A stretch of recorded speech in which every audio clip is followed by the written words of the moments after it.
Tune in to nostalgia. Tune in to now. Golden Radio Hour. WDAF, Kansas City. Dan Henry, WDAF Local News at 11. The outlook for Kansas City, a chance for thunder showers. Kansas City, Missouri police have one suspect in custody in connection with a shooting on the street at 33rd and Troost. 2 women were injured. They have been identified as 30-year-old Joan Oglesby of 2139 East 15th in Kansas City, and General Hospital lists her condition as critical, with gunshot wounds in the chest and stomach. The other is identified as Kay Sue Hammond of 5814 Olive in Kansas City. Hospital authorities say she is in fair condition with gunshot wounds in the pelvic area and right leg. The identity of the suspect in custody in connection with the incident is not known. Police are still investigating. A class action suit against the Kansas City, Missouri Board of Education and the Kansas City Teachers Union has been filed on the docket of U.S. District Court Judge Elmo Hunter. The suit was filed on behalf of his sons by the father of 2 boys who attend Southwest High School, asking the judge to order schools opened and teachers to halt the strike. A hearing was set for April 25th. Norman Hudson, president of the Kansas City Teachers Union, sits in jail tonight, his first in a 10-day contempt of court sentence, and all negotiations between teachers and the board are being handled by a federal mediator. In Kansas City, Kansas, teacher talks are to resume immediately, according to Superintendent of Schools Dr. O.L. Plucker, but negotiations between the NEA, representing Shawnee Mission teachers, and that district school board appear to have been stalemated, with teachers apparently demanding more than the 10.5% increase reportedly offered by the board. WDAF News Time, 11 o'clock.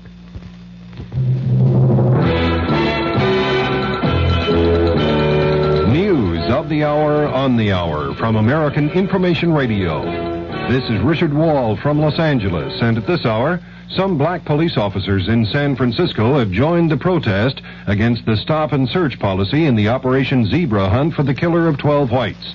A member of the group, Officer Jesse Bird, announced, "We are just as much concerned about the apprehension of this individual or individuals as anyone else. But we do not approve of the Gestapo-type tactics that are being used.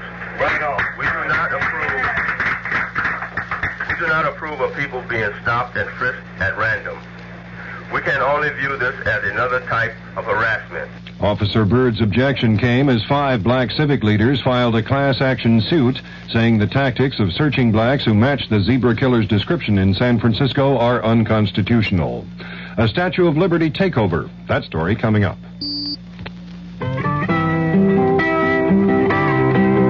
In the breath of a child lies the hope of our land. On the lips of a child rests the poem tall and grand. In the heart of a child is the peace that we have planned. And the breath of our children is a gift from God to man. 6 million children in the United States who should be running, laughing, and playing are coughing, wheezing, and choking. 6 million boys and girls are suffering from serious lung-damaging diseases. The National Cystic Fibrosis Research Foundation needs your help to help them. In the breath of a child lies the hope of our land. A group calling itself the Attica Brigade has taken over the Statue of Liberty in New York and promises to stay the weekend, demanding impeachment of President Nixon and protesting what's called social injustice in the U.S. President Nixon is spending the night at Camp David in Maryland. Earlier, the president went for a dinner cruise aboard the yacht Sequoia on the Potomac and then stopped by the home of his daughter Julie Eisenhower in Bethesda, Maryland. Mark Felt, former associate director of the FBI, says the White House asked him to issue news releases on Watergate that he considered improper for the FBI to be involved in. Felt ran the FBI after J. Edgar Hoover's death. The defense has rested its case in the perjury conspiracy trial of John Mitchell and Maurice Stans in New York. The prosecution will present rebuttal witnesses Monday. Israel and Syria disagree on losses in the first major air battles in the Mideast since the October War. But there's a warning about the consequences of the increasing escalation of the Golan Heights fighting. Correspondent Andrew Mizell's reports from Tel Aviv. Israeli Defense Minister Moshe Dayan warned today that if the Syrians continue escalating the battle around Mount Hermon, Henry Kissinger might arrive here in 10 days to find a full-scale war in progress. Dayan issued the warning in a television interview, which I watched here in Tel Aviv. It came on the eve of the heaviest day of fighting yet, a day in which Israel reported its first battle losses in the air, 2 warplanes shot down by ground fire. Dayan said that if Syria continued trying to capture territory, Israel would feel free to do the same.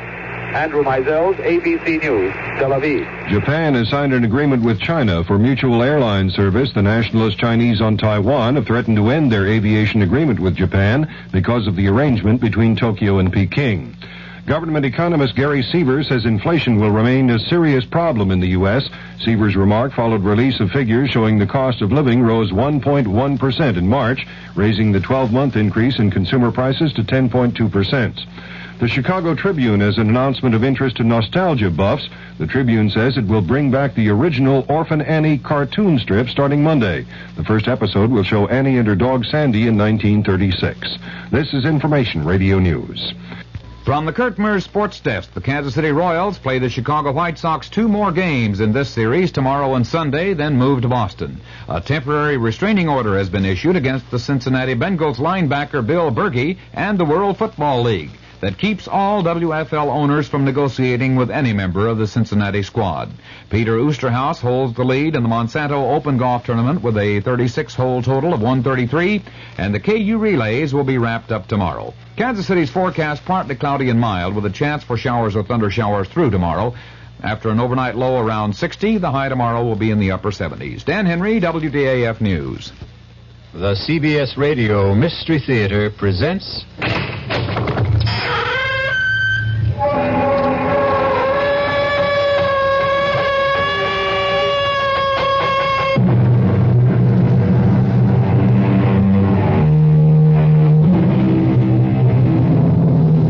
Come in.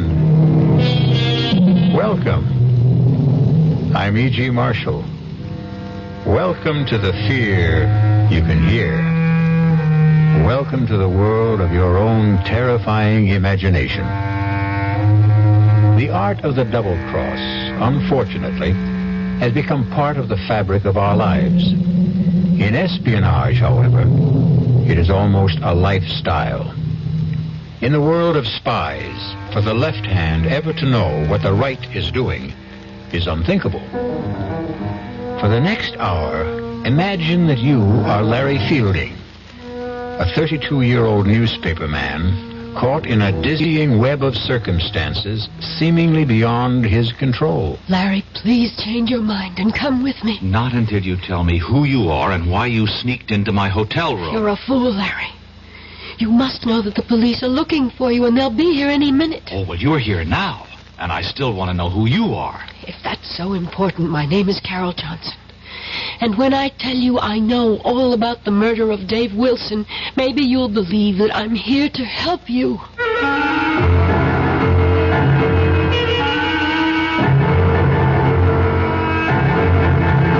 Our mystery drama, The Lady Was a Tiger, written especially for the Mystery Theater by Murray Burnett, stars William Redfield.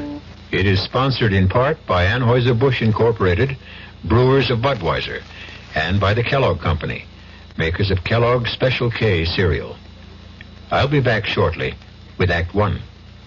Hi, I'm Goldilocks, Ms. Goldilocks, if you please, and I'm a professional taste tester. Here at my taste test laboratory, that's TTL for short, I taste test everything from porridge to diet drinks. Actually, there's not that much taste testing in porridge these days. There used to be. Once upon a time. I mean, that's how this Ms. got into the biz. But lately it's been diet drinks. I mean, with so many diet drinks going sugar-free, I've been really busy conducting taste tests. A rather unbearable assignment, to be sure. But then I discovered sugar-free diet 7-Up. Fresh, natural, delicious. My only problem is that sugar-free diet 7-Up tastes so good that it broke my Goldilocks diet drink taste-o-meter. Well, sugar-free diet 7-Up certainly has my seal of approval. This one's just right. Don't let anyone con you into thinking it's wrong to turn in a heroin pusher. You're not ratting. You're doing your part to wipe out one of the most insidious epidemics racking our country today. So don't let anyone kid you. If you really care about the quality of life, if you really care about improving society, you'll do everything you can to get the heroin pusher off the street and into jail where he belongs. If you have information about a drug pusher, use the heroin hotline. The number is 800-368-5363. That's toll-free from anywhere in the country. The number again is 800-368-5363. A trained operator will answer your call, take your information, and pass it on to experienced federal agents who will investigate. You'll make your own special contribution toward helping us wipe out what President Nixon has called public enemy number one. Call 800-368-5363.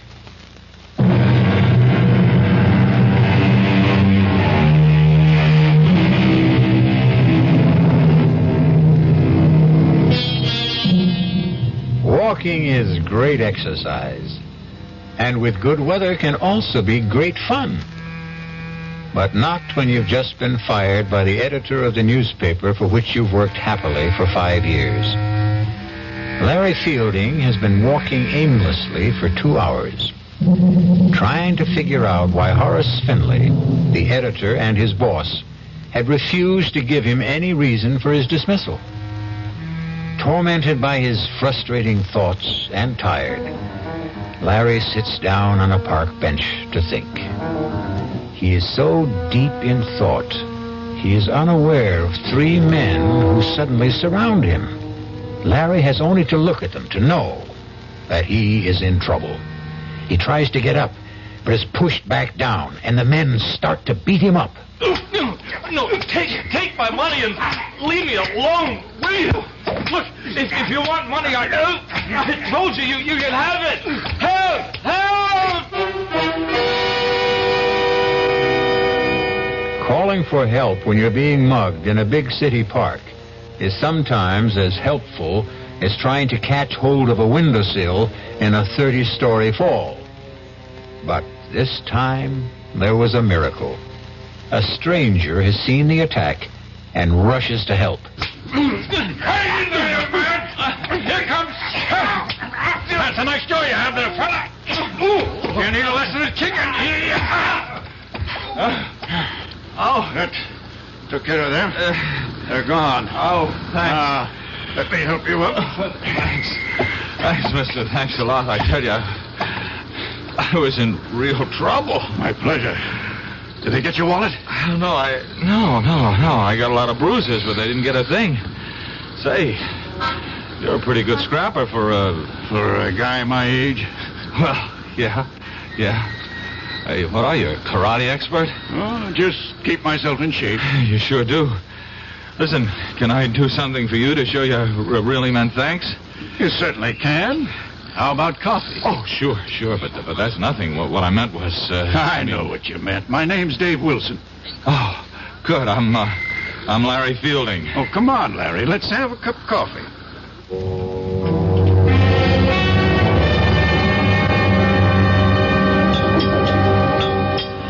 You know, I still can't get over the way you tore into those guys. I was a commando in World War II.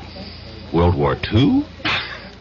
Did you think I was in the Civil War? No, I didn't mean that. It's just... Well, to a young fellow like you, World War II might as well have been in the last century. It was only 30-some-odd years ago, you know. Oh, I know. After all, I was in the newspaper business. Yeah, that's tough what you told me about losing your job. What are you going to do? Oh, I don't know. Look around for another one.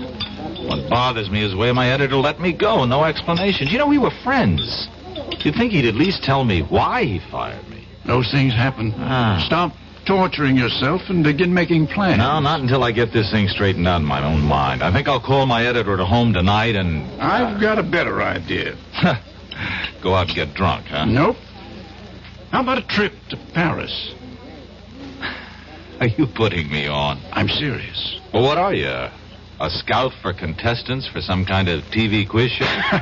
No, I am a man sitting on $200,000. What? And I need a guy just like you. Now, look, I'm a newspaper man. Anytime a stranger starts talking about a trip to Paris and a couple of $100,000, I, Walk away without even listening? Yeah. Even if the man just happened to maybe save you from being mugged, robbed, and beaten up? Okay, all right, I'll listen, but believe me, that'll be it. Fair enough. First, here's my card. Oh, David Wilson, Calridge Imports. I never heard of him. You can call and check me out. I told you I was in World War II. Oh, look, I'm grateful to you, but you're wasting your time. Why don't you shut up and listen? You've probably heard about the millions of dollars in artworks and precious jewels that the GIs liberated during the last days of the war. Liberated, sure, yeah. Well, I've heard stories. Well, most of them are true. One that I know in particular certainly is. Did you ever hear of the Lancer collection? Lancer. The Comte de Lancer came from an old French family. And the Lancer collection is a fabulous assortment of diamonds, rubies, emeralds, and other precious stones, which were seized by the Nazis when they swept through France in 1940. A pal of mine, not a commando, happened to come upon the collection when the Americans were driving the Germans back in 44. Wait a minute. And he liberated it? Exactly. He and a distinguished Frenchman named Henri Thiel. Oh. Professor Henri Thiel? The archaeologist? That's the man. Oh, come on. He wouldn't, You were saying something? No, nothing. You were about to say he wouldn't get involved in anything crooked, weren't you? Yeah, something like that. You're right, he wouldn't. But he was younger. The world was quite different then. And my GI pal was a most persuasive guy. They decided to bury the Lancer collection. They did. They drew a map. And today, Professor Thiel is the only possessor of that map. Uh-huh. And, what happened to your nameless friend? He's dead. Professor Thiel wants to return the jewels. But that's easy, isn't it? Not if the professor doesn't want embarrassing questions asked about how he came by that map in the first place. Oh. What about you? Calridge Imports is a highly respected and reputable importing firm.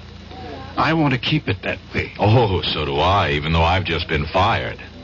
You haven't heard what I'm asking you to do. Well, what? Come with me to Paris. You're writing a story on Professor Thiel. He's good material. You'll grant me that.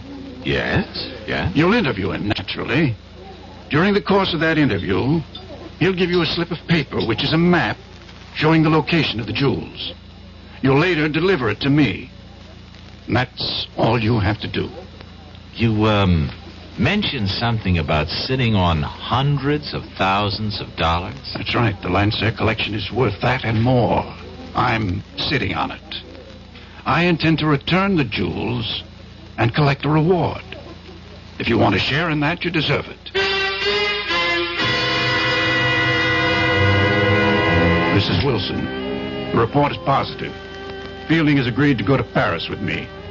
He bought the story about picking up a map showing the location of the Lancer collection. Operation successful.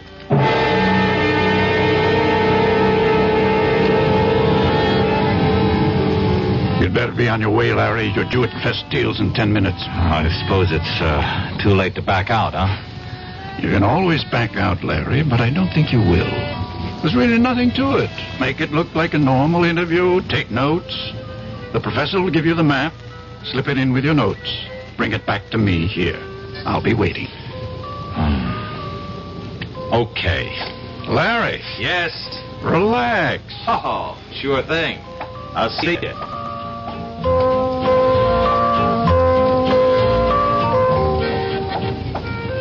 Would Monsieur mind if I join him? I wouldn't mind at all, but I don't think I'm what you're looking for. Oh, but Monsieur is exactly what I seek. Exactly. And just what is it you're seeking? To warn you that you are in grave danger. Why don't you come off it with that phony accent? If you got something to say to me, say it. Would Monsieur buy me a Pernod? Sure. Garçon, Pernod, please. Monsieur, it is very difficult for me. I do play a role, as you have guessed. And I am not here by chance. You must leave, and quickly. Your Pernod, monsieur. Not for me. It's for the lady. And for you, I have a knife. Go, mademoiselle, go. But he's going to die. Do as I say. There'll be no problem. Simply put his head down gently on the table. So. And people will see another drunken tourist.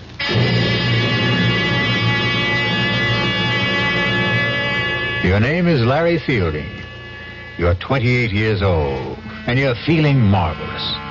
You've just completed a fascinating interview with Professor Henry Teal, and you have the paper that you're going to hand over to your friend who's waiting at Les Deux Magots. You see him at the table where you left him. His head is down, but you're not concerned. Dave, wake up. I saw the professor. What? Monsieur, what has happened? Well, I don't know. I came back to meet my friend. I guess he's passed out. A moment, monsieur. Look, this man has been murdered. What? Stabbed to death. You will wait here for the police. I will not. I'm getting out of here.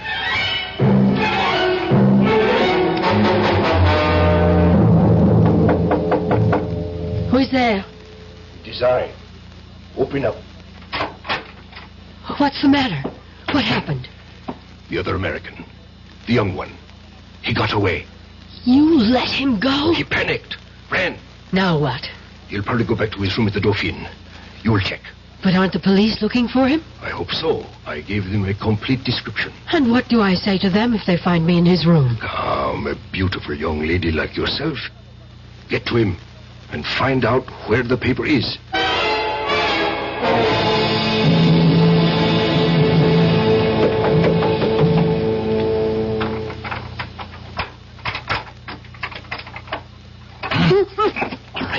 All right. Who are you?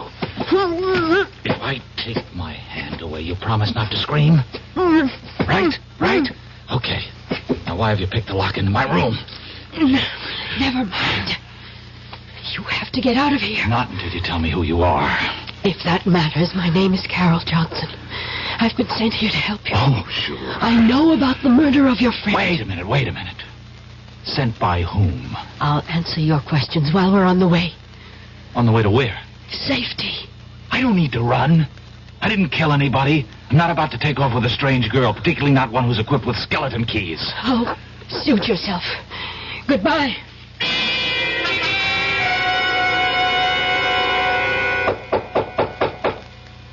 Come in. Monsieur de Ransfielding. Yes? Inspector Victor Roux, Sûreté. Oh. You will please come with me. What for? Suspicion of murder of another American? Monsieur David Wilson.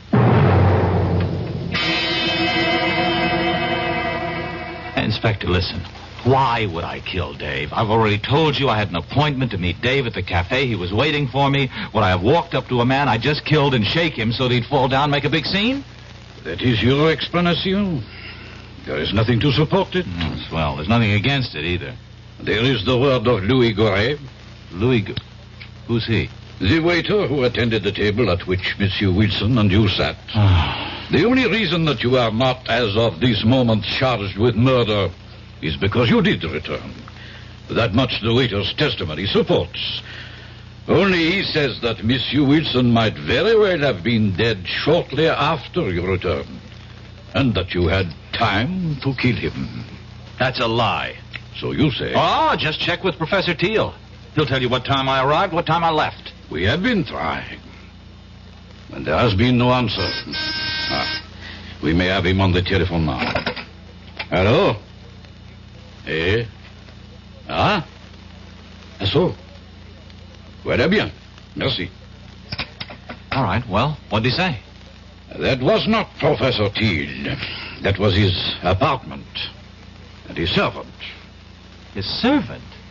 There was nobody there when I saw him. Don't you mean if you saw him, monsieur? Oh.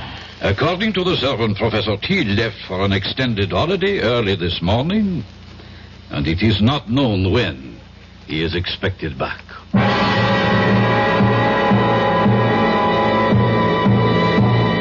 Your name is Larry Fielding. You're 32 years old, and you find yourself in prison in Paris, accused of murder. You know you've been had, and you're dealing with forces that seem beyond your control. You have a million questions, and the only man who could answer them is the man you're accused of killing. We'll be back shortly with Act 2. When you drink beer, do you tilt the glass for long, hearty swallows? Or just tip it and sip it? Well, sipping's the thing for wine. But Budweiser beer is a hearty drink, brewed for zest and character. The best way to enjoy Bud is to drink it. Not chug-a-lug, just man-sized beer drinker swallows. That's when that famous Budweiser taste, smoothness, and drinkability really come through. Smoothness and drinkability that come only from natural carbonation and exclusive beechwood aging. Smoothness and drinkability, too good for any half-hearted sipping. So drink up. You'll see that brewing beer right does make a difference. And that when you say Budweiser, you've said it all. Anheuser-Busch, St. Louis. In 1919, someone had a big idea. Let's help youth understand big business by starting them in small businesses of their own. And Junior Achievement was born. Each group elected a board of directors, chose a product, set up a production line, sold stock, and went into business. That year, 314 students made and sold products and learned the business of business.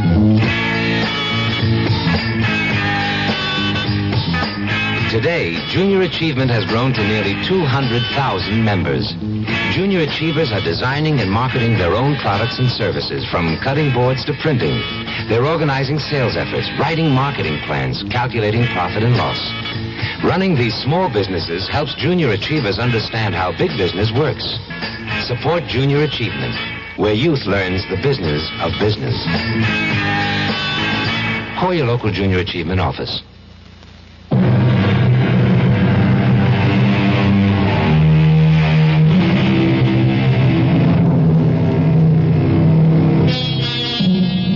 To many Americans, Paris means visits to the Louvre, strolls along the Seine, or fine food.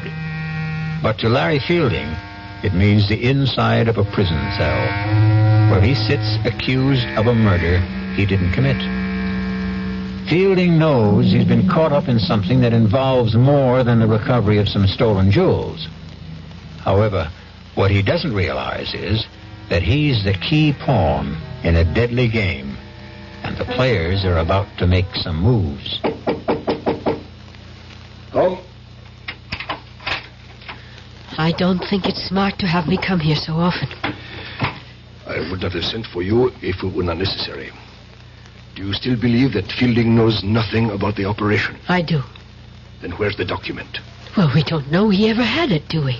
We know he visited Thiel. We know that Wilson waited for him at Les Dumagots. We know he came back there. I think it is safe to assume that he was carrying the plans. And he didn't have it on him when he was arrested. Roger arranged to be there when Fielding was brought in and searched. He says there was nothing on him. But he wasn't picked up right away. Exactly. He eventually went back to his hotel room, as you know. I believe he has the paper and that he has somehow managed to hide it. Oh. It does us no good in prison. We shall have to arrange to have him released. And how do we do that? We don't. You do.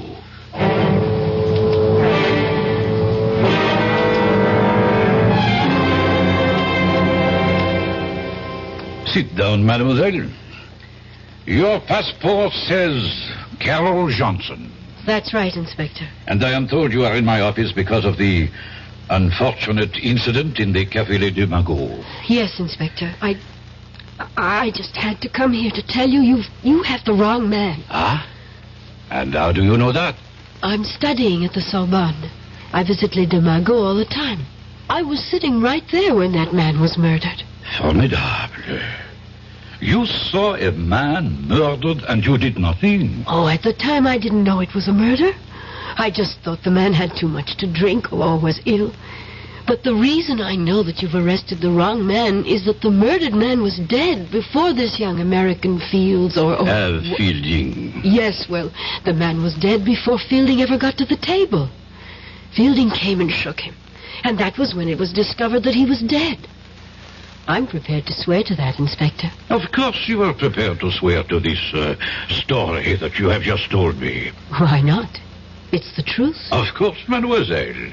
Why would a beautiful young lady like yourself lie to an inspector of the sûreté? I'm not sure that I like the way you say that, Inspector. But everything will be all right if you release young Fielding. You have told me you will swear to this statement of yours in court. Therefore, I have very little choice. Ah, good. But, mademoiselle, I have been the police officer for 20 years. Long enough to know that witnesses who appear late with an alibi for an accused murderer often have reason. Oh, that's ridiculous. And I also wish to warn you, mademoiselle, that the Sûreté considers this a very much open case. That is the business of the Sûreté. Au revoir, Inspector.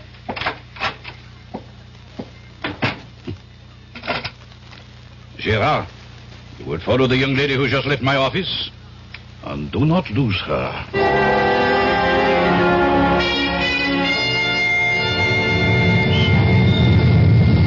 Hello there. Oh, it's you. Want to give me a lift? Well, I suppose I owe you something for getting me out of jail. Taxi! Taxi! Here, we got one. Hop in. Oh, thanks. Driver, Hotel Dauphine. Well, you look pretty good for a jailbird. You look pretty good yourself for... Come to think of it, what are you? An American girl in Paris trying to make a living. What are you? An American in Paris in need of a bath, a drink, and some food. You know, you're not bad looking. Oh, thanks. While we seem to be exchanging compliments, can I say you're about the best-looking girl I've seen since I've been here? Thank you. Now that we like each other so much, don't you think it's time we started telling each other the truth? Yes, I'll buy that.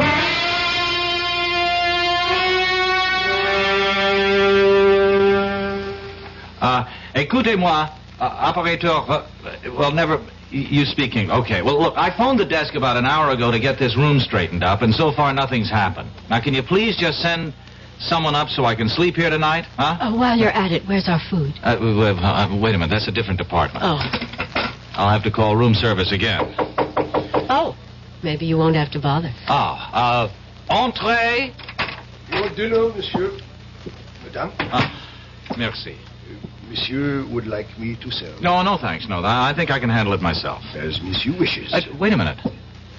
Don't I know you? I think not, monsieur. Now, I've seen you before. I'm sure I've seen you. Paris is a large city, monsieur. One passes people on the streets and... The streets, that's it.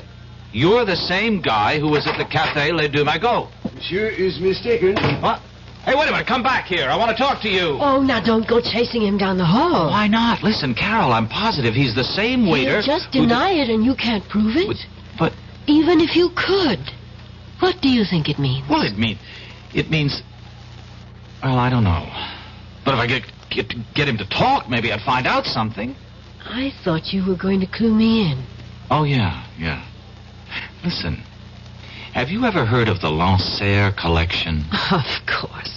It's in the Louvre. Oh. The family of Comte de Lancer gave it to the museum after it was recovered when the Nazis fled Paris. What? Well, why does that shake you up so much? Because it can't be true.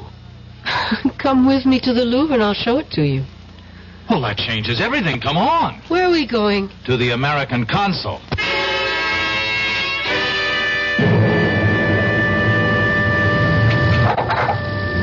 Well? Unbelievable. What? Simply unbelievable. Do you know what the consul told me? I predicted it, didn't I? Yeah, that's right. Mm-hmm. He didn't want to hear about it at all. Just advised me to forget the whole thing and leave France. Incredible. Well, not really when you understand that he doesn't know what you're talking about. But you do. Some of it. Okay, take me back to the hotel. Any reason? I'm taking the consul's advice. If nobody's interested, I'll go back to the States. Oh, now that they've cleaned up the room so nicely, you're leaving. Well, do you have a better idea? More than one. I think I'll take them one at a time. Number one. Give me the paper Professor Teal gave you. Well, it looks like we're finally going to level. Where is it? Well, first you tell me something. What is it? I don't know. End of conversation. Larry, listen to me. I work for Colonel Blake, military intelligence. I was assigned to this operation. What operation? All I was told was that Dave Wilson, who also works for us, was coming over here with you, and that you were to get something from Professor Teal and give it to Dave. Teal worked with you, too? He did. But now his cover is blown, and I don't know where he is. Who killed Wilson? I don't know. It could have been any one of 3 or 4 foreign powers. And the only reason I'm alive is because somebody wants the paper. That's right. And if I give it to you, then there's really no reason not to kill me. Oh, give it to me. I'll get it to Colonel Blake, and we'll get you safely out of the country. No, hold on. I got a better idea. I'll go with you to Colonel Blake, and we'll give it to him together. No, that would be too dangerous. To whom? Will you please trust me? Give me a reason. Please, where is the paper? I burned it. You expect me to believe that? Why not? You expect me to believe everything you tell me? You admit you had the paper. And somehow, between the time you ran from Les Deux Magots, you managed to hide it in a place where experts have been unable to find it. I told you I burned it. And you know that's a fairy tale that no one will believe. I don't care whether you believe it or not. Now, are you coming with me? Where? To talk to your Colonel Blake. He won't see you. Oh, I think he will. Goodbye, Carol. It was nice knowing you. I think. You will kindly step back into your room, Monsieur Feeling. Now, wait a minute. Move. Let me introduce myself. I am Major Simonovich. Oh, of the GPU or the NKVD? It does not really matter. What matters is that you and I have something to discuss. I warned you. Yeah, sure you did. Just like a rattlesnake does. I do so dislike dealing with amateurs. This is strictly a business. You mean you want to make a deal with me? Correction. I mean you would find it wise if you wanted to make a deal with us. For the paper? Exactly. Where is it? No, not so fast. Not so fast. You spoke about a deal? You give us the paper, we give you your life. You must really believe I'm an idiot. You people murdered Wilson. That paper is the only thing that's keeping me alive. You have my word. No deal. Do you really believe you have a choice? Carol, call Rodjansky. Make the usual arrangements.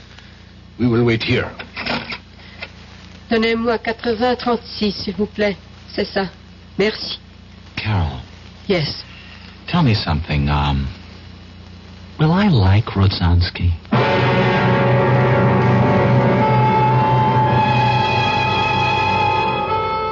By this time, Larry Fielding realizes that he's been used. That he was never supposed to bring Dave Wilson a paper telling the location of the Lancer jewel collection.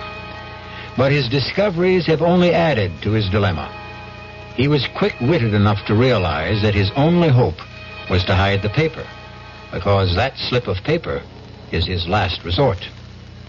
We'll be back shortly with Act 3. Breakfast in the morning. Kellogg's has that wholesome taste to get you up and grinning. This is Jerry Crawford for Kellogg's Special K. We've been having some fun in our television and radio commercials by using a ball and chain to symbolize the slight overweight problem common to so many of us. We point out that being a few pounds overweight is just a little more difficult for you. Climbing stairs, just walking around, even sitting down can feel, well, like you're wearing a ball and chain. In case you missed the message, it's this. If you really want to get rid of that extra weight, you really have to work at it by exercising and with sensible meals like the Special K breakfast. A 1-ounce bowl of Special K, America's favorite high-protein cereal, 4 ounces of skim milk, tomato juice, and coffee. Less than 240 calories. Nutritious and, by the way, delicious. So why not begin each day with a Special K breakfast and then keep up the good work? Special K can't help you lose weight all by itself, but it really is a good start. Hi, I'm Hal Linden. There's a lot of talk these days about America's energy crisis. Talk about doing without heat, about doing without our cars, about what's going to happen if we run out of fuel. Well, we may not have to run out of fuel if we all work together to conserve the fuel we have. That means turning your thermostats down to 68 degrees during the day and turning them down to 60 at night. It means turning off lights, TV sets, and electrical appliances the minute we're finished with them. It means driving no faster than 50, starting or joining carpools, avoiding the kind of stop-and-go motoring that eats up gas by the gallon. In short, it means saving every ounce of energy we can, every chance we get. So please, do your part to make the fuel supply stretch a little further. For your own sake, don't be selfish. Don't be foolish. Don't be fuelish. This message from the Federal Energy Office and the Advertising Council.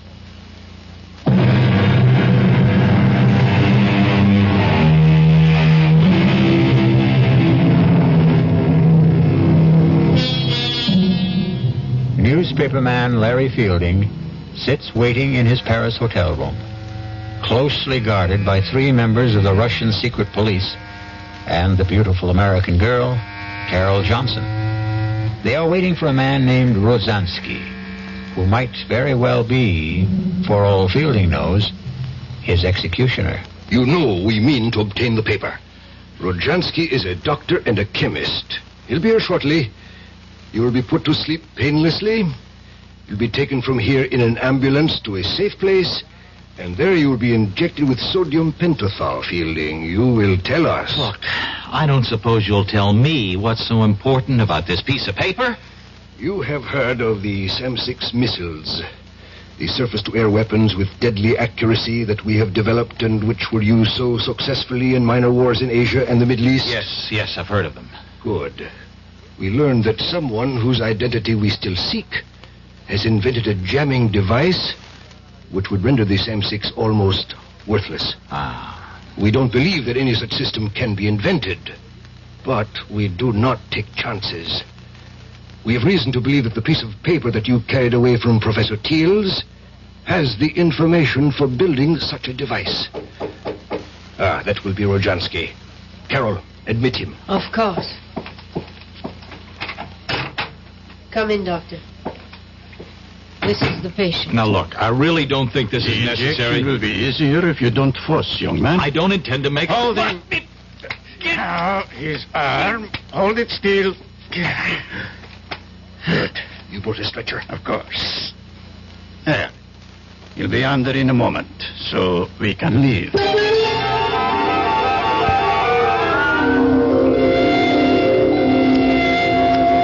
What is this? Gendarmes? It has nothing to do with us. We are taking a sick man to the hospital. Put this stretcher into the ambulance. Quickly.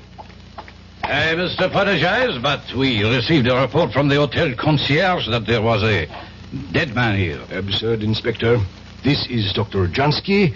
The doctor will explain this to you, Inspector. This man became suddenly quite ill. I gave him a sedative to quiet him, and we're now taking him to the Lefebvre nursing home, as you can see by the ambulance. You say he is alive? Very much so. See for yourself. Mon Dieu. I know this man. Inspector, he must receive medical attention. Of course. But I suggest that instead of taking him to the nursing home, he go instead to the police hospital. Well, that's ridiculous. He's my patient. I am afraid I must insist. This young man has most recently been released from jail, where we were holding him on a charge of murder. If he has been released, then Released, yes. But he has not been completely cleared, so... Laurent, be gone. Take this man to the police hospital.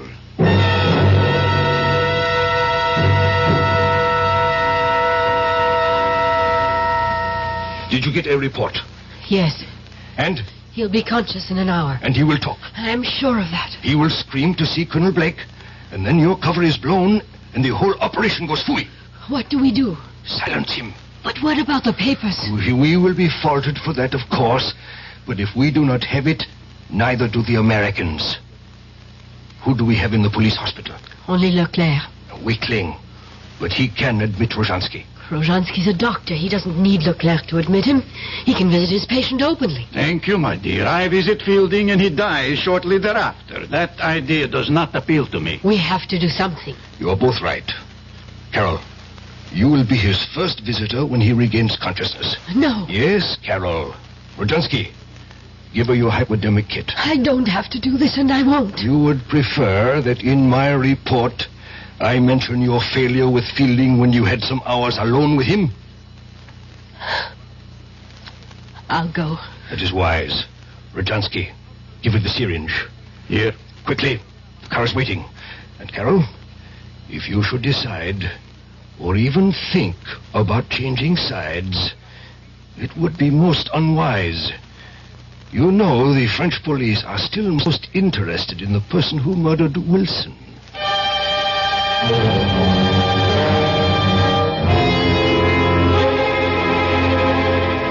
You awake now, Larry? Oh, no. Wake up and listen to me, Larry. What? You've got to listen. Try to understand me. Wait a minute. What kind of a place is this? You're safe. It's a police hospital. All right, but how did you get in here? Where's Rozhansky? Look, I can understand how you feel and why you don't trust me, but the truth really is that I am a double agent. Oh. Do you understand what a double agent is? As near as I can figure out, a double agent is somebody working for two different sides. Yes. And neither side trusts them. Oh. You know, that fits you to a T. You might just be telling the truth. I am. I really work for Colonel Blake, as I told you. The Russians know it. They think I've infiltrated the U.S. military intelligence. But in fact... Yes, I know. You've really done just the opposite. Yes. Worked your way into the Russian apparatus. Exactly. Oh, Larry, how can I make you believe me? You can't. Listen, you were deliberately recruited. The reason you lost your job was because we got in touch with your boss. He agreed to go along. The men who jumped you were part of the setup so that Wilson could save you. Hey, now, wait a minute. But that doesn't prove a thing. You could have learned all that working for Blake and still be with the other side and... Oh... And wait, now, speaking of Wilson, how about getting him killed? I tried to warn him, but there wasn't enough time. It was either go along with that or blow my cover and endanger the whole operation.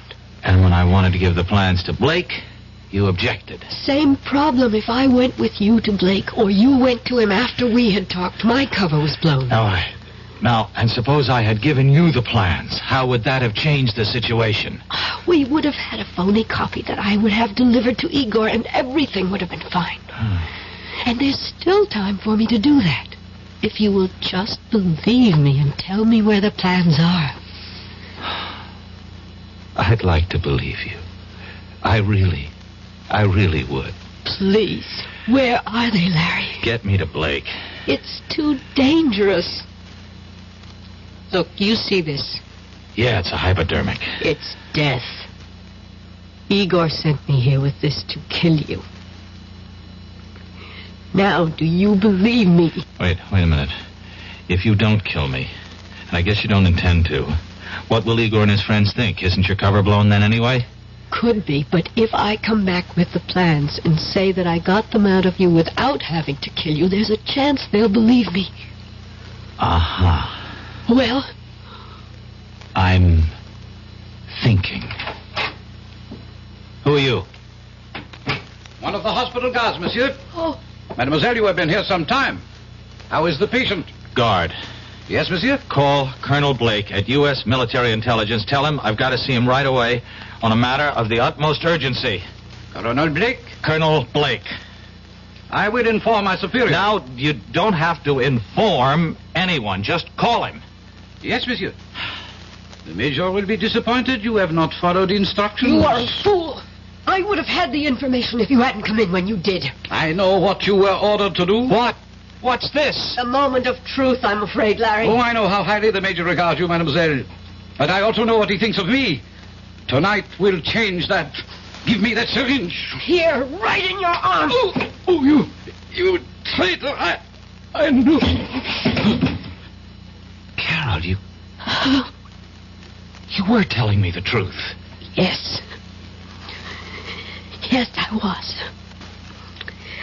And I had to kill him. To make you see it. Where is the paper, please? In my hotel room. Oh, aren't you ever going to stop playing games? You know your room was searched. Let me get dressed and I'll show you.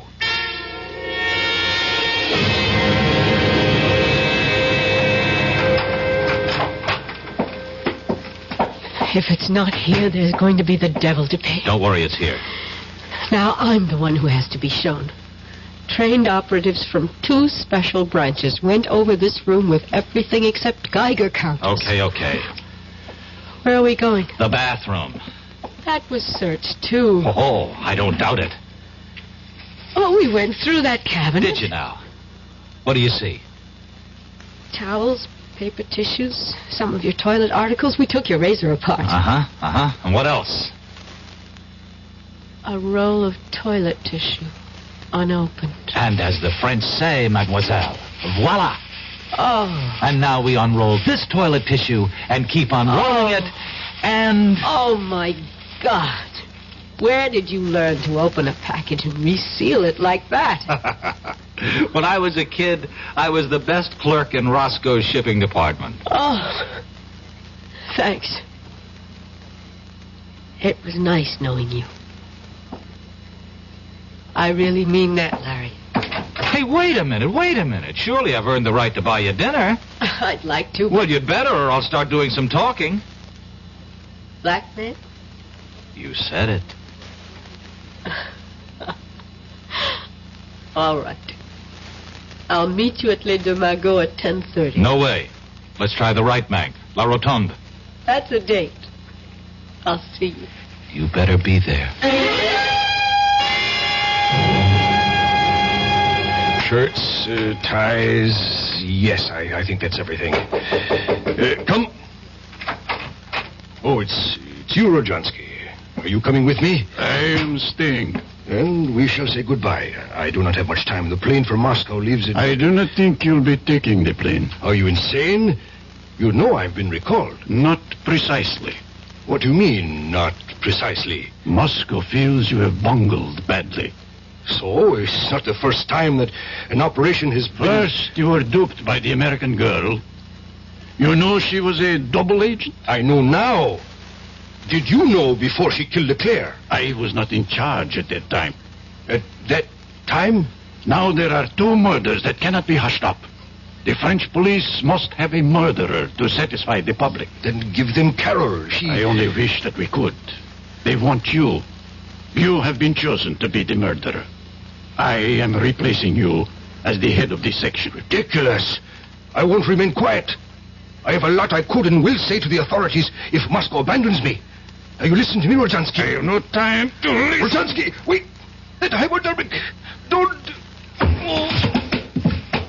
Igor, you should be pleased to know that your dying will serve a good cause.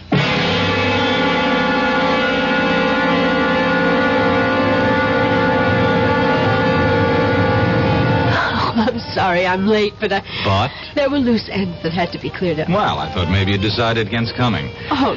After all, your job here is finished. Well, yes. Sit down. Now that the Russians know you, there's nothing for you to do. It would be suicide to try to, huh? Oh, well, there are other things for me. Sure. Like getting married to a lovesick newspaper man, settling down, raising a family.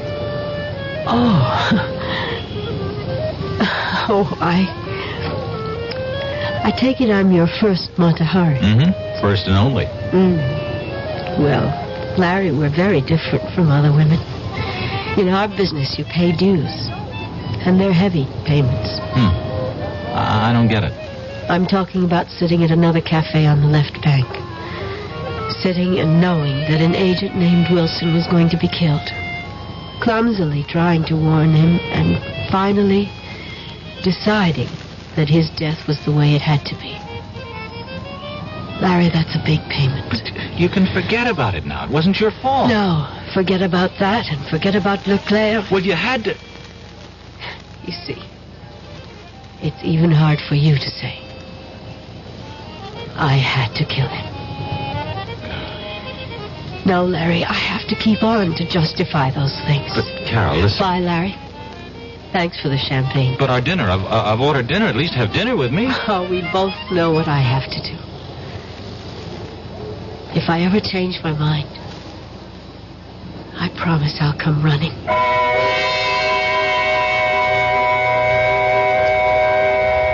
Larry Fielding sat in La Rotonde and watched her walk away. He knew she was walking out of his life. For a moment, he toyed with the idea of running after her and joining her world of spies. He flirted with the idea that he might even be some sort of an American James Bond. But then, the waiter brought the dinner. And to his surprise, he was hungry. And that realization made him wonder about whether or not he was truly in love. I'll be back shortly. Who knows how to help you solve your shopping problems? Your Better Business Bureau knows. I saw this perfectly darling mirror in the showroom, so I bought it. But when the truck came, they delivered this thing I never saw before. Now what am I going to do? I'll tell you what to do, madam. But who are you? I'm the man from the Better Business Bureau. Now, the first thing to do is to call the store manager and tell him what happened.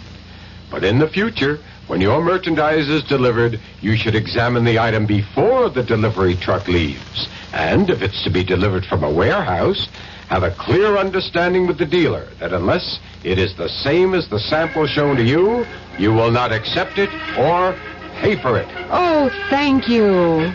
Just part of my job, madam, to help people with their shopping problems.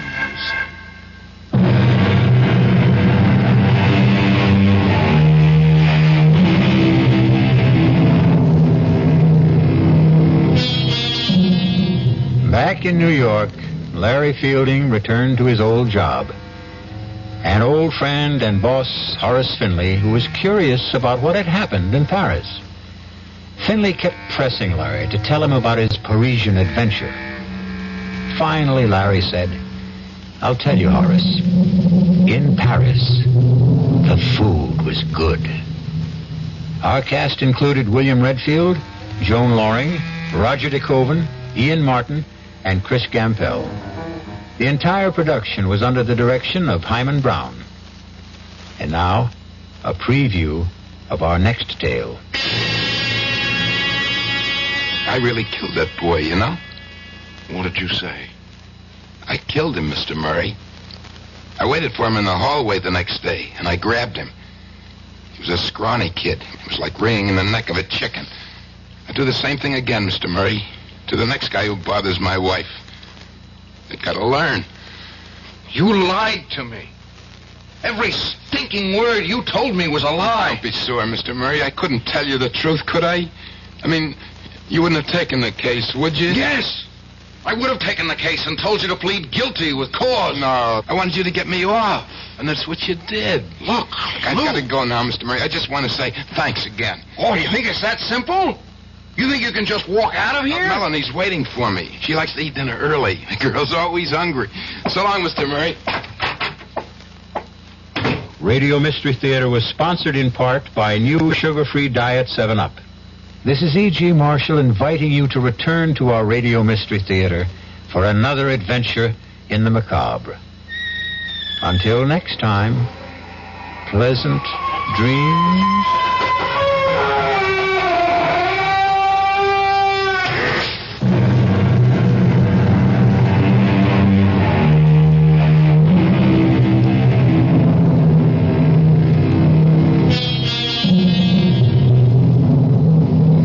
WDAF, Kansas City, Missouri. Dick Falvey, WDAF Local News at 11 o'clock at International Airport now. Temperature up to 63, and it's mostly cloudy. The amended forecast, newly revised for the remainder of tonight, chance for thunderstorms, possibly heavy at times. Low in the upper 50s, partly cloudy with showers ending on Sunday, high in the low 70s.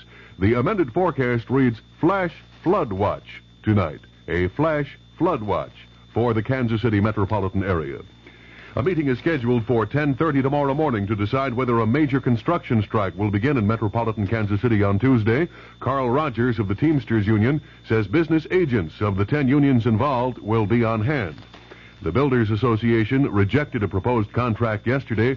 The old contract expired on March 31st. 10 young persons were arrested last night in a drug raid in Trenton, Missouri by Grundy County Sheriff's officers and the Highway Patrol. Sheriff Forrest Fisher said the raid on a Trenton residence resulted in confiscation of marijuana and drug paraphernalia. WDAF News Time, 11 o'clock. News of the hour on the hour from American Information Radio. This is Dan Streeter from New York, and at this hour, published reports say the Senate Watergate Committee's investigation of a $100,000 contribution to the Nixon re-election campaign by Howard Hughes has been blocked by the Internal Revenue Service. An attorney for the Senate committee suggests that the IRS has succumbed to pressure from the White House. Vice President Ford says the Democrats are trying to exploit the Watergate scandal against the GOP. Speaking to California Republican officials in San Jose this afternoon, Ford said, "Let me point out what would happen if we don't stand together, if we don't bring people together. You could have a legislative dictatorship in the Congress, which would obviate the influence of the White House, would obviate to some extent the influence and the impact of the judicial system." Ford does admit that election defeats already suffered by the GOP this year are discouraging.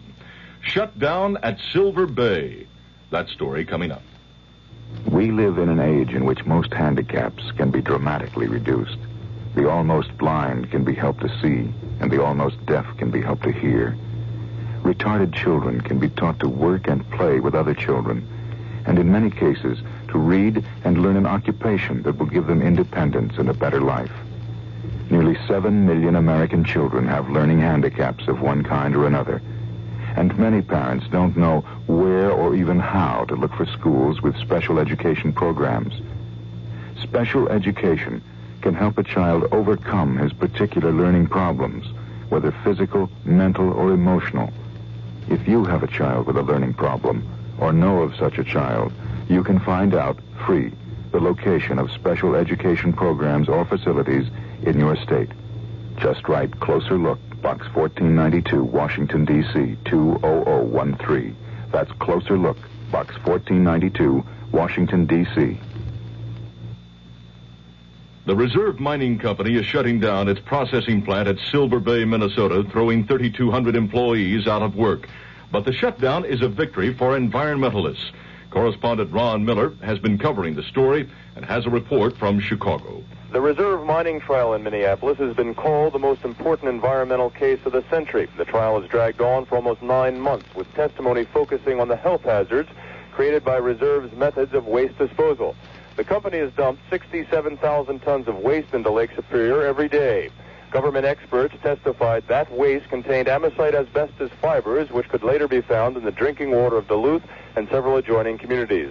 To the very end of the trial, the mining firm, which is owned by Armco and Public Steel Companies, denied its waste disposal methods created any threat to public health. But federal judge Miles Lord called the company's position preposterous and ordered the plant closed. Ron Miller, ABC News, Chicago. The Reserve Mining Company said tonight it would appeal the shutdown order. A federal energy official in Spokane, Washington, says much of the oil that will initially flow through the Trans-Alaska Pipeline will be exported. Jack Robertson says that in the early years of the Alaska Pipeline's operation, West Coast oil refineries won't have the capacity to process all of the oil that they'll be receiving. Louisiana voters apparently have approved a new state constitution. This would be Louisiana's 11th constitution, more than any other state. A new Gallup poll shows that a majority of Americans are still opposed to amnesty for Vietnam draft evaders. However, the Gallup poll says the opposition has shrunk in the past year from 67% to 58%.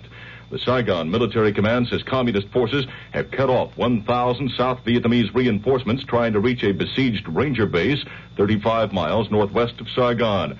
The South Vietnamese force has suffered many casualties. Secretary of State Kissinger addressed the Organization of American States in Atlanta at noon Saturday and said the U.S. was launching a good partner policy. This is Information Radio News. From the Kurt Mears Sports Desk, in NBA playoff activity, Milwaukee over Chicago 113-90, leading the best-of-7 series 3-0. In the National Hockey League playoffs, Philadelphia 3, New York 0. In the American Baseball League, Kansas City defeated Chicago 7-3. In the National Baseball League, it was St. Louis over Montreal 10-4. The Kansas City forecast for the rest of tonight, a chance of thunderstorms with a flash flood watch included. Possible heavy thundershower activity at times, a low in the upper 50s. Partly cloudy with showers ending on Sunday, a high in the low 70s. Partly cloudy and cool Sunday night, low in the 40s. Partly sunny on Monday, a high around 70. Now at International Airport, it's up to 63 degrees and mostly cloudy. Dick Fatherly, WDAF News. Join the fun tomorrow, 1 to 6 at North Hills Bank, grand opening of the Parvin Park facility at 4300 Northeast Parvin Road. Free frisbees, balloons, and more. Don't miss it. Member FDIC. The CBS Radio Mystery Theater presents...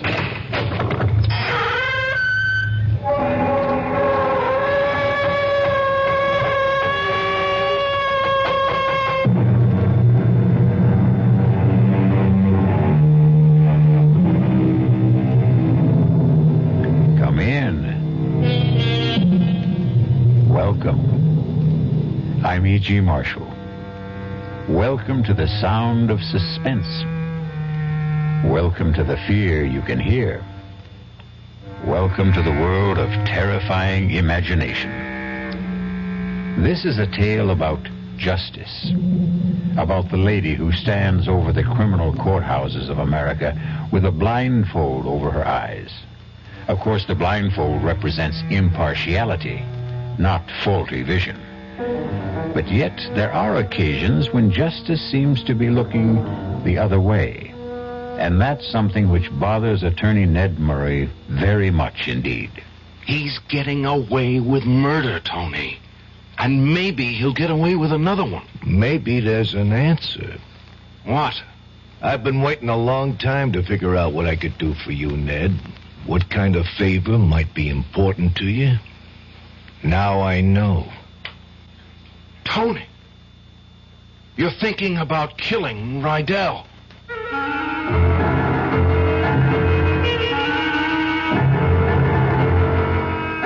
Our mystery drama, After the Verdict, was written especially for the Mystery Theater by Henry Slessor and stars Tony Roberts. It is sponsored in part by new sugar-free Diet 7-Up and by the Kellogg Company, makers of Kellogg's Special K cereal. I'll be back shortly with Act 1. And now, another story of the ball and chain, as Kellogg's Special K presents The Library. Welcome to the public library. May I help you, sir? Yes, I'd like to check out... I'd like to check out Famous Laundromats of the World by Audrey Schnorbart. Sir, excuse me, but isn't that ball and chain you're wearing just like the ones they use in the Kellogg's Special K commercial? This ball and chain? Yes, that one. How are you going to get rid of it? Well, you know, lots of good exercises, and by eating smart at every meal, starting with the Special K breakfast. Don't you have to watch your calories? Yes, and the Special K breakfast is less than 240 calories. Less than 240 calories? Right. A 1-ounce bowl of high-protein Special K, 4 ounces of skim milk, tomato juice, and coffee. It's really tasty, and it's going to help me get rid of this ball and chain. I'd say it's long overdue, get it? Your happy ending could begin with the Special K breakfast from Kellogg's. Who knows how to help you solve your shopping problems? The Better Business Bureau knows. Wednesday, 10 o'clock. I'm back at the office working on the case when my secretary brings me the mail. Thanks, kid. The usual stuff. Then I see it. It's addressed to me, resident. Inside, a fake rabbit's foot. The pitch, a $2 donation, or send back the rabbit's foot. My problem, what to do about it. I'll help you with good advice from the Better Business Bureau. Oh, yeah? Spill it. If you receive unordered merchandise in the mail, you are under no obligation to return it or pay for it. Thanks, pal. You're okay. Just another consumer tip from your Better Business Bureau.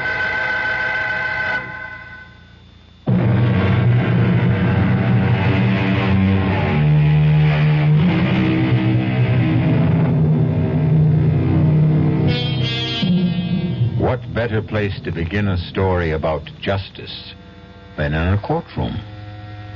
This one is packed today because it's the day the jury is going to return its verdict in the case of the People versus Louis Rydell.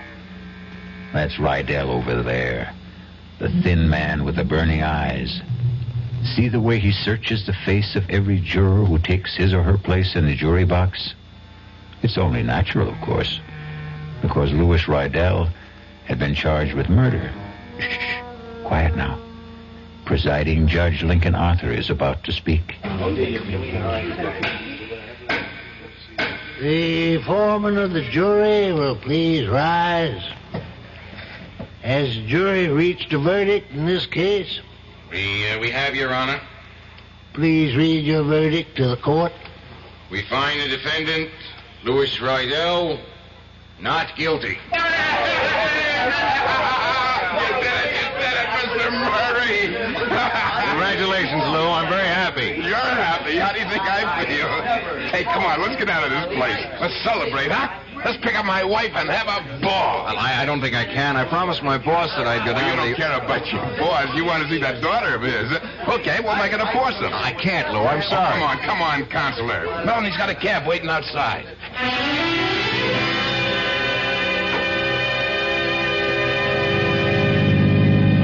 Boy, did I read those faces wrong. I thought, that's a hanging jury if ever I saw one. The only one I was worried about was that little old lady with the blue hair.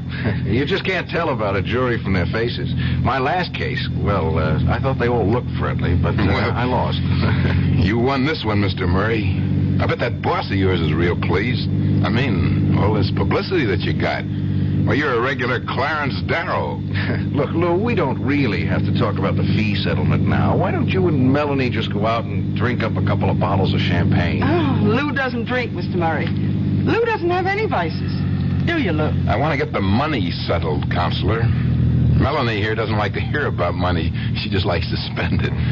We'll drop her off at home. Hey, you promised to take me someplace. Wait for me at home, Pumpkin. Oh. Daddy will be there just as soon as he settles things with his lawyer. Okay? What choice do I have? I'll be home in an hour or two, and we'll go out to dinner.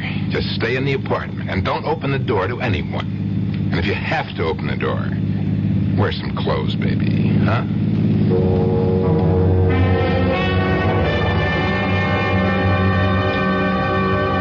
Yeah, this is a nice little office you got here, Mr. Murray. Only, strikes me as kind of small, isn't it? It's big enough, Lou. I mean, compared to that big office down the hall, Mr. Ostrow. Mr. Ostrow is the senior partner of this firm, Lou.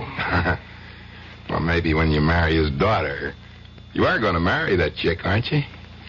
Let's get down to business, okay? I mean, the way she was hanging around that courtroom every day of the trial, I figured she was pretty stuck on you. Lou, this meeting was your idea. You said you could manage to pay about $150 a month, and that's perfectly fine with me. Sure, Mr. Murray, anything you say. We could have settled this in the taxi. I guess I just didn't want to face Melanie for a couple of hours. I needed an excuse. You understand? I suppose so. She's beautiful, isn't she? Mrs. Rydell? No, yes, she's very lovely. She can't help herself, you know. The way men bother her all the time. They look at her, and right away they get ideas. It's not her fault. No. She's not smart about it, though. She doesn't know the way men think. Like the way she answers the door sometimes in that sloppy housecoat. She gives people ideas. Like that kid Yost. I feel sorry for that kid, you know? I know you do. It's just too bad that he got himself mugged the day after you threw him out of the house. You wouldn't have gone through all this. you wouldn't be owing me $150 a month. Yeah, I feel sorry for him. Kid delivers the groceries every day, gets the same eyeful every day. His tongue must have been hanging out. Lou, I really have to get on home. I've got a party at my boss's house tonight. But just the same, I'd do it again. That's the way I am. The guy touches my wife. I get a red fire in my brain, and I can't stop myself. Now, I owe you a lot, Mr. Murray. More than money. Well, forget it. Just learn to keep your temper. I really killed that boy, you know? What did you say? I killed him, Mr. Murray. I waited for him in the hallway the next day, and I grabbed him. He was a scrawny kid. It was like wringing in the neck of a chicken. I'd do the same thing again, Mr. Murray, to the next guy who bothers my wife. They've got to learn. Well, you better go now. Melanie's waiting for me. You lied to me. Every stinking word you told me was a lie. Don't be sore, Mr. Murray. I couldn't tell you the truth, could I? I mean, you wouldn't have taken the case, would you? Yes. I would have taken the case and told you to plead guilty with cause. No, that wouldn't have been any good. I wanted you to get me off, and that's what you did. Look, I've got to go now, Mr. Murray. I just want to say thanks again. Oh, you think it's that simple? You think you can just walk out of here? Melanie's waiting for me. She likes to eat dinner early. The girl's always hungry. So long, Mr. Murray. Oh, my God.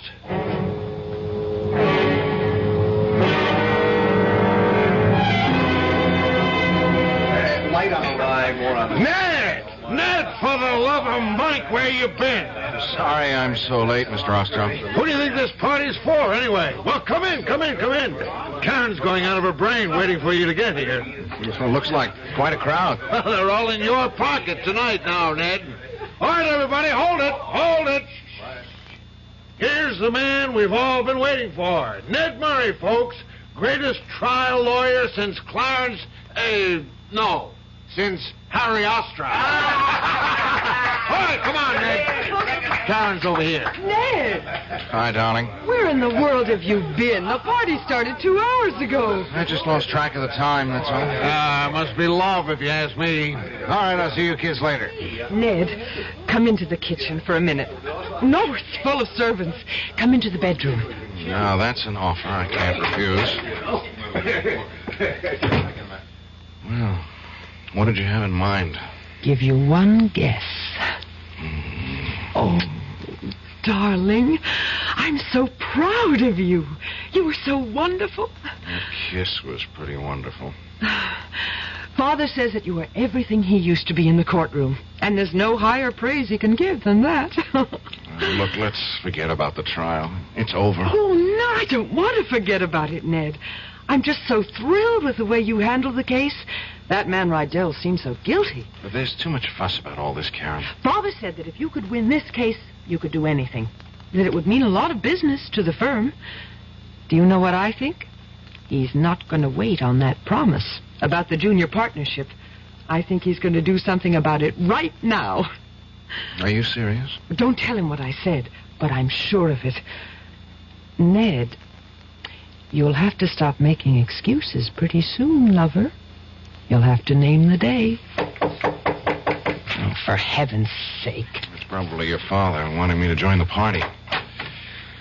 Hiya, Ned. Ostrow told me you were here. Tony, for the love of Mike, I haven't seen you in ages. Yeah, that's right. Oh, hey, I am sorry. I didn't know you had somebody with you. It's all right, Mr. Igo. I was just going to fix my makeup. See you later, darling. Yes, sure. Tony, I don't think I ever saw you at Ostrow's before. Yeah, you know me, Ned. I don't like to mix with all these big shots. Hey, you still talk to ordinary people? Big celebrity like you, huh? I'll talk to you anytime, Tony. Listen, I was in court today. I've been there the last 4 days. Bet you didn't even notice, huh? Well, that was nice of you. Busy man like you. Well, I got a personal interest. You know that. Sure. Tony... I was real glad you won, kid. Reminded me all over again what you did for me 2 years ago. Get me off that murder rap. It was like seeing the whole thing again. It wasn't the same, Tony. For one thing, you didn't kill it. Come on, let's go out and get a drink. Not for me. Since I seen you last, I got me an ulcer. That's the price of success, you know, in my business, just like yours. That's too bad. You know something, Ned? You don't look so healthy yourself. I'm okay. You look great in that courtroom, only now, you don't look like a guy who won a case. You look like a loser. I'm just tired. Let down, you know. Yeah, sure. Hey, look, Ned, you remember what I told you once, huh? You got any troubles you can't handle, I want to hear about them. You got a favor coming from me, and it bothers me not to pay off. That was a long time ago. You don't owe me anything. I keep good books. Don't tell me who I owe. Hey, go on, Ned. Find that girl of yours. Maybe she can cheer you up, huh? Tell you the truth, Tony, I need a couple of minutes all by myself. You know how it is. Yeah, sure, I know how it is. Sometimes too much is too much. Yeah, that's right. See you around later, kid. Okay? Yeah, later. Sometimes too much is too much. I really killed that boy, you know. He killed him. He killed him, and I let him get away with it. I killed him, Mr. Murray. Oh, God. I'll do the same thing again to the next guy who bothers my wife. I'll do the same thing, Mr. Murray. The same thing.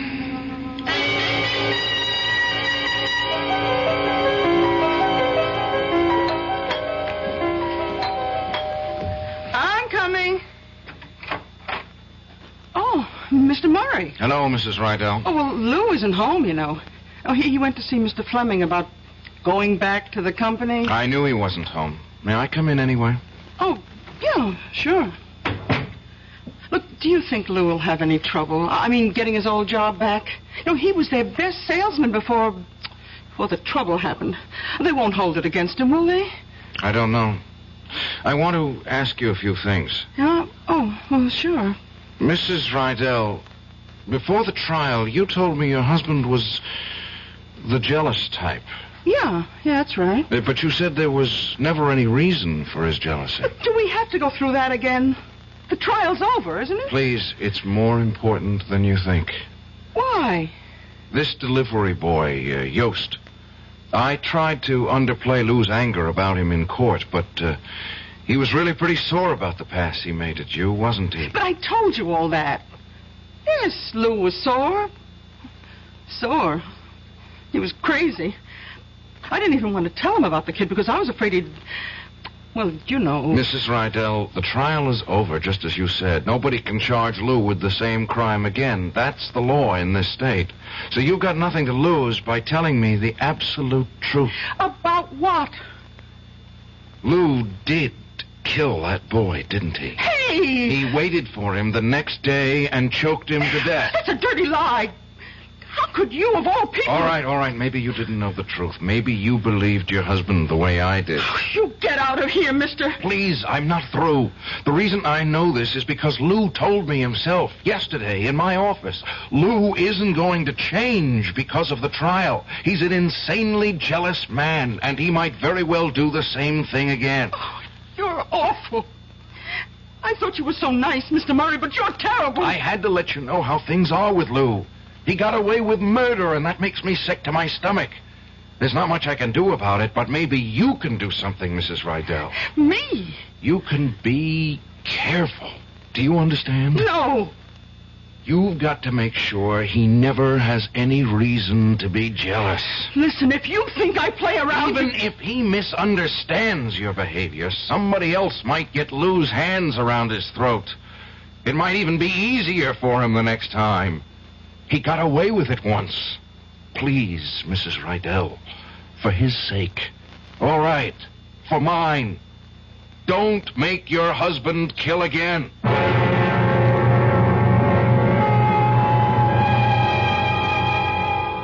I don't know about you, but I think Mr. Murray's request is very reasonable. The only problem, of course, is exactly how reasonable Lou Rydell is. There's something about the man's eyes. The way his hands twitch, personally, I don't think it would be a very good idea to wink at Mrs. Rydell. I'll return shortly with Act 2. Oh, somebody's been drinking my sugar-free diet 7-Up, and it's all gone. Oh, actually, I saved a little. Oh, a bear! Hiya, Goldie. What's brewing? That's Miss Goldilocks to you. Oh, come on, kid. You mean you don't remember me? The cottage, the 3 chairs, the porridge? Baby bear! In the fur. Been a long time, Goldie. But Baby bear! Just call me BB. You drank all the sugar-free diet 7-Up, and I have to conduct another diet drink taste test today. Well, yeah, I saw the sign on the door, a professional taste tester, huh? But how can I conduct my taste test now? Why bother? I tried those other diet drinks, too. You'll notice there's still plenty of them around. Why not ask me? Well, okay, BB. Tell me, why did you drink all the sugar-free diet 7-Up? I like the taste. Light, fresh, natural. Sugar-free diet 7-Up is definitely unbearably delicious. Mm-hmm. People can reach, people can touch, people can help, people so much. If you can remember World War II, you can remember when people spoke about cancer in a whisper. Once it was known someone had cancer. Nobody talked about it. I'm Paul Newman. Today we talk about cancer quite openly, except for one form of it. The one nobody likes to talk about still. Cancer of the colon and rectum. It's the most common form of internal cancer. Yet doctors estimate 3 out of 4 patients could be saved by early detection and treatment. That means when you have your regular health checkup, especially if you're over 40, talk to your doctor about a Procto. Fight cancer with a checkup and a generous check when your American Cancer Society volunteer calls. Cancer Crusaders, people who care about people.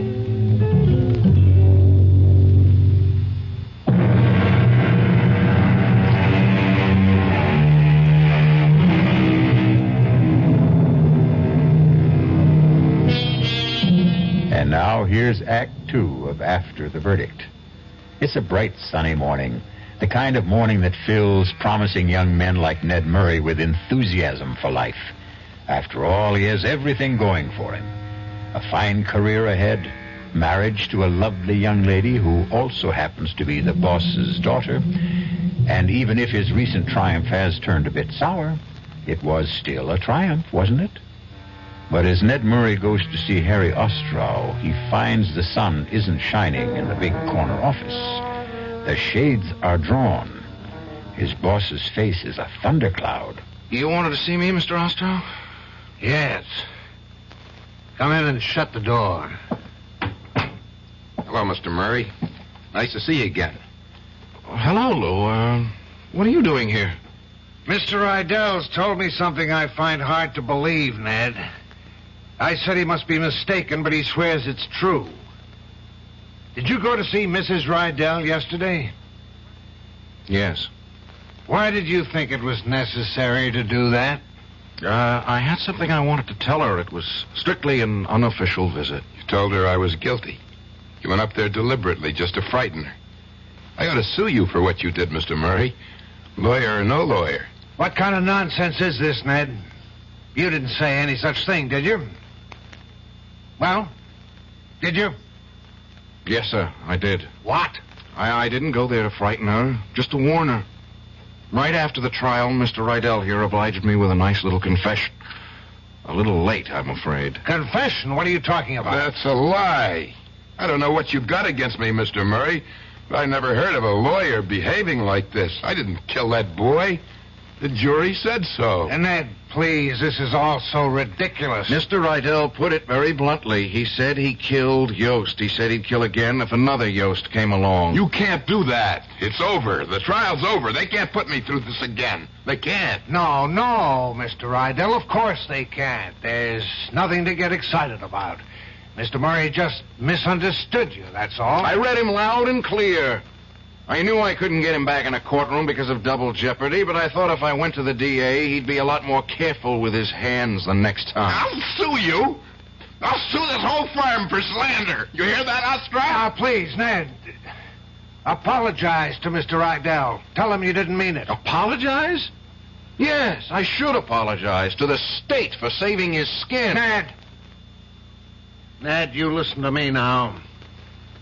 I don't know what went on between you and this man, and I don't care. But he's a client, understand? My client, even if you handle the case. And there's such a thing as lawyer-client privilege. Since when does it include murder? Shut up and listen to me. Anything you do reflects on me, on the way I run this firm. Mr. Rydell got a fair trial under law. Better than fair. Yes. And the jury acquitted him. That's all we have to know. You don't have any right to violate any confidences he made to you. Didn't they teach you that in law school? They taught me something else. They taught me that a lawyer's main concern was for justice. You talk about justice, huh? Go talk to that hoodlum buddy of yours, Tony Igo. If there was justice, you think that crook would be walking around loose? Tony was innocent of that murder charge. Because the jury said so. And they said the same thing about Mr. Rydell here. And that's that, my boy. Understand?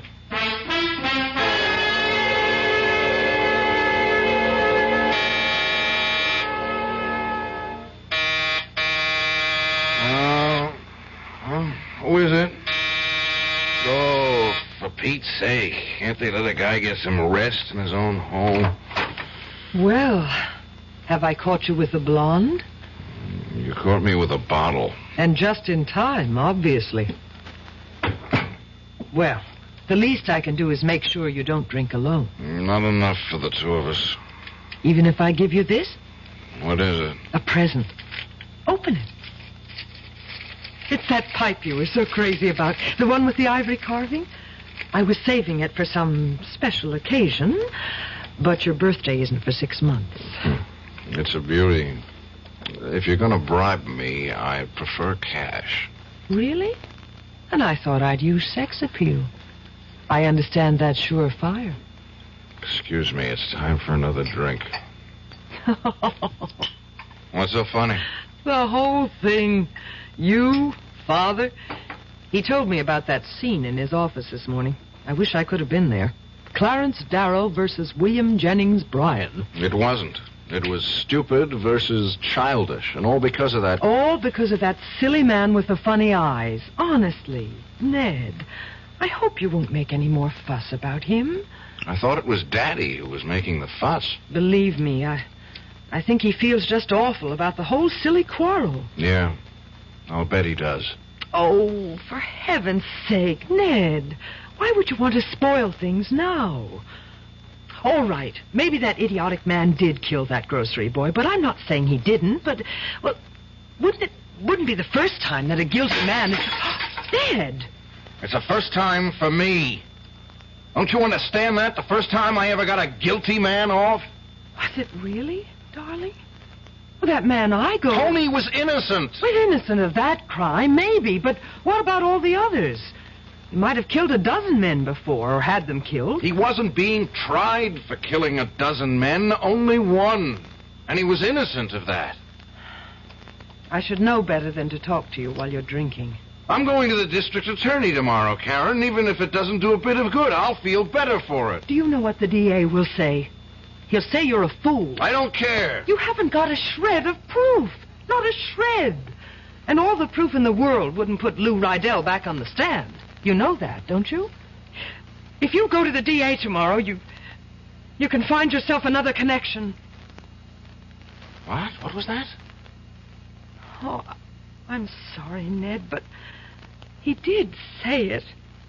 And I know my father. I know he never says anything he doesn't mean. What about you, Karen? What about the connection between me and you? I waited long enough for you to get serious about me, Ned. I can wait a little longer until you come to your senses. And that's the real bribe, isn't it? Hey,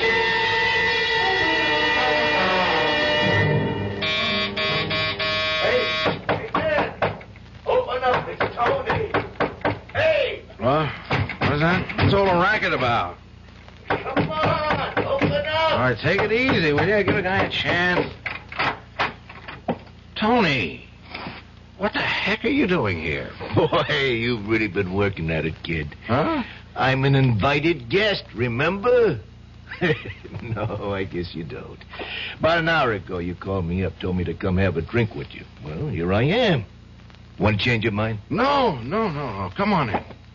I told you, make mine ginger ale or something. I'll drink with you. No, it's a good thing. It's a good thing, Tony. That's about all I've got left. Just one more drink. Hey. What is this, kid? This celebration going on a long time, ain't it? I'm not celebrating now, Tony. Commiserating.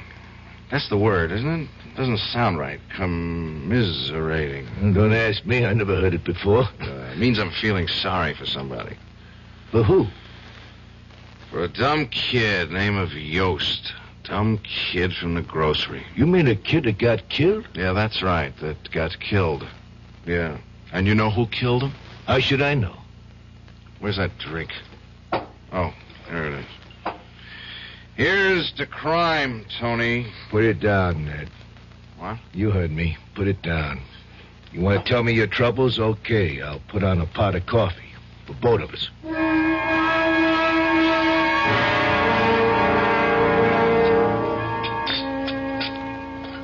That make you feel any better? No. Well, give it time. Tony, were you listening to me? Did you hear what I told you?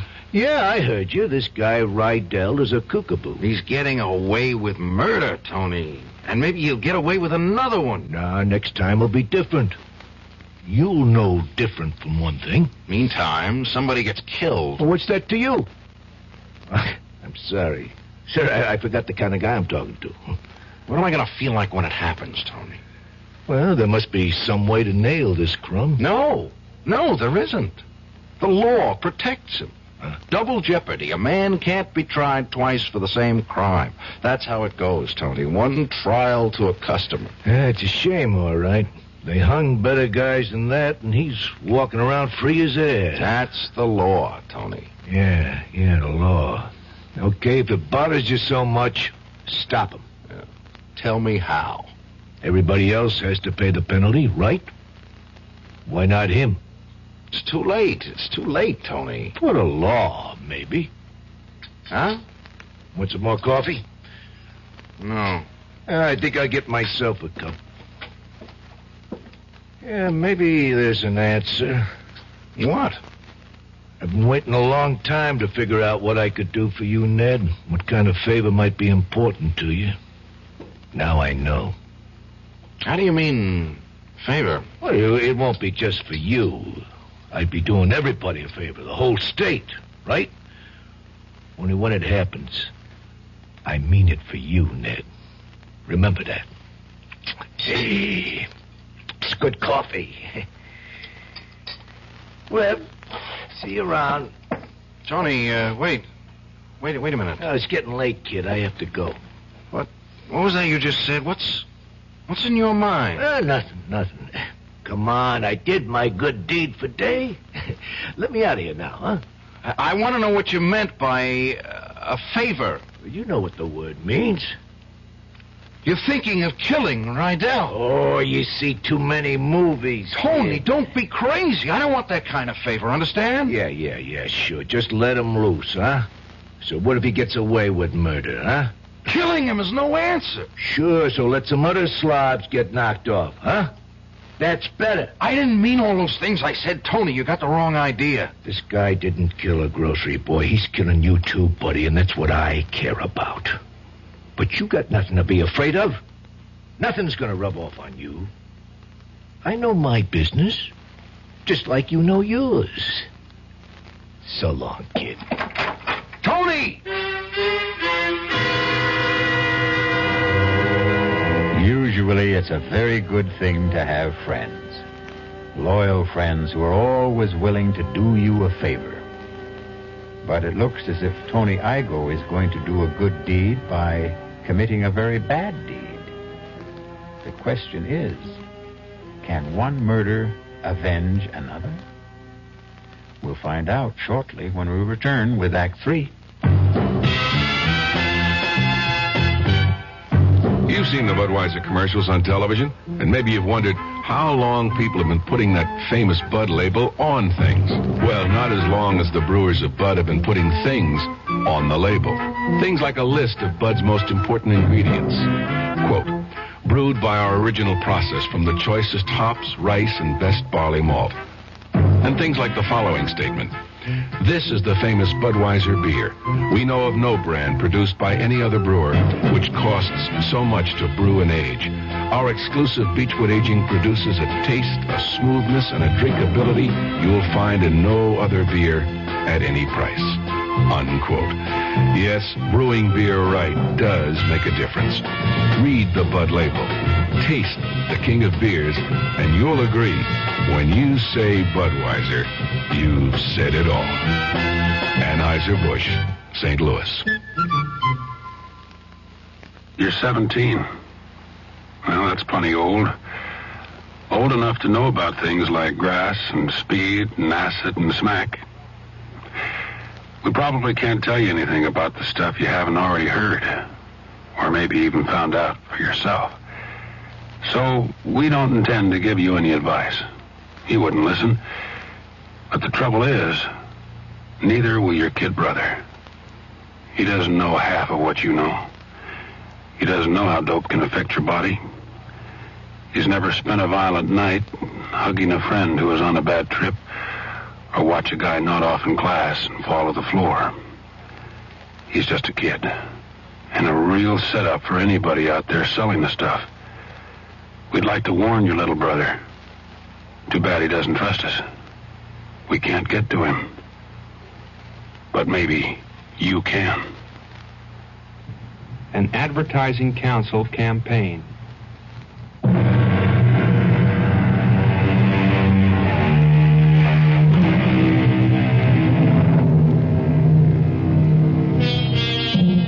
Now, the last act of After the Verdict.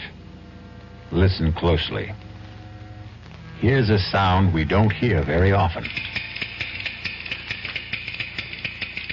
Yes. What with all these electric clocks and digital clocks and electronic clocks, the good old-fashioned ticking that marks off the minutes and hours of the night is rarely heard.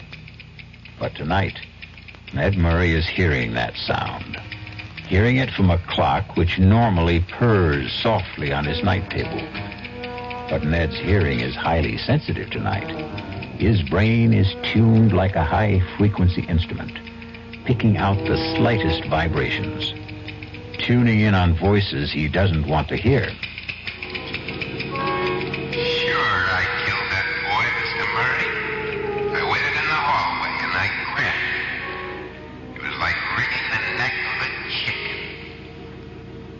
It won't be just for you, Ned. I'd be doing everybody a favor, the whole state, right? Yes. That's true enough. They hung better guys than that, and he's walking around 3 years ahead. Yes. Everybody has to pay the penalty, right? Why not him? Yes. It's true. Why shouldn't he pay? A man is murdered. A murderer has to pay. Tony is right. He's right. Hello? How are you, darling? I'm all right. I'm in bed. Oh, I'm sorry. Did I wake you up? No, I was just lying here. You're not sick, are you? No. Well, it's only 10:30. I didn't think you went to bed so early. I did tonight. You're angry with me, aren't you? No, Karen, I'm just tired. I drank too much. Oh, I knew you'd do that. Ned, I'm so mixed up. Well, what's there to be mixed up about? The choices are pretty clear, aren't they? Are they? Not to me, they aren't. I don't think things are ever that simple, especially when it comes to law. Just ask your father. He knows all about the law. He knows how to make money at it. That proves it. That isn't fair, Ned. No, I suppose it isn't. Don't you remember what he used to say? That if the time ever comes when right and wrong are absolutely clear, there won't be any need for lawyers. Your father didn't say that, Karen. He was quoting someone. Who? Judge Lincoln Arthur, as a matter of fact, the judge at Rydell's trial. Well, it makes very good sense to me. Yeah. Judge Arthur always made sense to me, too. Karen, do you mind if I hang up now? Then you are angry. No. It's just that I have to make a call. A very important call. All right, Ned, but will you call me tomorrow? Yes. If there is one. Good night, Karen.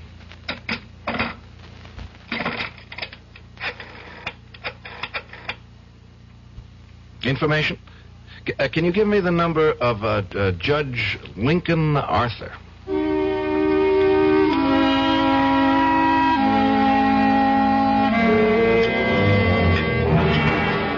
Sure you don't want any wine, Ned?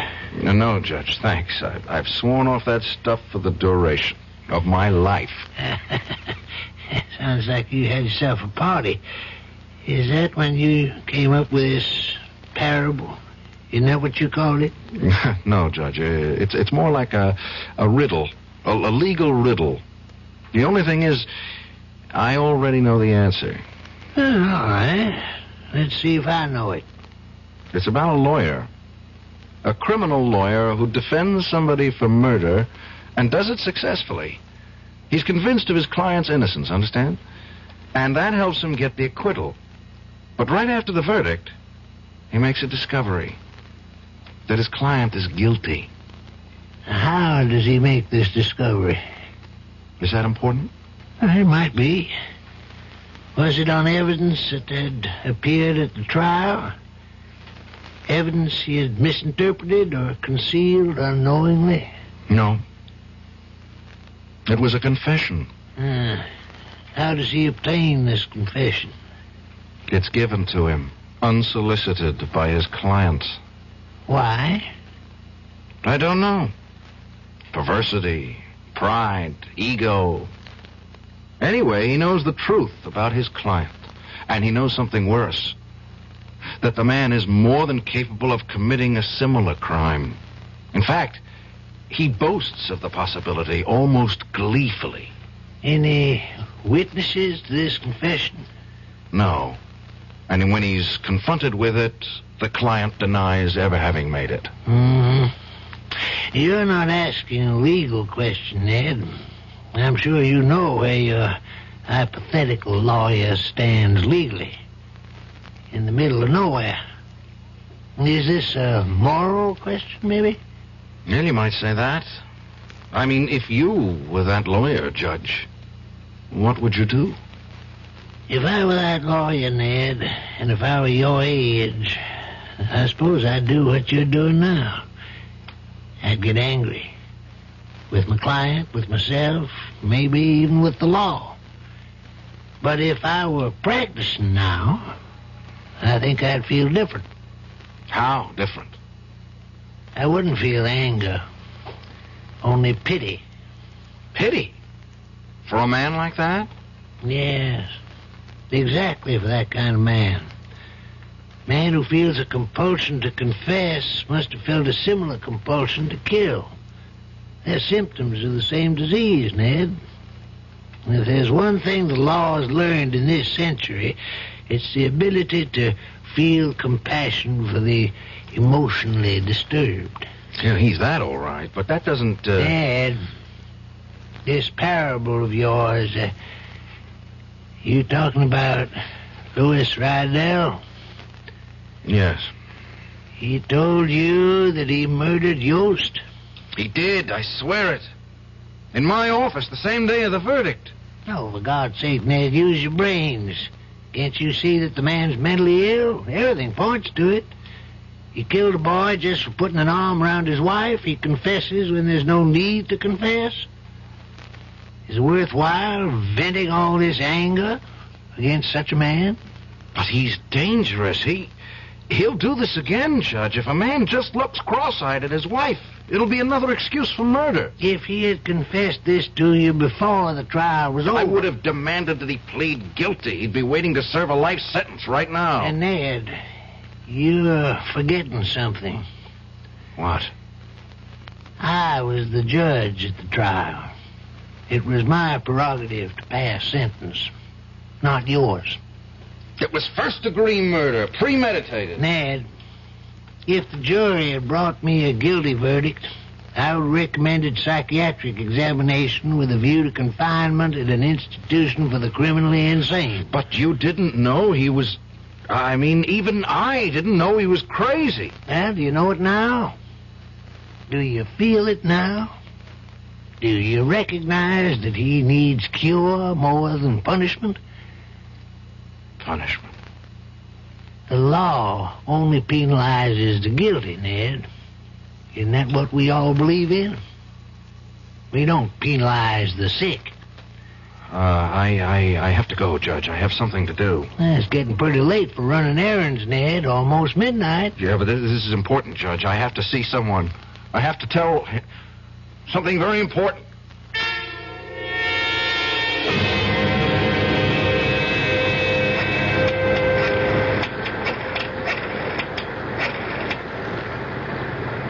Hello?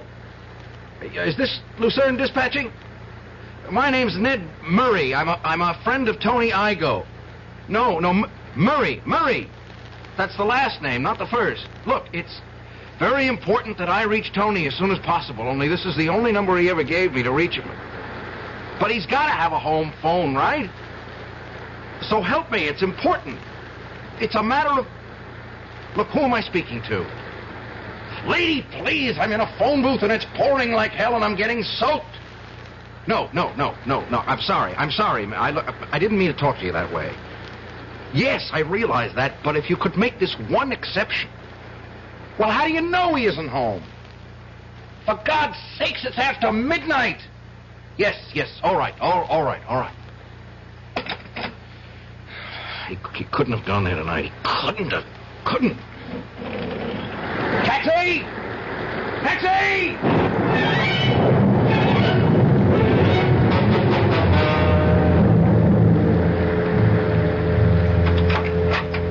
Lou, is that you? Yeah, it's me. Disappointed? Where the heck have you been? I've been taking care of business. What business? Since when do you sell shoes in the middle of the night? I was taking care of some competition. That's what I was doing. What are you talking about? Go on, pretend you don't know. But I don't know. I don't know what you're talking about. You know something, Melanie? You make a rotten liar. I'm not lying. For God's sake, Lou, will you stop staring at me like that? I'm looking at you the way other men look at you. What other men? The one who comes around here every day when I'm out pounding the pavements, peddling those lousy shoes to those stores. Oh, Lou, nobody comes around. You're just in one of those crazy jealous moods again. Well, I got news for you, Pumpkin. There's one boyfriend who's not coming around anymore. Are you still talking about that poor, dumb grocery boy? Lou, I told you there was... No, I'm talking about the old guy. One with the white hair. One who's been hanging around here all night, looking up at our window, waiting to make sure that the coast is clear. You're crazy. Crazy. I don't know any white-haired guys. Well, you'll never get to know this one, because he's got something wrong with him, baby. He's got a carving knife in his stomach. Lou. Oh, my God, no. No, you didn't. Yes, I did. So you can forget about seeing your lover boy tonight, baby. You can just forget it. You'll have to be satisfied with just me. Lou, just tell me it isn't true. Tell me you didn't kill anyone. It wasn't the first time, Pumpkin. If you keep up the way you're going, it won't be the last. In fact, the next one might be you. Oh my God. Those police cars. They're coming here.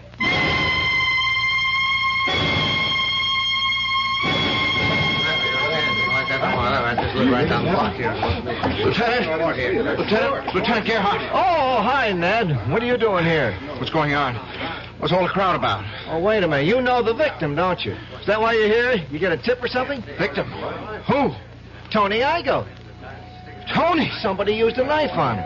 Oh, God. Ironic, isn't it? Probably a dozen guys wanted Tony Igoe knocked off, and how does he get it? From a jealous husband. Is he dead? Yeah, he's dead. And it was your ex-client who did it, that guy Rydell. He caught Tony hanging around the building watching the place. Rydell claims he was after his wife. You know about this, Ned? It's not true. It's not true, Lieutenant. He didn't even know the woman. Then what was he doing here? A favor. He was doing somebody a favor. What are you talking about? Look, where is Rydell now? Upstairs answering questions. He won't get away. Not like the last time, Counselor. Yes, it won't be like the last time. Excuse me. Hey, where do you think you're going? I want to see him. He's entitled to talk to a lawyer, isn't he? You must be nuts yourself. Half a dozen witnesses saw him do Can it. I go up, Lieutenant? You mean you'll defend that screwball again? He's out of his mind. Don't you know that? Yes, I know. And that's what I'll try to prove. Now, will you please let me see my client?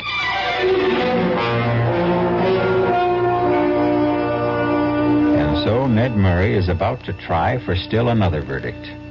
This time a verdict which will carry a punishment more befitting to the crime. And something tells me that he'll be very successful. Not just as an attorney, but as a human being. I'll be back shortly.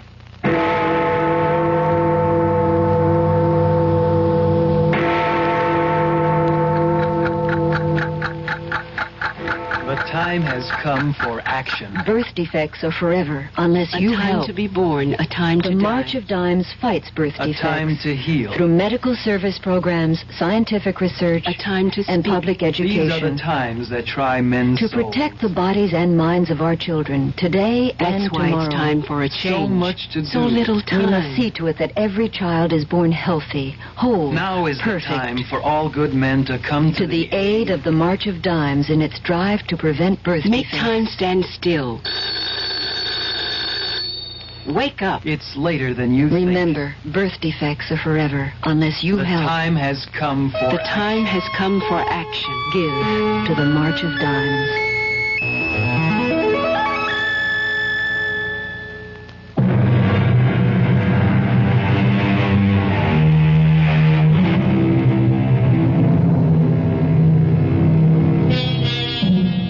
Some time ago, a man named Thomas de Quincey said, "If once a man indulges himself in murder, very soon he comes to think very little of robbing. And from robbing, he comes next to drinking and Sabbath breaking.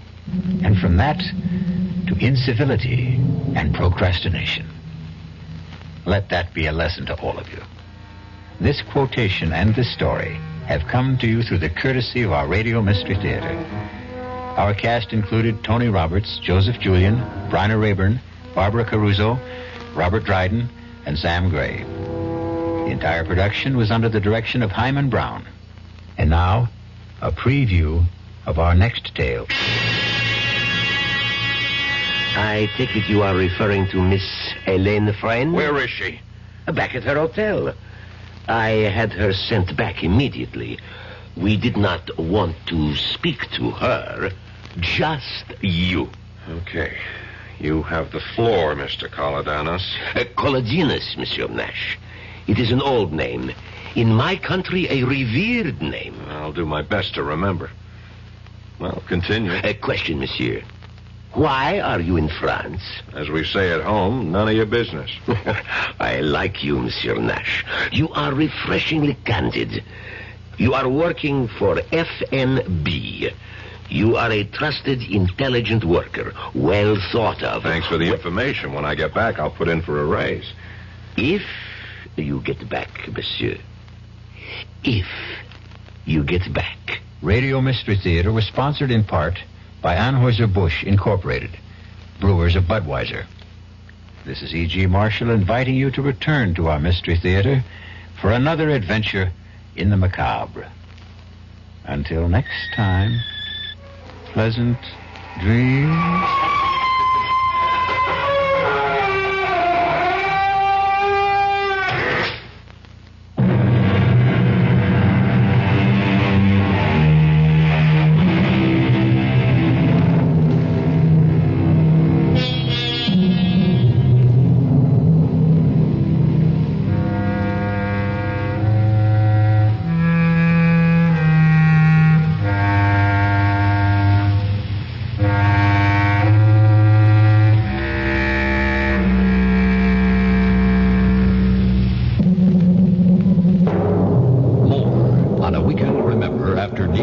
weather, and sports.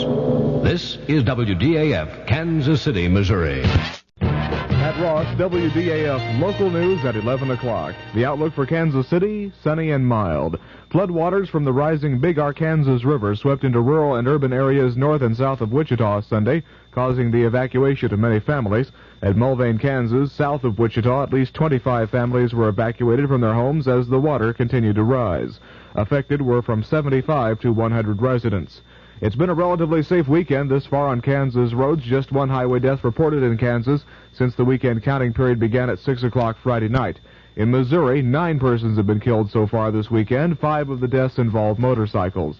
Missouri legislators return to work tomorrow, anxious to resolve a deadlock on the state's $2 billion budget. For some senators, it could be the last time they return to Jefferson City for a while. WDAF News Time, 11 o'clock.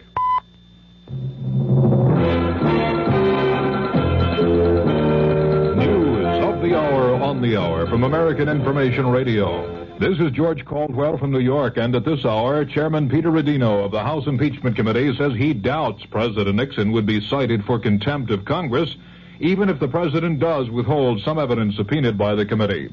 On ABC's Issues and Answers, Republican Senator Charles Percy of Illinois says the president already is headed for a dangerous confrontation with Congress. Percy says the president may be obstructing justice by holding back evidence. Democratic Representative Shirley Chisholm has changed her mind about chances the president will be impeached. In Kansas City this afternoon, Chisholm told newsmen, I do think there are enough votes now. About 3 weeks ago, I would say no. But again, I am noticing the change in the attitudes of some of the most conservative members and some of the lifelong allies of the President of the United States. And when that begins to happen, you recognize that there is an erosion of confidence. And so I think that we do have the votes at this moment. Representative Chisholm said the president's tax case turned the tide for impeachment. The fight for Mount Hermon. That story coming up.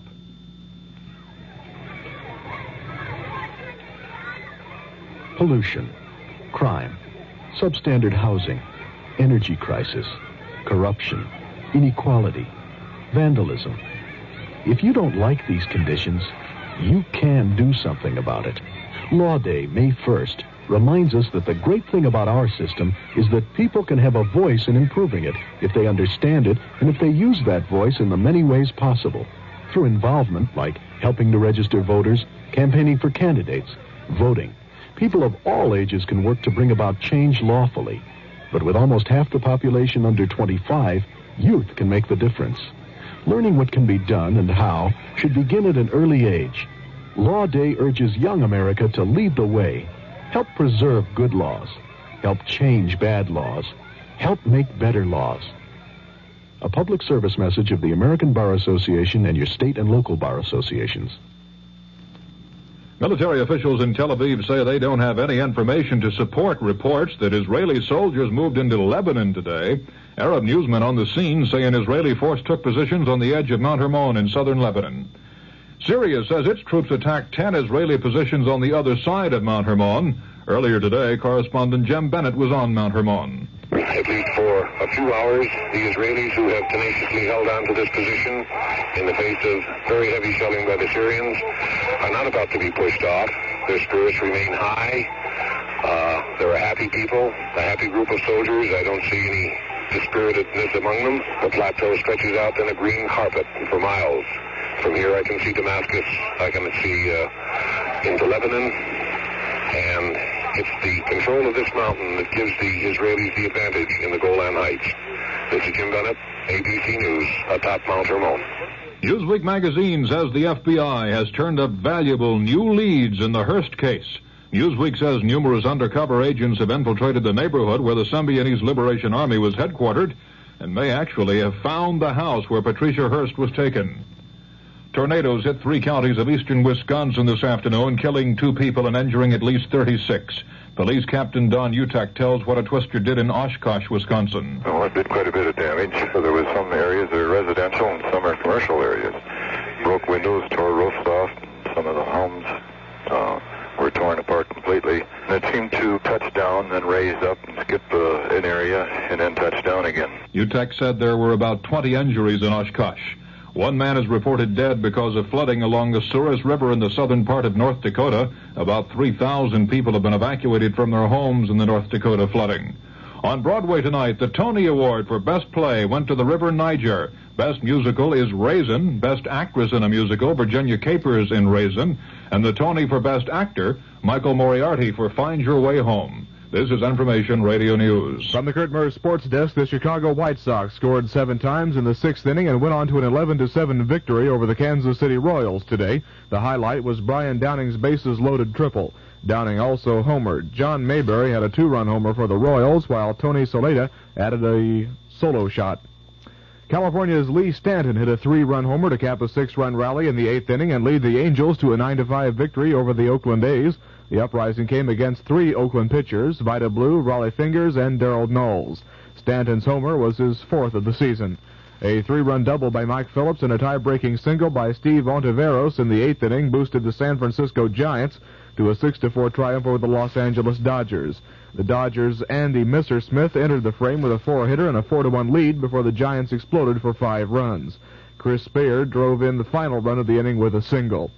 Veteran Joanne Prentice sank a 3-foot putt to defeat Jane Blaylock today on the 4th playoff hole to win the title in the Dinah Shore Winner's Circle golf tournament.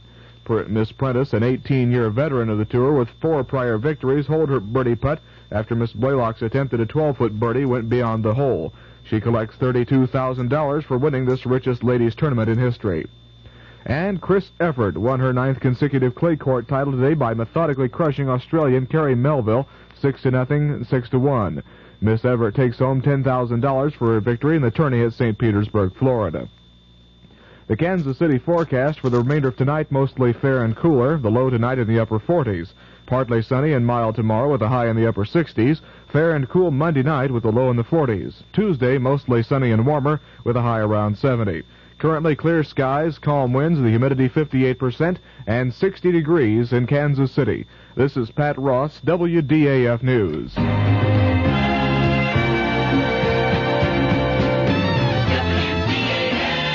The CBS Radio Mystery Theater presents...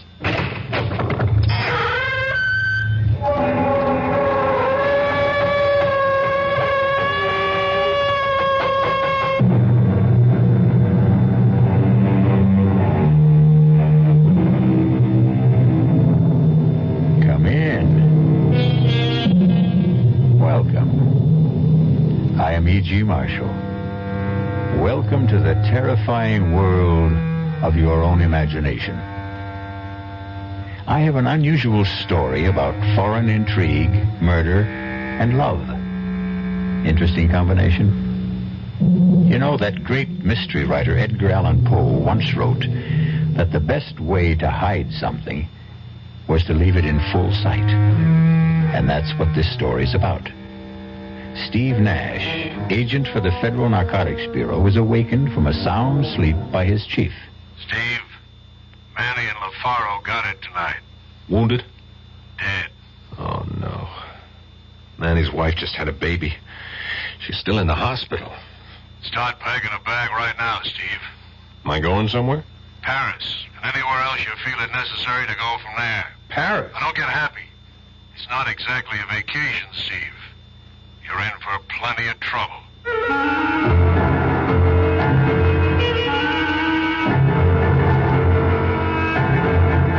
Our mystery drama, Conspiracy to Defraud, was written especially for the Mystery Theater by Sidney Sloan and stars Paul Hecht. It is sponsored in part by the Kellogg Company, makers of Kellogg's Special K cereal, and by Anheuser-Busch Incorporated, brewers of Budweiser. I'll be back shortly with Act One.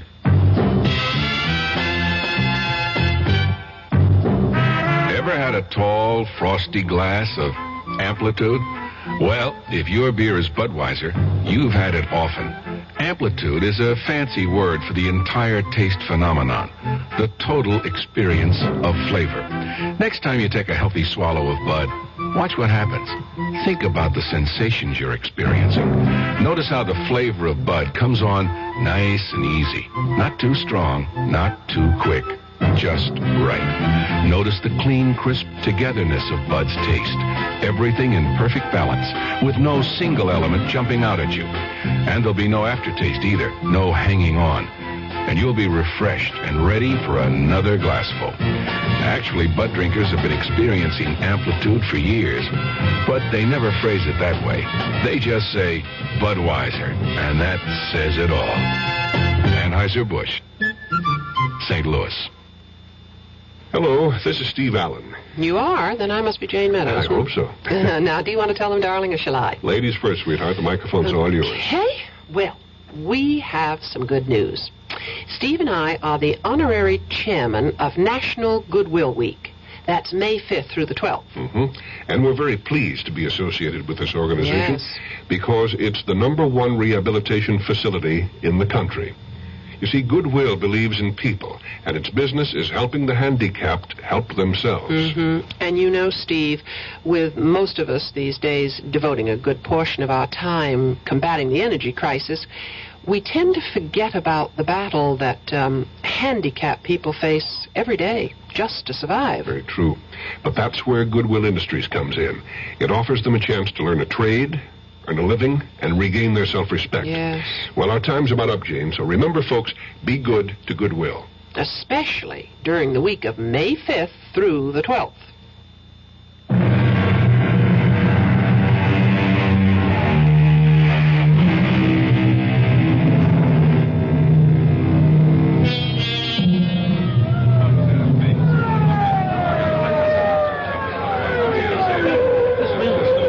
What the police and the Federal Narcotics Bureau believe to be a well-planned and secret bust of a big narcotics ring is taking place in a warehouse district of New York City.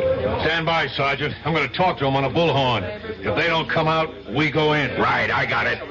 You are completely surrounded. I repeat, you are completely surrounded. Come out with your hands behind your head, and we will not fire.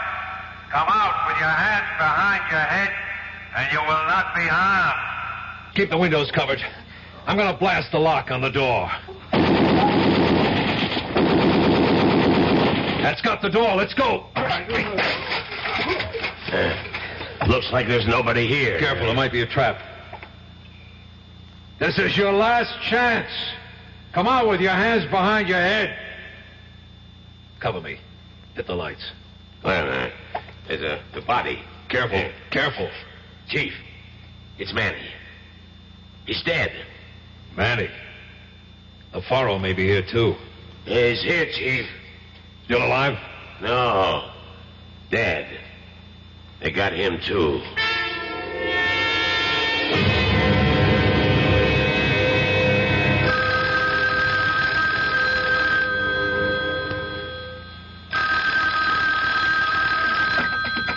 Yeah? This is Borden, Steve.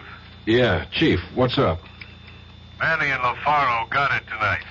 Wounded? Dead. Oh, no. Manny's wife just had a baby. She's still in the hospital. I haven't spoken to her yet. Talked to Mrs. LaFaro. Took it hard, eh? I hate this job. Steve, you're a good friend of Manny's. Would you talk to his wife for me? Sure, I'll go to the hospital first thing in the morning. Rotten business. Better start packing a bag right now, Steve. Oh, am I going somewhere? Paris. And anywhere else you feel it necessary to go from there.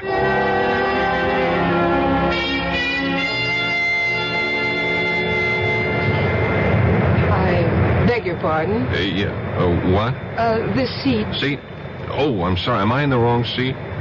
No, I am. Oh.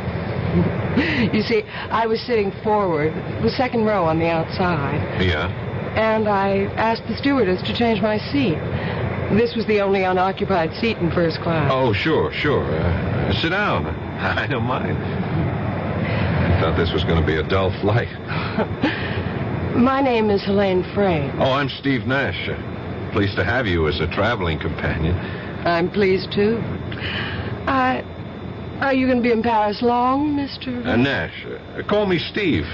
So seldom I get called Mr. I'm not sure whether I'm the one. Steve, then. Are you going to be in Paris long? Well, it all depends on business. Are you? No, I was rushing back to...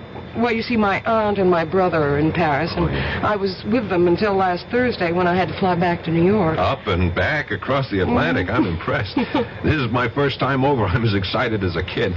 Your first time? Well, that must be exciting. You must let us show you the sights. Nothing I'd like better, Elaine.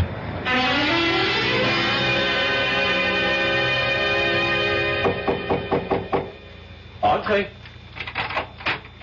Inspector Boivin? Oui. You are Stephen Nash, Federal Narcotics Bureau? That's right. Entrez. Come in, please. I've been expecting you. May I say that we are not pleased by this visit? I'm sorry, I didn't set it up. Oh, it is not personal, you understand. But we feel that France is, how shall I say it, is being insulted by the charges that we are the center of the illicit narcotics trade in Europe. Inspector, a lot of heroin is getting into the States. We know it's coming from France. Well, that is doubtful. In the last 6 weeks, we have intercepted and destroyed over 100 pounds of refined heroin coming into New York alone. From France? Definitely. 3 men from my department have died in the operation, and that is no exaggeration. Well, as you say, it is foolish for me to fence with you. That is not my job. As I understand it, Inspector, your job is not to question nor to argue. Your job is to cooperate. And that was the information handed down to my boss from the State Department. You may be assured of our cooperation.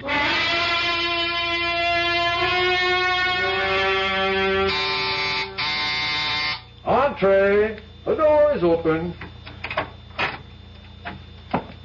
Oh, hello. You must be the chap Helene picked up on the plane. Picked up? Oh, that's just a figure of speech, of course. I'm Harrington Frayne, Helene's brother. Oh, hi, I'm Steve Nash. Yes, well, hello. Sit down. Helene should be back in a minute. Just stepped out to do a bit of last-minute shopping. That you, Helene? Oh, Auntie. This is that chap that Helene met on her flight back, Mr. Stephen Nash. This is our Aunt Phyllis, Mrs. Starrow. Oh, how do you do, Mr. Nash? How do you do, Mrs. Starrow? Oh, please, call me Phyllis.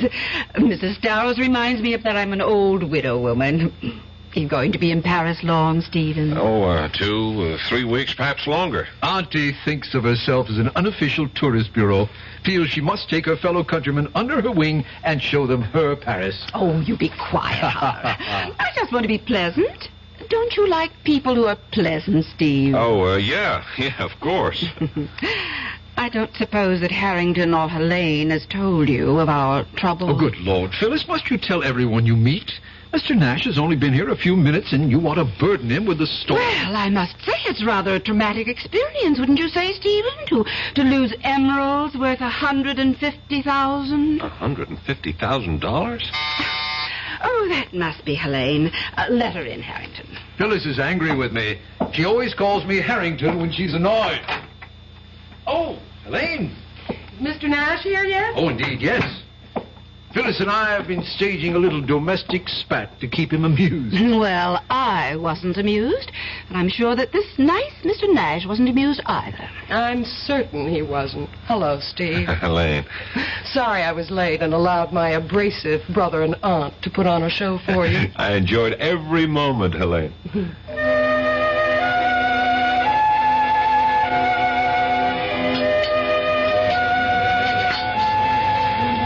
Penny for your thoughts, Steve. Oh, I'm sorry.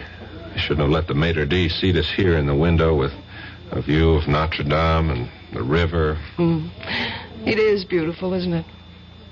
I was worried that perhaps you might feel that I'd steered you to a tourist trap. This place is frightfully expensive, you know. It's great.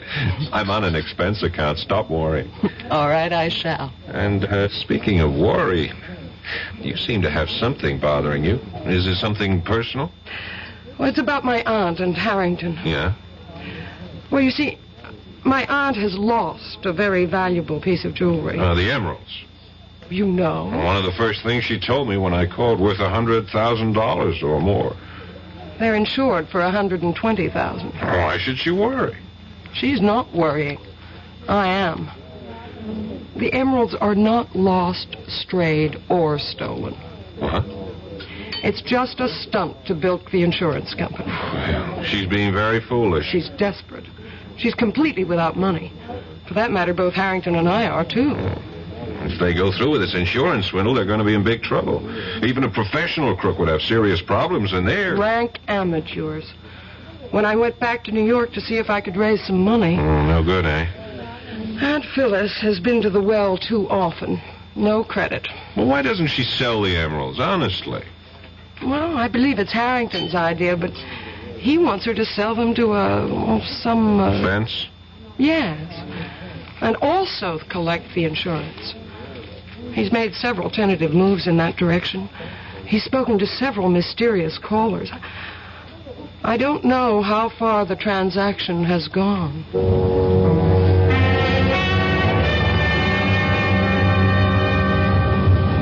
Taxi! Taxi! I can find you a taxi, monsieur. What?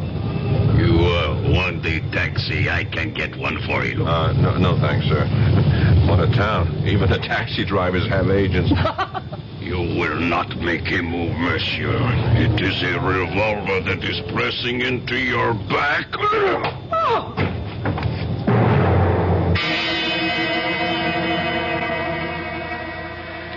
Perhaps you underestimated your strength, Gab.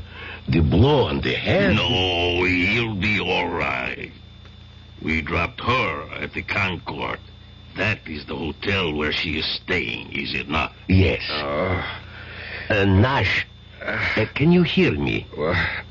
You are opening your eyes. That is better. Oh, my head. Unfortunately, Geb found it necessary to persuade you to come with him. Yeah. It's a neat little persuader he used. Right in the back of my head. Thanks. Don't try to move yet, Mr. Nash. Who are you? I? You do not know me? I am quite well known. I am Orestes Kolodinos. Rings no bells. Why should you try to make me come here? Wait a minute. Where is she? What have you done with her? Now, compose yourself, Mr. Nash. I take it you are referring to Miss Helene Friend? Where is she? Back at her hotel. I had her sent back immediately. We did not want to speak to her. Just you. Okay. You have the floor, Mr. Kolodinos. Kolodinos, Monsieur Nash. It is an old name. In my country, a revered name. I'll do my best to remember. Well, continue. A question, monsieur. Why are you in France? As we say at home, none of your business. I like you, Monsieur Nash. You are refreshingly candid. You are working for FNB. You are a trusted, intelligent worker, well thought of. Thanks for the information. When I get back, I'll put in for a raise. If you get back, monsieur. If you get back.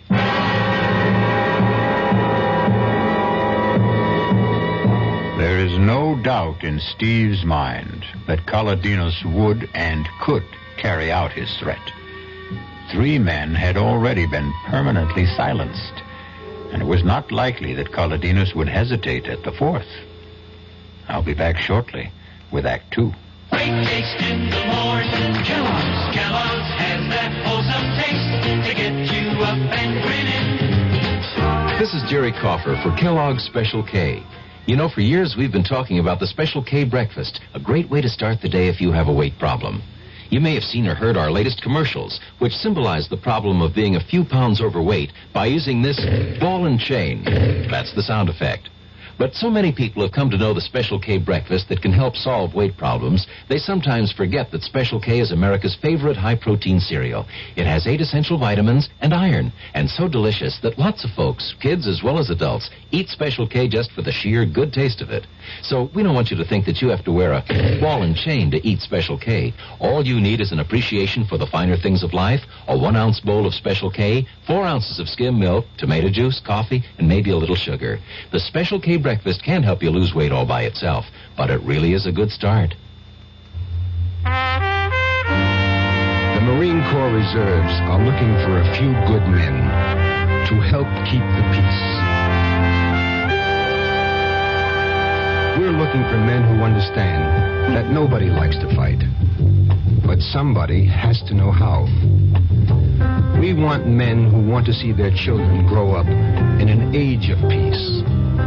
Men who will do more than wish for it. Men who will work for it. Men who don't need the draft to know there's a job to be done.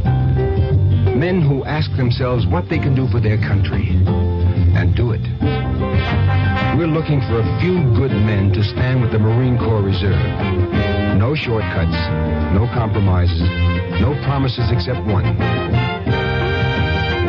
You'll be a Marine, and you'll be ready. That's the job of a peacekeeper.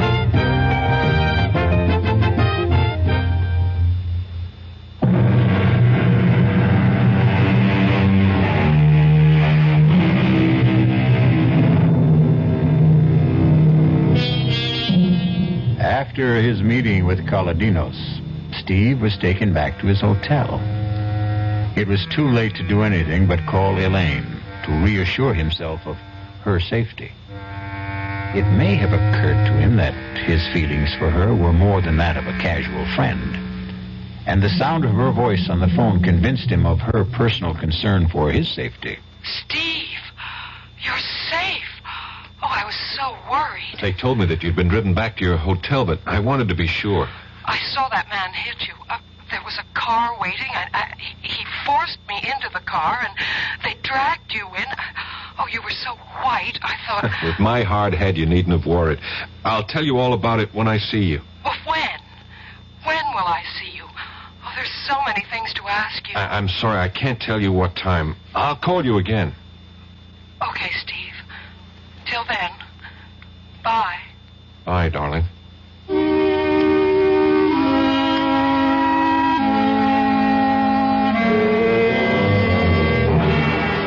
Ridiculous. Incroyable, monsieur.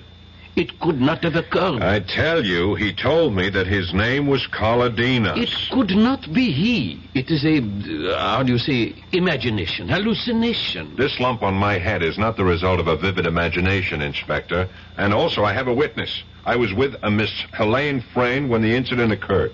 Frayne? Frayne is an English name? Possibly English in origin, but she's an American. She has a husband by name Harrington Frayne? No, that's her brother. This is a most interesting development. Monsieur Frayne was here not 20 minutes before you to report that his aunt, Madame Phyllis Darrow, had been robbed of a valuable collection of emeralds. I believe he estimated the jewels to be worth, I have the report here. Yes, 700,000 francs. In dollars, 150,000. Look, Inspector, let's stay with my problem. What are you going to do about Kaladinos? Do? But you are jesting, monsieur.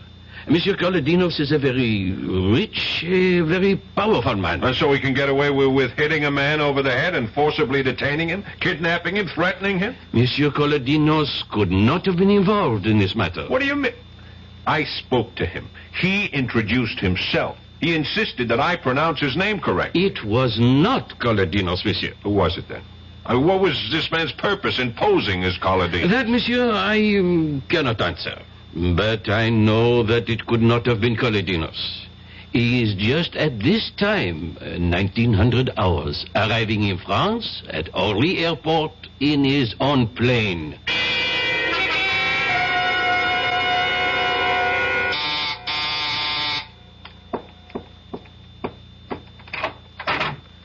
Steve. Darling. Oh, you kissed me. Surprise you? No.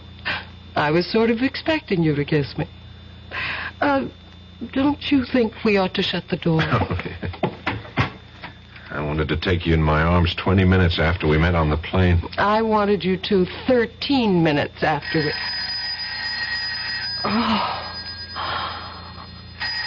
Oh, damn, let's ignore it. You better answer it. Oh, dear. Yes? Yes, he's here. Steve, it's for you. New York calling. Oh, yeah, I left word at my hotel where I was going to be. Here, darling. Oh, thanks. Hello? Steve, Borden in New York. All right, Chief. You get my cable? Yeah, and I have all the info you requested, but I can't give it to you where you are. Incidentally, where are you? Oh, Suite 1013 at the Concord Hotel. It's all right. It's a friend. All right, now go to the railroad station.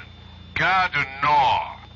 Near the ticket window on the south side of the station, you see a line of 10 telephone booths. Counting from left to right, you go to booth 3 at 3 o'clock your time. You better get to it 15 minutes early to be sure it's available. Now, wait a minute, Chief. Let me see if I got it all. Gare du Nord, 3 o'clock, third booth on the south side of the station, counting from the left. Correct. Why all these precautions, Chief? Steve, you are being watched, followed, bugged 24 hours of the day. Don't trust anyone. I'll talk to you later. Bye. Bye, Chief. Well, what was that all about? Oh, it's nothing. It's the business I'm in, Elaine. Oh, it sounds very mysterious. Rushing off to the Gare du Nord to receive a phone call at 3 o'clock in booth 3. Oh, I almost forgot. What? When I came into the hotel just now, the clerk at the desk, he gave me a message for you. Hang on, I got it here someplace. For me? I think it's for your brother. What did I do with it? Ah, darn it. Well, don't be upset. It's probably nothing important. Hang on. I can remember it. It was very short. Just call El Morey. What? Yeah, it was, sounds sort of Arabic. El Morey. E-L-M-O-R-E-Y. Did you ever hear of it before? Oh, no. Maybe. I'm not sure. You seemed a bit upset when I mentioned it. Well, I was, actually. I think it's the man Harrington has been trying to contact. About the sale of the emeralds? Yes. We've had several calls. I've heard him deep in muffled conversation on the phone at least 3 times in the last week. Elaine, you can't let them... You've got to help me. I'm desperate. I can't think how I can stop them. Except by going to the police, as you said. Oh, not that. No. Well, that would be the last resort.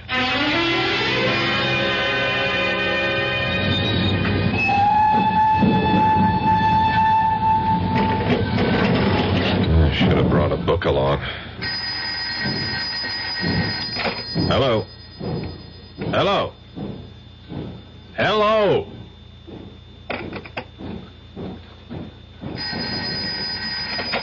Hello? Hello, Steve? Yeah, Borden. Steve Nash. Steve, is that you? Yeah. Good. I'm glad you got to the booth early. I'm 7 minutes and 35 seconds early. Now, exactly. listen. We have reason to believe that we may be bugged right here at headquarters. Here's the info on Coloninas. He's a rich exporter of olives and olive oil. He's dabbled in other things, art, petroleum, some shipping. But mainly olives and olive oil, eh? Clean? Well, who knows? Then explain why he picked me up, brought me to this place, and gave me more than a gentle warning to get the hell out. I don't get it. He's reputed to be one of the richest men in Europe. Now, here's what I wanted to tell you. We have it on good authority that a very large shipment of raw opium came into Marseille yesterday. It'll take a few days to process, and then the refined product will be slipped out of France for here. Do the French know? They're just being told through official channels.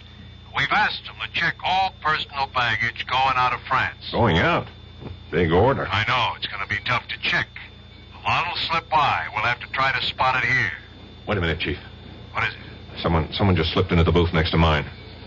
Public phone, Steve. This guy I recognize. You know what time it is on my watch? Exactly 3. Yeah, but Steve, what is that got to... I ran into on the street the other night, the one who let me have it on the back of the head. Don't you see? He's in the next booth, probably hooking up some sort of electronic device to listen in on us. He expected you there at 3. Yeah, you were right. You were right about the phone being bugged. But we got the jump on him by several minutes because I was early. I won't hang up my phone, Chief. Stay on the phone. I'm going to get him. What? I get you, you little punk. Let me go. I'll call the police. You call the police. Good. Save me the trouble. But before they get here, I have a little something I owe you from the other night. You're quitting so soon? Come on, buddy boy. Don't play unconscious with me. Uh-oh. Looks like we're going to have some company. Hello. Chief, are you still there? Yes, Steve. What's going on? I just And I just nailed our eavesdropper, and I was right. He is one of Colodina's boys. Now, you better get in touch with the French police and point the finger at Colodinas. And while you're getting Colodinas into trouble with the police, you might tell them that they got me locked up. I don't think I'll be able to explain. Locked up? What are you talking about? You're not locked up. No, but by that time I will be. Here comes the gendarme now. Bye, Chief.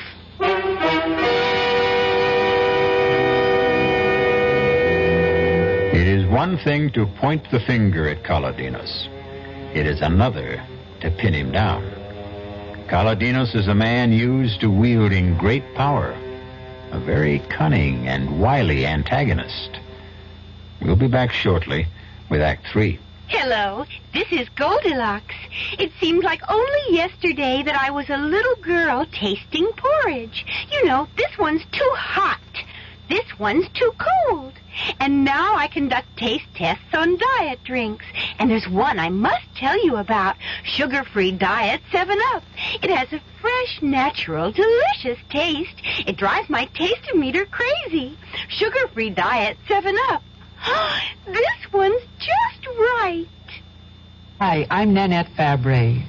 11 million Americans have an untreated hearing problem, including 3 million school-age kids. I was one of those kids, but I got help. Most hard-of-hearing people can be helped either medically or through amplification. There is a Better Business Bureau booklet that may help you, and it's free. Write Better Hearing Institute, Box 1840. That's 1840, Washington, D.C. You want to hear what you're missing. Your contributions to care have given help and hope to millions of needy people around the world. When they were hungry, you nourished them. When they were thirsty, you brought them safe water to drink. When they were sick, you made them well. When they were homeless, you provided them shelter. When they could not read, you helped build their school. When they were without hope, you showed them how to help themselves. CARE, the International Aid and Development Organization. By helping one human being anywhere, you help mankind everywhere. People who need care need your help. Please send your dollars to CARE, Department 2, New York 10016.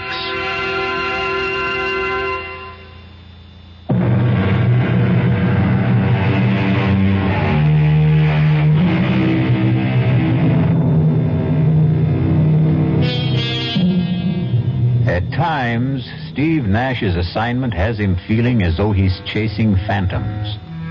He keeps reaching out to grab something tangible and ends up with empty hands.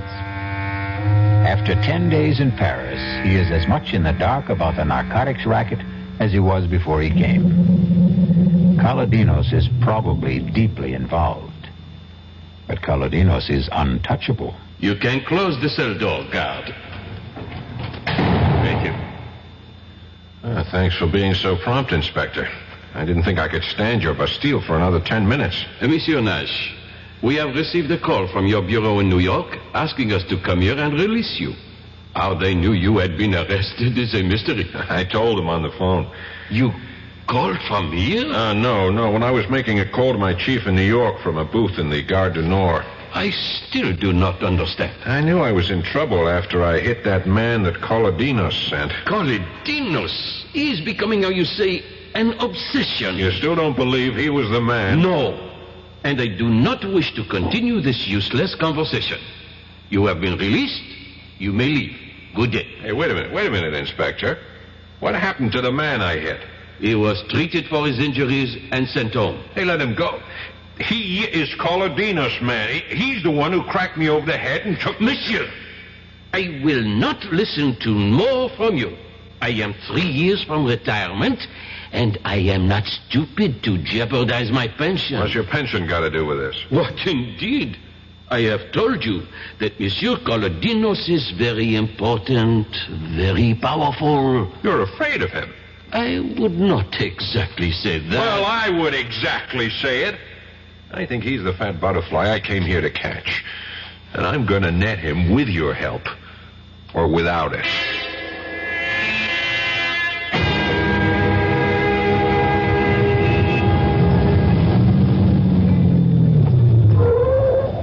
Monsieur Nash. Monsieur Nash.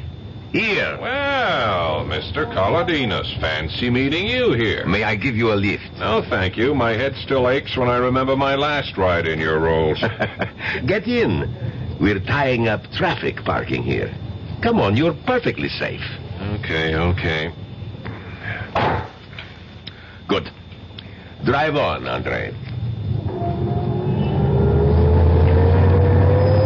As a matter of fact, I was anxious to see you, Kaladinos. Really? I am flattered. You wanted to say goodbye? Goodbye? Yes, because you are leaving Paris. Where did you get that information? I mean, how come I haven't heard? You will, monsieur. You will. And you are very lucky, you know? Go on. You are alive.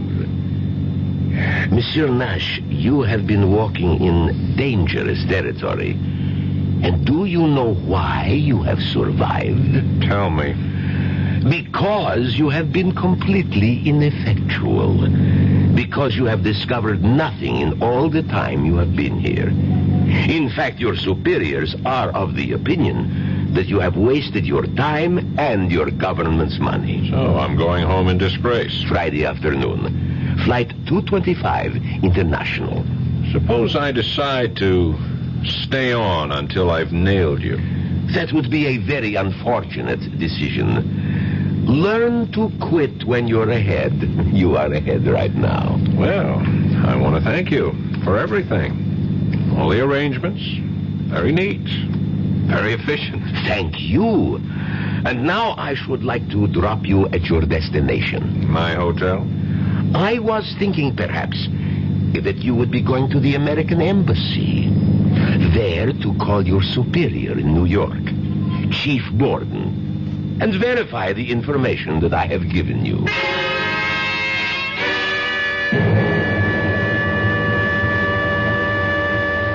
Borden here. Steve? Right, Chief. Been trying to reach you all day. I haven't got good news for you. I know. I'm coming home Friday. Sorry, Steve. I'm just following orders. Oh, don't bother to explain, Chief. Someone over here doesn't like me, that it? That's about it. Maybe because I'm getting close to something, beginning to press where it hurt? Well, if you want it straight, we got the info that you're having a big thing with a certain Miss Helene Frayne, spending government bread on her fancy restaurants, things like that. Yeah, no mention of Orestes Kaladinos in all the memos on me. No, not a thing. Marvelous. It's simply astounding how that overweight olive salesman can be everywhere at the same time. Wield influence strong enough to get our government to back down and still not show himself. Steve, I'm sorry. Yeah. I'm not fired yet, am I? No, not yet. It's nice to know where you stand. I'm still employed until Friday. That gives me 3.5 days. I'll do what I can for you, Steve. Thanks, Chief. I knew you'd say that. Now listen, call on me for anything I can do from here. Any time of the day or night. Now, here's my home number. Don't hesitate to call. It's 415-3132. Hang on. I haven't got a pencil or a paper handy. Oh, just remember the name McCauley. M-C-H-O-L-L-Y. That's how I remember all telephone numbers. I convert them to names. Oh, you use the letters on the telephone dial instead of the numbers? Yeah, it's an old trick. You remember, Steve? Can't forget. Macaulay. Okay, good luck, Steve.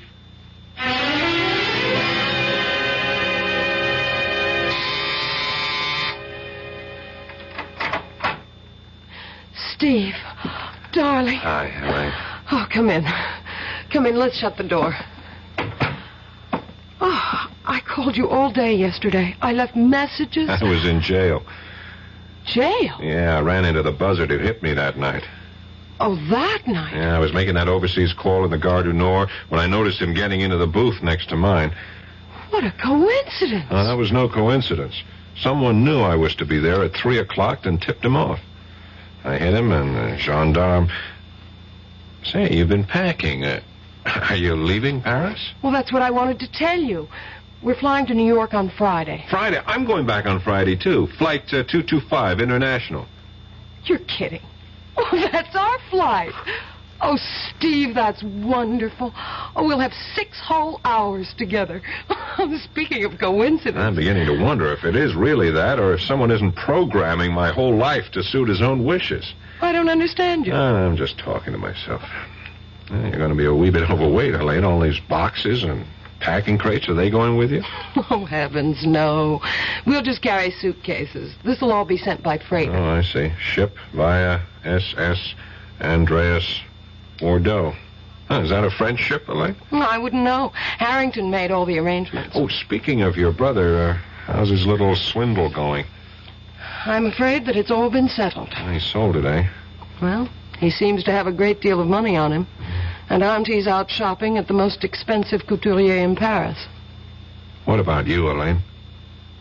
I couldn't do it, Steve. Couldn't turn them in. Oh, the whole thing's a mess. I feel helpless. Well, take heart. They may get caught yet. Wait till they try to collect. Oh, Phyllis. I am exhausted, utterly exhausted. One doesn't realize how tiring shopping for clothes can be. Oh, hello. You're Mr. Nash, Mrs. Starr. Oh, of course. Nash, Philip Nash. Now, where did we meet, young man? Right here, Phyllis. Not more than 10 days ago. And his name is Stephen, not Philip. Oh, yes. And he's the man I'm going to marry. If you'll have me. Will you, Steve? Will I? Darling, I thought you'd never ask.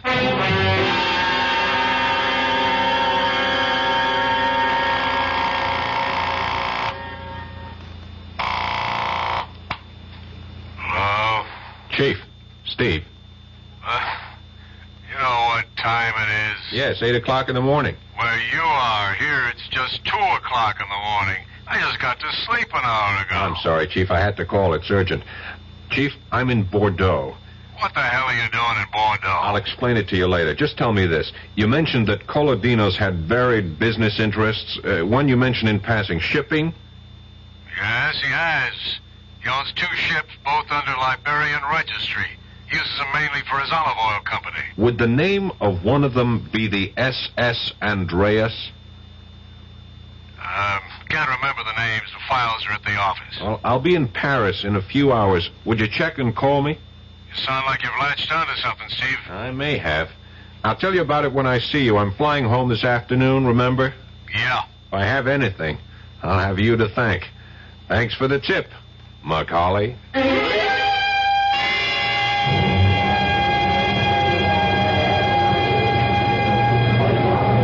Now, really, I can't understand. I distinctly remember ordering all 3 tickets for first class. Now they tell me that we have 2 first and 1 tourist. Now, don't get so worked up about it, Har. I suppose you expect me to sit in the tourist class seat? No, I shall. Being a martyr, Helene? No, but I'll have more charming company in tourists than you, dear brother. Ah, here he comes now. Nash. That's right. Phyllis said he'd be on this flight. Steve, over here. I'm sorry I'm a little late. I had to wait for a call from New York. Hello, Harrington. Hello. Please excuse me. I've got to find Phyllis. She's buying perfume in the duty-free shops. She'll never know what time it is. Don't be too long. They'll be calling our flight any minute.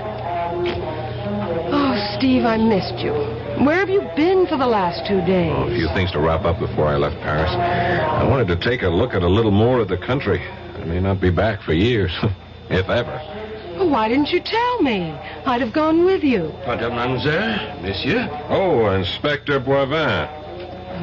Come to see us off, monsieur? Not exactly. Mademoiselle, Madame Starrow and Monsieur Harrington Frayne should also be present. They are here? They're here, Monsieur Boivin. My aunt is doing some last-minute shopping. Oh, here they are. Oh, I've had the most glorious time, Helene. Oh, Miss Nash and Monsieur Boivin. Well, I'm afraid I'm way over my quota. I have bought some big gallons and gallons. Madame, but we have very little time, and it is necessary that all your luggage be examined before you board. Be examined? At this end? We're going out, not coming in. I am sorry, monsieur. Regulations, if you will be so kind. Regulations? Since when? Tuesday this week. All luggage must be examined before departure. Red tape, bureaucratic red tape. If you'd stop arguing, we'd be through it in a matter of minutes. Wyatt Harrington. Now, Monsieur Boivin, where do we go? Please, be so kind as to follow me. You too, Monsieur Nash. Through this door, please. Our bags are already on the plane. They were checked through. You will find that all your luggage is on that table, ready for examination. Now, the attendants will help you, but we should like you to open your own luggage. Who is first, dear? That's mine. Open, please. Now let us look inside the case containing your articles of toilet, monsieur. This is toothpaste. Is this necessary, monsieur? Must you remove and examine everything in the case? Patience, monsieur. I know what I am looking for. This tube is most interesting. Regard, it has been opened at the bottom and sealed again. When one presses firmly on the tube, one discovers that there are unnatural lamps within. We shall see what they are. I take my pocket knife and... there. These are emeralds, wouldn't you say, madame? Yes, they are my emeralds. Now, would you be so kind as to give them to me? Presently, madame. Monsieur Frayne, Madame Starrow, you are under arrest. On what charge? Oh, my nephew did not steal my jewels.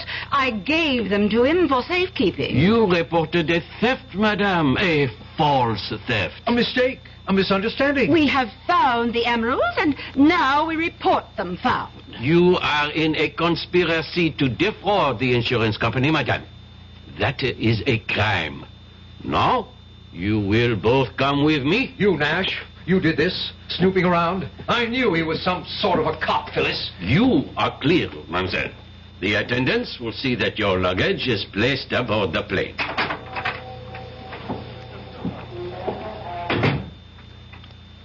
So you finally decided to do it, eh, Elaine? Yes. I discovered that the emeralds hadn't been sold yet.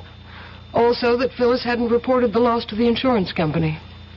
I knew the charges couldn't be too severe and would probably be dismissed. Of course, they'll probably never forgive you. Oh, I think they will in time. And I'll have you to console me, Steve. They'll be calling our plane now. Too bad Phyllis and Harrington's tickets won't be used. Oh, look, there's Boivin. He's alone. I guess he sent them off to the Bastille. I don't envy them their visit. My experience was pretty bad.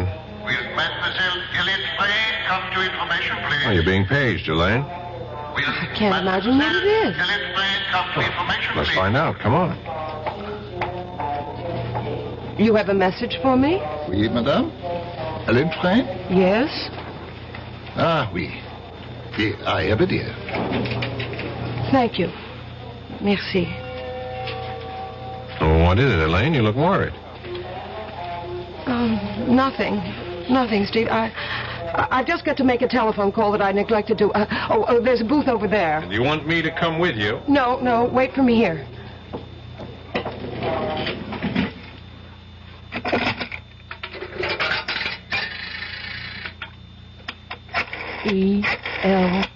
ELMOREY.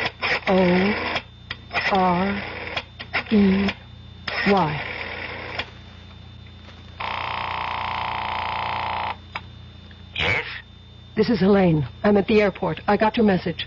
What message? The message of information. I was paged. What message? The usual. Call El Moret. You fool. You little fool. I sent no message. You've been trapped. You are caught. And so am I. They will be waiting when you come out of the booth. You have involved me, you stupid fool. Thank your American lover for this. You are under arrest, mademoiselle. Would you be so kind as to accompany me? Yes. Monsieur Nash, I leave the prisoner in your custody. Your plane is already boarding. You do not have much time. Thanks, Inspector. Steve, Don't cry. It can't change matters. Steve, I won't try to defend myself. You were planted on the plane I came over on, weren't you? Yes. This whole business of the stolen emerald was a diversionary move, eh? Harrington and Phyllis would be caught and the police satisfied with the capture. This would allow you to slip through. Yes. It's true. It's all true. We were the clearinghouse. The crates we sent to Bordeaux. I know. Narcotics. The ship SS Andreas belongs to Colodinas. I checked it out. Sailed yesterday for New York.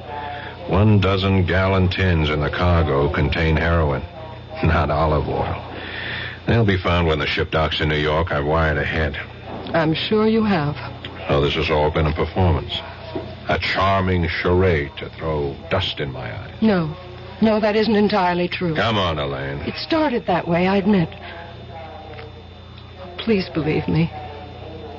I love you. Mademoiselle? Yes, I'm ready. Goodbye, Stephen.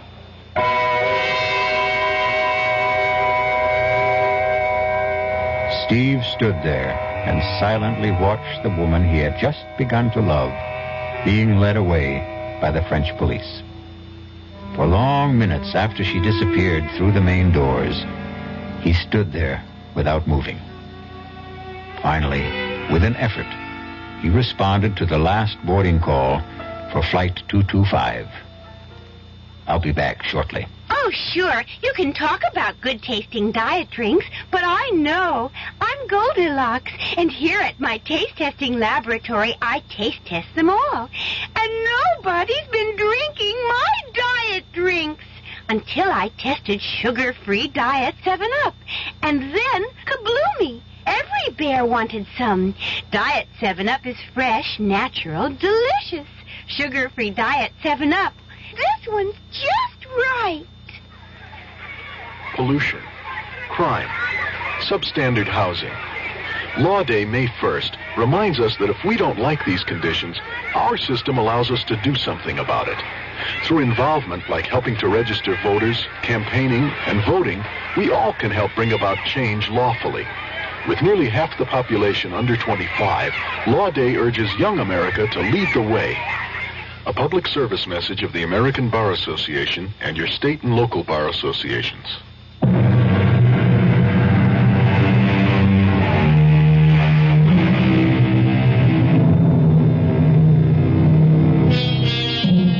When Steve Nash got off the plane in New York, his chief was waiting to congratulate him. But all the praise and promises of a promotion couldn't wipe out the last look on Helene's face. He knew it would stay with him forever. Our cast included Paul Hecht, Suzanne Grossman, Ruth Warwick, George Petrie, Leon Janney, and Gil Mack. The entire production was under the direction of Hyman Brown. And now, a preview of our next tale. Jenny, that stone ain't gold. And what is it? It's pyrite. What's pyrite? Oh, it's just what everybody calls... Well, it's a sort of metal. Well, anyways, whatever it is, it's real precious to me. It's my lucky charm. Well, that's why you better not let Pa know what you think about it. Why? Well, you know what he's like. He cares about gambling more than he cares about anything, and all gamblers are real superstitious. Now, if he knew you had a lucky piece, especially if he heard the crazy story about you and the school burning down, he'd have it offer you so fast that it'd set your head to spinning. It isn't crazy. You heard me wish on the stone for no school, and now there is no school. That was just happenstance. You don't think it happened just 'cause I wished it? Of course it didn't. Then I'm going to prove it to you. Radio Mystery Theater was sponsored in part by new sugar-free Diet 7-Up. This is E.G. Marshall inviting you to return to our Mystery Theater for another adventure in the macabre. Until next time, pleasant dreams.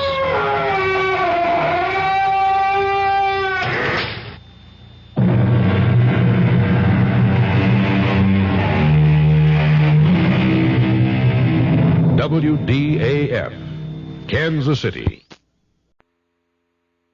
RLD. The CBS Radio Mystery Theater presents...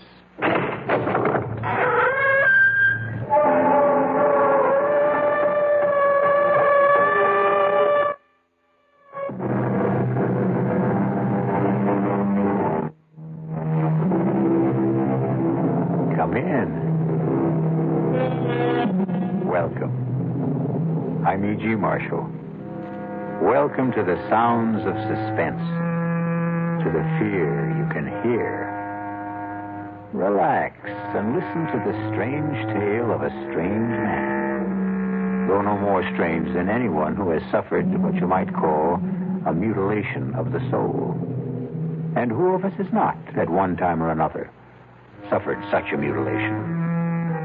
What means did we use to restore ourselves? How quickly did we recover? How well did we heal? The answers vary even as we vary. One man's answers are revealed, we trust, in the story which follows. I'm cold. So am I. It's the darkness I mind the most. Not to be able to see you. Oh, touch me. That would help. My God, where are you? Right here. Right here. I can't find you. Keep talking. Keep talking. I'm here. I can't. Oh, here you are. Oh, darling, don't let go. Never. Oh, never.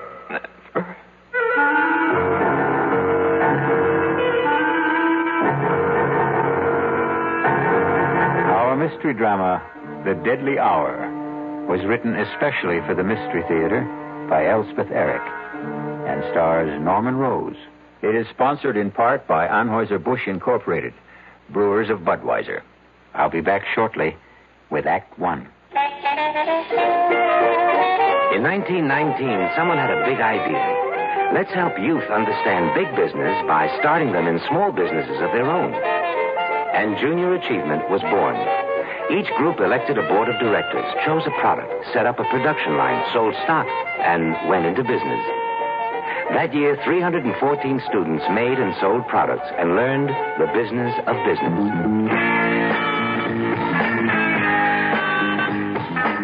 Today, Junior Achievement has grown to nearly 200,000 members.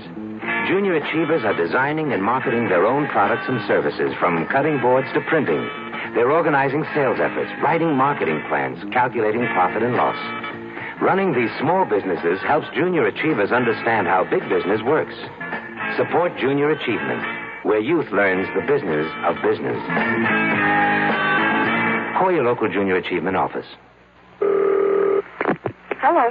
Hello, Mrs. Ken Driggs of Salt Lake City, Utah? Yes? Mrs. Driggs, my name is Ted Brown, and I'm calling for Campbell's Soup. And we're calling ladies in the Salt Lake City area asking if they'd like to sing the Campbell's Soup jingle. Come on, you're kidding. No, honest, I'm not. And if you sing the Campbell's Soup jingle for me, why, I'd love to send you a case of Campbell's tomato soup. All right, but if I sing it and you don't send it, I'll be awfully disappointed. Well, you just sing it and you see. Okay, goes, good, good. That's what Campbell's soups are, good. That was just marvelous, really. And we're going to send you a case of Campbell's tomato soup. You're kidding. I'm not kidding. How cold does it get in Salt Lake City, by the way? Below zero sometimes. But if you like skiing, you don't mind. Uh-huh. When it does get cold, good hot Campbell's soup warms you up. Yeah, that's right. Now, you enjoy yourself, you hear? All right. Bye-bye. Bye. The preceding recorded message was selected from random phone calls.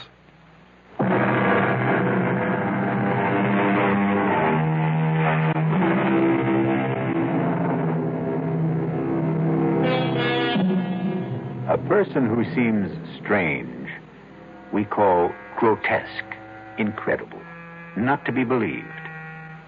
We make a feeble effort to deny that he could exist. But he does exist. There he is before our eyes in all his strangeness. We do not believe in him because we do not know him. Because once we know, we will have to believe. And this can be a long and painful process. Listen now to the story of Martin Jerome. See if you can believe it. Mr. Jerome, I only consented to see you because your letter sounded quite desperate. As a rule, I only see patients on referral. But your letter, may I read it to you? Perhaps it will help us to get started. Last night, I heard you being interviewed on a radio program. In the dark of my room, in the darkest hour of the night, I thought, here is a man who can help me to solve the awful predicament in which I find myself. I enclose a stamped, addressed envelope for your reply, since I have no phone. I am counting on you. Sincerely, Martin C. Jerome. Well, Mr. Jerome, the hour is passing, and I don't want you to waste your money. Take your time. Take your time if you have difficulty in talking. I'll wait. Doctor. Did you say something, Mr. Jerome? Doctor, you... Yes. You are the first person I have spoken to in 25 years. You said 25 years? Yes. I begin to understand your silence. Can you tell me what drove you into this silence? I married a woman. Yes. The most desirable woman in the world. My Helen. My adored one. I never thought that an insignificant man like myself could even aspire to possess such a woman. And the day she said those words to me, I could scarcely believe my ears. You're a dear, Martin, and I'd love to marry you. Helen, I can't think why you'd want a man like me. Because you're sweet. Let's get married right away. What about next week? The world changed completely for me. Everything became important, immediate. The sun shone just to keep me warm, and the breeze blew to make me cool. Me, Martin Jerome, me. I had been so blessed. Yes? It was a beautiful wedding. Helen had a great deal of money, and I was fairly well off. Many people came to the church, and even more to the reception. People of prominence. I knew them all. All but one. He was tall. Unusually tall. As I am unusually short. He was handsome, as I am not. He was charming, self-assured, very much at his ease. All of which I have never been.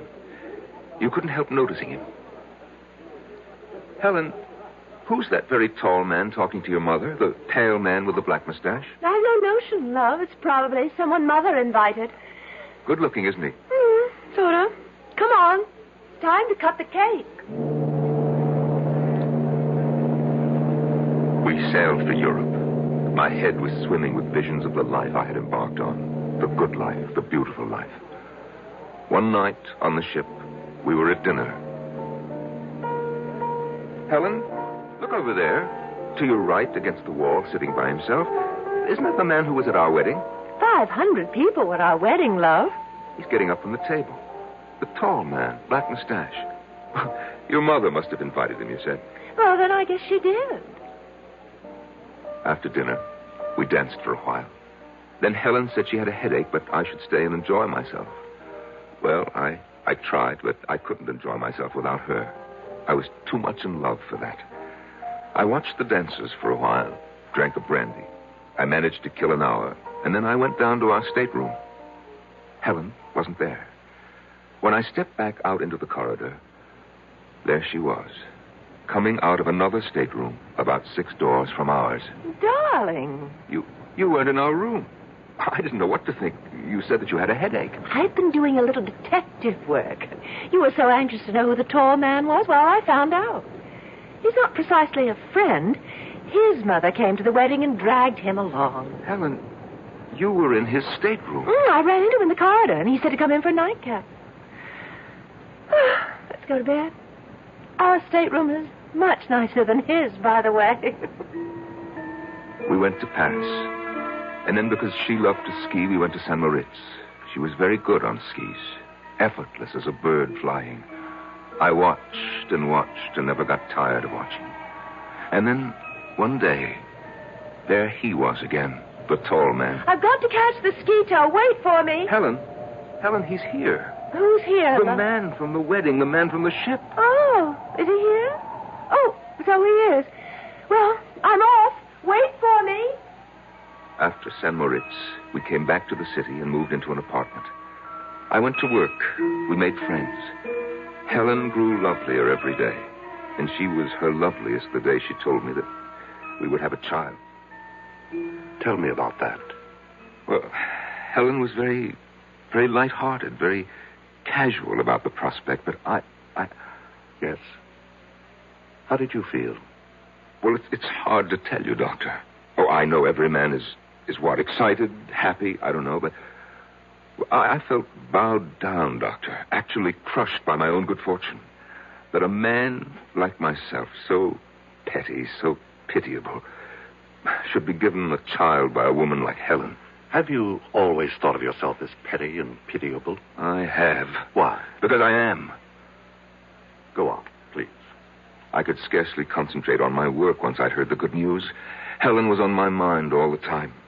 And one day, I suddenly couldn't bear being in the office, couldn't bear being anywhere except where she was. And I rushed home. I suppose you know what I found. I think you'd best tell me. I hurried to the bedroom, looking for her. I burst through the door, and in the bed, our bed, there he was. The man from the wedding. From the wedding, from the ship, from the ski tow. He looked at me, standing in the doorway. He said not a word, but his red lips smiled. And then the bathroom door opened, and Helen took a step into the room. Helen, all scrubbed and fragrant. She was wearing something pink. I think it was made of lace. And she smiled too. While I stood in the doorway, she smiled. And then she said, "Well, love, now you know." And the world rocked, and I felt as though I had died, but I hadn't. I was still standing there. Doctor, I've never told what I just told you to anyone before. Not to anyone? It wasn't simply grief that I felt. It was my pride that had been destroyed. My marriage to Helen had built up a sort of pride. I thought, if she loves me, then I must be something. Oh, it is not a good thing, Doctor, to build your pride on what other people think of you. Or seem to think. No, it isn't. So I cleared out. That was 25 years ago. And I have not said a word to anyone until today. How have you lived? Well, I had a business, import and export. I kept the business, but I dismissed my staff.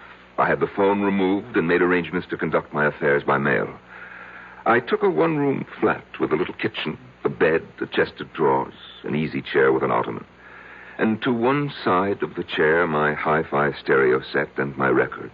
To the other side, my books. After my work, I'd sit in my easy chair with my feet on the ottoman, listen to my records and read. Only writers who are dead, however. I'd read till about 10 o'clock, eat a little something, and go to bed. The next morning, go to work all day and do the same thing all over again. No relaxation of any kind? No enjoyment? Well, vacation in the summer. I shut down the office for 2 weeks and take my vacation. Where do you go? I take a train. 2 trains, actually, and a bus to a little town on the coast called Marsh Hills. You probably never heard of it. I'm afraid I haven't. No one has. And there's no reason why anyone should. And you spend your 2 weeks in Marsh Hills? Oh, no. No, I merely stable my horse there. You have a horse? About 15 miles from Marsh Hills, Doctor, close to the sea. There's a cave hollowed out of the rock by the waves.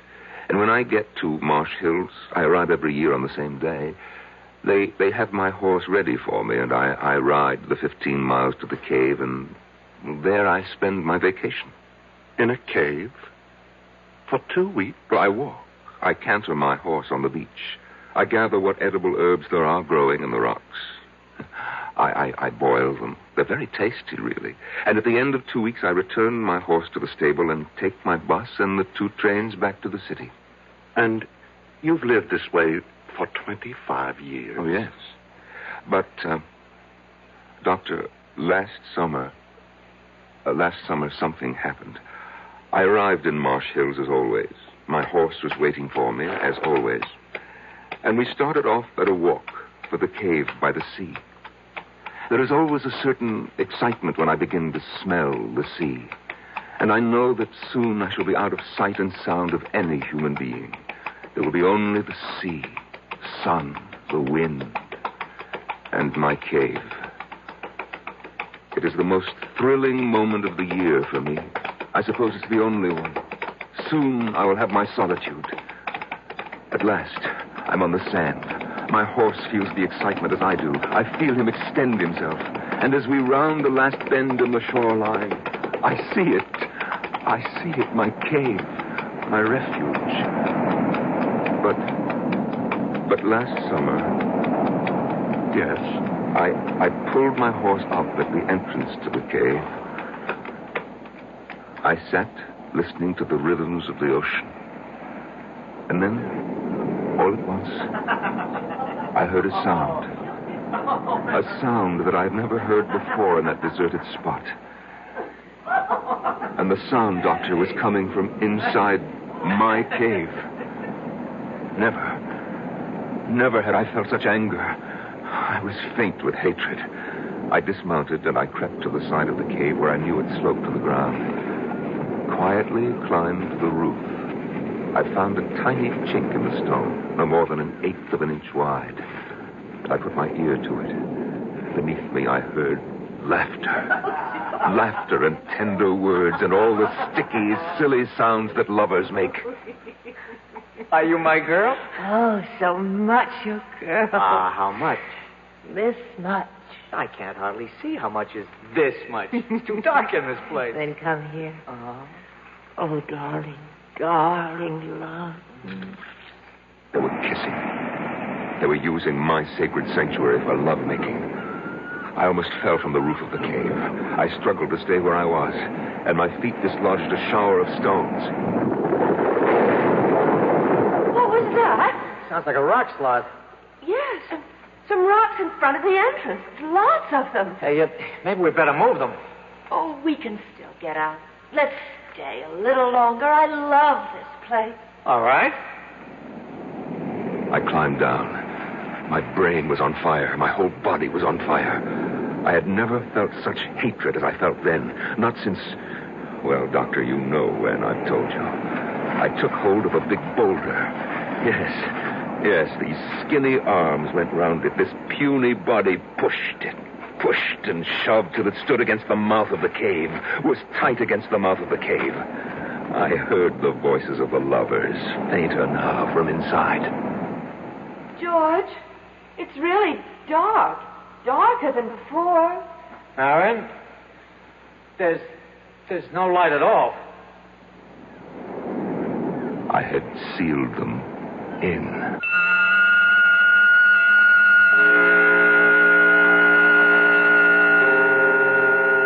What is darkness? It is the state from which we emerge, and it is the condition to which we return. We come from the darkness of the womb. We leave for the darkness of the tomb. In between is light and life. I'll be back shortly with Act 2. Some research experts say you can't taste the difference between beers.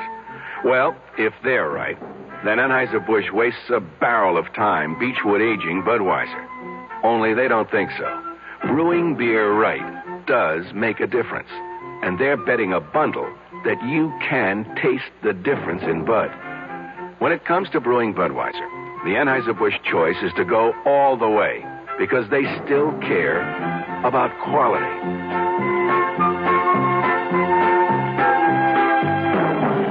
it this way. If the Bud people have a choice between what some experts say and what beer drinkers say, well, you'd better believe they'll go with you beer drinkers every time. When you say Budweiser, you said it all. Anheuser-Busch, St. Louis. I love you. I love you. Love you. Love you. Love you. Love you. Love you. That's why Hallmark makes over 1,000 different kinds of Valentines to get everybody's message across on Valentine's Day. I love you. Let Hallmark say you care enough to send the very best on Valentine's Day, Thursday, February 14th. That's Thursday the 14th.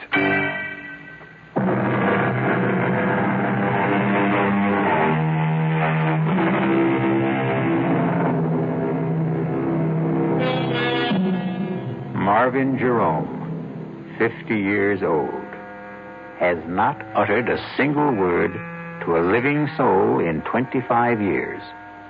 But now, in the office of an attentive psychiatrist, it seems the dear man can't stop talking. After I had pushed and shoved the big rock into the entrance to the cave, Doctor, I stood for a few seconds, panting from the exertion and oppressed by the silence. There was only the sound of the wind and the water. I thought of the lovers locked inside. What were they doing? What were they saying?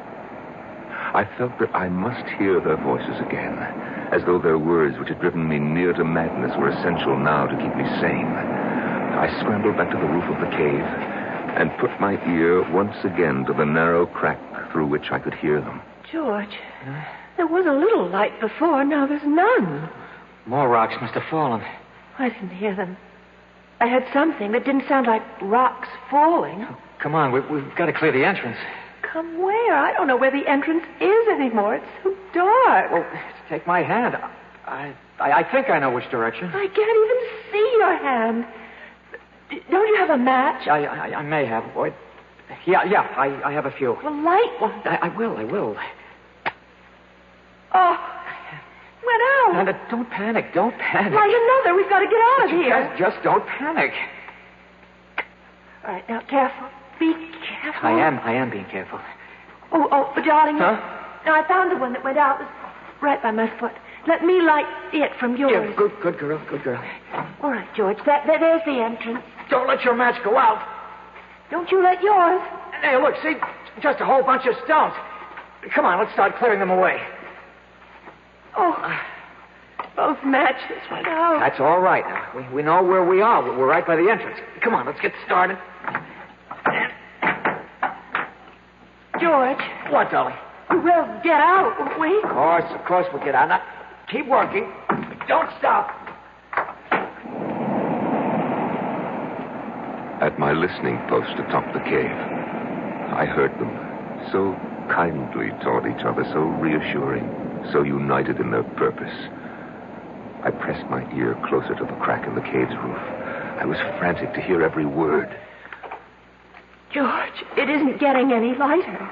Shouldn't it start to get lighter? Yes, it should.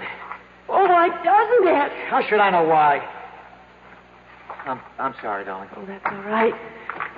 Marion. What, darling? We've cleared all the stones away. But there's no light. No. None. Why not? Why isn't there? Because there's something huge. A big boulder, I think, up against the entrance. Oh, move it. I will. It's heavy. It must be huge. Well, how did it get there? It fell from someplace, Lord knows where. Can't you move it? I'm trying. Let me help. Put your shoulder up against it. That's what I'm doing. Can't you see? No, I can't see. Do you think I could? Can you see? I'm sorry. Forgive me. All right, let's try together now. 1, 2, 3. Shove! I don't think we moved it at all. No, not a centimeter. Darling, You know what the trouble is? We're tired, that's all. Clearing away all the stones just took our strength. I haven't had anything to eat since this morning. We need to rest for a little while.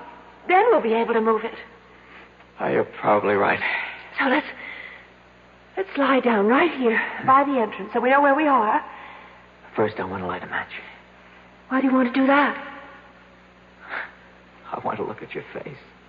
Oh. Light it. This is the face I love. This is the face I love. It's dark again. No matter. When we wake up, we'll find our way into the light. Sleep now, my darling. The thought of them lying there. No, the vision of them, for I could see them. The image was so strong. The two of them pressed close, their arms entwined, their hands clasped. The two young bodies fitted so tightly together against the dark and the cold. The nameless memory crowded in on me, and I knew what it was I remembered and would not name. And it was love. Love. It was love that I remember. I'm sorry, Doctor. For what? For crying like this.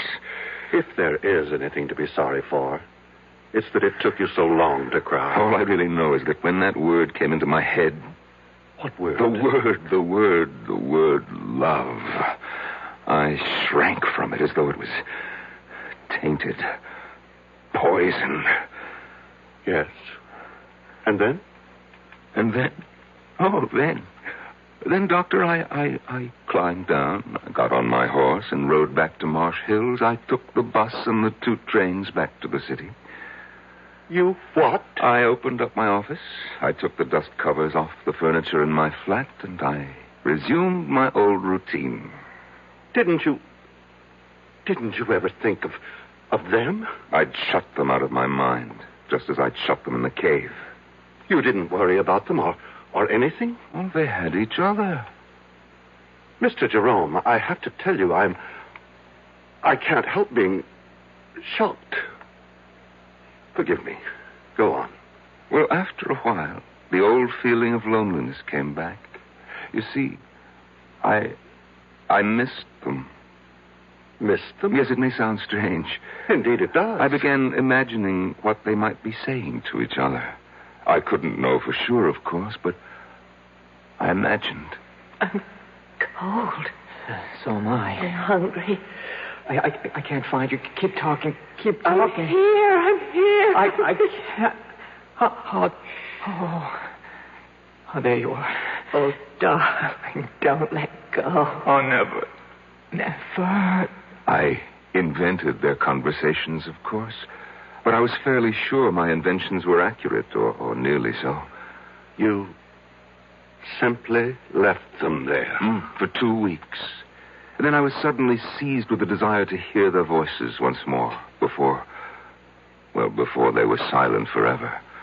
I closed the office, closed the flat, took the 2 trains and the bus to Marsh Hills. They were surprised at the stable to see me back again so soon, of course, but they saddled my horse and I set off for the cave. The old excitement came back when I started to smell the salt air. There was the familiar thrill which I had looked forward to each summer for 25 years, till they had invaded my kingdom by the sea.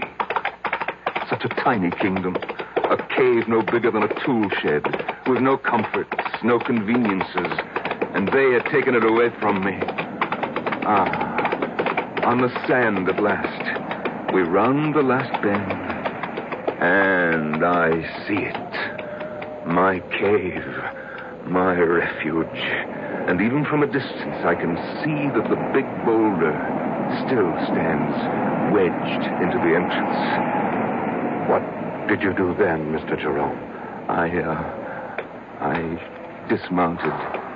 I climbed to the roof of the cave. After all, I had made the long and rather arduous trip to hear their voices once more, if I could. I crouched down. I put my ear to the narrow crack. And were they still alive? Oh, yes. Yes. Weak, of course, but alive. Oh, yes, they were still alive. Are you all right, George? Yes. Are you? I'm all right. If we only had something to eat. Anything. Don't think about it. You think there's any use trying to move that big rock again? No. I guess you're right. Well, we've got about a third of the energy we had to start with. We better save whatever we've got. Save it for what, George? I don't know. I know. For when somebody finds us, it's possible, isn't it, for somebody to find us? Of course. Oh, George, I'm thirsty. Can you find the place where that trickle of water runs down the side? I think so. Feel along the cave wall to your right. It's so black in here. You should be there by now. Light the match. No, it's the only one we have. George, wasn't there sort of a ridge, an indentation where the water trickled down in some moss? That's right. Well, I think I found it. Oh, good. There's no water. There must be. There isn't. Then you're in the wrong place. Didn't you find it? You're so smart. I know exactly where. It's about here. I remember this. It ought to be right here. Yes, it ought to be, but it isn't. It ought to be, but it isn't. Marion, shh. There's no food. Now there's no water.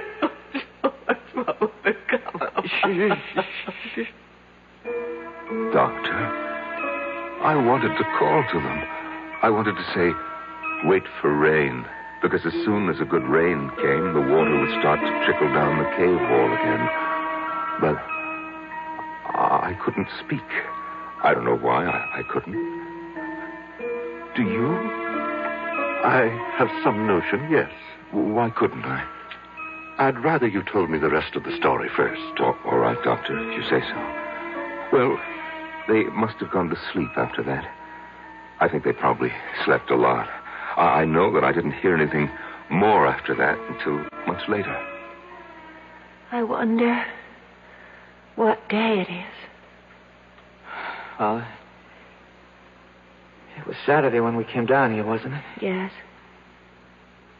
Well, it must be, I don't know. We've been here a week, I think. More than that. Much more? About a week and a half. Oh. You think it's Wednesday? Or... I think so.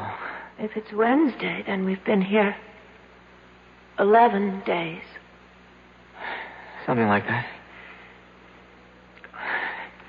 What difference does it make? I'd just like to know, that's all. Oh, don't be angry, darling. Doctor, I had the craziest impulse to whisper to them, it's Tuesday. I almost laughed. Why do these ludicrous ideas come into our heads at the weirdest moments of our lives?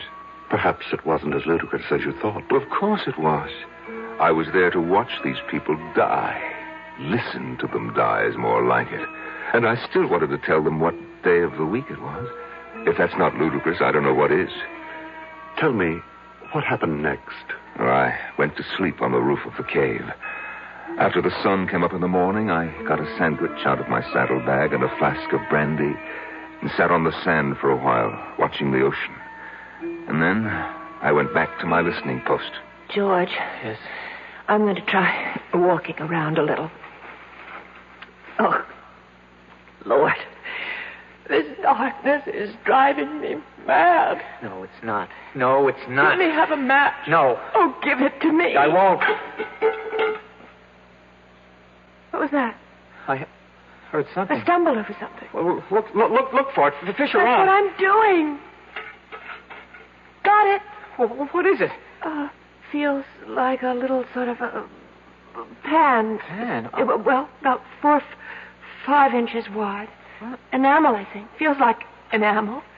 It's a little pan to cook things in, the sort of thing campers might use. Wait, that means somebody's been here before. And that means whoever was here could come back. Or somebody else could. I mean, this cave is a place people come to. We're not the only ones. We're not the first. Other people have... They'd stumbled across the little enamel pan I had used to boil my herbs in. I couldn't bring myself to speak to them, but I took a packet of matches, the cardboard kind, and I wrote on it, I am here. Just that. I am here. And I slipped it through the crack in the roof of the cave.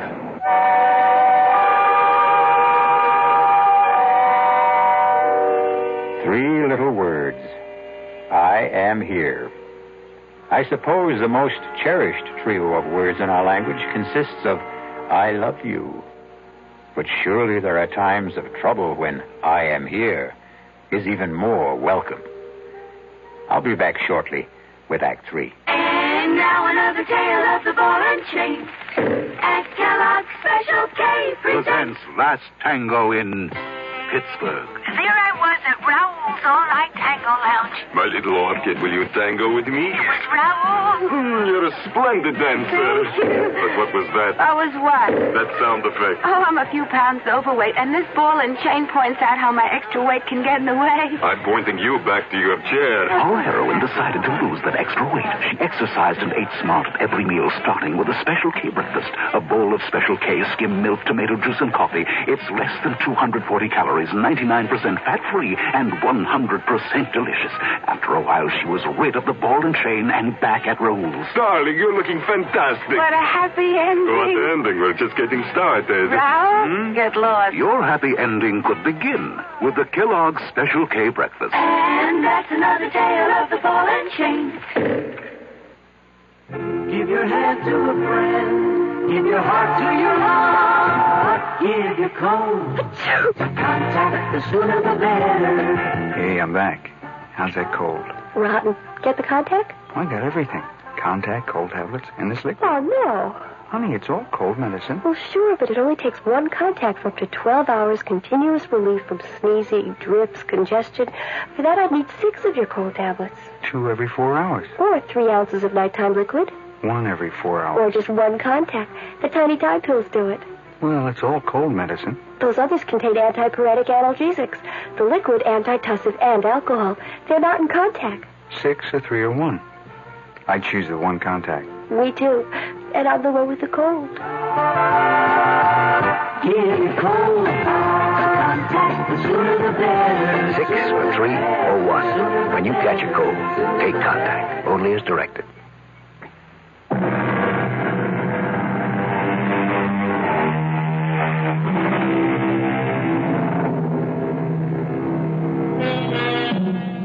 It is the disease of not listening, the malady of not marking, that I am troubled withal. So said Henry IV, according to William Shakespeare. But the disease that troubles Martin Jerome is listening too closely, and his malady is marking too well. I pushed the packet of matches with its absurd message down through the crack in the cave with a little stick. I heard it drop. I knew it had reached them, even before I heard Marion speak. George. Huh? Something just dropped onto my shoulder. George, light the match. Marion, it's our last match. I don't care, light it.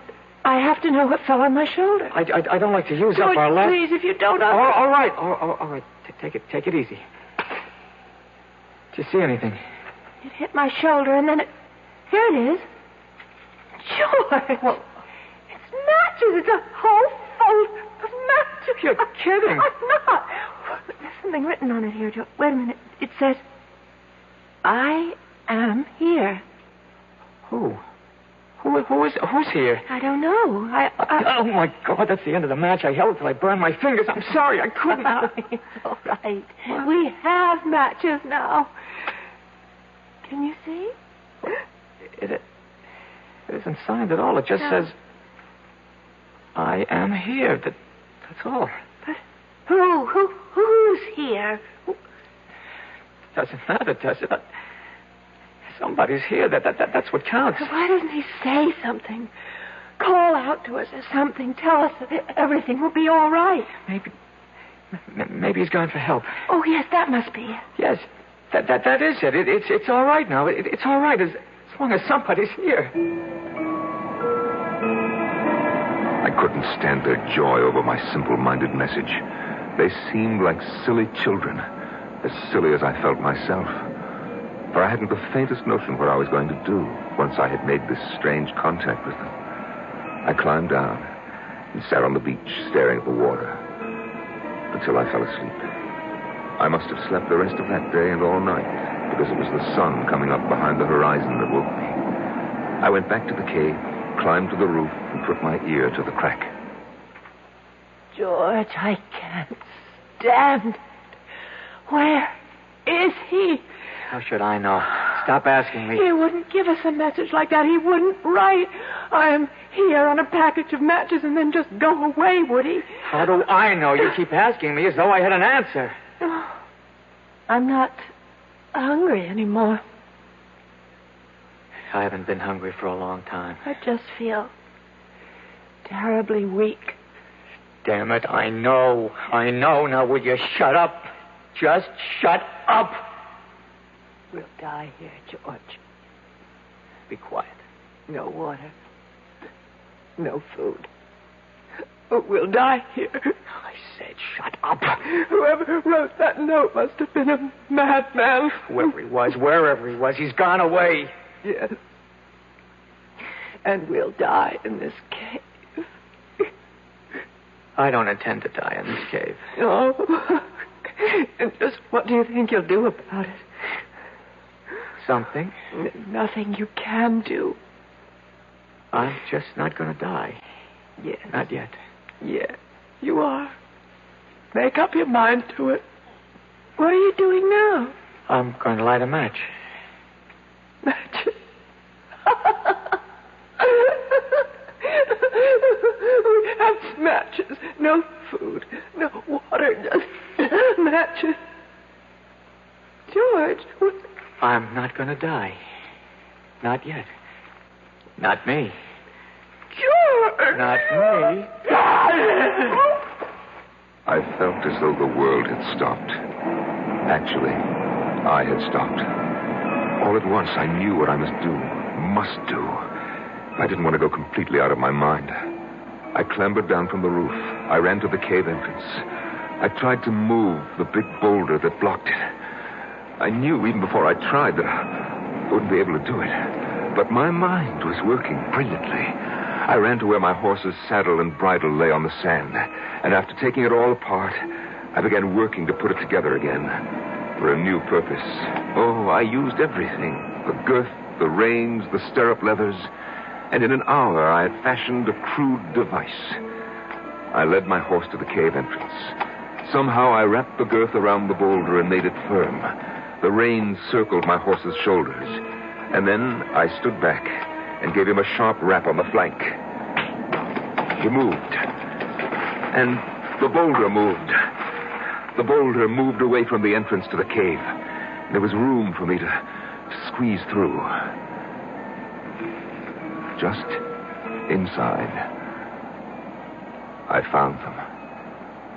She lay there in a faint. He lay across her. And his teeth were sunk in her breast.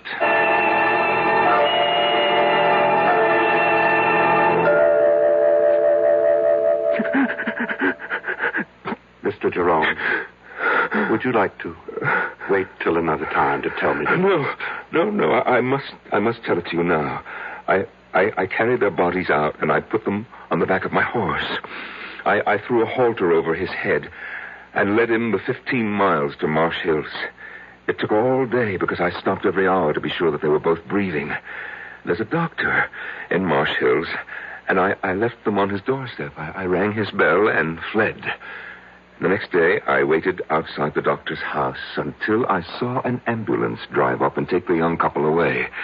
They were able to walk, so I knew they were all right, or soon would be. I went back to the city, but not before I had memorized the name of the hospital, which was printed on the ambulance. And from the city, I wrote to the hospital. I pretended to be a concerned relative. They answered me. They said that the girl, Marion, had already been discharged, but that they were keeping the young man for a few days more. They would let me know when he could go home. And they did let me know. I remember it was on a Sunday. And as he walked out of the hospital, I was waiting for him. He didn't seem at all surprised to see me. I took his hand. He came with me quietly. We boarded the bus. We took the 2 trains, no trouble at all. And when we got to the city, we went to my flat. He undressed, bathed, and got into my bed. And he went to sleep. That was, 6 months ago, Doctor. And he's been there with me ever since. He's all right? Oh, he's very well. I sleep on the floor now. He sleeps in the bed. I cook his breakfast, come home from the office and cook his lunch. And, of course, I make dinner for us both at night. And, we listen to music. I read a book, but he just listens to the music. Oh, yes, he's in good health. Mr. Jerome, the hour is up. You want me to leave? Not quite yet. You've told me an amazing story. As amazing a story as I've ever heard. But tell me, just what is it you expect of me? What do you want me to do for you? Huh? Oh, why, nothing, Doctor. Nothing? Nothing at all? I don't want help for myself, Doctor. I want help for the young man. You see, in the 6 months he's been staying with me, he hasn't uttered a word. Not one word. Go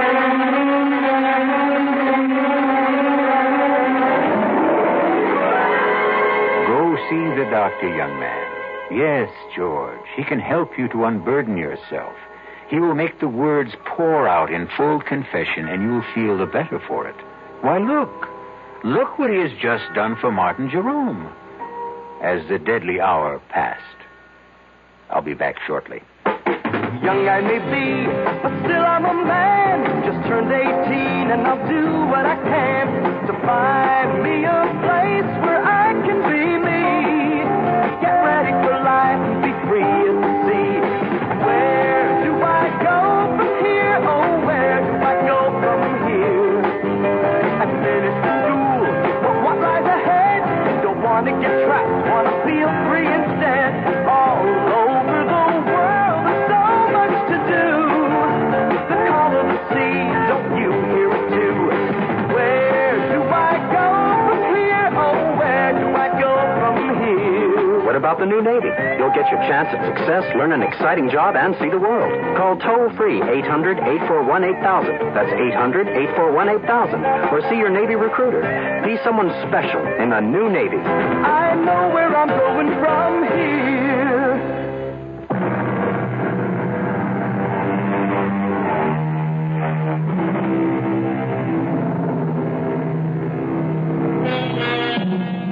You've heard of the 7 wonders of the world?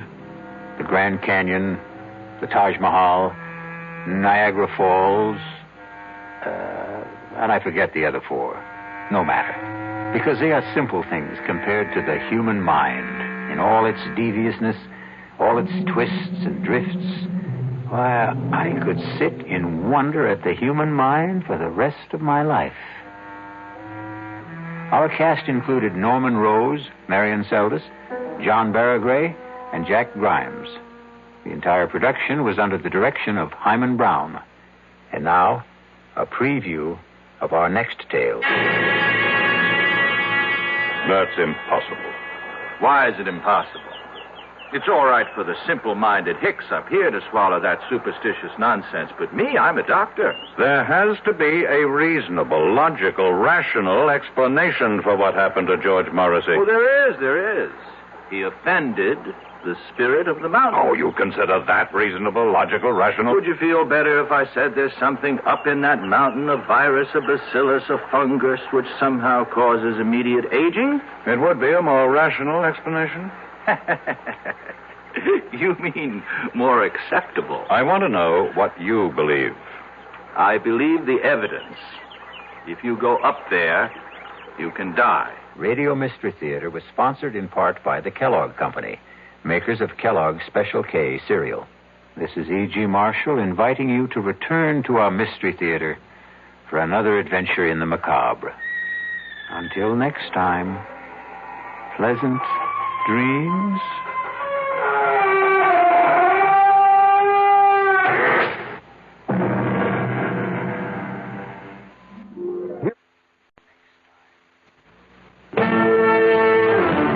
This is Frank Lieber. Exclusive interviews with the biggest names in baseball and football. Joe Namath, Johnny Bench, Leroy Kelly, Reggie Jackson.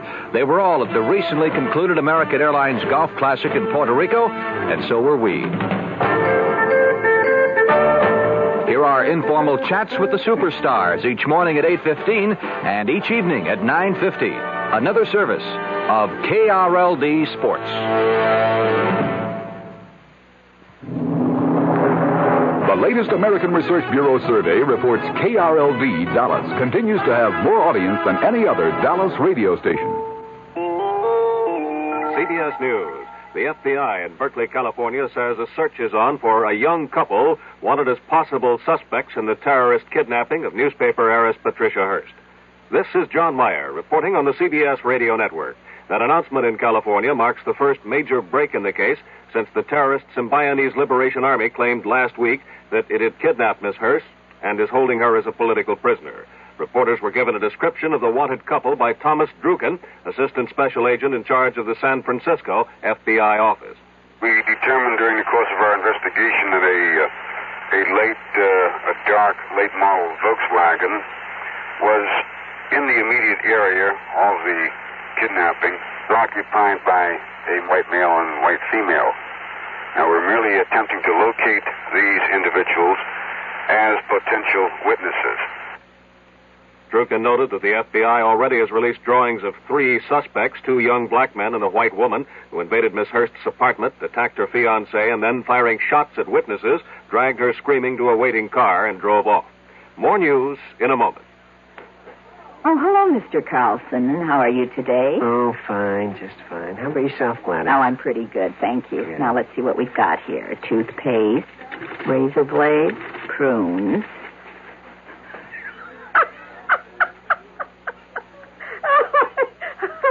Something wrong?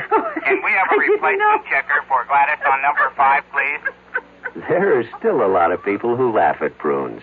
But now, quite a few are finding out how good they really are. Because pound for pound, prunes have 8 times the vitamin A of the leading fresh fruit. And more iron, niacin, and vitamin B2 than the 5 leading fresh fruits. They're also a great natural source of quick energy. Oh, I'm sorry to keep you waiting, sir. I'm taking Gladys's place. That's okay. Let me see. Bread, milk, prunes. Oh, boy. California prunes. The funny fruit that does so much for you. Radio Baghdad says warfare has broken out between Iraq and Iran with troops, heavy artillery, and tanks engaged in fighting along the border. Heavy casualties are reported on both sides. Iran lists at least 70 casualties. The Iraqis at least 23 killed or wounded. It's the first such fighting since the two countries reinstated diplomatic relations last October after a 5-year break. Radio Baghdad also claims today's clashes were actually the third in 3 weeks, that there was also fighting on January 24th and again last Monday.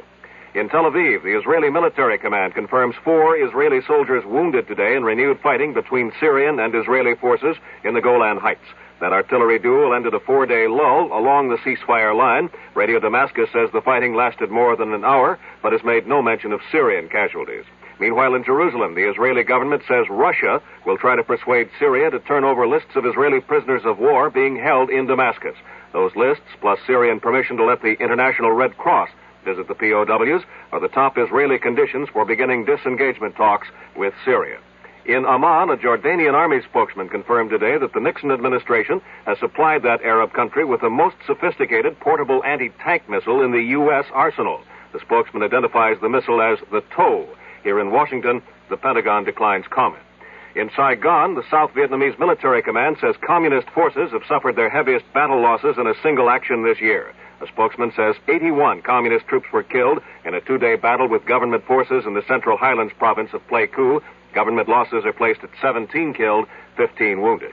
In Cambodia today, communist troops attacked 3 government positions only 8 miles south of the capital, Phnom Penh, and a government spokesman says an army relief column, led by 24 armored personnel carriers, had to retreat when it came under heavy communist fire. Now, this message. The time will come when you need help and understanding, a warm smile, a friendly voice from people who care. It's a plastic world, and that's the truth. Tough and unfeeling, but when you find friendly folks, it's easier to bear. Is there anyone who doesn't respond to a kind word or a friendly face? The answer's obvious. At CIT Financial Services, courtesy and understanding are watchwords.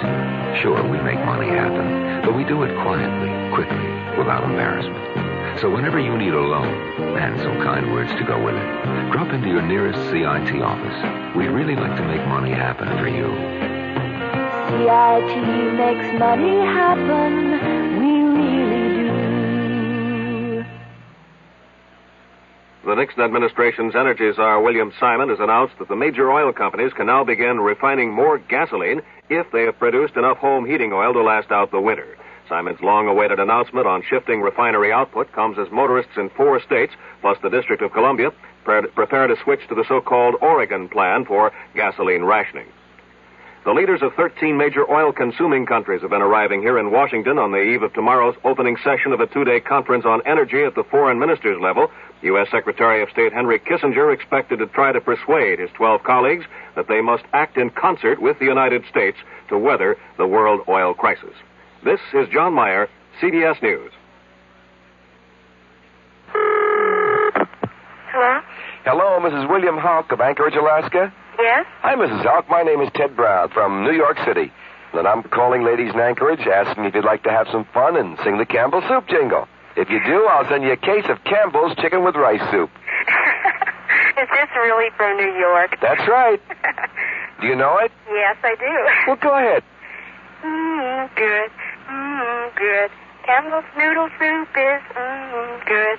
Well, now, you changed the lyric a little bit, but you're going to get the soup anyway. Thank you. You're up there in Anchorage, Alaska, so you know what the cold winters are all about, huh? Right, I sure do. And when that weather leaves you cold, you get good hot Campbell's soup, and that leaves you warm. Yes, sir. It's exciting for me to talk to you, too, by the way. I've never called Anchorage, Alaska. Well, call again. This is really unusual. Thank you very much. Mrs. Hawk, thank you.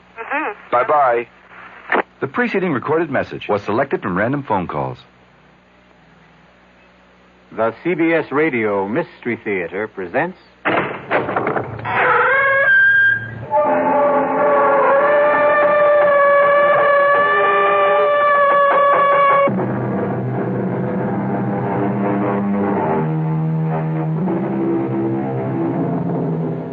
Come in.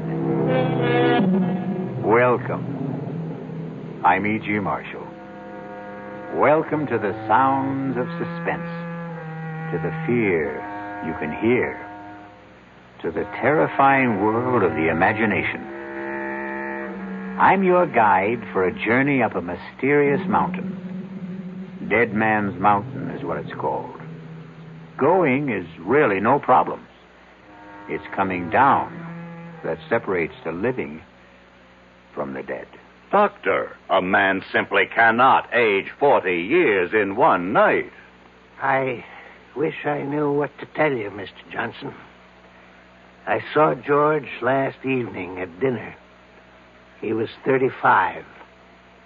This morning, he's close to 80. But how could that happen? He went where he had no business going. Up Dead Man's Mountain. Is there some kind of disease up there? Some germ? Some virus that can age a man? None that is known to science. Then how do you account for it? Probably the Indian legend is correct. Some evil spirit up there hates to be disturbed.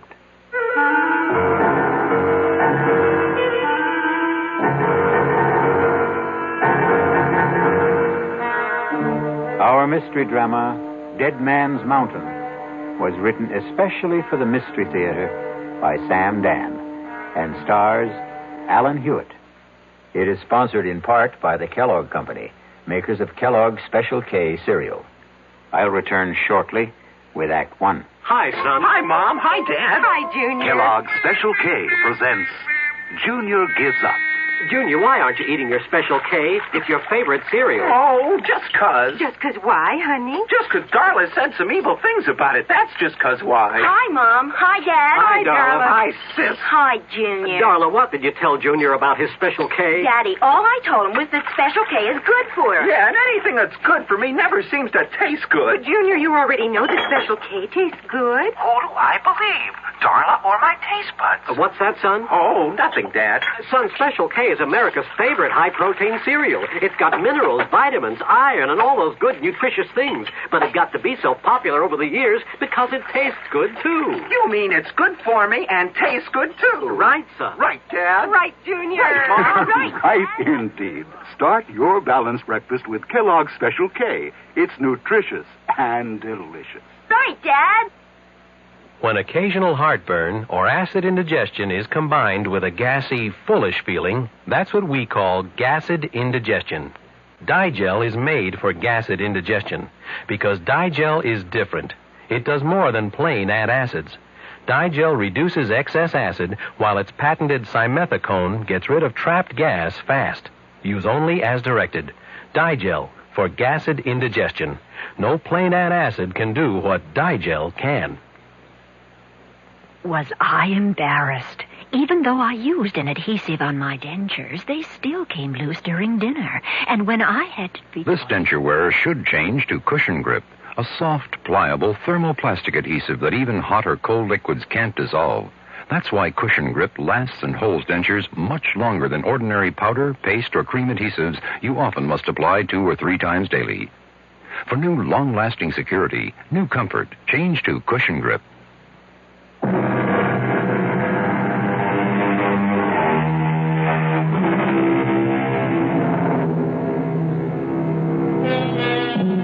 R.J. Johnson sits at his desk. Yes, the R.J. Johnson. The mysterious, the remote R.J. Johnson. I better explain that. His ways are mysterious, except when his plans include you. He is remote, except when he wants something from you. Then his presence can become an overwhelming reality. Some say R.J. is the richest man in the world. Some say he's the second, the third, the fourth richest. Does it matter? All we need to know is that on this particular morning, R.J. Johnson sits at his desk, as usual, and is formulating plans to buy or sell what? An industry? A government? Somebody's soul? Parker, I want us to maintain our short position on Consolidated Industries. It's bleeding down steadily, and we should help depress it a bit, too. No, I'm not afraid of anything like that. They won't get a government contract. We can see to it. Pick up National Computer and Starlight Oil. I want our full concentration on those 3. I'll call you back later. Yes, Mrs. Dollard. Come in. Mr. Johnson, George Morrissey is here. And about time. I want hourly reports on Consolidated, National, and Starlight to see to it that Parker can always reach me. Now, have Morrissey come in. But, sir, about Morrissey. Is there a problem? Well, I... You were saying? Perhaps I should have said... Mrs. Dollard, are you all right? Perhaps I should have said... There's a man outside who claims to be George Morrissey. Mrs. Dollard, you know George Morrissey. I thought I did. If there's any doubt, check security. I did. Then that settles it. He could never hope to get past the lobby elevators if he weren't George Morrissey. Mr. Johnson, maybe what I'm trying to say is there's a man out there. And I don't want him to be George Morrissey. Have him come in here. Yes, sir. Mr. Johnson will see you now. Do you see what I mean, Mr. Johnson? Mrs. Dollard, is this your idea of a practical joke? Who is this? Please, R.J., don't yell at her. I can't stand noise. George? Yes, George. You can't be George. Look at me, R.J. Look at me. I can't believe it. You don't want to believe it. What happened to you? Please let me sit down. He walked out of this office 3 weeks ago. Yes, 3 weeks ago. He was a man of 35. And now... Now I know. I look in the mirror. I could be 75. His hair is all white. He's wrinkled, stooped. And that's not the worst of it. I feel 75. I couldn't even walk without this cane. George, the first thing you have to do is tell me exactly what happened. I was at Manitou Mountain, getting the development deal set, and R.J., listen, we'll have to forget it. Give it up. What are you saying? I'm saying forget it. Look at what happened to me. They said, all the locals, they said, the mountain was haunted. Terrible things would happen to anyone who went up there. Talk sense. Can't you believe your eyes, R.J.? Look at what happened to me. George, start at the beginning. I couldn't get anyone to drive up the mountain road. So I hired a car. I drove it myself. I drove it up the mountain and... Yes, and? And that's all I remember, R.J. I must have passed out up there. But something did happen. It's like a nightmare. I can't bring it into focus. Just flashes of it. Terrible things. Be specific. What kind of terrible things? Shapes, forms, voices, saying I was going to die, that my life was falling away, that it was disappearing. What kind of shapes? What sort of forms? I don't know. What size were they? What color?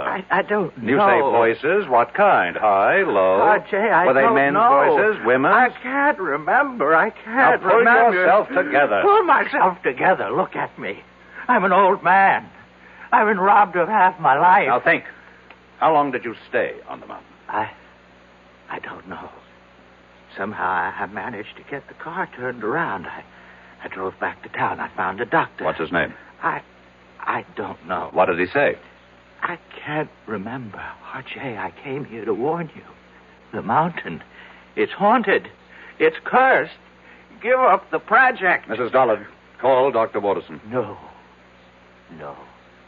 Doctor can't help me anymore.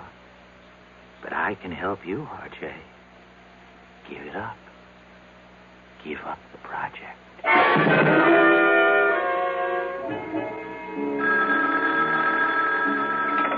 Dr. Watterson? Yes. Keep him on fluids, and whatever you do, see that he remains absolutely calm. That was the resident. About George? No change in his condition. Have you checked the local doctor? The one who saw him first? Well, we called him. He reports he treated a man of about 70 for exhaustion. That's all you could get out of him? And that's all he had to say. And what have you got to say, Doctor? We find that George Morrissey has the physical signs of a man in his 70s. But you know very well he is not in his 70s. Chronologically, no. Medically, yes. Is there a disease that could age a man so radically in so short a time? I would say a man could be ravaged by some psychic or physical attack, but here we have no signs of trauma. His tissues, organs, nervous system, circulatory system, They show the deterioration that could only be caused by aging. Let's cut through all this, Doctor. How did it happen? We don't know. You don't know. Am I supposed to buy this nonsense about a haunted mountain, curses, and all that? I don't have the answer, R.J. Watterson, over the years, I have contributed millions for medical research. I bought this whole hospital for you. So, are you telling me that now, when I need some answers, I'm not going to get anything for my money? I'm telling you that we have no answers at this time. Is it possible that George could be faking? Why should he want to fake? Answer my question. The answer's no. I want to see him. He's very weak. Is it important? I don't make unimportant requests. Well, just for a minute or two at most. And please, don't excite him.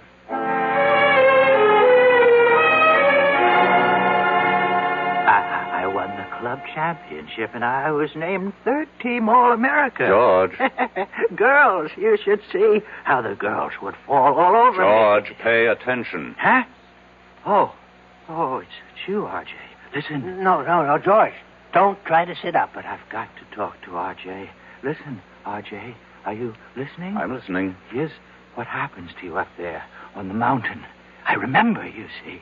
Now I remember. Yeah, R.J., don't excite him, I please. accept full responsibility. Up there on that mountain, I was told you will lose that which you value most. Told? You say told?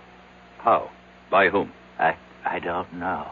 How can we get anywhere if you keep saying you don't know? Think. R.J., I order you from this room. He's going to die soon anyhow. We have to get that information. R.J., I will call security and have the guards throw you out of here. No, Doctor. No, leave us alone. This is between R.J. and me. What were you told, George? I wasn't really told.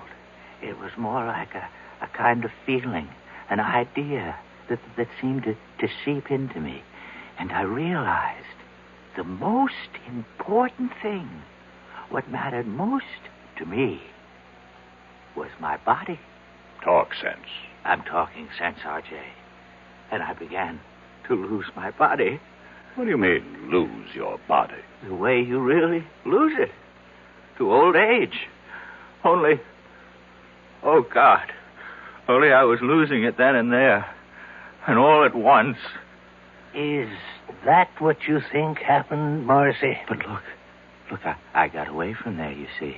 I got away just before I would have died. But why? I should have stayed. Look at me. What good am I now? Be calm and practical, George. We have the greatest doctors in the world here. We'll beat this thing.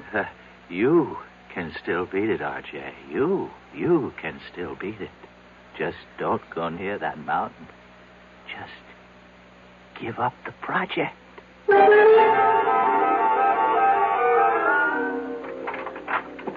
You wanted me, Mr. Johnson? Has Parker called while I was out? Yes, sir. He reported in. Consolidated stock is still falling. That's good. National computer is rising. And Starlight Oil is doing well with the new government. Tell him to increase our holdings. Try 10%. Now, cancel the rest of today and all of tomorrow. Yes, sir. Call Chuck Daly. I want him here in 3/4 of an hour. Sir. What is it? Well, Chuck's about to leave for Florida. His daughter's getting married this afternoon. Tell him he is to fly me up to the Manitou Mountain area. But, Mr. Johnson... Now, what is it, Mrs. Dollard? You can't go up to Manitou Mountain. Why not? You saw what happened. What did happen? You saw George Morrissey. About George Morrissey. Either he caught a disease... But medical science doesn't know of such a disease. Medical science is constantly being surprised. Obviously, someone does not want me to develop the Manitou Mountain Resort Complex. And perhaps they managed to buy George Morrissey. But I would bet my life on George Morrissey. You must never bet your life on anybody, Mrs. Dollard. The nearest town to Manitou Mountain is Lafayette Center. Reserve a room for me there at the motel. But he is George Morrissey. Fingerprints, dental records. Reserve it under the name R.J. Smith. Mr. Johnson, are you going up there alone? You know perfectly well, Mrs. Dollard, that the way to get something done is to do it yourself. But isn't it dangerous for you to go? Mrs. Dollard, I have complete freedom of action because, as you know very well, practically nobody on the outside has the faintest idea of what I look like.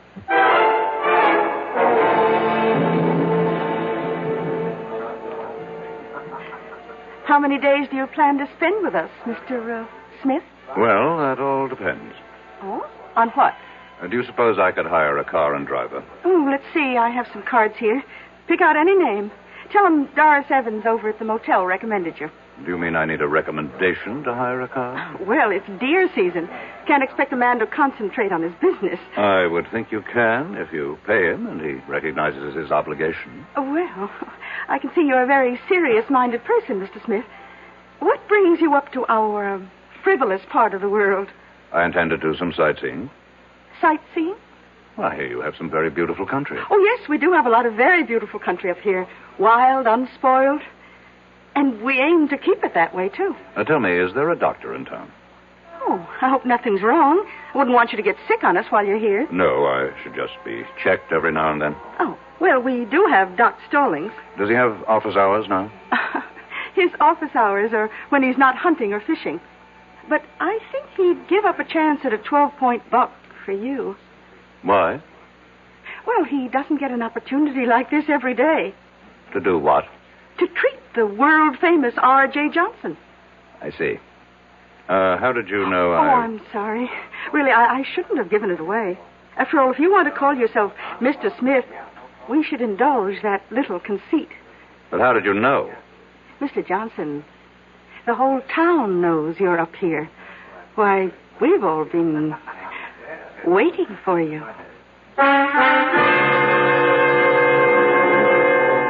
We've all been waiting. Waiting for what reason? Had they also been waiting for George Morrissey? And George was only R.J. Johnson's hired man. We'll be back shortly with Act 2. For children growing up in homes without books, there's a special emptiness. A deep down hunger for the world beyond the street corner or playground. A world where they could grow up to become whatever they want to be. But millions of these children will never find out about that world because they'll never know what they can learn in books unless you help. RIF, reading is fundamental, is helping to get millions of books into the hands of these boys and girls. Books they can choose themselves for keeps. And once a child gets into books, there's no stopping him. More than 150 local RIF programs are proving it in communities like yours. Won't you help RIF? Help the children in your community. Write to RIF Incorporated. That's RIF, care of Smithsonian Institution, Washington, D.C., 20560. Give your hand to a friend. Give your heart to your love. But give your cold to contact. The sooner the better. Hey, I'm back. How's that cold? Rotten. Get the contact? I got everything. Contact, cold tablets, and this liquid. Oh, no. Honey, it's all cold medicine. Well, sure, but it only takes one contact for up to 12 hours continuous relief from sneezing, drips, congestion. For that, I'd need 6 of your cold tablets. 2 every 4 hours. Or 3 ounces of nighttime liquid. 1 every 4 hours. Or just 1 contact. The tiny time pills do it. Well, it's all cold medicine. Those others contain antipyretic analgesics. The liquid, antitussive, and alcohol. They're not in contact. 6 or 3 or 1. I choose the 1 contact. Me too. And I'm the one with the cold. Give your cold contact. The sooner the better. 6 or 3 or 1. When you catch a cold, take contact. Only as directed.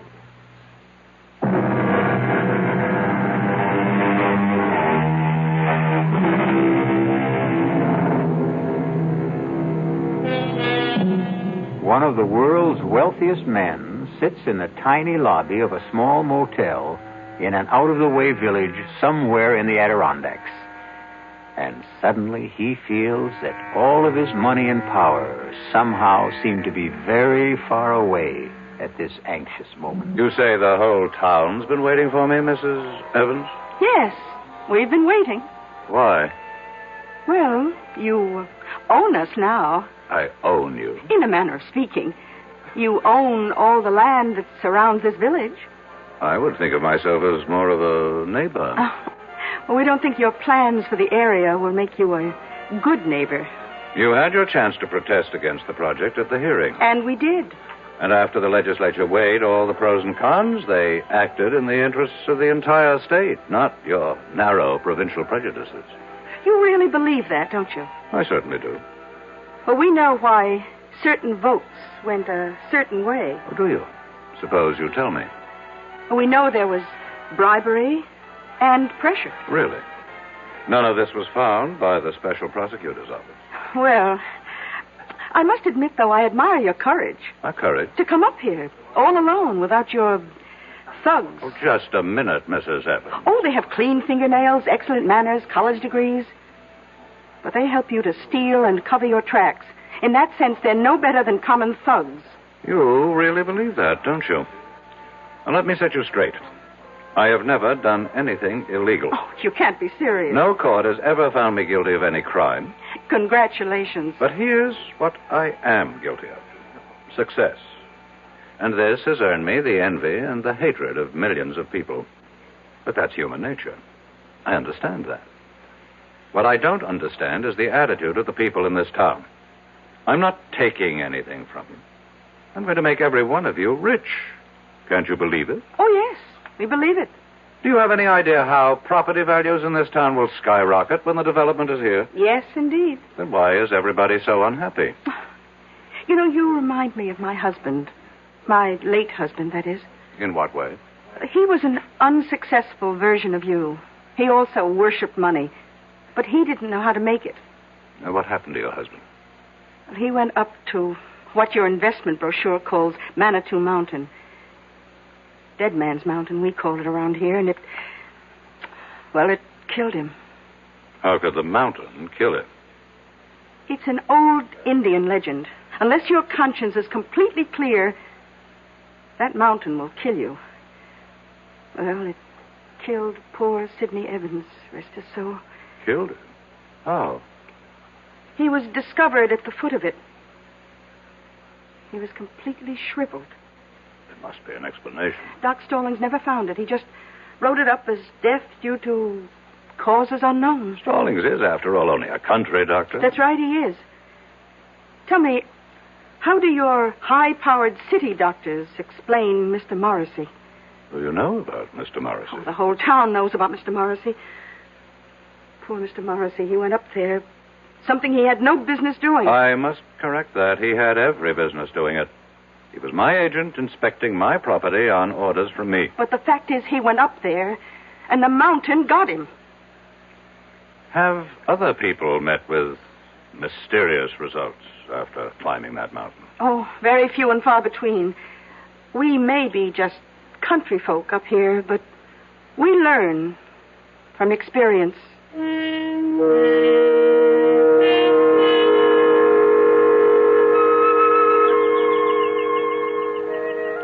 Are you Dr. Stallings? Well, look who's here. They said you'd be out fishing. Well, that's never a bad guess, but it takes two, and the trout won't play. I'd like to talk to you. Sure. I'm willing to pay you for a consultation. Oh, I intend to charge you. Well? Well, what? Well, aren't you going to come up here out of the water? Well, you see, I got my eye out for a certain brown trout. So you just tell me your symptoms, and I'll decide whether I have to examine you. An employee of mine. You treated him recently. George Morrissey. Oh, him. What happened to George Morrissey? Well, I met him at the motel. It was a Thursday night. I go there for dinner whenever Doris Evans serves pot roast. Hey, you're lucky. She's having it tonight. About Mr. Morrissey. Oh, he was a serious kind of fellow. Not like you. Same no-nonsense, let's get right down to it attitude. I'm only interested in what happened to Morrissey. Happened? Well, he wanted to hire somebody to drive him up to Dead Man's Mountain. And nobody would do it. That's right. Why? Well, you've been told why by now, I'm sure. I'm asking you why. I'll tell you the same thing. That's impossible. Why is it impossible? Oh, I see what you're thinking. It's all right for the simple-minded hicks up here to swallow that superstitious nonsense, but me, I'm a doctor. A product of a highly sophisticated, specialized education. That's exactly what I'm thinking. Well, think again, because I believe it, too. There has to be a reasonable, logical, rational explanation for what happened to George Morrissey. Oh, there is. He offended the spirit of the mountain. Oh, you consider that reasonable, logical, rational? Would you feel better if I said there's something up in that mountain, a virus, a bacillus, a fungus, which somehow causes immediate aging? It would be a more rational explanation. You mean more acceptable? I want to know what you believe, and I'll pay you for it. I believe the evidence. If you go up there, you can die. But why? Because a great spirit lives up there, and he values his privacy. That's impossible. I saw George Morrissey at dinner one night. A vigorous, athletic-looking man in his 30s. I saw him again the following evening. A broken old man, half dead. And you explain it with this half-baked legend. Well, how do your city doctors, with all their modern facilities, explain it? Your Dr. Watterson, a world-famous diagnostician, he called me. He asked me. This thing has to be cleared up. Why? What's wrong with a nice, quiet mystery? If word of this becomes general, it can destroy the entire project. Uh-huh. Is that bad? Millions of people will be deprived of an opportunity to enjoy healthful recreation in a fresh country environment. But it won't be fresh country, you see. You'll have superhighways and smoke and noise and honky-tonk resorts. I'm convinced that you people are up to something. Well, you tell me what. I don't know. But I assure you, I have the resources to find out. Well, if you ever do, let me know.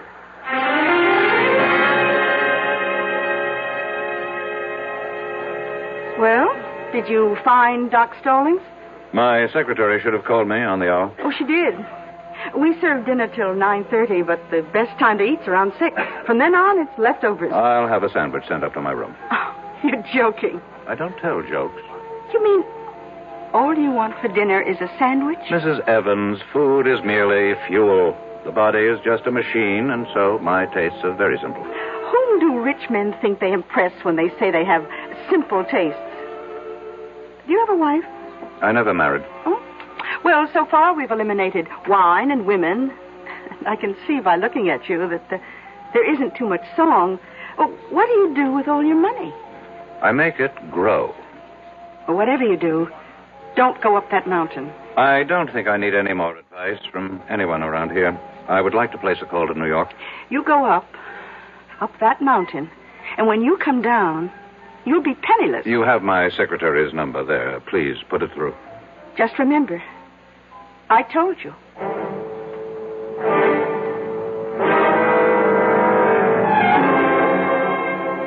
It's exactly 5 minutes past 4, Mrs. Dollard.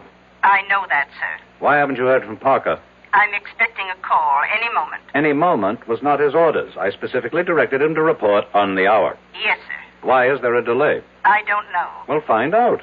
Mr. Johnson, I'm only human. What did you say, Mrs. Dollard? Mrs. Dollard? Operator? Operator!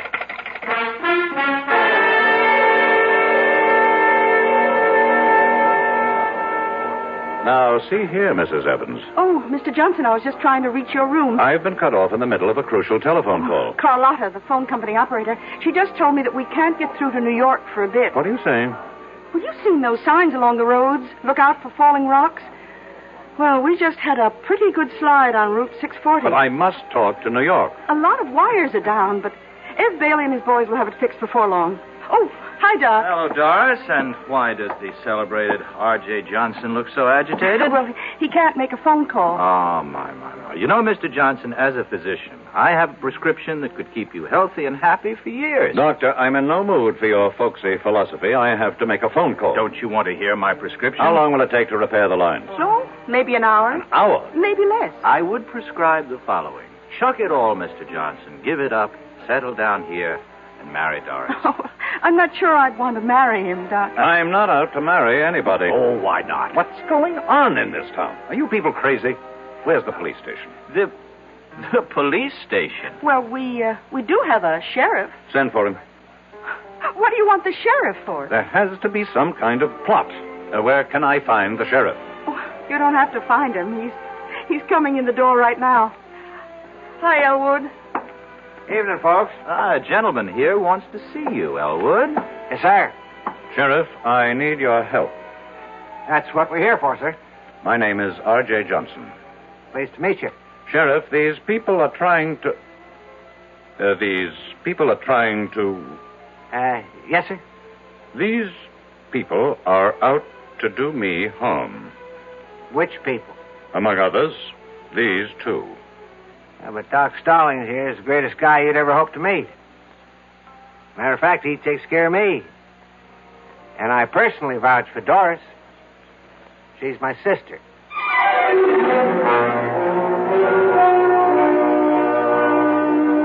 A very nice, tidy little town. And the natives are so friendly and obliging, and so concerned with your well-being. But right now, R.J. Johnson feels overwhelmed by their solicitude, as if he is being literally killed with kindness. We'll return shortly with Act 3. Ever see a beer drinker pour his beer real easy down the side of the glass? Maybe you do it yourself. If so, the Budweiser brewmaster thinks you're missing something, especially if you're a Budweiser drinker. You see, Bud is brewed, so it will kick up a healthy head of foam. Exclusive beechwood aging and natural carbonation make it a lively brew. Well, anyway, pouring Bud plunk down the middle of the glass helps bring out the best in that clean white Budweiser foam and real beer aroma. It also helps you get the full benefit of a taste, smoothness, and drinkability you'll find in no other beer at any price. Remember, brewing beer right does make a difference. Next time, pour that Budweiser right down the middle and see for yourself. Anheuser-Busch, St. Louis. I'm Art Linkletter, and I'd like to talk about something that everybody loves. Babies. Play School has introduced a group of fascinating baby toys. Play School, a Milton Bradley company, has been making toys for generations of preschool children. And their baby toys are just terrific. They're fun and safe. Babies will love the baby action ball. They can grasp it, roll it, shake it, or throw it. The baby mirror of unbreakable stainless steel introduces them to the most important person in the world when they look into the mirror, themselves. The Play School toddler truck is great for baby to scoot around in, and it even has a miniature telephone for baby's first phone calls. My children are grown up now, but if they were babies, I know what I'd want them to have, the Play School baby toys.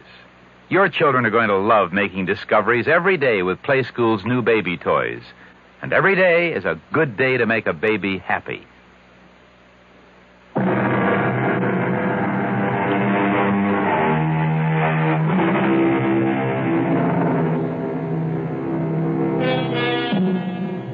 Are the people of Lafayette Center the kindly, generous-hearted folks they seem to be? Or is this a place of evil where death waits for strangers, especially a wealthy stranger like R.J. Johnson? How are these good people out to harm you, Mr. Johnson? I don't know, Sheriff, but something is going on.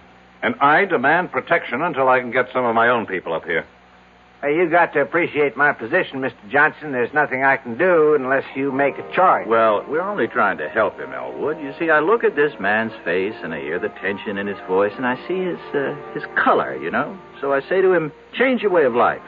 Settle down up here. Is that harming him? Well, it doesn't seem like it. I recommend a more regular routine. And we both keep warning him, stay away from Dead Man's Mountain. Mr. Johnson? Talking about... For reasons best known to yourselves, you people are determined to keep strangers at a distance. Oh, we'd only be too happy if more folks would move up here. And so you invented this nonsense about a cursed and haunted mountain. But why? You know why, Sheriff. Because to any man of intelligence and courage, it presents a challenge. But before a man goes up there, you prepare him. Well, gentlemen, you can stay and listen to all this. I've got to serve dinner. By all means, Mrs. Evans. We can continue this discussion at the table. Oh? I thought all you wanted was a sandwich. Oh, no. Tonight, I'm having all the trimming.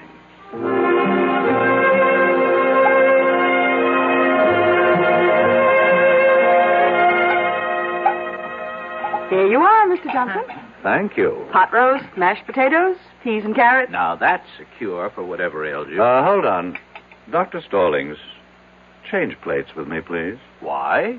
It's the same portion. Except I always give you a little bit less, Doc. Would you mind changing plates, Doctor? No, not if you tell me why. Since I'm going up to the mountain, there could be something in this food. A drug, perhaps. Oh, I like that. Very well, Mr. Johnson. Here, have it your way. You say you're going up the mountain? Yes. After all we told you? I'm going up that mountain to prove that it's just an ordinary piece of undeveloped country real estate. Can you stop him? Why does everybody want to stop me? Well, look what it did to your Mr. Morrissey. Suppose, for the sake of argument, there is something dangerous up there, and it gets me. Isn't that to your interest? Without me, there can't be a development project. Well, we have a more basic interest. We have obligations as human beings. Well, now, I will need a car. There's a road, I assume. Oh, yes, sir. It leads up to the top. But why go now? At night? Because the word should get around. R.J. Johnson drove up this dead man's mountain, as you call it, in the dead of night, and just as calmly drove down again. But, Mr. Johnson, You really... have something to learn, Mrs. Evans. You think a man becomes rich through trickery, violence, and all manner of illegal, immoral, and unethical acts. I never said that. But you believe it. Tonight, you're going to discover how I became rich. By daring to do what other people consider impossible. It's that simple. I would still advise you to keep away from that mountain. Let's end the little game, Doctor. I've humored all you people long enough. Well, very well. How do you account for George Morrissey? Very simple. George Morrissey is not R.J. Johnson. Oh. Does the spirit of the mountain, going along with the legend, kill everyone whose conscience is not clear? Very well. I'm safe. My conscience is unblemished. Elwood, I still think you should stop him. The sheriff has no right to interfere. I'm merely inspecting my own property. No, he's right, Doris. A little exercise in morality here. Who would care to accompany me? You look down on. You are the pillars of virtue. You mean there isn't a clear conscience among the three of you? I'll drive you. Doris, what are you saying? He's challenged us. But, Doris, you know you can't fight the mountain. Well, we can't let somebody else get killed up there either. Well, what can you do? Well, at the first sign of anything suspicious, I can turn the car around. Mr. Johnson, you've got yourself a driver, and I suggest we leave right now. The moon goes down early around here. First, I have to call New York. But the lines are still down. How do you know? Carlotta will let us know when they're fixed. Maybe I'd better wait. Oh. Don't tell me you're starting to have second thoughts. I have some very important things to check out. Well, we can drive to the top of the mountain and back again in an hour. How do you know? Have you done it before? No, just a guess. And I'm ready if you are.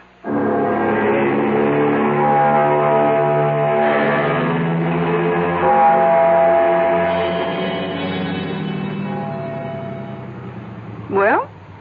What is it, Mrs. Evans? Well, we're here. We're at the foot of Dead Man's Mountain. And there, you see, on your right, is the dirt road that leads upward. How far? Oh, I don't know. Well, what are we waiting for? You won't change your mind, Mr. Johnson? No. I still don't understand why you have to do this. This is another reason why I'm a rich man. I buy stock nobody else believes in. I finance schemes other people think are harebrained. I back men no one else will work with. And I climb mountains everyone else is scared by. I'm climbing this mountain, too. Then you also deserve to be rich. Well, do we go ahead or do we turn back? One must always go ahead, Mrs. Evans. Then, here goes.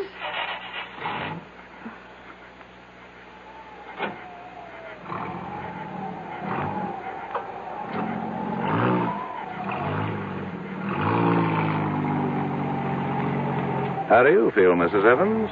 All right. I guess. You guess? How do you feel? I don't have to guess. I know. I feel great. It should be interesting. What? Let's assume all you people are right. This mountain is haunted by a great spirit who strikes down all who have guilt.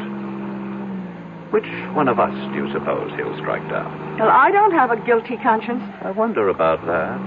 I heard the doctor say you had a weakness for men with problems. Your late husband, maybe he didn't have problems. Maybe you had the problems. Well, we all have problems. Stop for a moment. What's the matter? I think I heard somebody. I haven't heard a sound. Listen. RJ, I'll have the security guards throw you out of here. It's Watterson. It's Dr. Watterson. What's he doing up here? Who's Dr. Watterson? He's looking after George Morrissey. I'll throw you out of here. Didn't you hear him? There's no one around but you and me. Now that I think of it, that's a strange way for Watterson to talk to me. He would never have the guts to say that unless he knew something. Look, I think we'd better turn around. No. I think I'm learning something. Watterson, do you know that Watterson is Parker's son-in-law? Oh, who's Parker? My administrative assistant. He executes all my orders.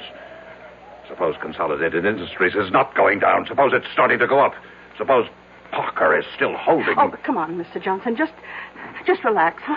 Now, if it's too much for you up here, let's turn back. Tell me, Mrs. Evans, how did you know I'd be here? Well, we just assumed. No one told you. Who would tell us? A pilot. My pilot. I didn't even know you had one. He may have been put out because I made him fly me here on his daughter's wedding day. Oh? Well, that really wasn't nice. I pay him enough, but he didn't tell you. No. Listen. I don't hear anything. Just listen. There. I'm only human, Mr. Johnson. I'm only human. Why would she answer me like that if she didn't know something? I don't hear a thing, Mr. Johnson. I'm only human. Let me tell you about her. She's quiet. She's almost mousy. But she's ambitious. I can tell. I've made her a rich woman. She's in on it. She's in on it, too. She and Parker and Morrissey. They worked it out. And you're in on it, too. Me? They wanted me out of the way. And so all of you got together. You worked up this phony scheme. Look, we're going to turn back. Answer the phone. What phone? Answer it. Hello. Hello. Mr. Johnson, I have the latest quote on Consolidated. It's going up. It can't go up. It's gone up 5 points so far. Get Parker. Close it out. Close it out. I can't find Parker. Get him. Mrs. Dollard. Mrs. Dollard. Who are you talking to? My secretary. She hung up on me. How could she hang up? There's no phone. Consolidated is going up. But there's no stock market at night. Mr. Johnson, it's going crazy. National computer is going down. Have Parker sell at once. I can't find Parker. Mrs. Dollard. Mrs. Dollard. She's gone again. Listen to me, Mr. Johnson. Please, listen. Do you know how much money I've lost so far? Please, listen. You have nothing to be afraid of. It's just a legend. Who can be sure it's true? Oh, sure, we local people push it to scare away developers. I feel weak. As if I lost a lot of blood. Listen, you're R.J. Johnson. You're not to be taken in with this superstitious nonsense. Fight it off. I can't. I'm trying. But all my strength is going. My money. It's disappearing. Your money isn't your strength. It is. I have nothing else. Please, answer the phone for me. I can hardly lift the receiver. The rebel government just nationalized Starlight Oil. What did you say? Mrs. Dollard. Mrs. Dollard. Mr. Johnson, we're leaving. What? It happened. Everything Everything I was afraid of happened. Consolidated went up. National went down. And Starlight... Nothing happened. It's all your imagination. Mr. Johnson. Mr. Johnson. Talk to me. Mr. Johnson.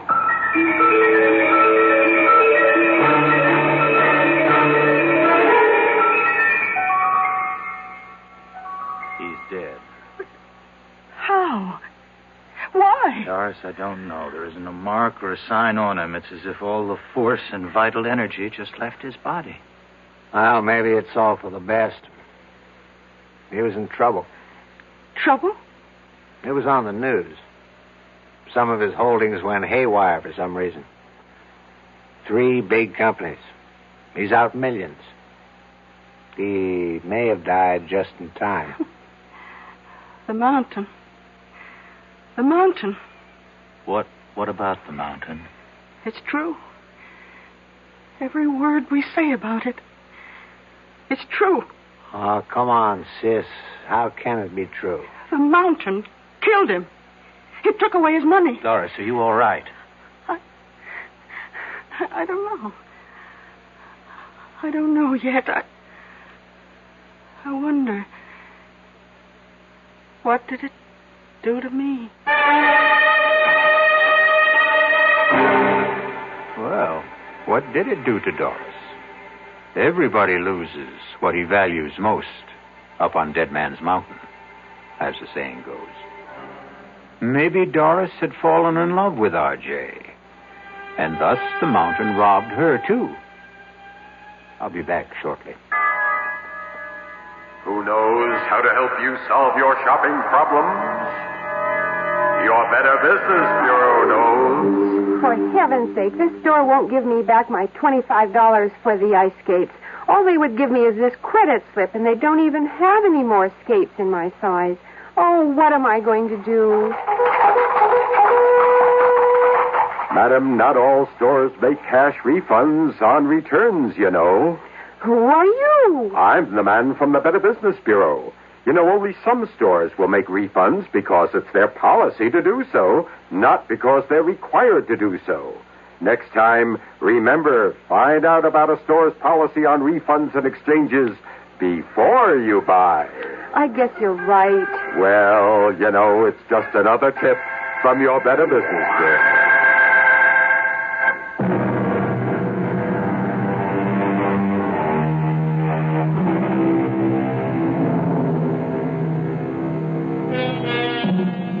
Haunted mountains. Did this one cause certain stocks to go up and down one day recently? It certainly seems no more far-fetched than some of the explanations people have for the market. The cast in our exercise in The Extraordinary included Alan Hewitt, Bryna Rayburn, William Redfield, and Robert Dryden. The entire production was under the direction of Hyman Brown. Now, a preview of our next tale. The only way to learn how to swim is to jump in the water, right? I simply can't make you understand, can I? Well, maybe I can make you understand. Forget it. You want to get that dinner ready? I'm hungry. Yes, I'm going now. Look, why don't you change first? Change? Yeah, your clothes. Get more comfortable. Yes, I think I'd like to do that, George. I won't be long.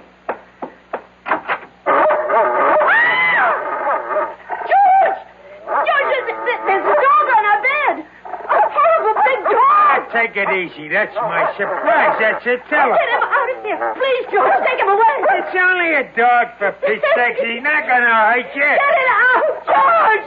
Please. Radio Mystery Theater was sponsored in part by Anheuser-Busch Incorporated, brewers of Budweiser. This is E.G. Marshall inviting you to return to our Mystery Theater for another adventure in the macabre. Until next time, pleasant dreams.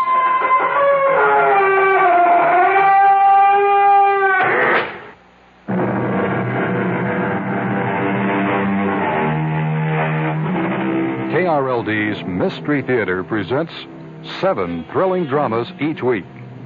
Sundays at 4:07 in the afternoon. Then nightly at 10:07, except on Tuesday and Saturday nights when the basketball broadcasts necessitate delaying the mysteries until midnight. This is John Wherry for the Kansas City, Kansas Public Schools. Vicki Nagel, kindergarten teacher at Central Elementary School, has some suggestions for parents whose children will start school next year. If a child can come to kindergarten knowing how to write his name, or at least a beginning of how to write his name, it's a big help. It would be really nice if they knew how to tie their shoes, knew how to button their coat, knew how to zip their coat, because when you get in a group, it's really helpful if they can all take care of that themselves. Some tips for helping kids get started right in school. Listen again when WDAF and your Kansas City, Kansas Public Schools present another school note. WDAF, Kansas City. Kansas City teachers and the school board have given overwhelming support to a contract hammered out during extensive bargaining with a federal mediator. Sunday's vote clears the way for reopening all 100 public schools today, or rather tomorrow. This is WDAF Kansas City. It's 11 o'clock. News of the hour on the hour from American Information Radio. This is Steve Powers from New York. And at this hour, a positive reaction to the acquittal of John Mitchell and Maurice Stans extends from the defendants themselves to the White House and to Geneva. For the defendants, the reaction was predictable. They were happy. Maurice Stans. Looking back, all I would like to say in conclusion is that even the book of Job has a very happy ending. And that's the way I feel today. Stans had praise for the jury, and so did John Mitchell. It was decided by 12 good American people, part of the cross-section of all of America. Mitchell says now he's going to take a vacation and a drink. The other side, that story coming up.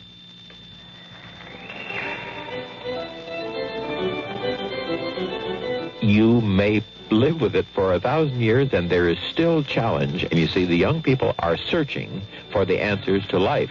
Organist Virgil Fox for music in our schools. I don't think there's any way possible to have children have music too early. I think that music in the lives of the young is probably as important as the breath in their lungs or the blood in their veins. The child who is permitted to brush with music, to cope with it, to dance to it, to feel it, to express it, to make it, is a child who is always several plateaus higher. There's no doubt that beautiful music brings out the finest, and the more we have of it, the better everything else is. Help to bring out the finest in all our children. Support music in your schools. A message from the Music Educators National Conference. The chief prosecutor, John Wing, said he felt rotten after the jury found Mitchell and Stans innocent of all counts in the Vesco affair. I'm disappointed in the verdict, and there's nothing else I really can say. Are you satisfied with the government's case as you presented it and your fellow prosecutors, sir? Absolutely. One of the jurors agreed that Wing did present his case well. Andrew Choa tells ABC News. An extremely skillful, brilliant job. But the jury came to the conclusion that their presentation of the case did not allow them to arrive at a verdict that was otherwise than the one that was given. And Choa says the credibility of John Dean as a witness against Mitchell and Stans was not the deciding factor. What about Dean's credibility? Here's ABC's Vic Ratner in Washington. Lawyers at the special prosecutor's office here were disappointed but not disheartened at the verdict in New York. They feel that the Vesco case had little connection with their major Watergate cases. They feel John Dean's testimony played only a small part at the Vesco trial. He'll play a much bigger role in future Watergate trials. The Vesco case wasn't even the special prosecutor's baby, having originated in the U.S. Attorney's Office in New York and being handled there all along. Vic Ratner, ABC News, Washington. ABC's Jerry Landay reports that President Nixon is being described as pleased about the not guilty verdict for Mitchell and Stans and their families. We asked ABC's Ted Koppel, who's traveling with Secretary of State Henry Kissinger in Geneva, if the verdict will have an effect on Kissinger's current negotiations. Some of the president's critics in Congress have been suggesting for several weeks now that the United States might be forced to make negotiating concessions simply because the president is in a weakened position at home.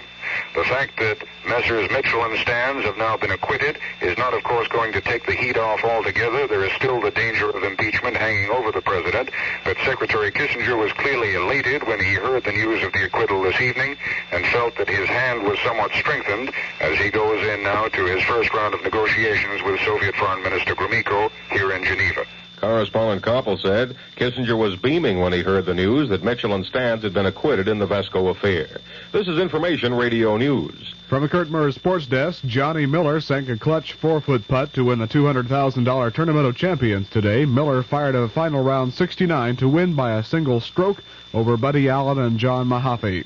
Ferguson Jenkins notched his 5th victory in pitching the Texas Rangers to an 8-5 win over the New York Yankees for a split of their doubleheader. The Yankees won the first game 11-2. The New York Mets defeated the San Francisco Giants 6-4 for a sweep of their doubleheader. The first game also went to New York by a score of 6-0. The San Diego Padres rallied for 5 runs in the bottom of the 9th to edge the Philadelphia Phillies 5-4. Steve Yeager slammed a 3-run homer to face the Los Angeles Dodgers to their 6th straight victory, a 4-0 decision over the Montreal Expos. And Cecil Cooper's leadoff homer in the 4th of the 13th inning gave the Boston Red Sox a 5-4 triumph over the Kansas City Royals. The win snapped Boston's 5-game losing streak. The Kansas City forecast, cloudy with a chance of showers or thunder showers, possibly with heavy rain for the rest of tonight and tomorrow. The low tonight in the low 60s, high tomorrow in the mid to upper 70s. Partly cloudy with a chance of showers Monday night and Tuesday. The low Monday night in the 60s, high Tuesday in the 70s. Right now, cloudy skies, south winds at 14, the humidity 87%, and our current Kansas City temperature, 64 degrees. This is Pat Ross, WDAF News.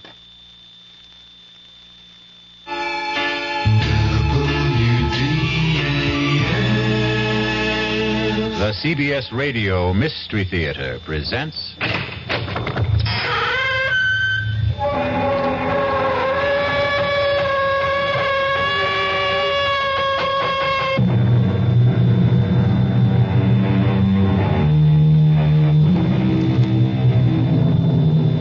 Come in. Welcome. I'm E.G. Marshall. Welcome to the sound of suspense, to the fear you can hear, to the world of terrifying imagination. They say, hell hath no fury like a woman scorned. And perhaps it's true. But the question is, how long can that fury endure? How long can the passions burn? Well, Miss Charity Youngblood was left waiting at the church some 200 years ago, and she still isn't over it. Sheriff's Office, Deputy Palmer speaking. Sheriff, there's someone who wants to murder me. Yes, sir. Your name, sir? Well, is that important? Yes, sir, it is. Well, I hesitate to give you my name because you might think I'm unbalanced. Now, why would I think that? Because of the peculiar circumstances involved. Why don't you let me be the judge of that? Well, this young lady wants to kill me, and she's armed. Well, what's her name? Well, I wouldn't want her to get into trouble. What? She doesn't look like a killer, and besides, I can't prove it. It's just that I know it. Now, sir, calm yourself and tell me, why does she want to kill you? Because I broke our engagement. All right. It's possible. Now, when did you break that engagement? Oh, about 200 years ago.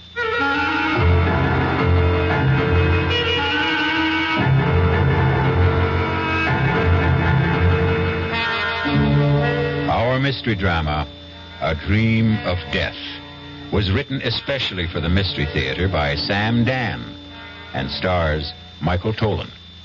It is sponsored in part by new sugar-free Diet 7-Up and by the Kellogg Company makers of Kellogg's Special K cereal. I'll be back shortly with Act One. Hello, Ms. Goldilocks here, and welcome to my professional taste testing laboratory. Oh, Papa Bear, could you bring that case of sugar-free Diet 7-Up over here? Another case? Miss Goldilocks, you're drinking this sugar-free Diet 7-Up like there's no tomorrow. You can't still be taste testing it. Oh, no, Papa Bear. Sugar-free Diet 7-Up has already earned my seal of approval. It's fresh, light, natural, delicious. I drink it because I love its taste. Now hurry up. Okay, here. This sugar-free Diet 7-Up really tastes delicious. Ladies, if you're tired of switching from one diet drink to another, take some advice from Ms. Goldilocks. Try sugar-free Diet 7-Up and you'll say, yes, this one's just right. I'll bear witness to that, Goldie.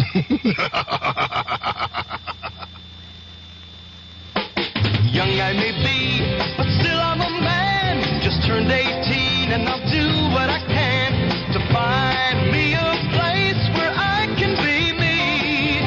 Get ready for life and be free as the sea. Where do I go from here? Oh, where do I go from here? I finished school, but what lies ahead? Don't want to get trapped, want to feel free instead.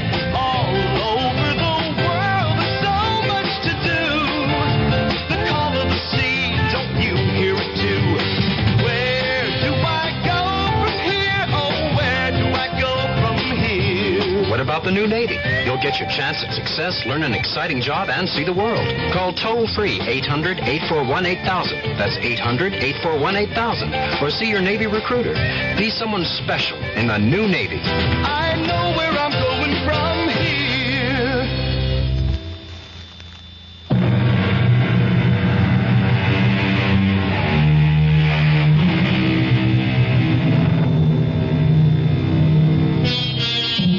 Sometimes a few notes of an incomplete melody may steal through your head. It isn't like any tune you know, and yet you've heard it before.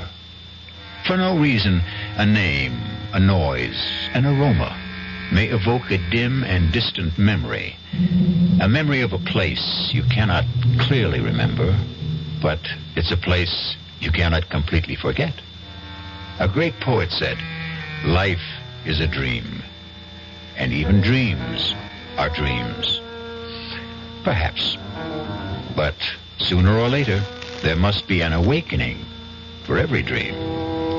And for Rexford Patterson, there was the rudest awakening of all. Hey, Patterson, wake up. Your lawyer's here. Huh? What? Your lawyer's here. Lawyer? Why? What do I want a lawyer for? Where am I? You're in a jailhouse. Jailhouse? How did I get...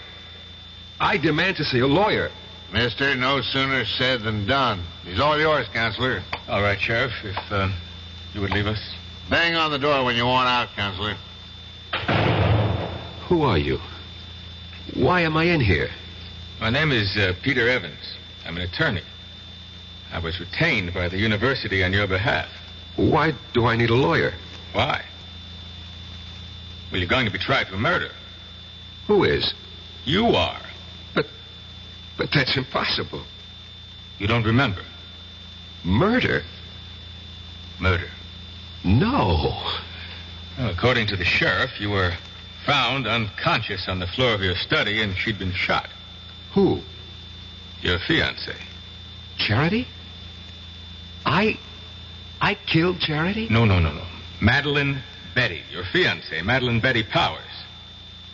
Who's Charity? Charity Youngblood. She was my fiancée. You had two of them?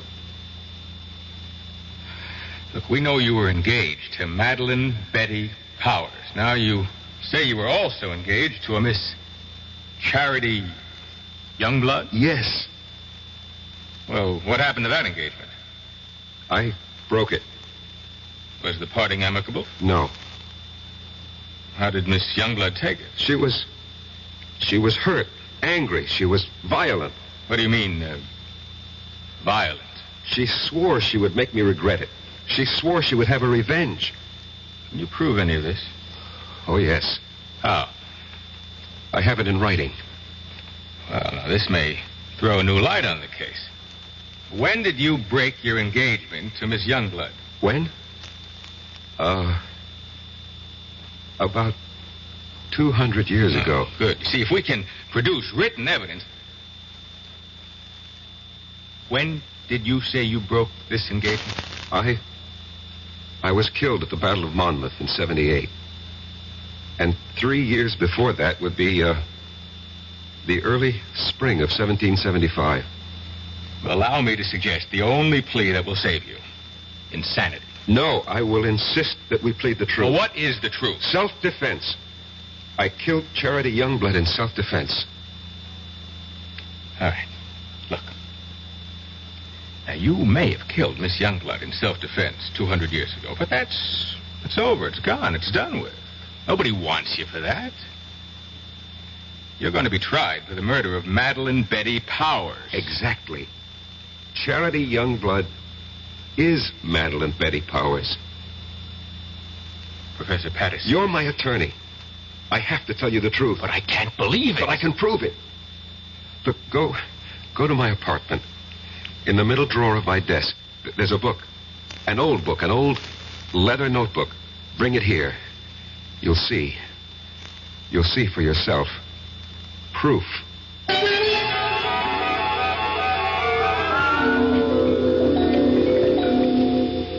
You read the book? Yes. It's a diary kept by a girl named Charity Youngblood, daughter of a Connecticut gunsmith during the Revolutionary War. She was jilted by a young officer named Eli Wallington. Naturally, she was quite upset about it. But where is the proof you promised me? I was that young officer. I was Eli Wallington. Look, Professor Patterson, if I'm to represent you, you'll simply have to tell me... The truth. I know the truth. But I tell you the truth and you refuse to believe me. It's impossible to believe you. Impossible. That's the key word. Well, today's commonplace was yesterday's impossibility. People said it was impossible to transplant a heart, impossible to walk on the moon. You're talking about reincarnation. Last summer, I stopped at an antique shop in central Connecticut. Heaped high on a counter was a pile of old pictures, letters, books. I picked up that little notebook, the one you're now holding. I read that name, that hand-lettered name, Charity Youngblood. And suddenly I felt as if I'd been stabbed through the heart. I knew that name. I knew that name. Please, Professor Patterson. No, don't tell me to be calm. Don't humor me. Just listen to me. I knew that name. I knew the girl. I knew the time. I knew the place. Here, turn to the page where she describes how he proposed to her. Just don't see how Just all of... do it. All right. This is what you want? Monday. Eli proposed marriage to me this morning. I read the name Eli. An electric shock ran through my system. I knew I was Eli. And the entire scene ran through my mind. Exactly as she wrote it in her diary.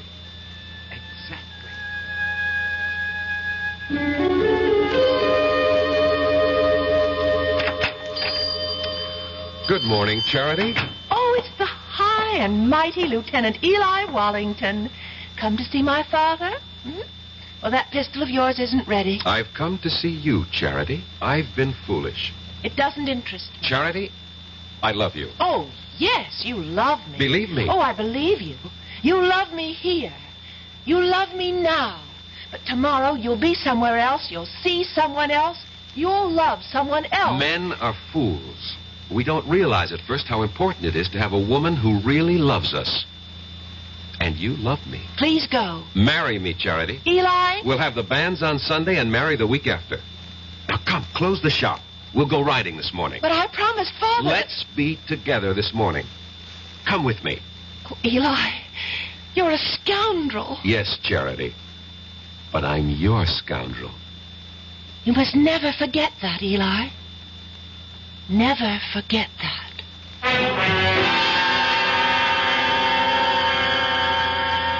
What are you trying to tell me, Professor Patterson? Don't you see, as Eli Wallington, I had lived through that scene. I knew how I felt. I loved her. How do you know you were Eli Wallington? How do we know you're Peter Evans? You just know, that's all. None of this is proof in a court of law. You can read in her diary. Yes, Sunday. This morning, the banns were read in the church. But Eli never married her. Do you know why? Because Charity was right.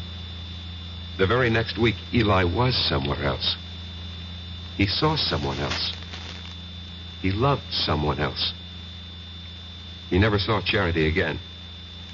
And 3 years later, he was dead at Monmouth. Turn to Charity's diary. See what she wrote when she heard the news of Eli's death. Here's the evidence you need to defend me in court. Read it. All right. Now, Friday. This morning, the Reverend Fallowfield came into the shop with news.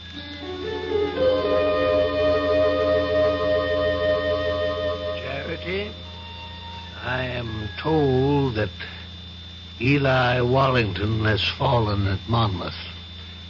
I thought you might wish to know. Thank you, Reverend.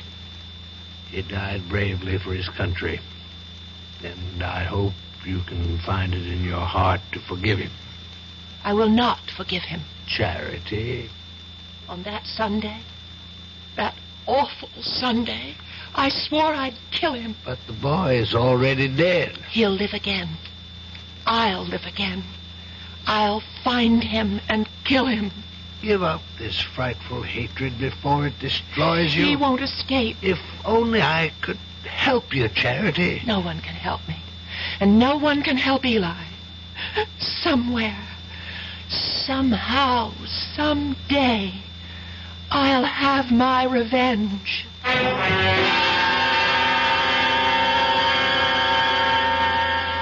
And when I picked up that diary in the antique shop, Mr. Evans, I was almost frozen with terror. I knew I had come back. Why shouldn't she? But you know something? After a while, I began to laugh at myself. Why? Well, for the same reason you're probably laughing at me. After all, we live in the modern, rational 20th century. Every night, I'd sit alone at home and wait for Charity to come and kill me. And nothing happened. She didn't show up. No. And you can't maintain an emotional pitch forever. And so soon, I stopped thinking about it. And then one afternoon, I was sitting in my study. Come in, it's not locked. Good afternoon, Professor Patterson. Yes. Let me see, you're Miss... Powers. Madeline Betty Powers. I'm scheduled for a conference at exactly 1500 hours. 1500 hours? 3 p.m. We use this terminology at the engineering school. Oh, I see. You're an engineering major, Miss Powers? Have you any objections? Oh, no, certainly not. Professor, I require 3 credits in the humanities for my degree. I chose your American history course. I am flattered. It was the only one open. You shouldn't have said that. Oh, I have no interest in the dead past, only in the dynamic present. How can I survive your course? First, show up for class, occasionally. Second, don't snore too loudly at my lectures. Third, write me a term paper. On what subject? Oh, any subject related to the Revolutionary War. I know what I'll do. I'll write a novel. Miss Powers, what are you saying? Yes, a novel. A novel about a girl. But, Miss Powers, you ask for an easy way out. A novel is the most difficult project. You know what gave me the idea for it, Professor? This antique pistol on your desk. What? Broken down, rusty old relic? It just came to me by just looking at it. I'll write about a girl whose father was a gunsmith. What did you say? In one of the 13 colonies, Connecticut. But, Miss Powers, do you know anything about Connecticut during the Revolution? No, I'll make it up. After all, it's a novel. Have you ever been to Connecticut? No, never in my life. Now, the heroine of my novel will be beautiful, sexy. I can see her. I can just see what she looks like. And her name, I even know her name. What is it? I think I have a good one. Her name... No, don't tell me. Write it down on a piece of paper. But don't let me see what you're writing. But why? Please do as I ask, Miss Powers. All right. You've written her name? Yes, Professor. Her name is Charity. Charity Youngblood. Professor Patterson, how did you know?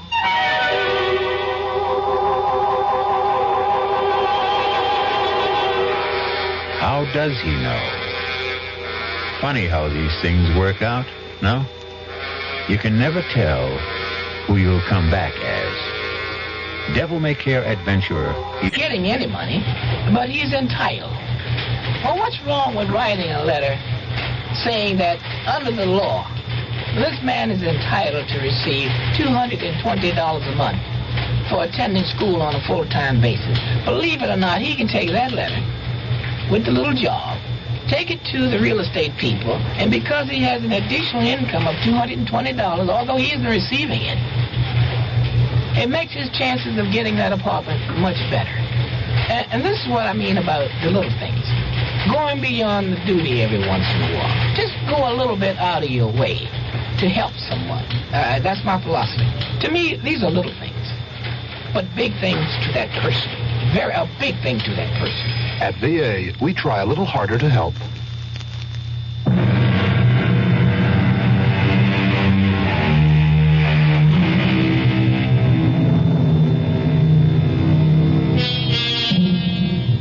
Professor Patterson, a quiet teacher of history, is in jail, accused of killing his fiancée.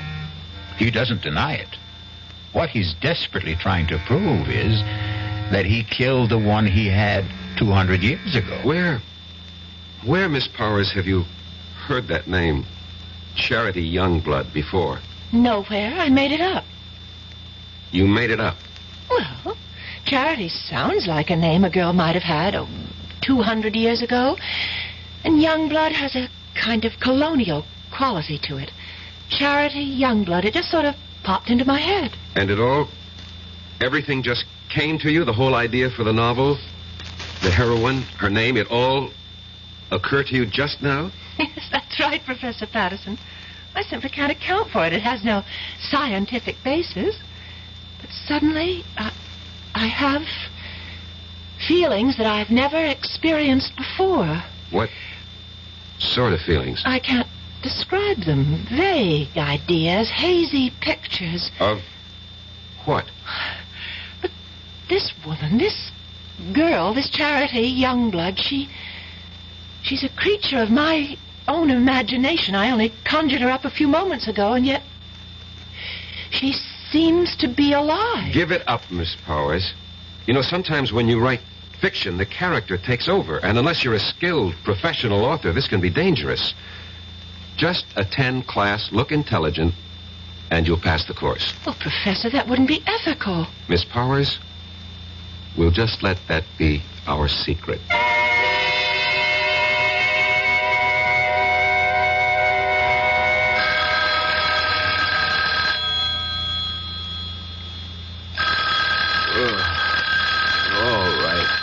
All right.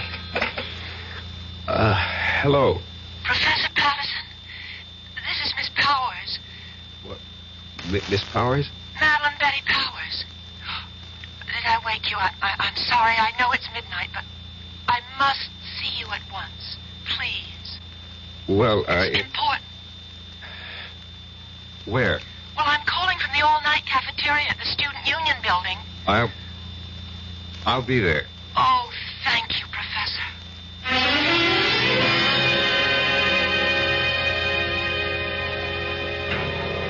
I had to see you. And I didn't think it would be proper for me to go to your apartment at this hour. Well, what seems to be the problem, Miss Powers? The story. The story? The story of Charity Youngblood. Well, I thought we decided to drop it. But that's the problem. I can't seem to get it out of my mind. Well, I'm sure you... It's taken over. I can't think of anything else. Well, I'm obsessed by it. This girl, Charity Youngblood. I know her so well, I sometimes think... No, you'll laugh. No, tell me. I sometimes think she's me. Well, of course she's you. What are you saying? Well, when you write fiction, every character has to be yourself in one form or another. No, it's more than that. It's a feeling in my bones. I seem to have an urge to do something. What? I don't know. But I keep writing. Now, I've written 20 pages so far, and most of the time it doesn't even seem that I'm the one who's doing the writing. I get the feeling that I'm just holding the pen, and my hand is being guided. I'd like you to read what I've written so far. Please. Miss Powers, you've been working too hard. No, I just feel that something is happening to me. I seem to feel I have some sort of mission. What kind of mission? Well, I don't know. But every day I feel it's becoming clearer. But I still have no idea of what it is.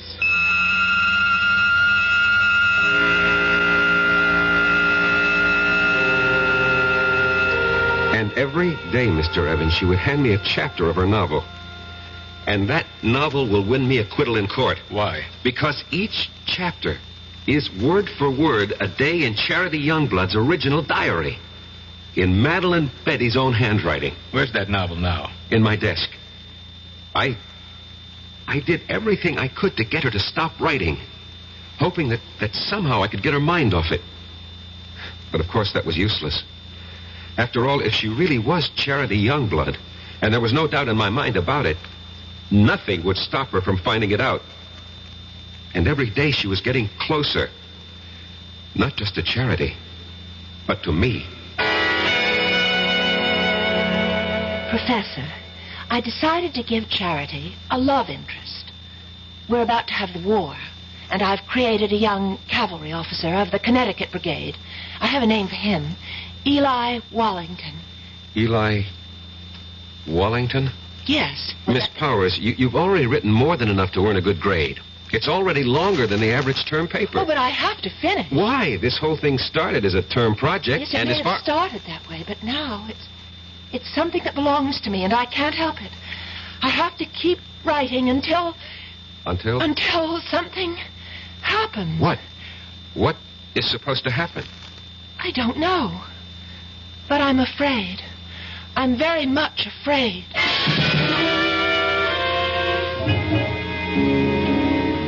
I was afraid too, Mr. Evans. Afraid that at any time she would suddenly realize that she wanted to kill me. But surely you realize... What? You mean I had nothing to be afraid of? Suppose someone's determined to kill you, and you know it. You tell me. You know what I think? Although it's academic now. I think you should have gone to a psychiatrist. I did. I went to the top. I went to the head of the Department of Psychiatry at the University Hospital.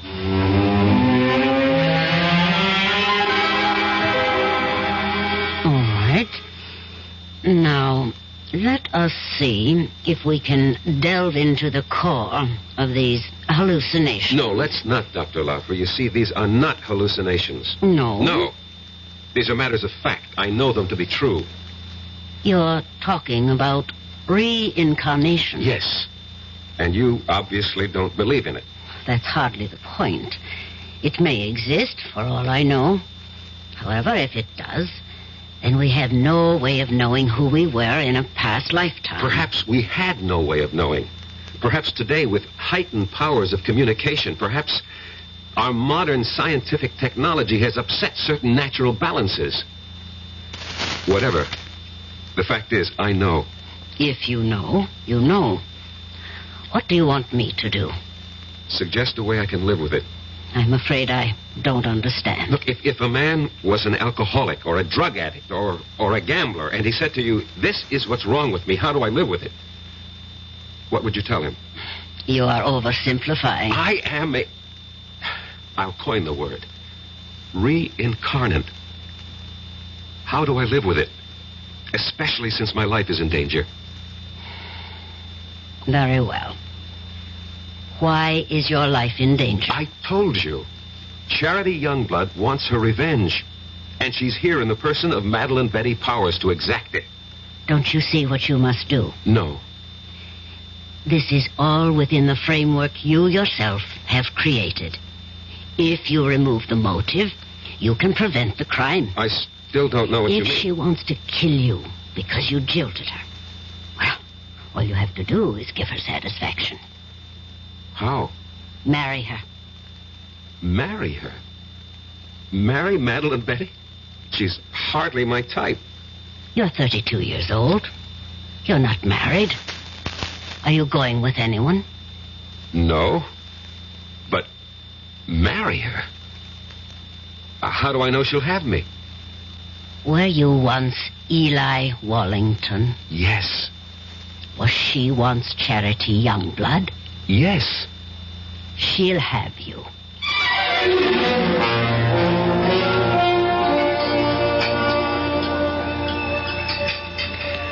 Oh, Professor Patterson, you really didn't have to take me to dinner. Well, our conference ran late. We have to eat. Well, I mean, to a place like this. Well, this is a very nice place. Or so I thought. Oh. Would you care to dance? Oh, no, thank you. I dance rather poorly. Oh, I can't believe that. Why can't you believe it? Because you're so charming. I don't think so. At least no one ever told me that. But I think so. Do you? Why? Well, it's a subjective thing. I lied to you just now. I said I dance poorly. The truth is, I don't dance at all. Now, how is that possible? Girls who don't get asked usually don't bother to learn. I don't know why I'm telling you all this. It's just that since the day I met you, I started thinking. I don't know how to describe it. What were you thinking? Oh, crazy things. That is, for me. I suddenly wanted to write a book. Why, I'll never know. And I began thinking of a girl who lived hundreds of years ago in a place I've never heard of. I can't understand it. Madeline Betty, maybe I can help you. Would you, Professor Patterson? Rex. Go on, say it. Call me Rex. Rex. I've also felt something since the time you walked into my study for conference. And I've been trying to analyze it. And I finally discovered what it is. It's love. Professor Patterson. Rex. And so I'm asking you, I hope that you will marry me.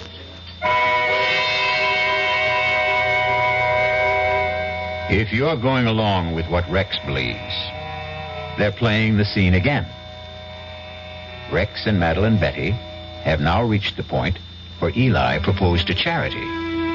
Charity said yes, but will Madeline Betty? Yes or no will be the first word you will hear when we return shortly with Act 3. And now, another story of the ball and chain, as Kellogg's Special K presents The Library. Welcome to the public library. May I help you, sir? Yes, I'd like to check out... I'd like to check out Famous Laundromats of the World by Audrey Schnorbart. Sir, excuse me, but isn't that ball and chain you're wearing just like the ones they use in the Kellogg's Special K commercials? This ball and chain? Yes, that one. How are you going to get rid of it? Well, you know, lots of good exercises, and by eating smart at every meal, starting with the Special K breakfast. Don't you have to watch your calories? Yes, and the Special K breakfast is less than 240 calories. Less than 240 calories? Right. A 1-ounce bowl of high-protein Special K, 4 ounces of skim milk, tomato juice, and coffee. It's really tasty, and it's going to help me get rid of this ball and chain. I'd say it's long overdue, get it? Your happy ending could begin with the Special K breakfast from Kellogg's. Who knows how to help you solve your shopping problems? Your Better Business Bureau knows. This Listen, Lou, this fellow is at the door about the home repair, you know, and he wants me to sign the contract now. What'll I do? You don't have to sign that contract now, madam. You're not Lou. Who are you? I'm the man from the Better Business Bureau with some advice to help you to protect yourself. Read all the documents before you sign and take your time. He'll come back tomorrow. And incidentally, keep a copy of any form you do sign. And be sure you understand what you're signing. Oh, thank you for telling me. No need to thank me, madam. That's what Better Business Bureaus are for, to help protect consumers like you.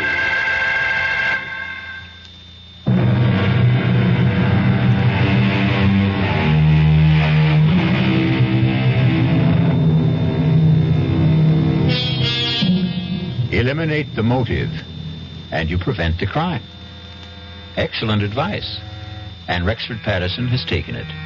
He has just proposed to Madeline Betty Powers because it's the only way he can think of to keep her from killing him.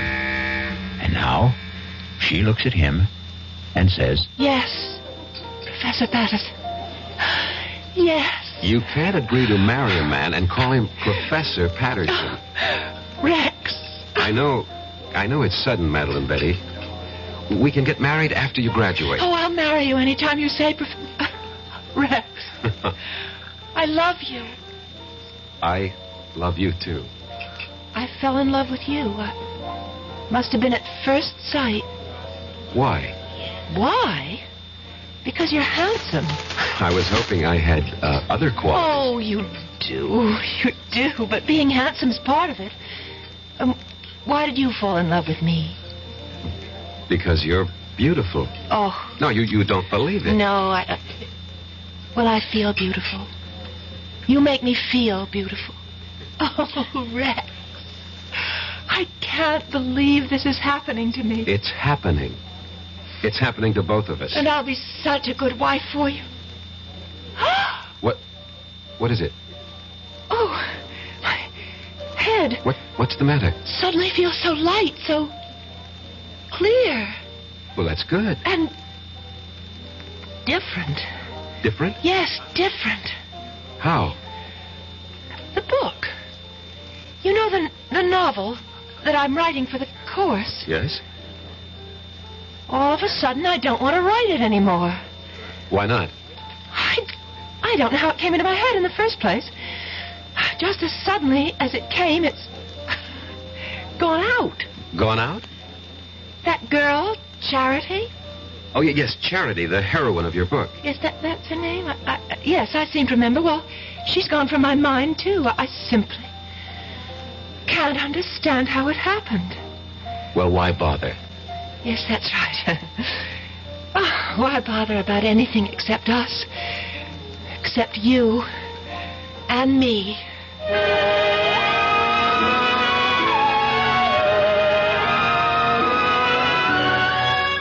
So you proposed to a professor and you were accepted. She seemed happy. Apparently you were reconciled. What was the problem? The problem was, Mr. Evans, I didn't really love her.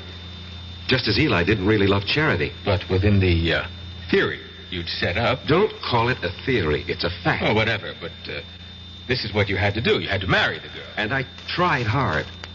But she made it impossible. She was... What did she do? Nothing, really. She was just so grateful to me.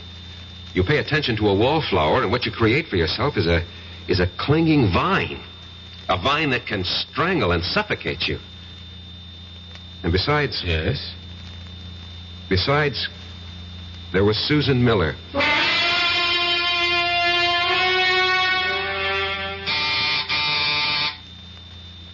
Come in, Madeline Betty. I'm not Madeline Betty, but I came in anyhow. Well, how do you do? Professor Patterson? Yes? I'm Susan Miller, of the English department. You're new here. Oh, I received my teaching appointment last week. Early American Lit. A favorite field of mine. Well, that's the scoop on campus. Anything early American, see Rex Patterson. I I just thought we'd chat. Fix you a drink? A soft one. Naturally. Diet, if you have it. I'm watching my weight. Why? I think it's most attractive the way it is. Well, if you think so, I'll keep it that way. Did you know that General Burgoyne wrote a play? Yes, it was called Maid of the Oaks. And it was produced in New York during the Revolution. Yes, and I'll tell you who was in the cast.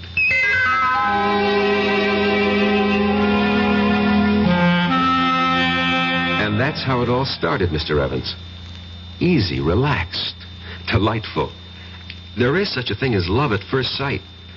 And it was there for both of us. But Madeline Betty. Madeline Betty. Well, I knew I had to do something about her. Yeah, exactly. So you killed her. No. No, that's not the reason. You wanted to marry Susan Miller. It never reached that point. I mean, we didn't get that far. But the prosecution will know about Susan Miller. No. They don't have to. No one really knew. No one? No one. Except Susan, myself, and Madeline Betty.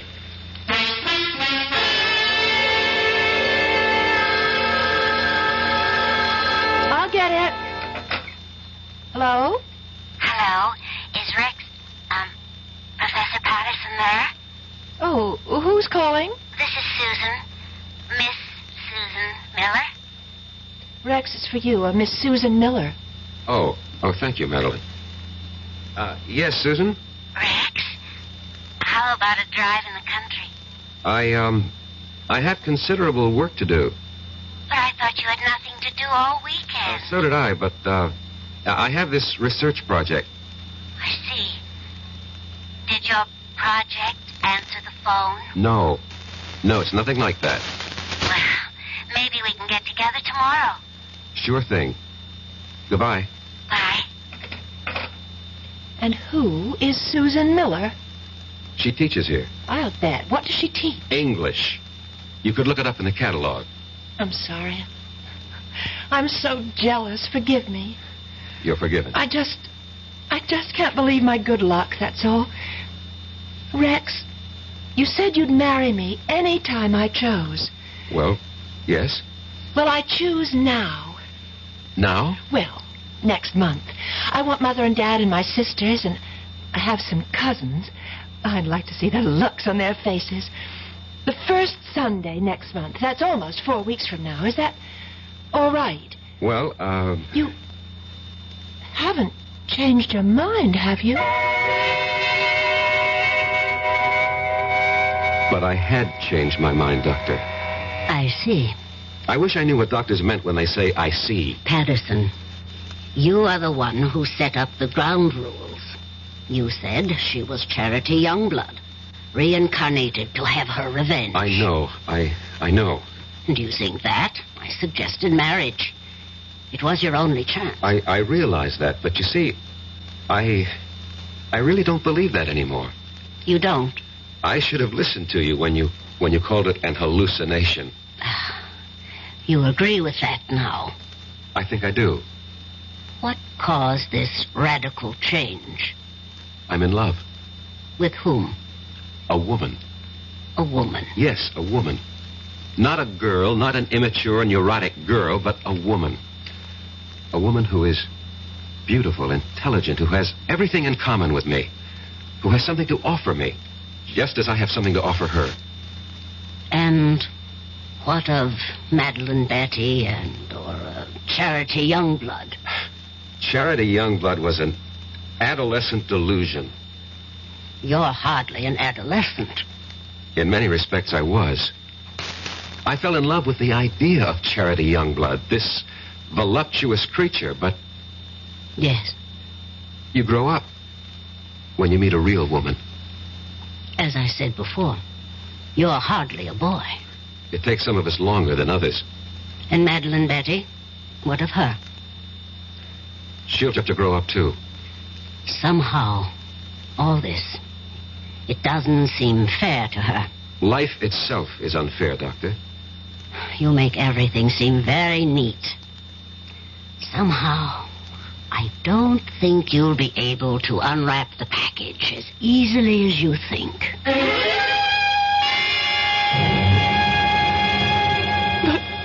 Why? Why? I told you, Madeline Betty. I told But you said you loved me.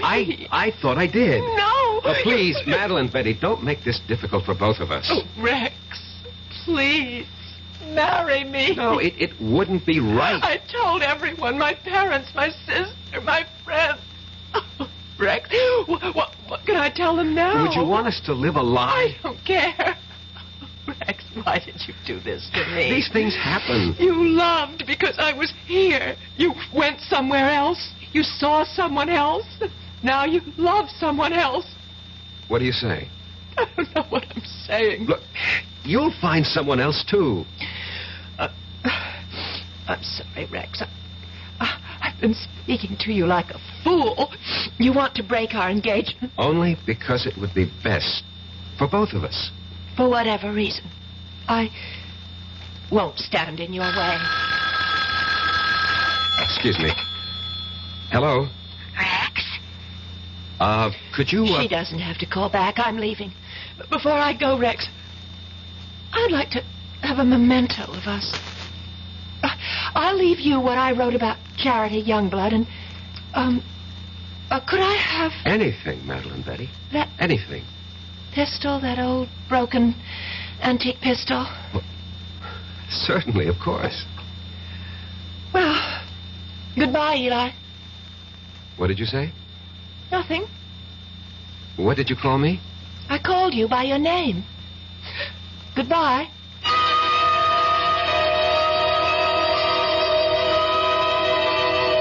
That night, Mr. Evans, she left the college. Her roommate called me and said Madeline Betty had disappeared. Didn't you feel that perhaps you should investigate? No. Well, to tell you the truth, I felt relieved. I thought she was embarrassed and had decided to go somewhere, and I forgot all about her. You forgot? How could you forget? Maybe I wanted to forget. Anyway, about a week later, I came home. It was late at night.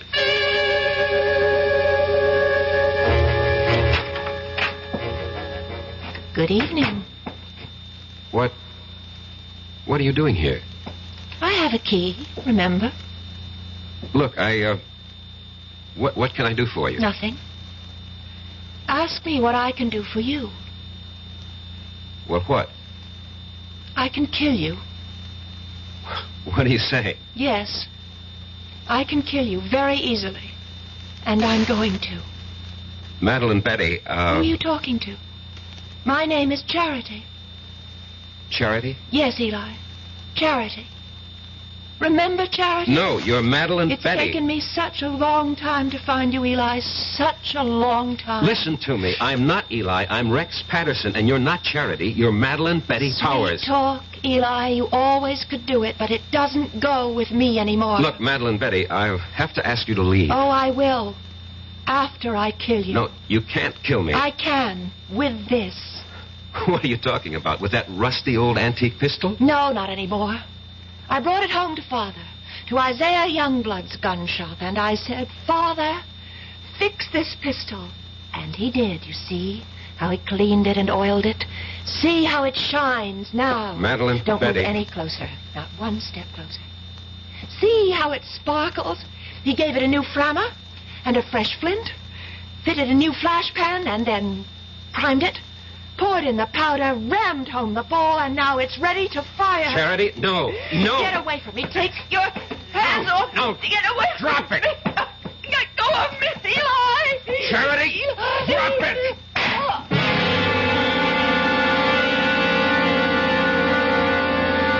We struggled for the gun, and at the last second, the barrel must have turned toward her. And she pulled the trigger. And that's your defense? That's my defense.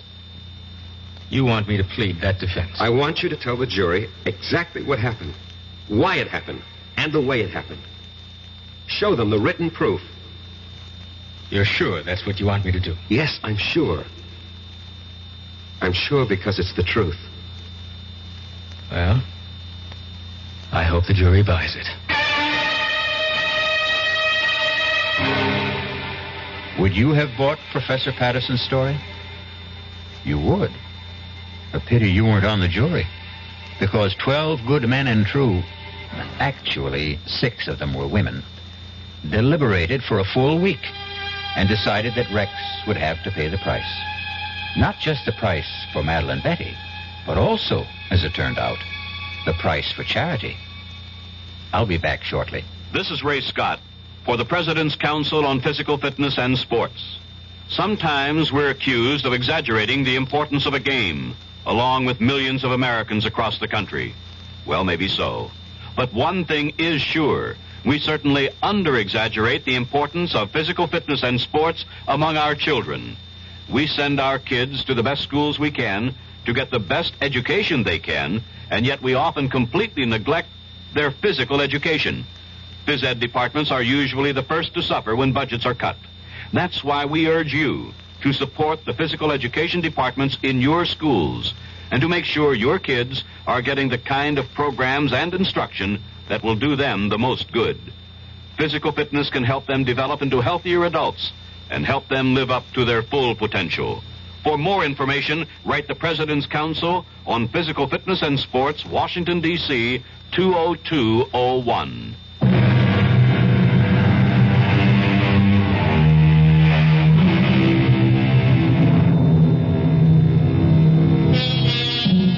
Can a desire for revenge span the centuries?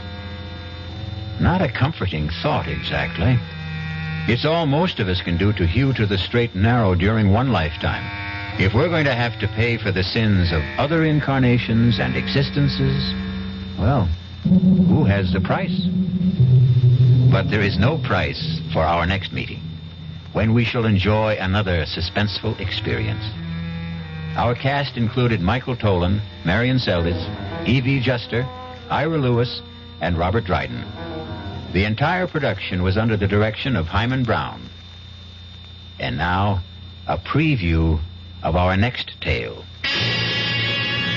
The answer's still the same. No dog, no baby. Just be happy with these dumb plants. They're bad enough. Taking up the whole bloody windows. I hate you.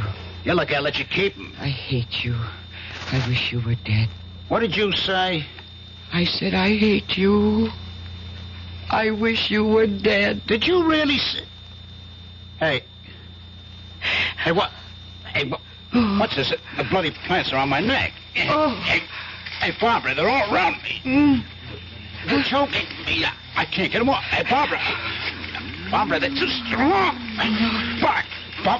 Barbara, don't stand there. Get them off. No. Get the scissors. Barbara, the scissors. I hate you. I hate you.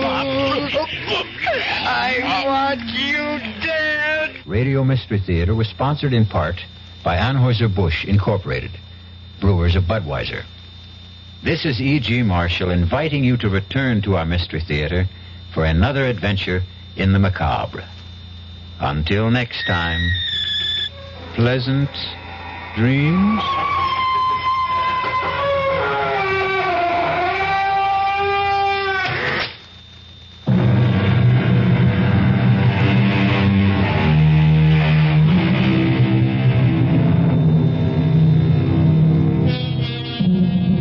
WDAF, Kansas City.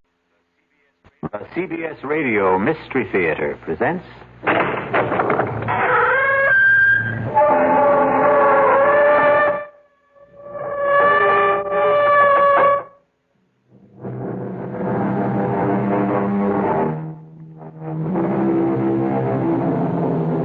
Come in.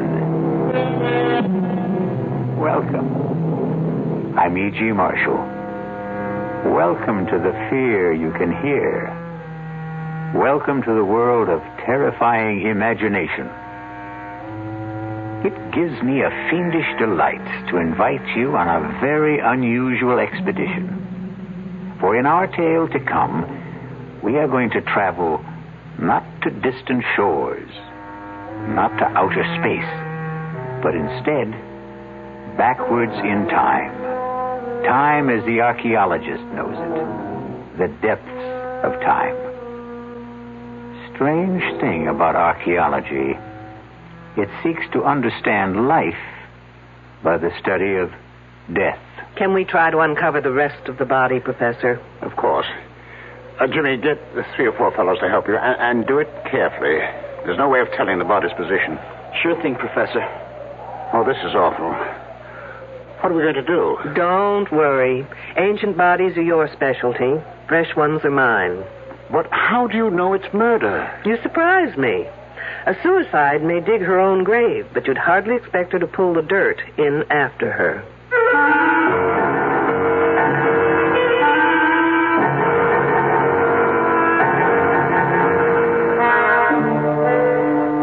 Our mystery drama, Dig Me Deadly, was written especially for the Mystery Theater by S.J. Wilson and stars Louise Larrabee. It is sponsored in part by the Kellogg Company, makers of Kellogg's Special K cereal. I'll be back shortly with Act 1. And now another tale of the ball and chain. At Kellogg's Special K presents Last Tango in Pittsburgh. There I was at Raoul's All Night Tango Lounge. My little orchid, will you tango with me? It was Raoul. You're a splendid dancer. Thank you. But what was that? I was what? That sound effect. Oh, I'm a few pounds overweight, and this ball and chain points out how my extra weight can get in the way. I'm pointing you back to your chair. Our heroine decided to lose that extra weight. She exercised and ate smart at every meal, starting with a Special K breakfast. A bowl of Special K skim milk, tomato juice, and coffee. It's less than 240 calories, 99% fat-free, and 100% delicious. After a while, she was rid of the ball and chain and back at Raoul's. Darling, you're looking fantastic. What a happy ending. What ending? We're just getting started. Raoul, get lost. Your happy ending could begin with the Kellogg's Special K breakfast. And that's another tale of the ball and chain. Frank Lieber with a special announcement exclusively for Radio 1080 listeners. Metroplex Tire and Appliance stores are offering a front-end alignment that's guaranteed to last for 5 years or 50,000 miles. A regular $20 value, but just for our listeners, the price is, you guessed it, $10.80. $10.80 for most American cars. And the guarantee is good nationwide. But you must ask for the Radio 1080 special at Metroplex Tire and Appliance. In Carrollton at Beltline and Josie Lane. In Town East at Town East Boulevard and Gus Thomason Road. Ask for the Radio 1080 special at either location, and for just $10.80, you'll have your car's front-end alignment taken care of for the next 5 years or 50,000 miles. And at no extra charge, your 2 front tires will be expertly balanced. Metroplex Tire and Appliance in Carrollton and Town East. And watch for their new location opening soon at 4102 Lemon Avenue, just 3 blocks north of Oak Lawn.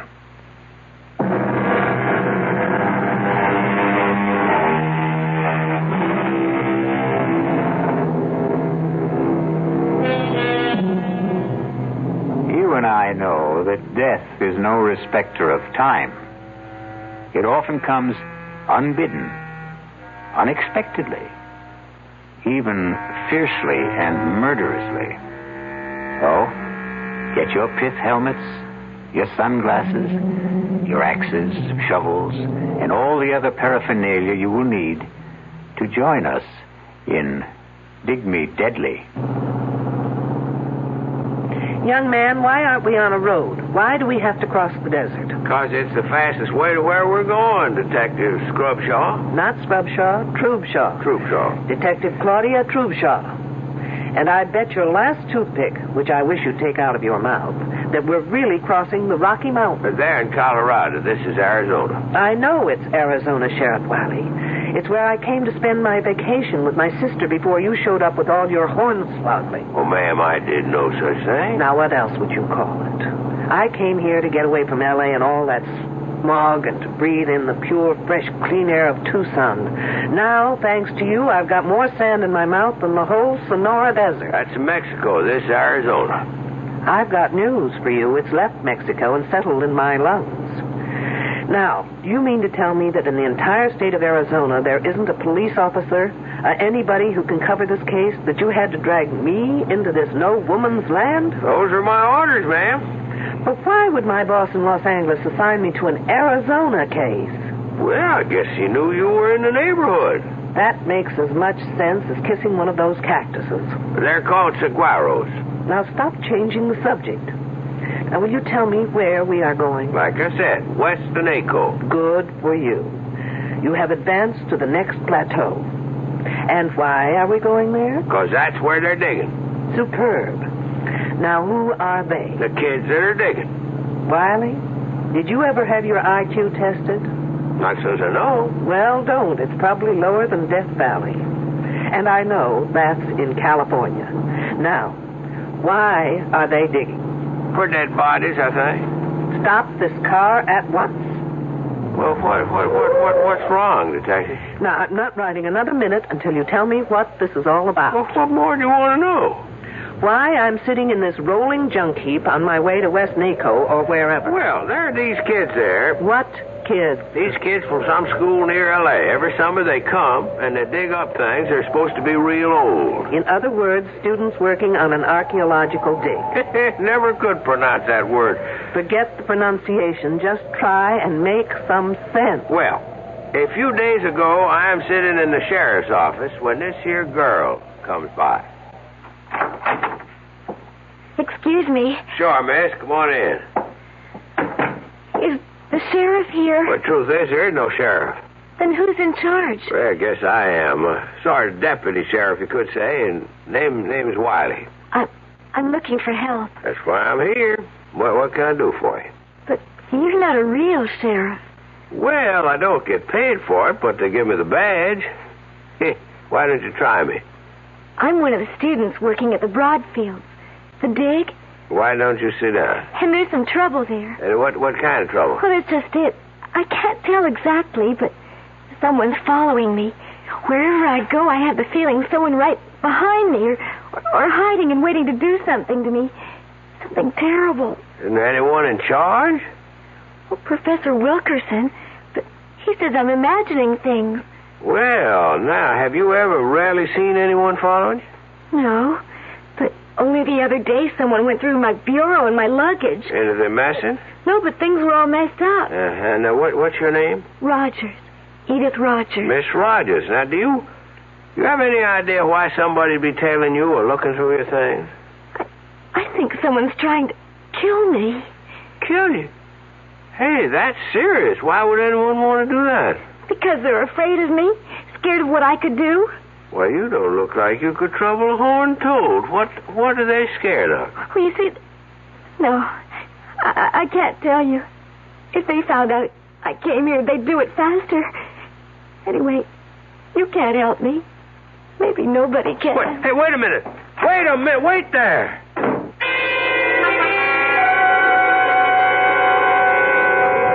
Then what did you do? I phoned that Professor Wilkerson. Say, Detective, can we get this thing going again? All right, but only as long as you tell me everything you know. Well, I called up that professor, and I told him about it. And he said that it was the girl's first summer there, and that working in the hot sun and seeing all those graves and skeletons was something she just wasn't used to. Then he said he'd take care of it and for me not to worry. Well, now, at first I thought I'd better leave well enough alone, except that the whole thing just kept a-pecking at me. So, a couple of days later, I dropped by the Broadfield spread and was told by a girl who roomed with this Edith Rogers that that is to say, this Edith Rogers here, she had left. Did she say when? I didn't ask. Did she say how or why?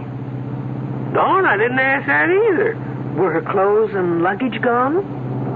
Gosh, I didn't think to ask that neither. Then how come you thought to ask for me? Well, I called this friend of my father's who is Assistant Deputy Chief of Police. Say no more. You called my boss, Morgan. In other words, this isn't an official assignment, is it? Well, he told me you were in Tucson and to speak to you. And dragging me through this sand heap is your idea of speaking to me. Wiley, if I admit something to you, will you promise never to tell anyone? Sure thing, Detective. I know of only one person who's a bigger fool than you. Who'd that be? Me.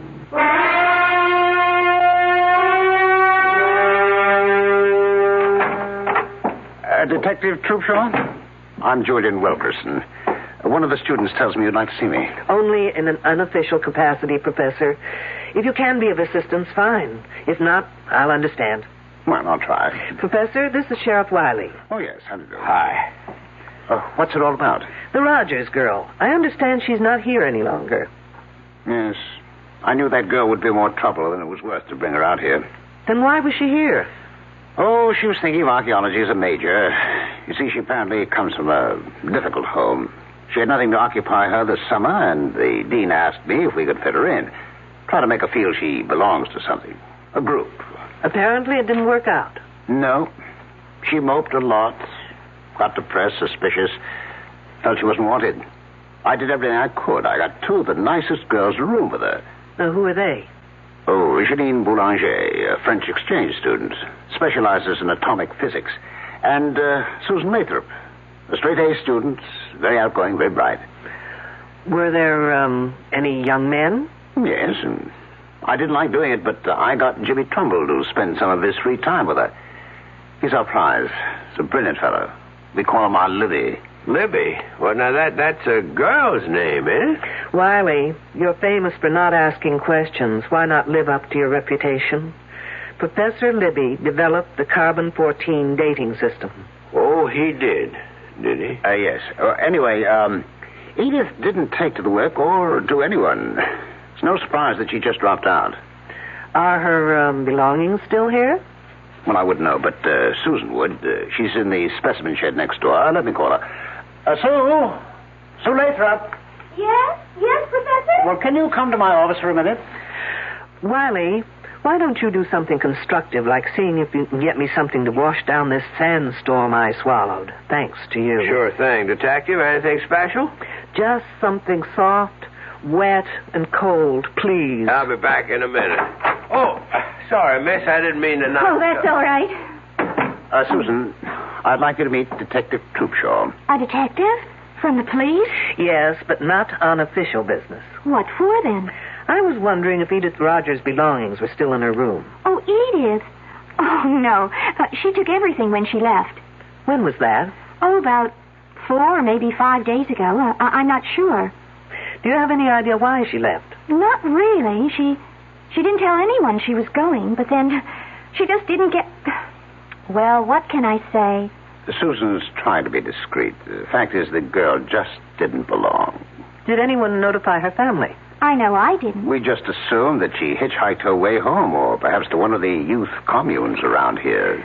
Then, at this point, we don't know if she left or disappeared. But what would make you think she disappeared? She went for help to what's supposed to be the local sheriff's office.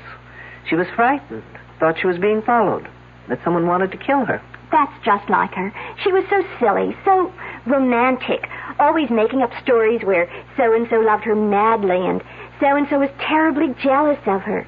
And, of course, she was always at the top of the trying. I suppose we could phone her home and see if she got there. You fool! You stupid idiot fool! Can't you read the sign? No call to get yourself all heated up. It's just an old arrowhead. The sign says radioactive area. Do not enter. Sounds like Wiley tried to get me a bottle of atomic soda pop. Oh, that's Shanine. Let's see what the fuss is about. Now what, Wiley? Well, it beats me. I just picked up this here arrowhead in that shed, and she comes down on me like an eagle on a stray lamb. That is not an arrowhead, young fella. It's a spear point that happens to be about 12,000 years old. Trouble is, it's recently been through carbon-14 dating. That? Yes, and it may still be hot. Like an atom bomb? Hopefully, Wiley, you'll go up in a mushroom any minute. Oh, Professor, I am so sorry. Wiley, just give that arrowhead to Janine. She's wearing protective gloves. And then follow her. She'll take you to the decontamination room. You'll probably be all right. Don't look so worried, Wiley. There's no chance of it affecting your brains. You're sure now, Detective? Absolutely. Follow me, you goose. Quickly. So that stone point is 12,000 years old. Yes. Well, that's as close as we can get within the margins given by C14. But Jimmy is now working with radioactive potassium, which can give us an earlier reading. I thought 10,000 to 15,000 was about the earliest records we have of man on this continent. Well, we've got some surprises in store. Not only for you, Detective, but for the world. Really? Care to give me a clue? I already have. I filed that one away. Which one? With C14, you can date back some 50,000 years, but with potassium, you can go back to at least 1 million years, right? Yes, that was the clue. Interesting. What are you hoping for? It's no longer a hope, Detective. But you'll have to be patient and wait until we release our reports. What's that all about? I don't know. The kids seem to be heading for the northwestern bridge. I've got to go. I'll bet it's Wiley again. Nothing like this has happened before. Nothing like Wiley has happened before. Susan, do you know what's happening? No, Professor, but it's something exciting. Maybe a new find. I hope they didn't have to dig as much sand as I've got in my shoes. I'll catch up with you. Hi, Detective, aren't you coming? Someone screamed. Riley, where have you been? I've been in that shed with that French refrigerator. I need your shoulder. Well, what for? To lean on so I can get the Sahara out of my shoes. Okay, but you better hurry. Riley, no matter what has happened up there, you've got to do something for me. What's that? In that shed, can you remember what you saw there? Pretty much. Then listen carefully.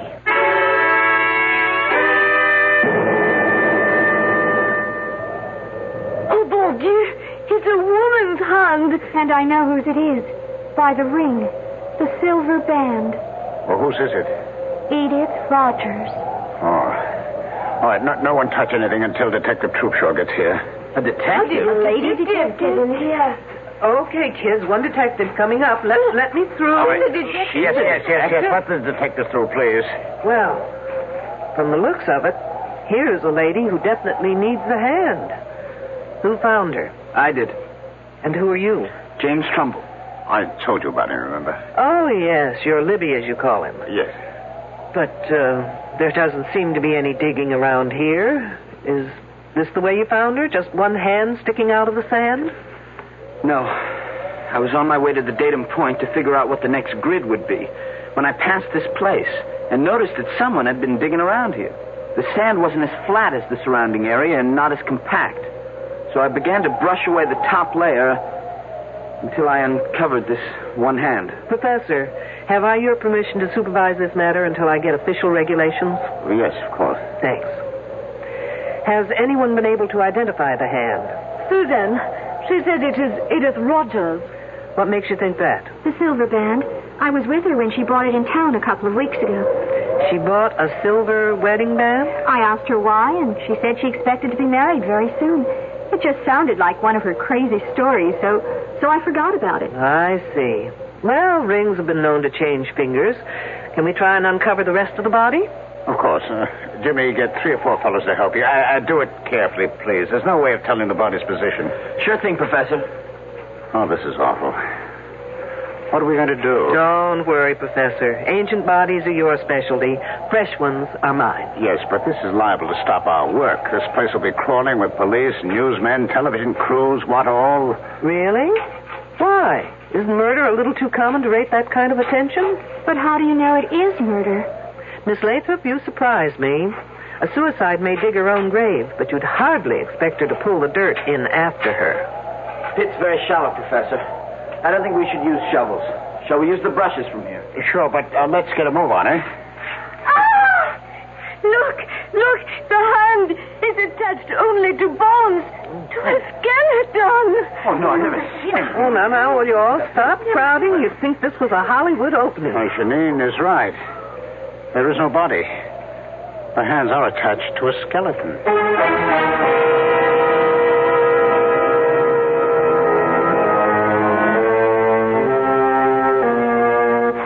Fleshed hands attached to a body that is nothing more than bones.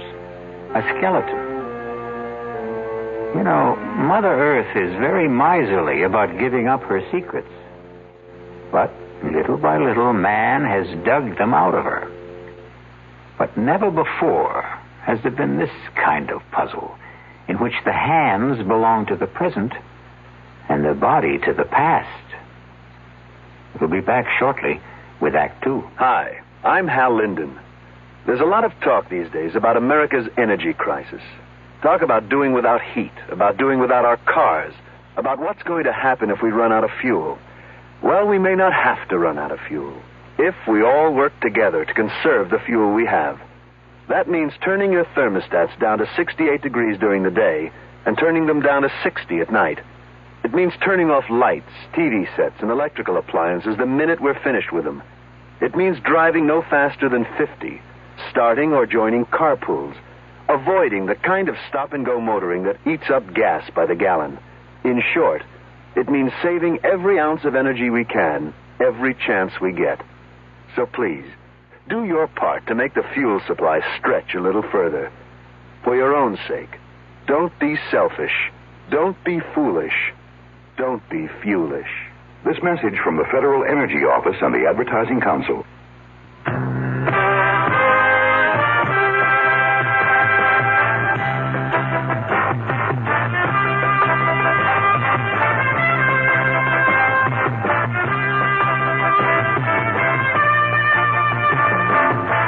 You don't just make a profit in the beef business. You work for it. Working to keep your feeders out of a growth slump. Fighting the diseases and everyday stress that threatens your herd. And always sweating it out with a tight profit margin. Through it all, one name is there to help you. Terramycin. When the going gets rough, nothing works harder, more ways, to give you the kind of protection you need. Terramycin. Depend on it. From Pfizer.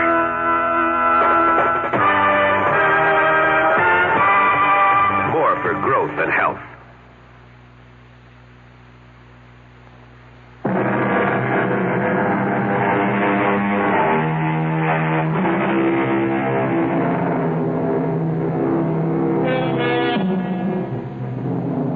We return to our dilemma. The question is, what is a bunch of young, bright college students going to do about a body that has fully fleshed hands attached to the bones of a skeleton? And what is our lady detective, Claudia Troopshaw, going to do with this seemingly improbable corpse? Yes, Captain. You've got to tell me under whose jurisdiction this case belongs. No, there is no local police department. The hands may be the Roger girls, but the body, wait till you get this, it's a skeleton, and the professor tells me it's over 2,500 years old. Stop yelling. I know it sounds crazy, but they just did a C14 test on one of the bones, and that's the result. 2,500 years old. But not the hands. Whose case is it, I want to know? Mine? Why mine? Well, will you get in touch with the FBI at once? No, I can't use anyone here to help me that's already here. Why not? Because they're all under suspicion, that's why not. Lunkhead.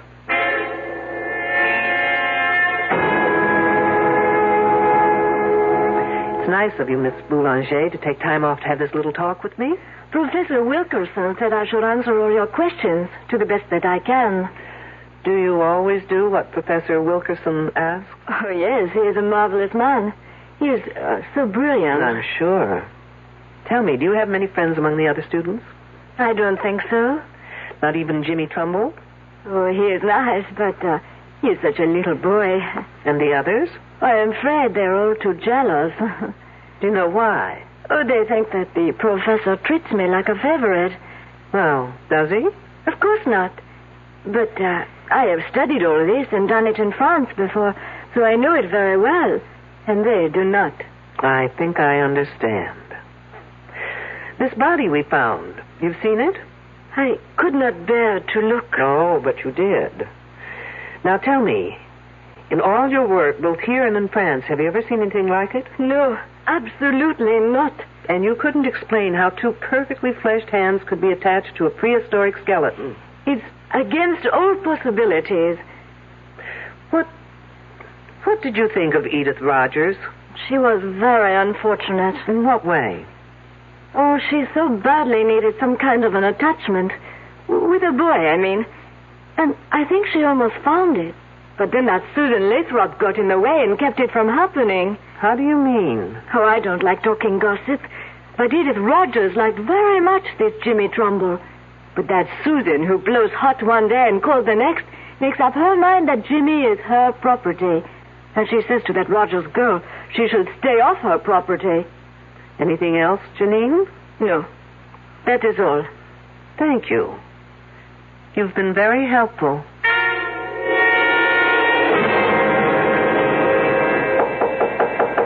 Come on in. Oh, hello, Jimmy. Hello, Detective Troopshaw. Professor Wilkerson says you want to see me. I have just a few questions that may or may not help clear up some of your problems. My problems? No, not yours personally, but the outfit. But where's the problem? Well, if those hands belong to Edith Rogers, it means she's dead. And that, I'd call a problem. This whole thing's crazy. It's some kind of gag. I mean, it's not possible for a skeleton of someone who's been dead for over 2,000 years to have the hands of someone who was alive a week ago, or less. Did you see Edith Rogers about a week ago? Yes, ma'am. I understood you were one of the very few who was sort of interested in Edith Rogers. Well, I was sorry for her. She was lonely and frightened. Did any of the others talk to you about her? No, but Edith had a lot to say about us. Can you give me some idea? Edith thought Susan was a fake, that Janine was phony, and the rest of us pretty silly digging away in over 100 degrees temperature. She just didn't understand why we were doing it. Didn't that make you wonder what she was doing here? Oh, sure. But she was lonely, and she would have done anything to be anywhere. Oh, say, I almost forgot. Something funny happened this morning, and I meant to tell you about it, but with all the rumors and gossip, well, it just slipped my mind. What was it? On my way to the grid we're working on, I ran into this Indian. A really strange guy. He was dressed in some weird Mexican costume and had long drooping mustaches. And he asked me in this queer accent if I knew where Minnehaha was buried. Minnehaha? Was he kidding? Who knows? When I told him I didn't know, he became very sad. And he said his name was Tepexpan, and that his wife had died 10,000 years ago. Tepexpan, no less. The name's sort of familiar. Oh, come on, Jimmy. Even I know that for years the Tepexpan man was considered the earliest specimen of man found in the United States. Oh, of course. What else did he say? Now, let's see. Oh, I wrote it down here. Here it is. He said, "She who seeks shall find the answers in her mind if she can find the man that is called Tepexpan." You're putting me on. No, I'm not, honestly. And then he said that she would find the star of Tepexpan in the south of Tuxpan. Can I have that paper, Jimmy? Of course. Thanks. Tepexpan, my foot.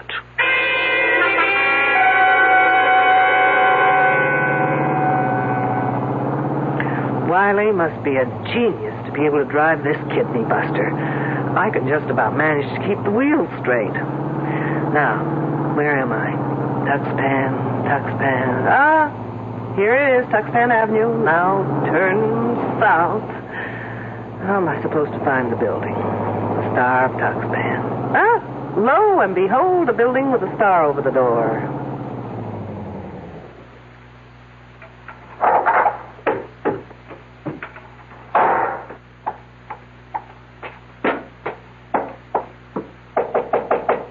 Enter in peace, old ancient squaw. I'll fix that one's TP.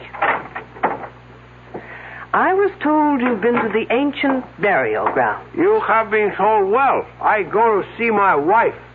Is she one of the workers at the dig? Oh, no, she toils no more. Your people toil for her. Hit me with that one again. She has been dead for over 10,000 years. I thought it was 2,500. But what's a few years in a romance that's lasted that long, right? Her spirit gives me many answers to my prayers. Do the answers to mine happen to be among them? Well, if you open the pouch, I will place a magic message within. Gracias, senor. It is but the will of the gods that I obey. Incidentally, Senor Tepexpan, the next time you speak to the spirits of the gods, find out the name in Indian for fruitcake. As ancient squaw commands. And take that silly toothpick out of your face.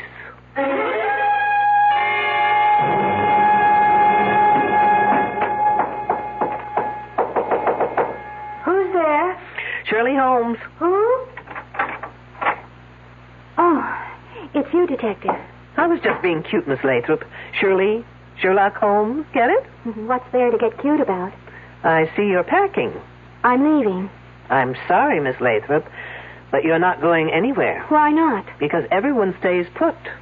until I get the answers to a thing or two. Such as? If the body we found yesterday was Edith Rogers... I told you it has to be Edith. They are her hands. Attached to a prehistoric skeleton. I don't care what the radiocarbon dating says. I was with her when she bought that wedding band. She didn't say anything about when she planned to get married. No. And you didn't ask? I thought she was clowning. So she impressed you as the sort of person who would clown about getting married? I guess she wasn't old-fashioned enough to be serious about it. But most of the girls here aren't into things like getting married. We don't have such hang-ups. And Edith Rogers was a square. Very square. You must have found it a bore to room with her. Frankly, she was a bit of a drag. How did Janine get along with her? They hardly spoke to each other. Because of Wilkerson? How did you know? Do you think either of them got anywhere with him? Janine was making points. Not that she's so hot, but her father's an important politician in France, and Wilkerson is impressed by that sort of thing. Ambitious, eh? Even at his age. Oh, come on, Miss Lathrop. He's not that old. Old enough to have a son who's in college. As a matter of fact, it was good old Edith Rogers who told me that. Did she tell you anything else? Nothing important. Have you ever seen anything like that body before? Never. Think hard. Maybe an experiment done on an animal in a lab or in the dating shed? No. Besides, I'm not allowed in the shed. Why not? I don't get to work on dating until next term. Oh, I guess I'll have to take my own advanced course with Professor Wilkerson. That's Janine. I was waiting for the second moccasin to drop. Let's go.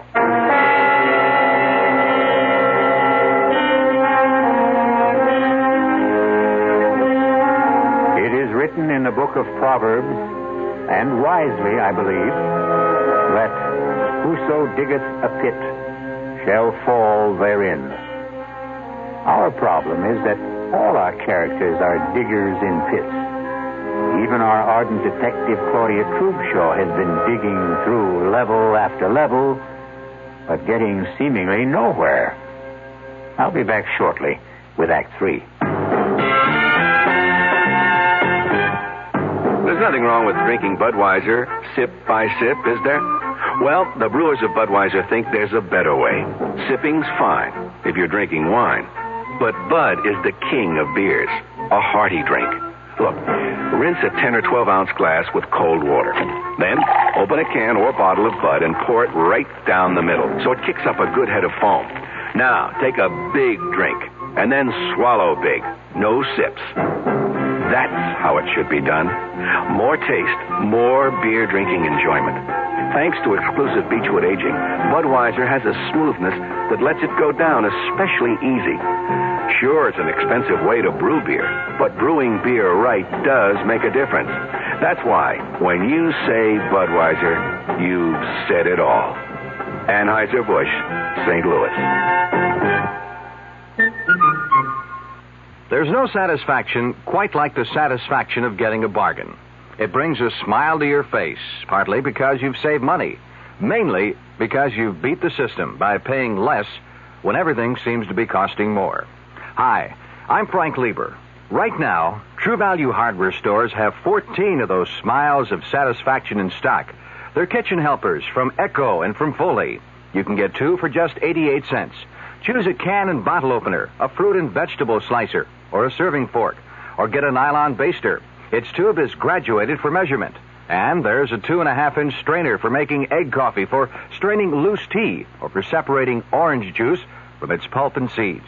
You can get 2 of these kitchen tools for just 88 cents. That should make you smile with satisfaction. You'll grin from ear to ear when you see the rest of the 2 for 88-cent bargains at the True Value hardware store near your home.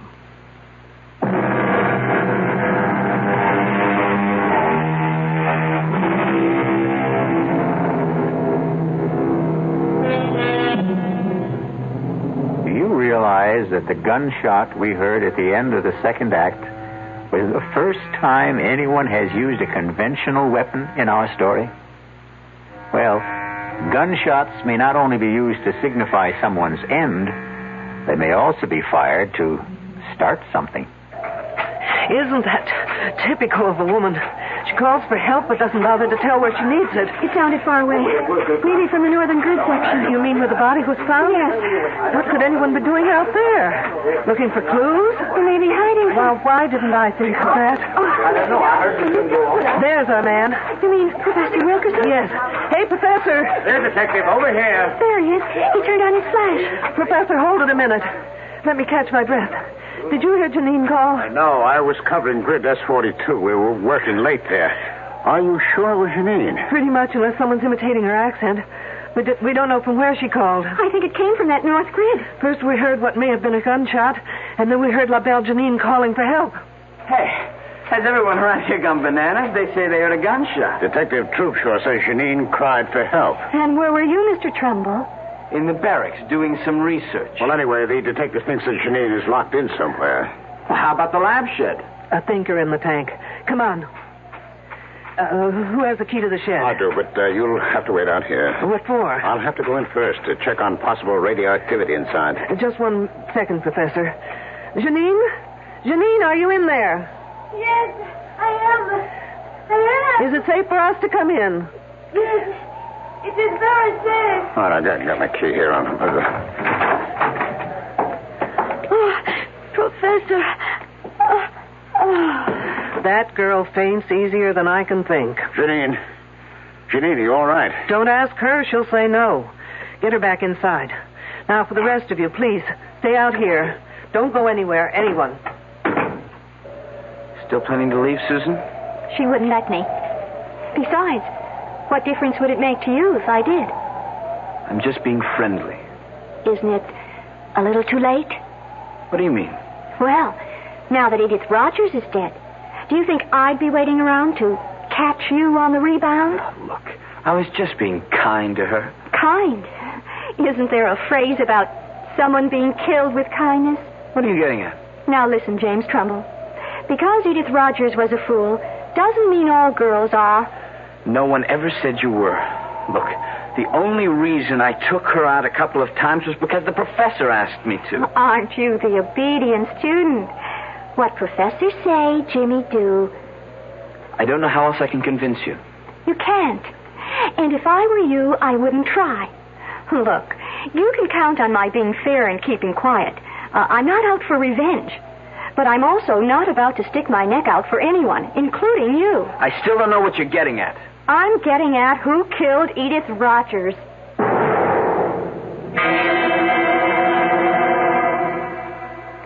I don't know why it is, Professor, but I've never seen a woman in a faint whose legs didn't look lousy. Oh, what happened? That did it. It always does. Janine. I don't want to interrupt, but like a good archaeologist, would someone please get to the bones of the matter? I'm speaking as fast as I know. I heard a noise at the window. What kind of noise? The window was opening. Wasn't it locked? It's always locked.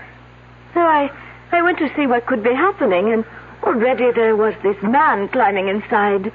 What was he like? He was an old Indian man with long mustaches. I told him to get out, that it was dangerous to be here. And then? He would not say anything, but stood there. So I ran back to the lab room where I have my pistol. And when I returned, I found him in the specimen room. He had a leather bag tied around his waist. It was open. Did you see him put anything in it? No, but I held up the pistol and told him I would shoot if he didn't put back whatever he took.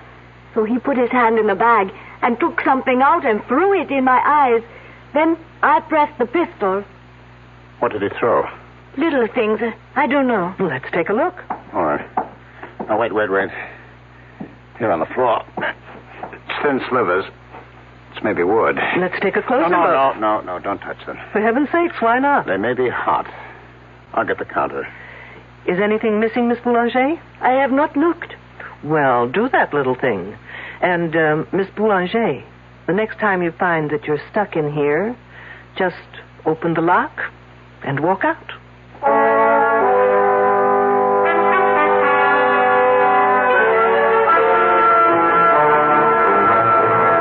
Okay, folks, time has come to stop playing games. What kind of games? The game where one hand washes the other.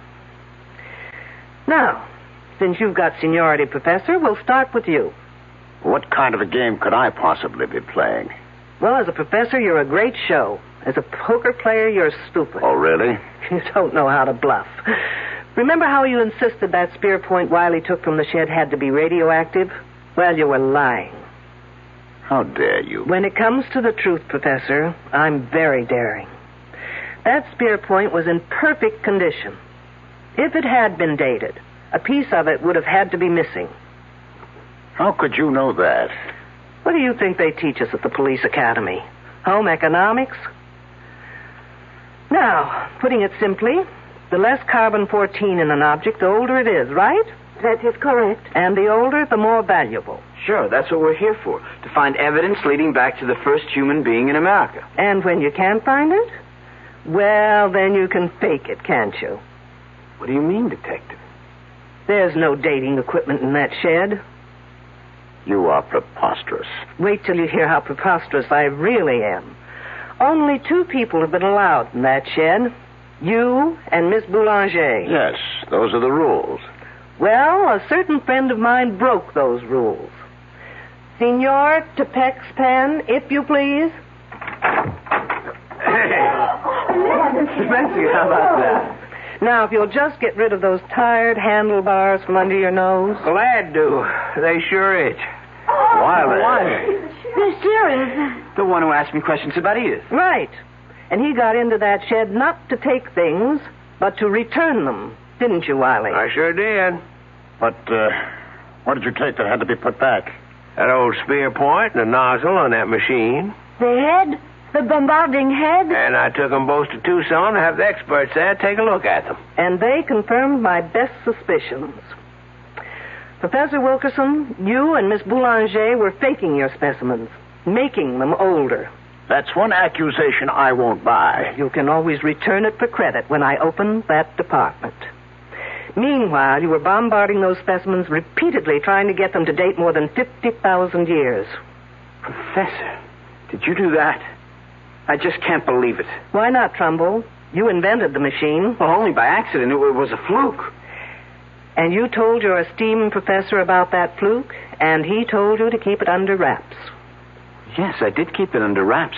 I never wrote a paper. Well, how'd they know about it in Tucson? Well, I sent them a report, but only for their opinion. Trumbull, you're a damn fool. You know, Professor, you're just plain not nice. Here we girls spend fortunes trying to keep young, while you try to make a fortune aging us. Which brings me to Edith Rogers. Of those present, only Wilkerson, Trumbull, and Miss Boulanger knew how to operate that machine. Oh, no, wait. They ought to be arrested at once. You'd like that, Miss Lathrop, wouldn't you? It leaves your hands clean, so to speak. Now, listen, Detective, I had no reason... Getting her pregnant and being blackmailed to marry her isn't a reason? Come off, Professor. He did? The professor? Surprised, aren't you, Miss Lathrop? But why would I want to hurt that Edith Rogers? You knew she had something on the professor, else she wouldn't have been here. But when you heard about the wedding ring, you thought you just might lose not only your professor, but more importantly, that machine. I'm sorry. What's going on here? I'm all lost. So am I, Trumbull, when it comes to you. I can't figure what you had to do with all this. Well, he may not be that innocent. He did try and make time with Edith Rogers until she dumped him. Well, that's not true, Susan. You're calling me a liar? I think you and your 2 pals are all to blame for that girl's death. You all deserve to be murdered. And this time, Miss Lathrop, you'd do it properly, wouldn't you? What are you talking about? Trumbull, did you ever tell Susan here about the machine? Well, yes, sort of, but not how to work it. I hadn't finished it then. But she was smart enough to know how it could be used. You're just guessing. True. But then came the monkey wrench. Trumbull began dating Edith Rogers. I didn't care. Not until she bought that wedding band. Now, why would that girl buy her own ring? You know why. Because no woman would go to a doctor for that kind of an examination without the necessary decoration on her finger. What's that to do with me? While Janine thought it was the professor, you thought it was Jimmy Trumbull, who might be the father. First, you threatened Edith Rogers. But when Jimmy tried seeing her again, you took no chances of ever losing that machine, and you just removed her from the scene. You're crazy. Not crazy enough to use a machine I knew nothing about, because that's what you did. You know, your biggest mistake was in tying Edith Rogers' hands over her head before opening that machine full blast. Those hands were protected by the lead shield over her head. Of course. Only the lead shield could have saved those hands, kept them from dating back. The result? A 2,500-year-old skeleton with Edith Rogers' hands. Okay, Detective. Who saw me? Where's your proof? Yours were the only fingerprints found on the bombarding head Wiley took to Tucson. Susan, you didn't work that machine without gloves, without protection. Why? What's wrong with that? Oh, good Lord. You didn't. What are you saying? Oh, no. Your body's probably got more than 600 radioactive units in it right now. You're trying to scare me. It's not true. Susan, 400 units are fatal. Help me. Someone help me. Or I die. Help me. Help. Help.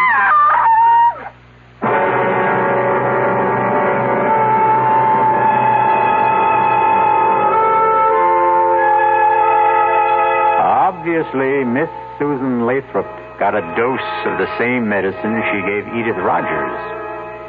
Except in her case, its effects will be much slower and very much more painful. Sad. Very sad. But it will save the state a great deal of money. I'll be back shortly. Well, it's all right to tell one lie, isn't it? You can't. Then how about lying just a little bit? Not a little bit. You mean you can never lie? Never. Well, why not? Because when you tell a lie, Yeah? it gets dark inside your heart. You mean that just one lie will make your heart dark? Makes you sad, too. Oh, then what should you do if you tell a lie? Well, you just say I'm sorry. And then what? Then the light goes inside your heart. Oh, the light goes on? Yeah. Oh, a light doesn't really go on in your heart, does it? Yes, it does. Well, how do you know?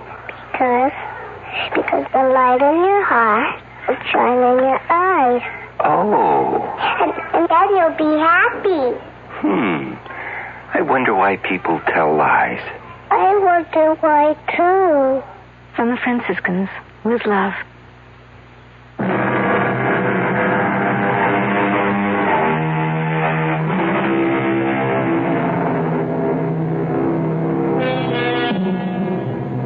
Here's a little thought to take to sleep with you. Never indulge in excesses. Eat moderately, drink moderately, and murder moderately. Our cast included Louise Larrabee, Mason Adams, Ralph Bell, Corrine Orr, Ann Costello, and Christopher Tabori. The entire production was under the direction of Hyman Brown. Now, a preview of our next tale. I saw the glowing tips of 2 flip cigarettes. And then... Kiss me, Richard. I'm crazy about you. Stop it! Stop it! Tom! What are you... Marianne, go inside. Go inside, I tell you. Now, wait a minute. Why? If you have anything to say, you can say it here in front of Richard. Go inside. Let go of my arm. Now, listen, you leave her alone. Let go of her. He broke my grip on her arm and pushed me away. His shove made me slip to my knees. I came up swinging at his face and missed. He pinned my arms from behind. Now, listen. What's the matter with you? Are you crazy? I broke out of his grip, stepped back from him, and fell across the shovel. I grabbed the handle, jumped up. No! And swung at Emery. Too late for me to stop the swing. No! As she rushed in between us, the sharp edge of the shovel hit her in the back of the head. I stood there, holding the shovel, unable to move. Radio Mystery Theater was sponsored in part by Anheuser-Busch Incorporated, brewers of Budweiser. This is E.G. Marshall inviting you to return to our Mystery Theater for another adventure in the macabre. Until next time, pleasant dreams.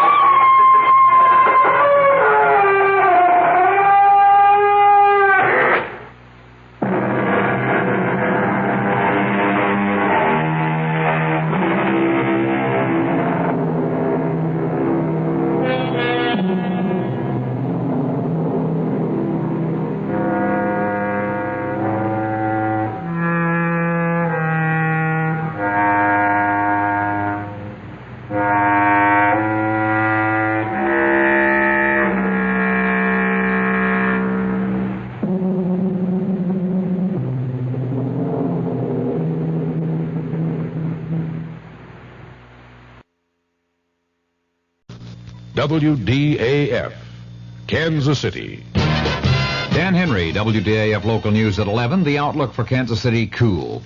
One party was fatally shot tonight in the armed robbery of a service station at 21st and Indiana in Kansas City, Missouri. Kansas City detectives are investigating and withholding the name of the victim pending notification of next of kin. Preliminary reports indicate there may have been no money taken in the hold-up attempt.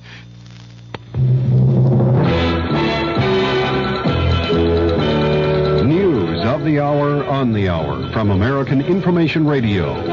This is Richard Wall from Los Angeles, and at this hour, President Nixon says he's given Congress and the public all relevant evidence on Watergate and related issues. And in Phoenix, Arizona tonight, the president told a Republican rally, "The time has come to get Watergate behind us and get on with the business of America."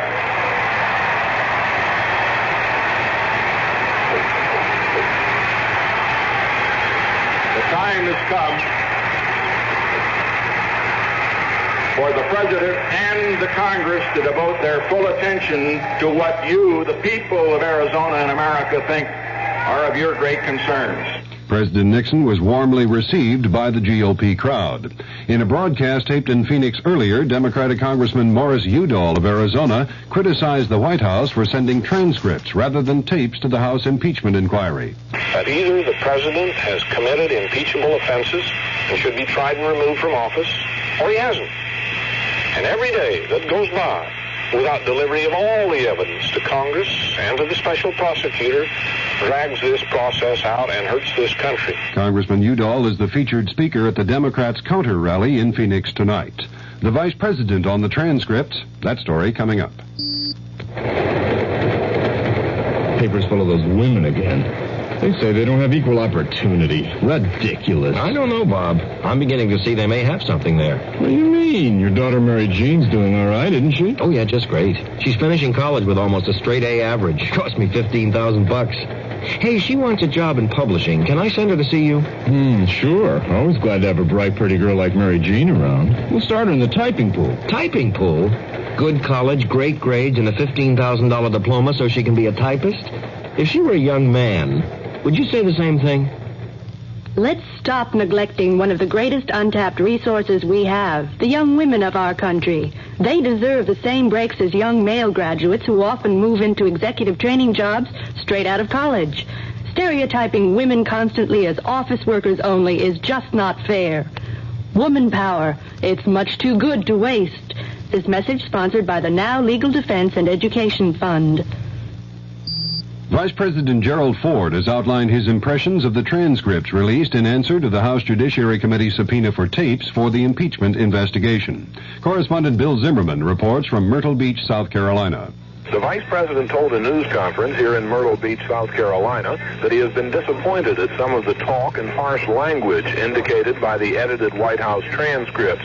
Said Ford, "You can't help but be a little disappointed in what you've seen and read." But overall, the Vice President said he still believes President Nixon is innocent of Watergate and its cover-up. Bill Zimmerman, ABC News, with the Vice President in Myrtle Beach, South Carolina. State tax officials in Sacramento say President Nixon has paid more than $5,000 in back taxes, interest, and penalties here in California.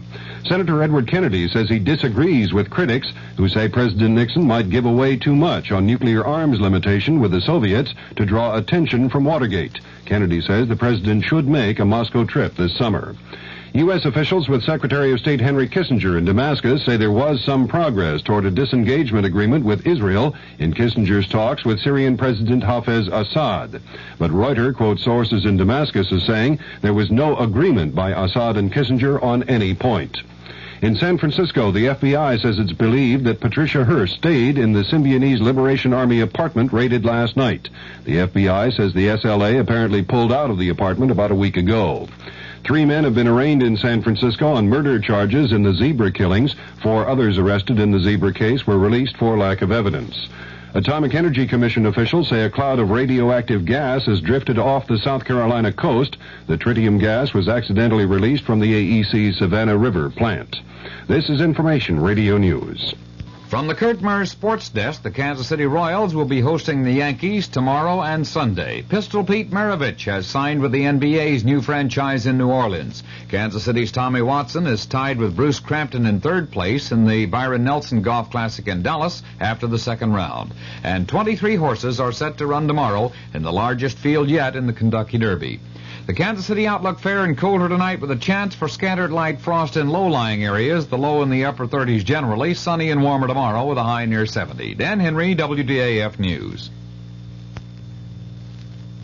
Mystery Theater presents...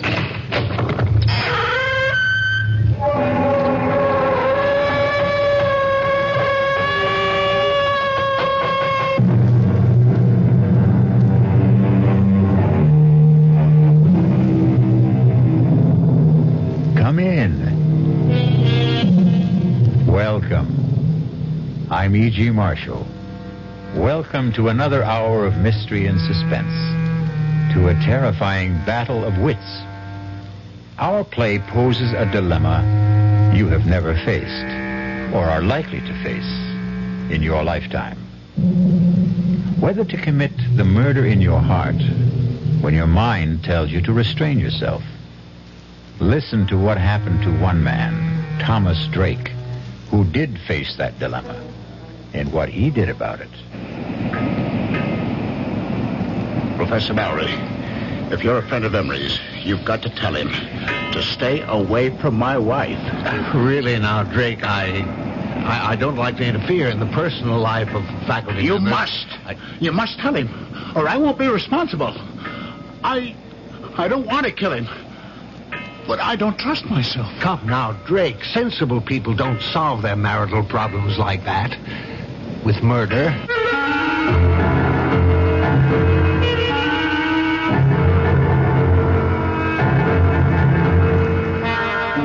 Our mystery drama, Under Grave Suspicion, was written especially for the Mystery Theater by Hank Warner and stars Ralph Bell.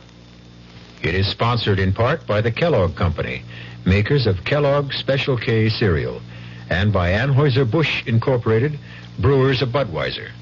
I'll be back shortly with Act One. You've seen the Budweiser commercials on television, and maybe you've wondered how long people have been putting that famous Bud label on things. Well, not as long as the brewers of Bud have been putting things on the label. Things like a list of Bud's most important ingredients. Quote, brewed by our original process from the choicest hops, rice, and best barley malt. And things like the following statement. This is the famous Budweiser beer. We know of no brand produced by any other brewer which costs so much to brew and age. Our exclusive Beechwood aging produces a taste, a smoothness, and a drinkability you'll find in no other beer at any price. Unquote. Yes, brewing beer right does make a difference. Read the Bud label. Taste the king of beers, and you'll agree, when you say Budweiser, you've said it all.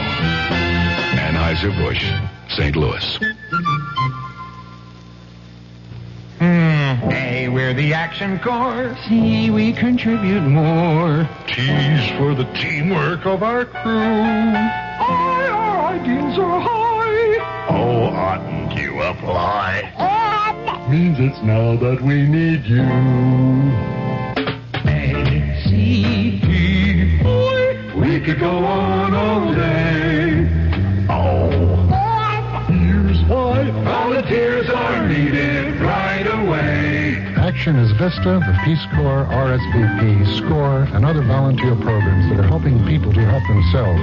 If you're trained in a skill or just have a little love to share, Action needs you. Yeah, baby. Action really needs you. Don't crawl under a rock. Get into action. Oh, yeah. This is a public service of this station and the Advertising Council.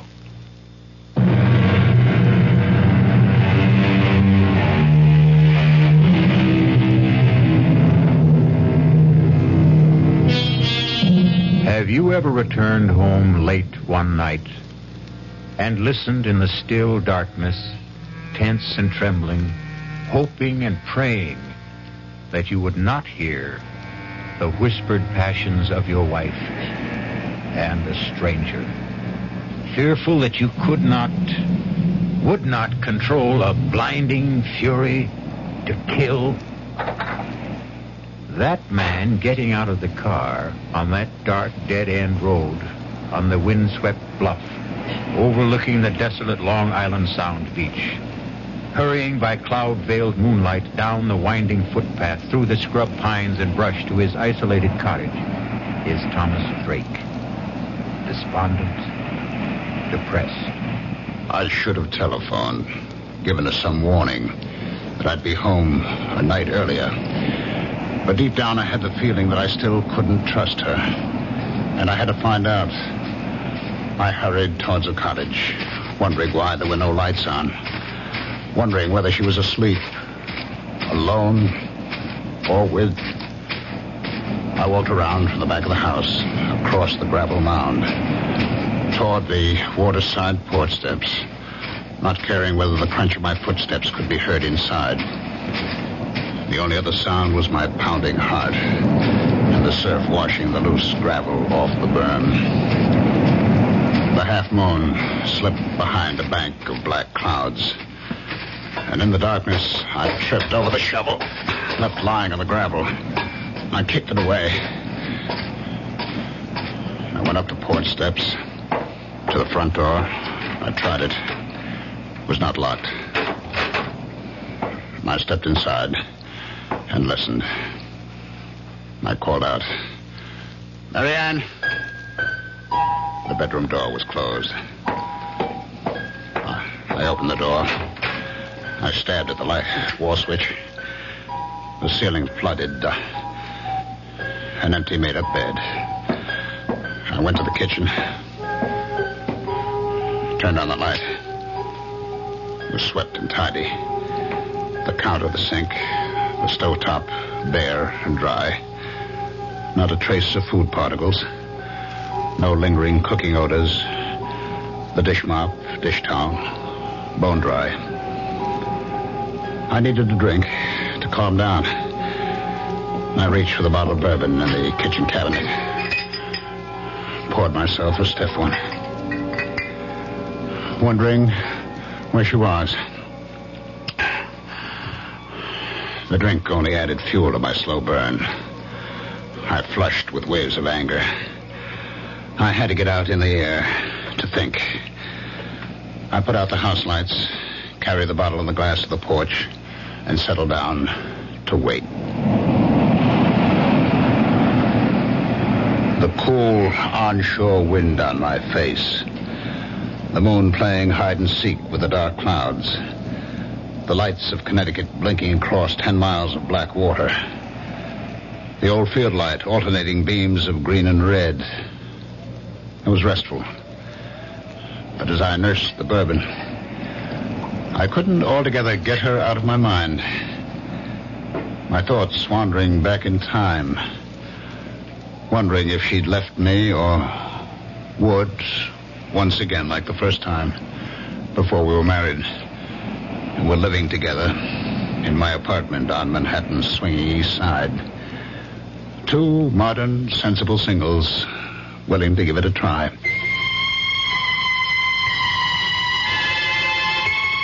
I had a job then. Good job. I was a vice president with electronics engineering. I got home that night. It was Friday night, about 8 o'clock. And as I let myself in... Yes, dear. I heard her talking on the phone. Come on up, Jack. Oh, ask the doorman to hold a cab. He just got home. Oh, who was that, Jack Harrison? Of course. Who else? You know, I'm getting tired of his hanging around. Why did you tell him to stop calling you? He didn't. I called him. You look so surprised, Thomas. You don't have the time anymore for anything but dear old electronics engineering. If you did phone me, you wouldn't be home for dinner, so I called him. There's a movie I want to see. That's the third time this week. Oh, I didn't know you were counting, darling.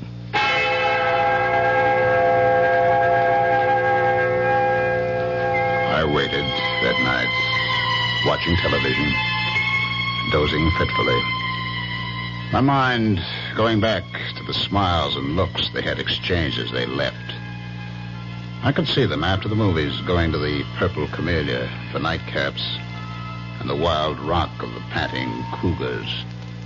And then senses-stimulated bodies pulsating with savage beats to spend the night with him.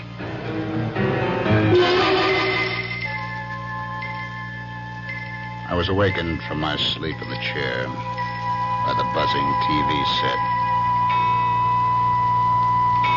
It was 4 o'clock. I fought off the idea of phoning her at Harrison's apartment. I had no one but myself to blame. We had agreed, like two sensible moderns, that there'd be no strings, that we'd be free to live our own lives. And for the first time, I admitted to myself I didn't want that freedom. By 10 o'clock that morning, I couldn't stand it. I phoned Harrison's apartment. There was no answer. I went down to the lobby reception desk to get the mail. It hadn't arrived yet. But the clerk handed me an unstamped envelope. My name and apartment number on it, in Mary Ann's handwriting. I tore it open. Dear Tom, I'm sorry. I think it would be best for both of us to call it quits. I'm going away. There was no date on the plain white notepaper. No imprint of name and address, no forwarding address. Just signed, Mary Ann. I refused to believe it. I hurried right back up to the apartment, to her bedroom closet. Her clothes were gone. I got through the day somehow, in a daze. But the next day, when I went out to get the Sunday paper and returned to the apartment, there she was, unpacking. I changed my mind. Let's have a drink. Want to tell me? There's not much to tell. He told me he has a wife, 3 children in Connecticut, that she won't let him go, so he couldn't marry me. Marry you? You want to get married?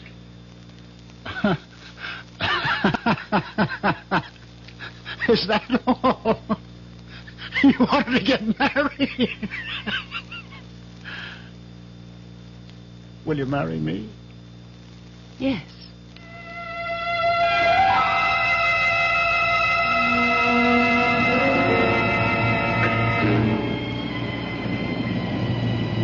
Now, here I am, waiting once again.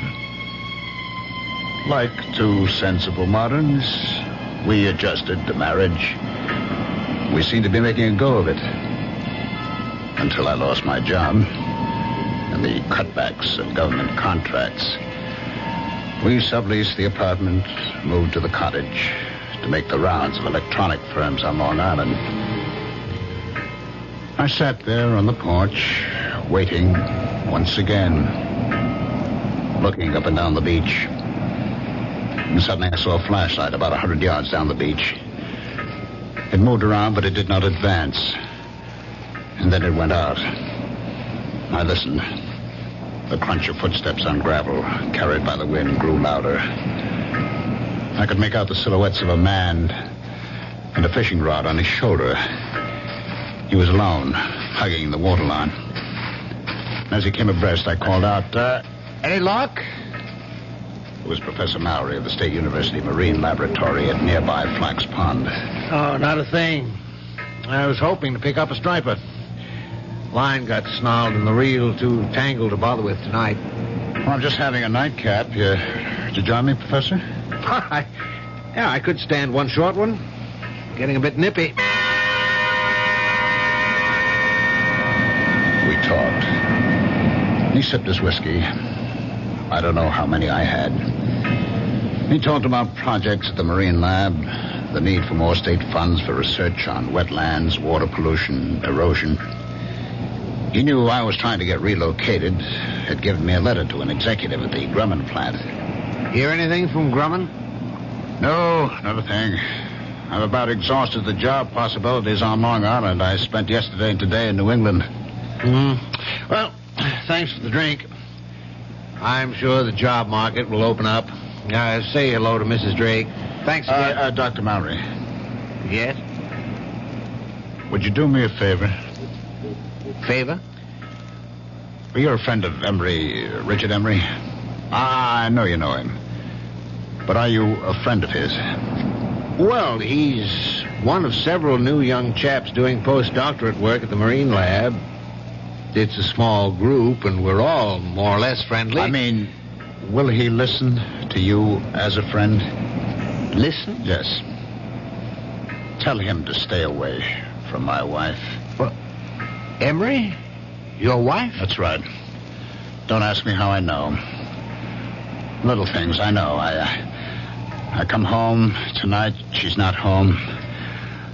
I know. Well, it's a rather personal matter. I don't feel I have the right to meddle in the personal affairs of a faculty member. If he doesn't, I'll kill him. Now, Drake, don't talk like that. Sensible people don't solve such problems like that. That's what I always thought, but now... Look, Drake, if you don't mind my giving you some advice, why don't you just get a divorce? Or separation? You just tell Emery to stay away from her. You must tell her, Mallory. You must. I don't want to kill her, but I'm afraid. There'll be a breaking point.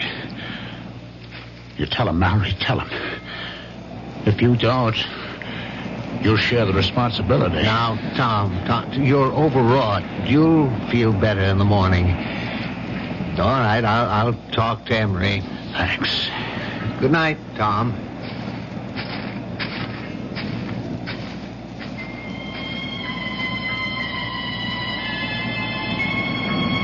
I picked up the bottle. It still had about one drink in it. I walked down to the waterline. I swallowed what was left in the bottle, and with swelling anger, I flung it into the waves. I turned back towards the cottage and stopped. I saw a flashlight down the beach.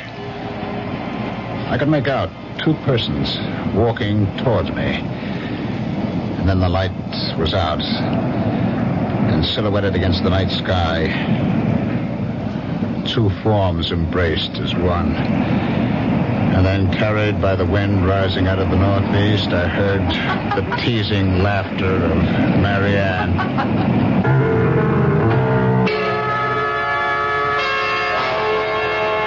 Well, there may be laughter in the wind, but for poor Tom, this is no time for levity.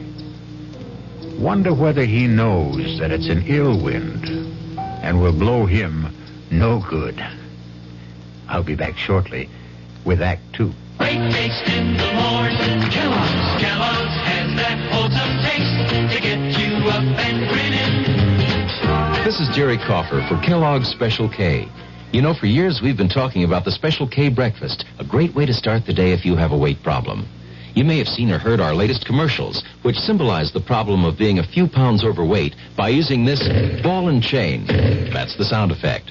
But so many people have come to know the Special K breakfast that can help solve weight problems, they sometimes forget that Special K is America's favorite high-protein cereal.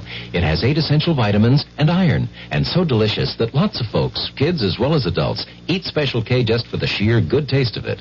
So we don't want you to think that you have to wear a ball and chain to eat Special K. All you need is an appreciation for the finer things of life, a 1-ounce bowl of Special K, 4 ounces of skim milk, tomato juice, coffee, and maybe a little sugar. The Special K breakfast can help you lose weight all by itself, but it really is a good start. Who knows how to help you solve your shopping problems? The Better Business Bureau knows. Wednesday, 10 o'clock.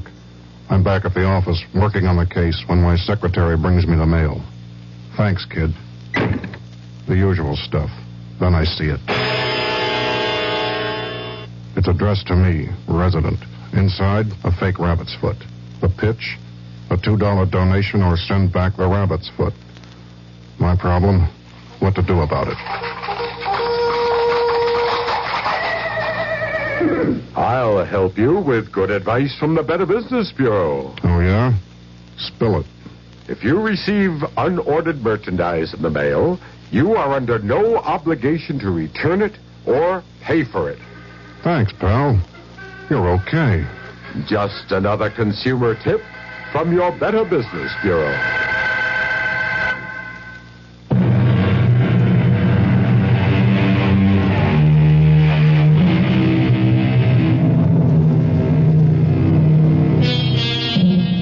Now, what's a fella to do?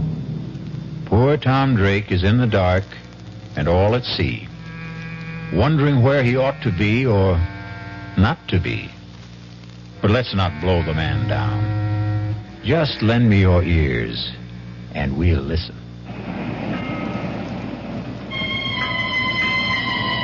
Their embrace in the dark was brief, and they started walking towards the cottage without using the flashlight. For a split second, I thought of walking towards them for a showdown. But Mallory's promise to talk to Emery made me put aside the impulse. I ducked behind a line of boulders that formed a breakwater above a high water line. They stopped in front of the cottage. From behind the boulders, I watched and listened. That was a good hike. Yeah. Let's go inside. Oh, let's sit out here for a while. It's such a beautiful night. I'd like a cigarette. Okay. He sat down beside her, struck a match, cupped it in his hands and held it to the cigarette in her lips.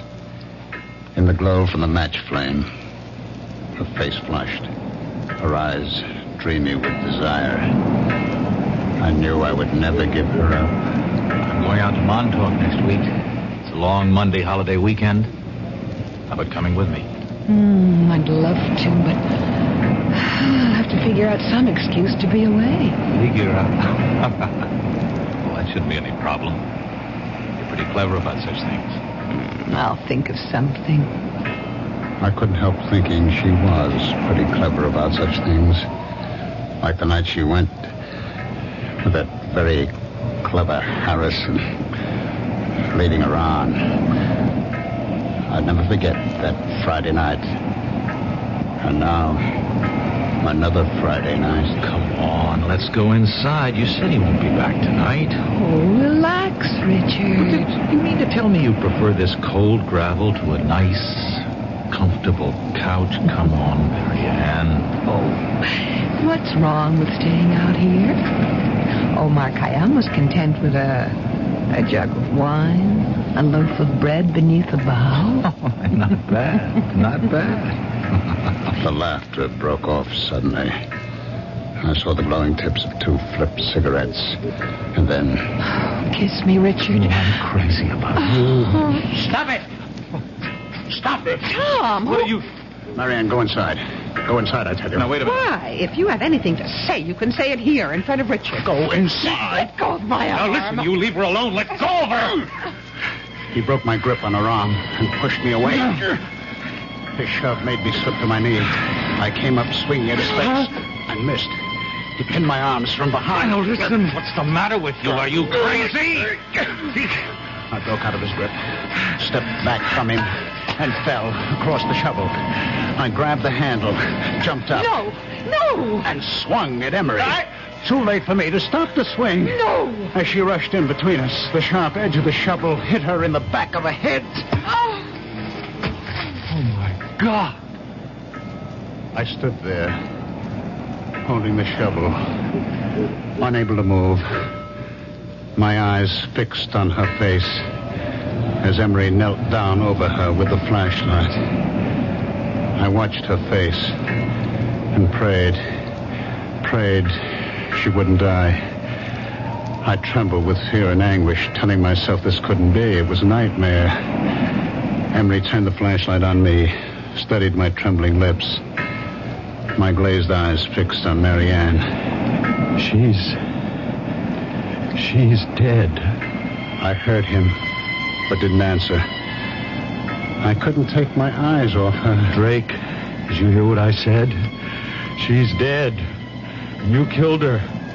You better go in the house and call the police. I looked at him, puzzled.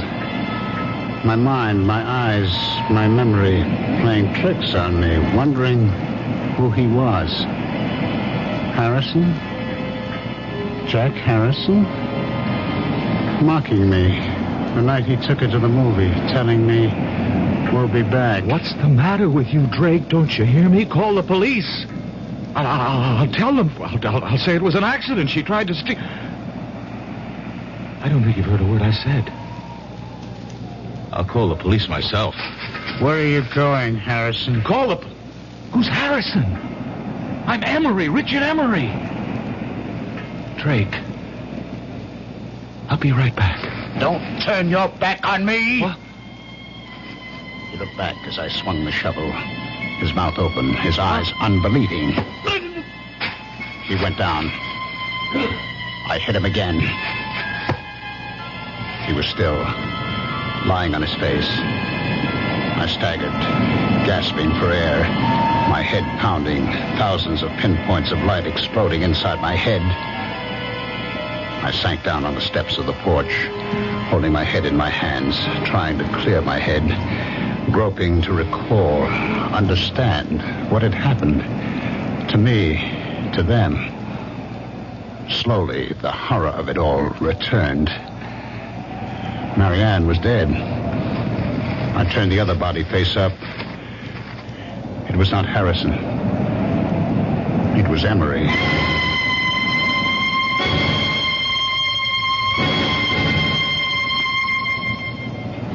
I don't know how long I sat there on the porch steps. Finally, I faced it. I decided to try to get rid of the bodies, bury them temporarily in the gravel berm. I'd have to get a small boat, that rowboat, in the woods just above the flood water line stored by one of these summer residents. I'd row the bodies out to the channel, weight them, drop them overboard on an outgoing tide. The strong current on the bottom of the channel would move them out to the sea. The loose gravel was only about 3 feet deep. It would be deep enough to hide them. I dragged the bodies over, laid them end to end, covered them, building up the gravel mound to the same height of the berm that ran parallel to the water level. I inspected the shovel. The metal glistened clean, no sign of blood or hair.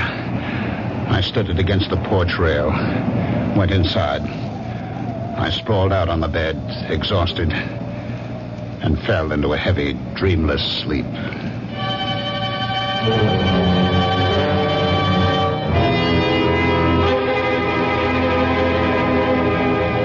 I woke up the next morning about an hour after sunrise. My mind clear, instantly aware of what had happened, what I had done. I jumped off the bed, went to the porch door, looked at the gravel graves on the burn. It looked natural, peaceful, like a cemetery. I knew what I had to do. I put on the coffee, showered, changed my clothes. Became aware that her clothes were still hanging in the closet. I got the old note she had left me on that weekend with Harrison. Read it over and over as I had my coffee on the kitchen counter. I turned on the radio for the weather. The Bureau reports Hurricane Gilda moving past Cape Hatteras, leaving a devastating I placed the note on the counter, carefully spilled a spoonful of coffee on the counter, wetting a large corner of the paper, and then blotted it with a paper towel. I knew I'd have to keep checking the weather, but first get rid of her clothes. I put them in a large plastic garbage bag. I knew I'd have to stay close to the cottage until I got rid of the bodies. Lay in a supply of food, so I drove to the supermarket, put the clothes into the collection bin of the Salvation Army on the parking lot. I did my shopping and was back in less than an hour. I went up to where the rowboat was on the bank of trees. It looked all right. Aluminum, light enough to drag. The oars were in it, and burlap fish bags, strong enough to hold the rocks I'd use for weights. I'd have to wait until dark to move the bodies. In the meantime, I could move the boat. It was a couple of 100 yards. I I placed the boat on top of the grave. By nightfall, the Coast Guard was sending out small craft warnings, and all through the night, I was glued to the radio for weather checks, feeling trapped, helpless to do what I had planned. I finally fell asleep on the couch.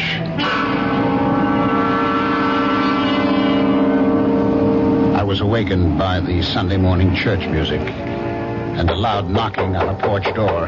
Hey, are you in there? I didn't recognize the voice, and I hesitated. The knocking stopped. I heard him walk down the porch steps. I put on my shoes, went to the door. He was sitting on the edge of the transom of the boat, his back to me, smoking a cigarette, fishing pole across his knees. It was Mallory. He turned. Didn't wake you, did I? I heard the radio. I thought I'd stop by. Feel all right? Okay now, but yesterday, what a head. All day. How about some coffee? Oh, thanks, but I've got to get back to the lab. I didn't know you had a boat. Well, it's not mine. Belongs to the Johnsons. I saw a couple of kids dragging it out of the patch of trees up there. They ran when I started towards them. Thought I'd better keep it here for them. I guess it's safe enough here, unless we get that hurricane. I'd pull it up on higher ground if the weather gets worse and Gilda doesn't move out to sea. Well, I'm glad to see you feeling better. Dr. Mallory, did you get a chance to talk to Emery? No. Matter of fact, I haven't seen him. I stopped by his room Friday night after I left you. He wasn't in. I left a note to call me. I didn't hear from him all day Saturday. He wasn't in Saturday night. Not in his room this morning either. It's not like him to go off without a word. I've been thinking over, Dr. Mallory. It's no use talking to Emery. I can't keep it tied to me. She's left me. Oh, did she? I'm sorry. Perhaps for the best. Well, she didn't get home Friday night and left me a note. I found it in the kitchen Saturday morning. Is she leaving you for Emery? She didn't say. I see. Uh-huh. Well, I'm sorry, Drake. I really am.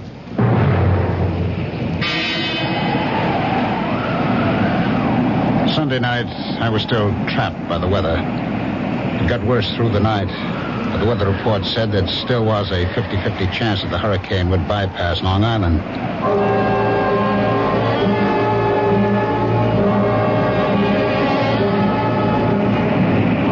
About noon the next day, the wind died down. I stood there by the rowboat, wondering whether I should take the chance in broad daylight.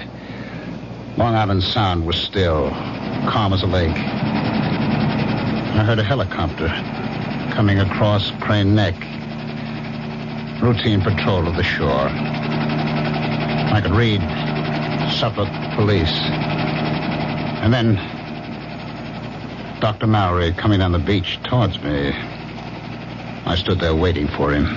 Well, I'm glad I found you home, Drake. I just been answering more job ads. Yeah, have you heard from Mrs. Drake? A letter, perhaps? A phone call? Why, no, I haven't. Well, I'm getting really concerned about Emery. No one at the lab has seen him or heard from him for 3 days. This morning, I looked through his room.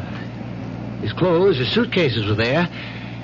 I can't understand. I was hoping if you'd heard from Mrs. Drake and knew where she was, I'd ask her if she had any idea about where Emery might be. Well, I do have her mother's phone number in Ohio and her sister's in Connecticut. If you don't mind. Do you want to call from here? Thanks, but I'm on my way to the village hall to see Police Chief Raymond. I stood there watching him make his way along the beach to the village hall at the old field lighthouse, wondering just what he'd tell Chief Raymond.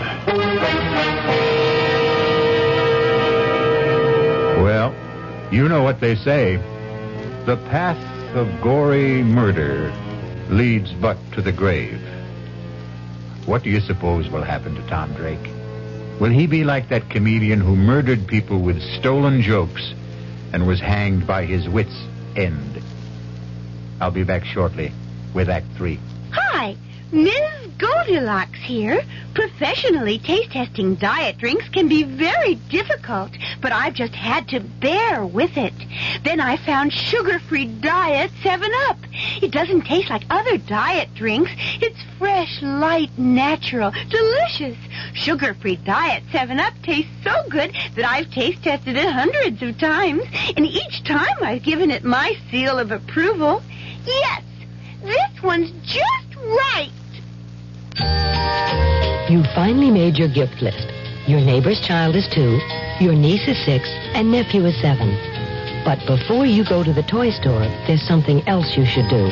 Write Toys, Washington, D.C., 20207 for a free booklet on toy safety.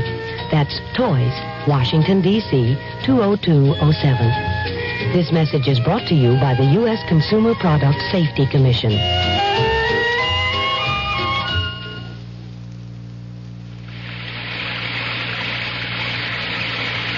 Sometimes a gentle rain in one place adds up to a raging torrent in another.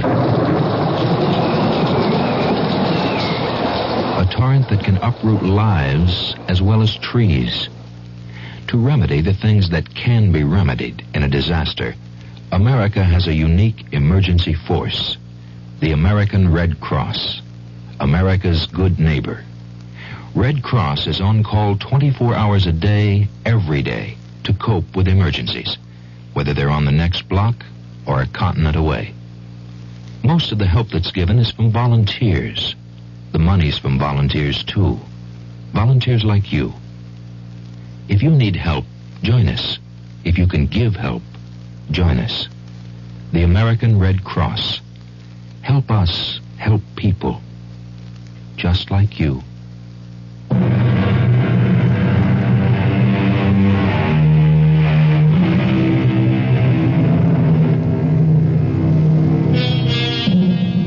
The lot of most policemen is not a happy one. Wonder how Police Chief Raymond will receive Professor Mallory. Will he use the right bait and make a haul, or lose hook, line, and sinker? Let's follow our troubled professor and find out. What's this all about?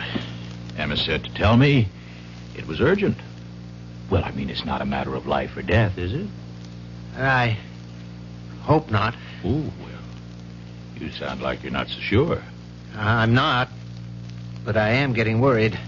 Somebody been stealing typewriters and lab equipment again? No, Chief. Well, this may sound odd, but a member of the lab faculty seems to be missing. Oh? That's what do you mean, missing?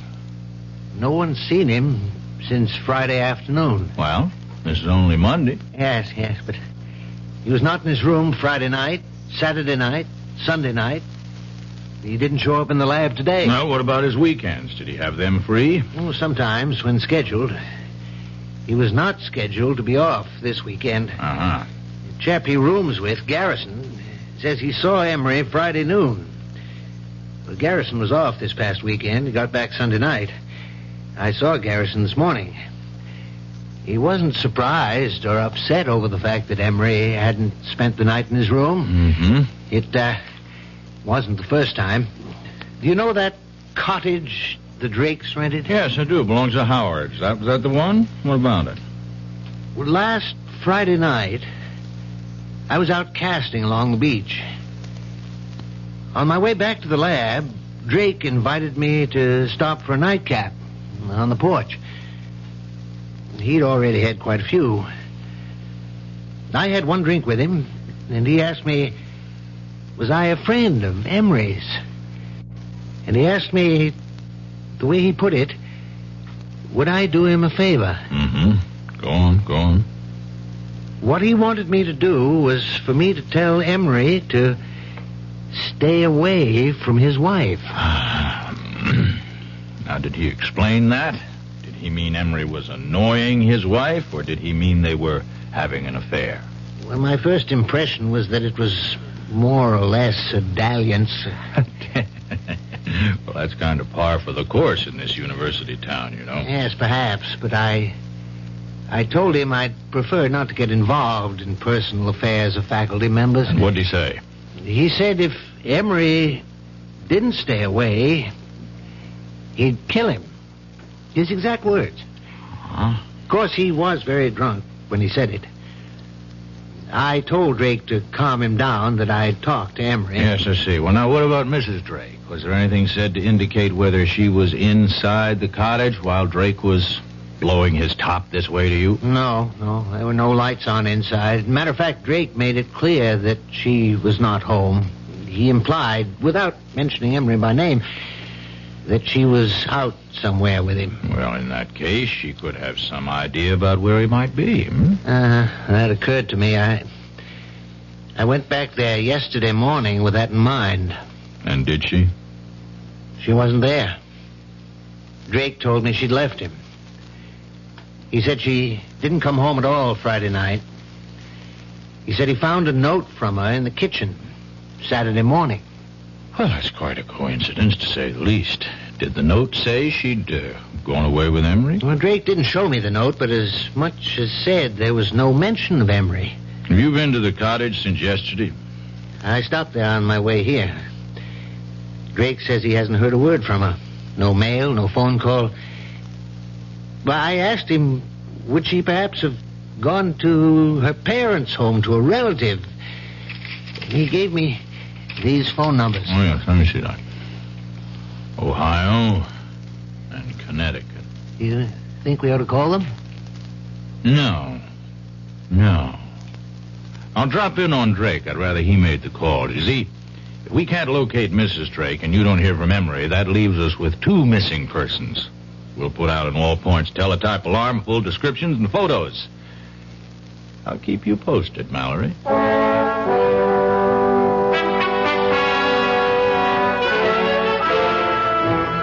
I'll come to the point, Drake. Mallory, Professor Mallory up at the Marine Lab, you know, came to see me. And he's a bit worried about the absence of a faculty member, one Richard Emery. There's no use being delicate about this, Drake. From what he told me, it does look like Emery and your wife ran off together, doesn't it? Yes, it sure looks like it. Do you mind if I see that note she left you? Oh, no, not at all. It's on the kitchen counter where I found it. We went into the kitchen. He picked up the note, studied it carefully, looked at the back of the paper, felt the coffee stain. When did you, discover this note? Saturday morning. Well, that stain's some coffee spilled from my cup as I was reading it. Oh, I see. You mind if I, look around? Oh, go right ahead. I followed him into the bedroom.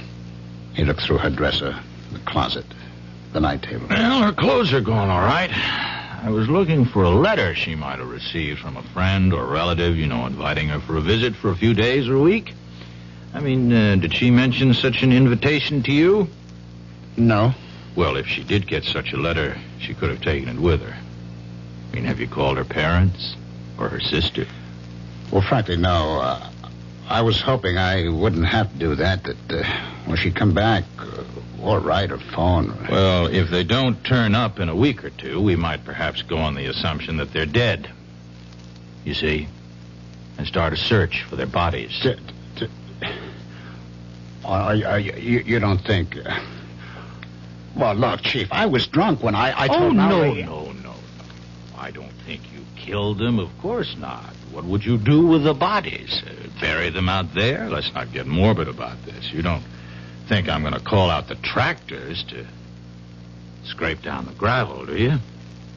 Oh, by the way, how long are you planning to stay on here? A couple of weeks. All right, fine. Well, now keep in touch. I'll call you if anything develops. Phone me if you get a letter or a call from your wife. I followed him out. He looked at the rowboat, studied the sky. You know, I'd pull that little boat up higher beyond that low ground back of the house. I wouldn't be surprised if we get some of Hurricane Gilda before night's over. Better keep the radio set on the Coast Guard reports. I watched him go down the footpath across the low ground behind the cottage and then uphill to where his car was parked, top of the bluff. It was not till he was out of sight that I stopped sweating.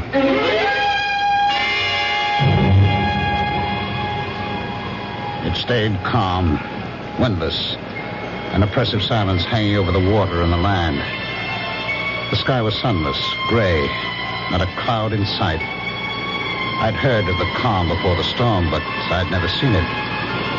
I filled the kerosene lanterns, got candles ready. Gale warnings, Cape May to Block Island. High tides 3 to 4 feet above normal with flooding along lowlands.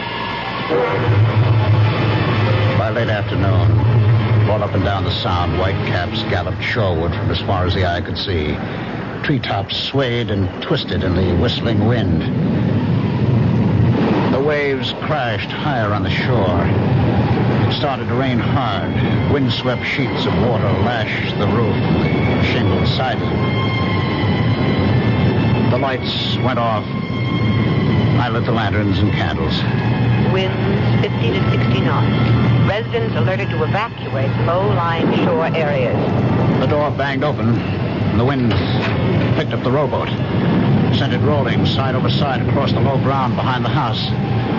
I stood with a lantern on the gravel berm, watching the waves inching closer, lapping the foot of the gravel mound, loosening gravel in the backwash. And then I heard the phone ringing. I went to it, picked it up, still watching through the open door, the waves breaking over the gravel. Hello? Hello, Drake. This is Police Chief Raymond. What the hell are you still doing out there? Didn't you hear the evacuation alerts? Oh, the phone fell out of my hand. I saw waves crashing over the grave and ran out. Now, Drake, you listen to me carefully. There's been a breach in the shore about a quarter mile down the beach. Get the hell out of there. You'll be cut off. You hear me? Are you there? Hello? Hello? I must have gone dead, that idiot. Well, better get going with the motorboat.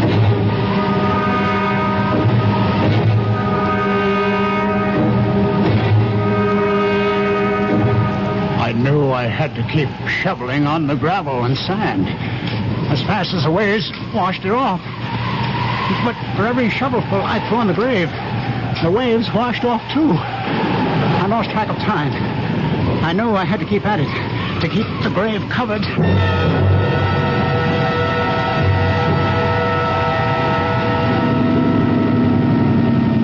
Head in close to the house, Mallory. Yeah. Drake! All right, let's go ashore. Nose it into the bank. You better bring your flag. All right.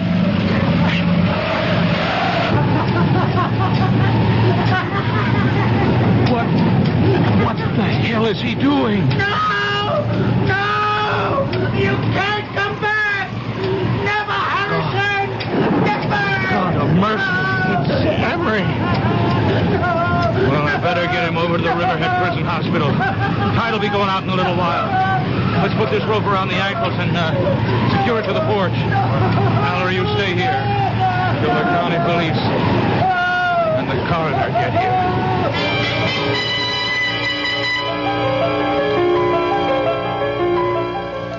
Chief, I'm at the morgue at Riverhead. Dr. Henderson of the police lab gave me an envelope to get to you.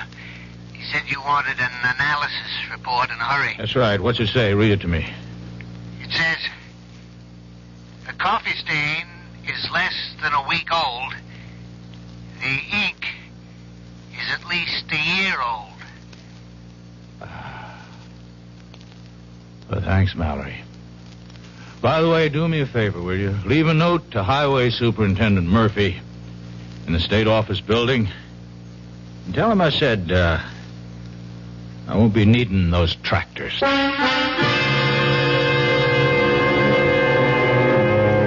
Well, imagine. What do you think of that police chief? Isn't he the fishy character? Anyhow, we didn't have to scrape bottom.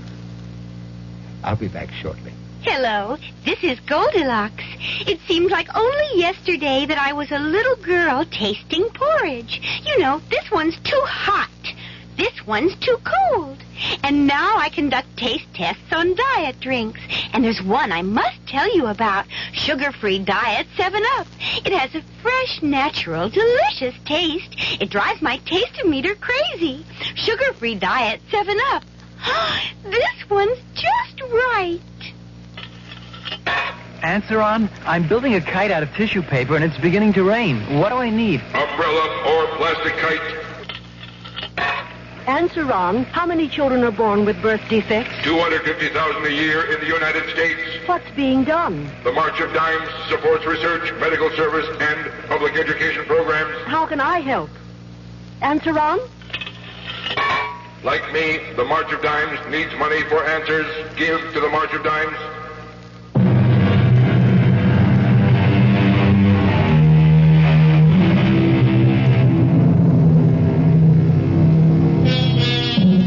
Still in a dilemma? We hope you never have to face it. We can offer some advice, though. When you are uptight about any matter, nothing like settling down at your radio and letting the cares of the day slip away as your mind and ears carry you off on a relaxing journey of mystery adventure. Our cast included Ralph Bell, Patricia Wheel, Robert Dryden, and William Redfield. The entire production was under the direction of Hyman Brown. And now, a preview of our next tale. No, I want to know. Well, I'm afraid he had the head impaled on a pike and left to wither on the battlements. The body, of course, was interred. Oh, my God. Oh, nasty types they were in those days. How old was she? Oh, see, I think I remember. Oh, yes, 24. Just my age. So young to die and be buried forever. Oh, well, the legend is, of course, that she hasn't been. You mean she haunts? Oh, rather. She was quite a horsewoman, history tells us. And any night, but particularly when the moon is full, she rides the grounds, searching for her lost head. Radio Mystery Theater was sponsored in part by new sugar-free Diet 7-Up. This is E.G. Marshall inviting you to return to our Mystery Theater for another adventure in the macabre. Until next time, pleasant dreams.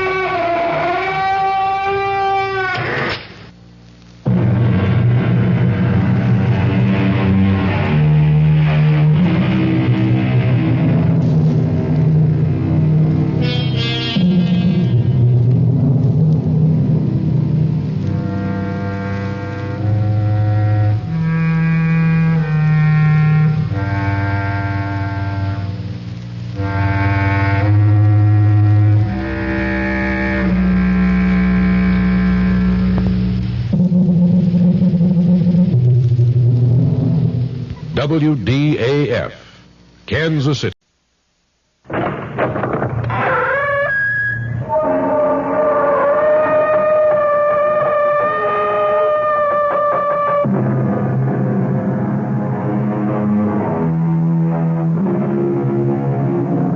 Come in. Welcome. I'm E.G. Marshall. Welcome to the fear you can hear. Welcome to the world of terrifying imagination. Our suspense-filled tale is about two ladies. One heedless, one, alas, headless. To meet them both, we shall have to span an ocean and several centuries. The story of both ladies comes from Rudley Castle in the Cotswold Hills of England. But the tale of the first lady belongs in this century, while the legend of the second comes riding to us out of the medieval past. Charles! Charles! What? Charles, wake up! Can't you hear them? There they are again. What is it, Beth? The hoofbeats. This time they're coming straight for the house. Where are you going, Beth? I've got to see. It's the dead of night. You can't see anything. It's bright moonlight. Oh, God. She's right in the courtyard below. She's sobbing. Out of your mind? She's throwing back the hood of her cape. You come back to bed. Oh, she has no head. There's nothing out there. Oh, no. Her head in her hand. She's holding it up by the hair. Charles, come quick. All right, I'm coming. The face, it looks 1,000 years old. Oh, it's my face, Charles. Help me. It's me.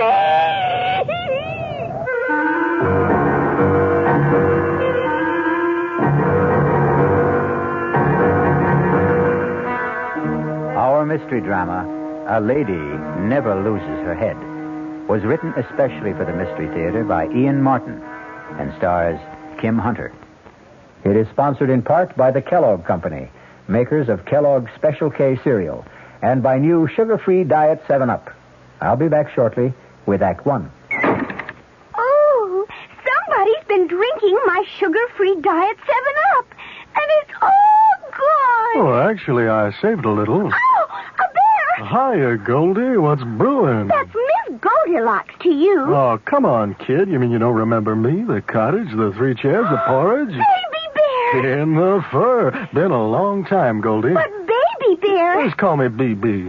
You drank all the sugar-free Diet 7-Up, and I have to conduct another diet drink taste test today. Well, yeah, I saw the sign on the door, a professional taste tester, huh? But how can I conduct my taste test now? Why bother? I tried those other diet drinks, too. You'll notice there's still plenty of them around. Why not ask me? Well, okay, BB. Tell me, why did you drink all the sugar-free Diet 7-Up? I like the taste. Light, fresh, natural. Sugar-free Diet 7-Up is definitely unbearably delicious. Mm-hmm. The title of our tale is A Lady Never Loses Her Head. This has been an accepted dictum since the beginning of recorded history. But in the literal sense, in feudal times, a lady unfortunately could, and frequently did, lose her head. Thank heavens, of course, that is no longer possible. Or is it? Let's travel to London and start our narrative in the gloomy, gray atmosphere of Scotland Yard. Excuse me, Inspector. Yes, Carlos, what is it? Young lady outside to see you. Most attractive. Blue-eyed, blonde hair, about 24. American, about 5... Yes, I can do without the vital statistics. Does she have a name? Yes, sir. Beth Stanton. Miss. Beth Stanton? Stanton? My old friend Biff's daughter. Well, don't just stand there, man. Bring her in. Right this way, Miss Stanton. Thank you, Sergeant. My dear girl, you are Biff Stanton's daughter, of course.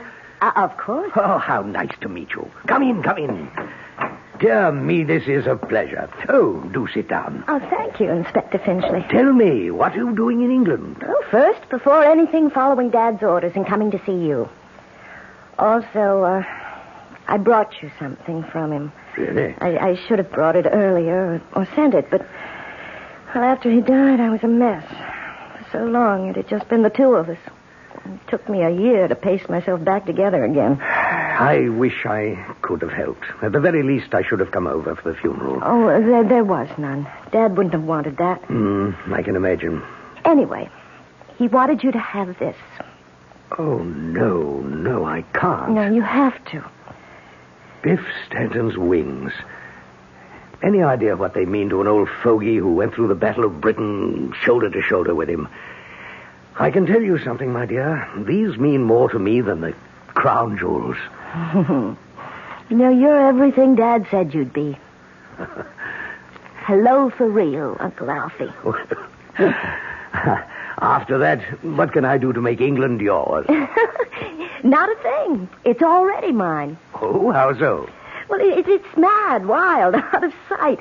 Here I was on the boat coming over, still fighting all the trauma of Dad's death, and suddenly I met this marvelous Englishman. Well... Only a little less marvelous than you turned out to be, of course. And just like that, I did a crazy thing. What was that? I married him. I'm not really Beth Stanton anymore. I'm Mrs. Charles Rudley. Well, dear me. Congratulations. I deserve them. I'm so lucky. Well, I'd like to meet your husband. What's he like? Too much. He's tall, black-haired, blue eyes, and just so Englishy English. Well, now, will you live here or in America? Oh, it has to be here because of Charles. Ah, what's his line of work? He doesn't have to work, actually, although he is a very fine artist. Well, I envy this chap in more ways than one. Why doesn't he have to work? Oh, well, because most of his time is spent in managing his estate. Oh, which reminds me, I've got to run. I'm off to the ancestral home in the Cotswolds to take up my position as Lady of the Manor. Ah, Dorset, eh? Lovely country. Whereabouts? Chauncey Castle. I expect you know it. Well, I'm afraid I'm a bit shaky on Burke's peerage. Oh, Charles isn't an earl or a duke, really. It's just his family line. I don't even know what his title is exactly. Well, would you like me to find out? No, in this day and age, what does it matter? Now, Uncle Alfie, I must go. Charles went on ahead of me with his sister. Nora insisted she had to have a day to get things ready, and I told Charles I needed a full day to shop for a sort of late trousseau. So he drove her up with most of my bags. All right, my dear. I shan't keep you. Give me a few weeks to get settled, and I promise you'll be our first house guest. You only have to ask me. Bye-bye. Yes, sir. A very tasty young lady. And a hasty one. How's that, sir? Marion Haste repented. Beg pardon, Inspector? Oh, nothing. Too many years a policeman, I suppose. One tends to fall into the habit of looking for trouble. Still, she is the daughter of the best friend I ever had, and she must be a very rich young woman. I say, Crothers, rustle me a copy of Burke's Peerage, will you? Something I'd like to have a look at.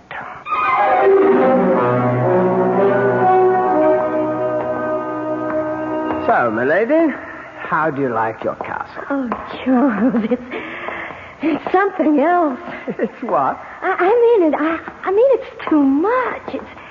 It's magnificent. It's breathtaking, thrilling. There just aren't enough words. But it's sort of creepy, too.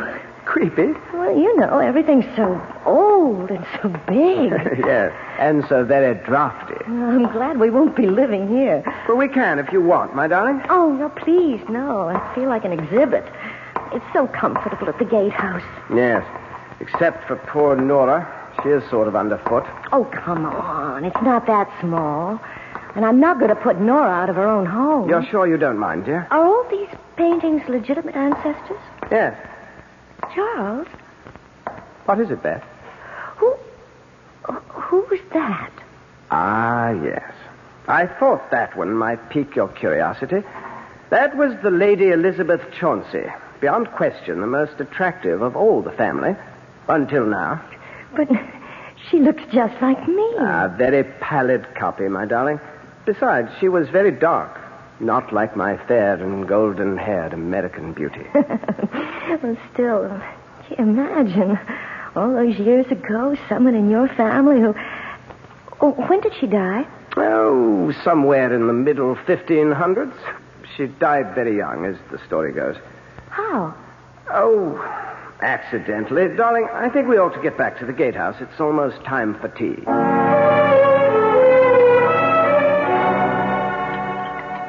Do you have milk in your tea, Beth? No, thanks. Oh. Well, how did you like the castle? Oh, it's great. I mean, it's terribly impressive and fascinating and inexpressibly gloomy, damp, and musty. Well, I didn't say that. Oh, but it was what you were thinking. Oh, no, you're marvelous. Yes, I thought all of those things. I just hope Charles doesn't want to live there. Oh, heavens, dear, not a chance. You see all the rebuilding, refurbishing that's going on there? Yes, I did.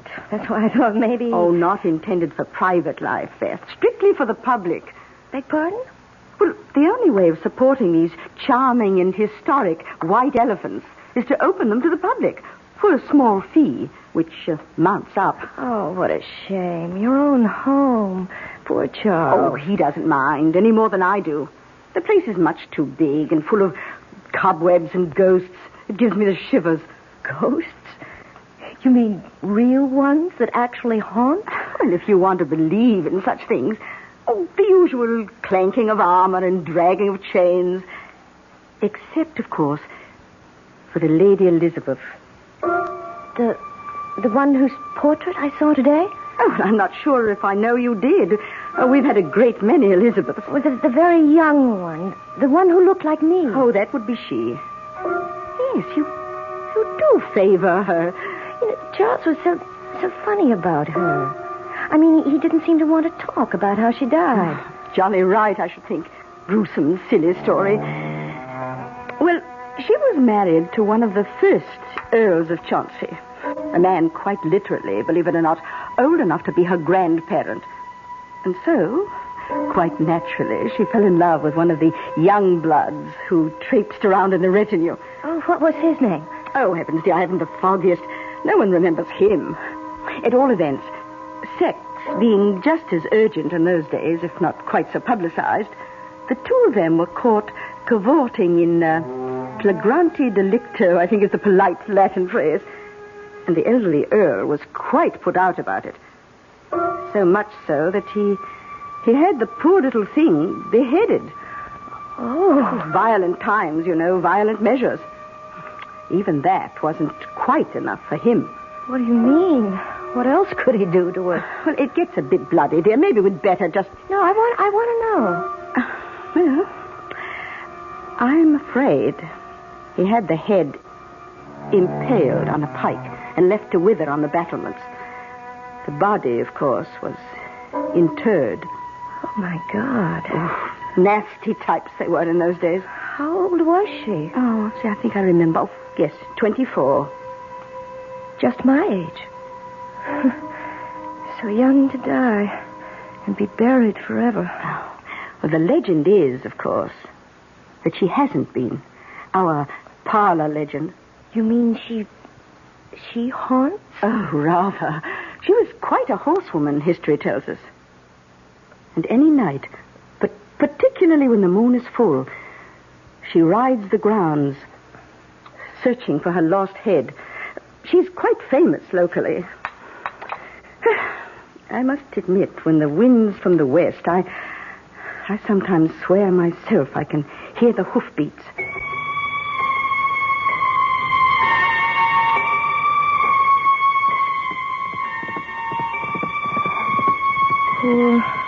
Poor Elizabeth. Poor...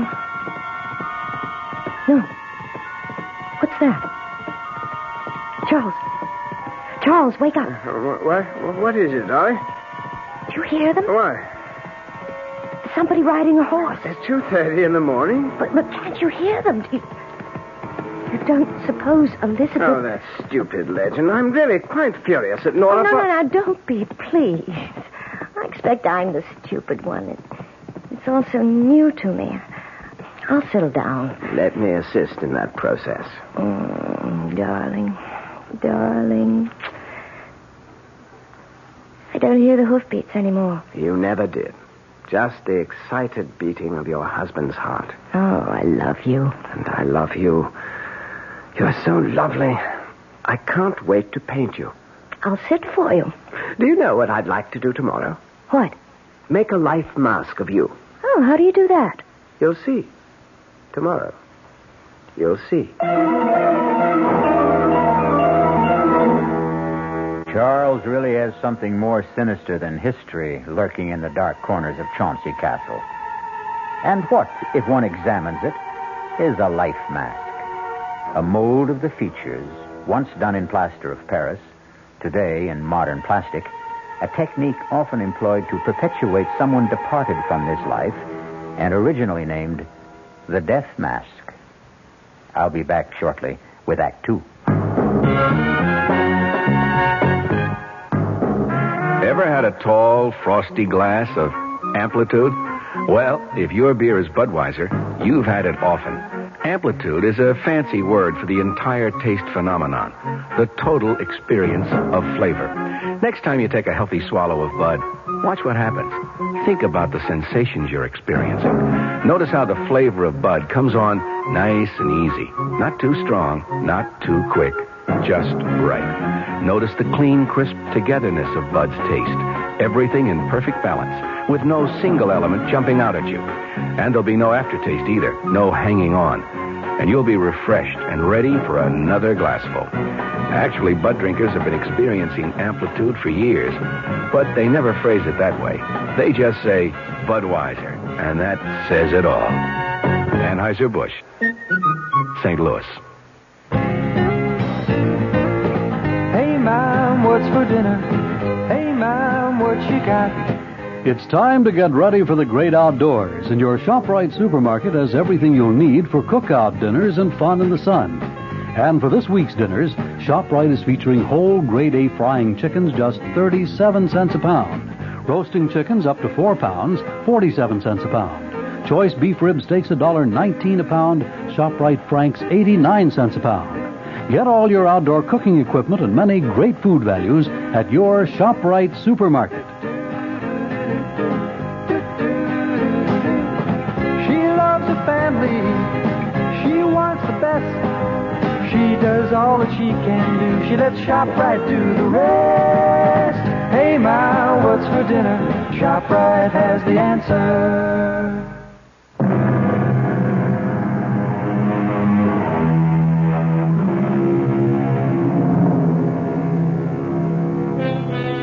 Have you ever had a mask made of your face? It's a quite terrifying experience. The material is laid on like shaving soap or a mud bath, and you lie there while it hardens and sets. In the last moments, there is an excessive heat and a feeling as if you will be buried forever in concrete or stone. You can breathe, but the shut-in feeling, the claustrophobia, suggests you can't. That maybe whoever it is making the mask wants to kill you, smother you, like Beth, wordless, speechless, helpless at this moment. Hand me the straws, Nora. Here you are. Oh, what a really dreadful thing to do to the child. Now, don't try to talk, dearest. The plastic is just beginning to set. It won't be much longer. I'm going to have to cover your mouth now, so I'll put these straws in your nose, and you'll be able to breathe. Now, the thing is not to get panicky. Oh, the whole thing is perfectly barbarous. Shut up, Nora. There's not a thing in the world to worry about, Beth. It just sort of draws, and there's a feeling that it's clamping down. But it's soon over. Trust me, darling. Please don't worry about a thing.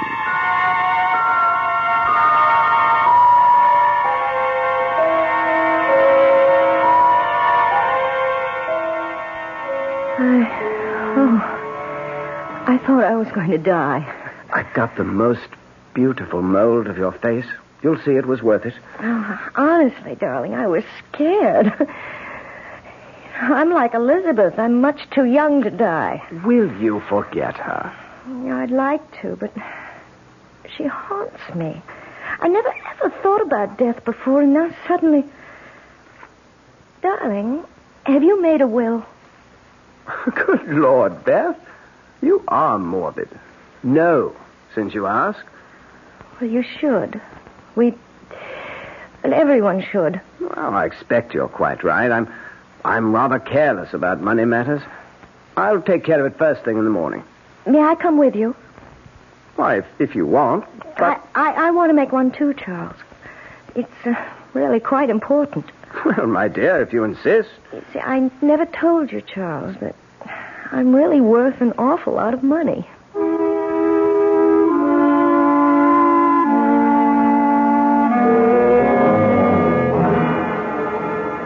Carlos. Yes, Inspector. Remember that chap in Margate we had to look into because he kept getting rid of well-to-do wives at quite a clip? That'd be Humbert, sir. Yes. Tall, dark chap with a thick beard. Made a joke about Bluebeard. Oh, did I? Have we a photo of him handy? Oh, I think I could dig one up. Why don't you?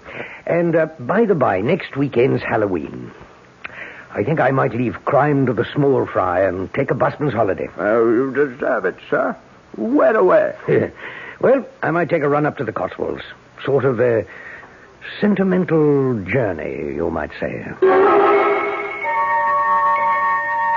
Morning, Beth. Special today, kippers.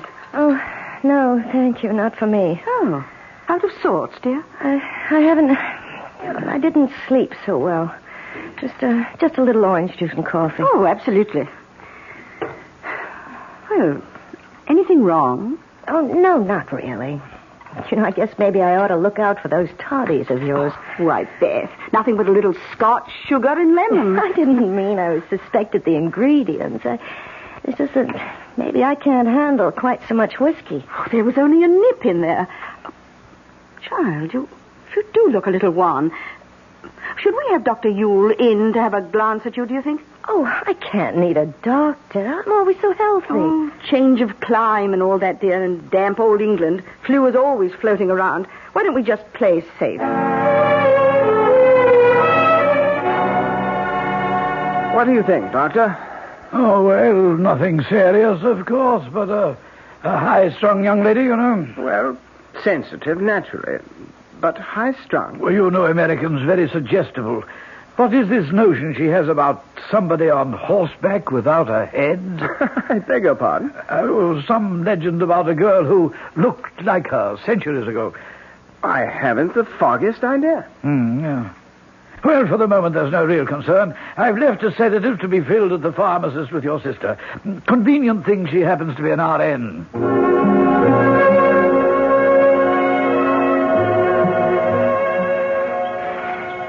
You're sure you're up to this, Beth? Oh, Charles, I simply had to get out of doors and away from the cottage. Let's just enjoy a walk into the castle and pretend it's all the beginning. Well, now, just stay well in the center of the drawbridge. Needs a lot of repairs. You know, it's just incredible to think that knights in armor rode across this bridge. How far do you suppose it's down to the bottom of the old moat? 50, 60 feet, perhaps. A mess, isn't it? All those weeds and jagged rocks. Can we go in and poke about? Your wish is my command. Beth? Right here. Where on earth have you got to? Like a magnet. Right back to her. The Lady Elizabeth. She fascinates me so. Well, there really isn't all that much resemblance. Oh, I don't agree. She could be my twin. And it's funny. What's funny? But it's so hard to put into words, Charles. It's just a feeling. I mean, her portrait is just as old, and the paint is just as cracked as all the others, but somehow she feels so immediate, so today. Almost as if she just sat for the portrait, and the artist had just finished it. That is rather strange. You can see that the pigments are medieval. The patina is centuries old, just like the model. I know. I should stop identifying myself with her just because of a chance resemblance. Oh, Charles, I'm cold. Let's get back to the gatehouse and that nice living room fire.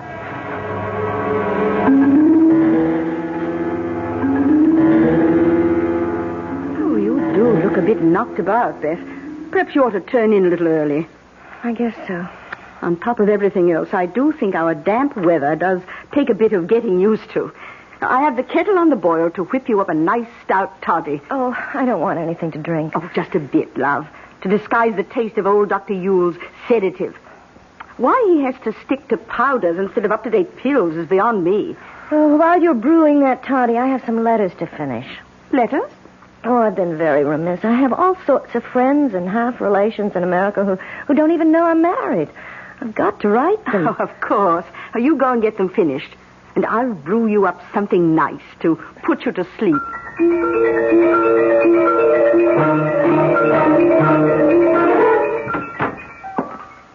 There you are, darling. Nora's best. Plus Dr. Yule's guaranteed potion for a restful night. Thanks, Charles. Oh, I'm sorry to be such a bother. Hush.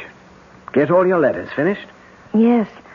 I must mail them first thing tomorrow. Let me have them, darling. I have to run into the village to pick up the post. I'll send them off then. Okay. And by the by, I hate to bother you with this, but as long as you have pen in hand, want to look this over and sign it? What is it? That last will and testament that you insisted on making. Technically, I suppose I should have John and Nellie witness your signing, but I'm sure they'll take the will for the deed, if you'll excuse a complicated pun. Sign it later. Oh, yes, let's get it out of the way. I have enough morbid thoughts as it is. What morbid thoughts? There. I hope to God it never has to be executed. Amen. Now drink your toddy, and it will relax you. All you need is a good night's sleep. I'd give anything for that. If I could just stop dreaming about her, or hearing those hoofbeats. Charles. What, dear? You don't think I'm going crazy, losing my mind? Oh, now, come on. Drink up, and I'll hold you tight till you go to sleep. That's strong. But it does feel good. Charles, you're so good to me. How can I ever repay you? You will, darling. You will.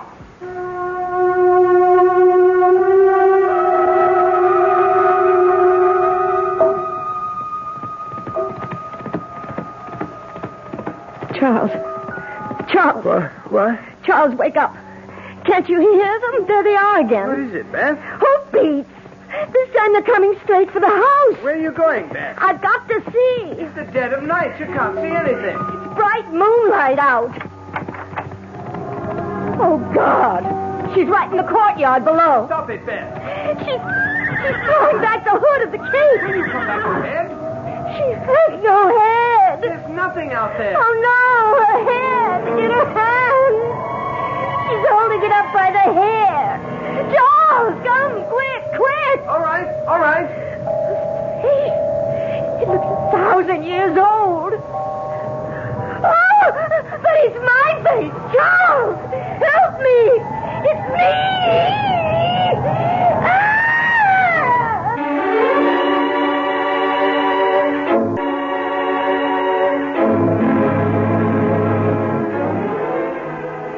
More and more, the question narrows itself down to a very simple one.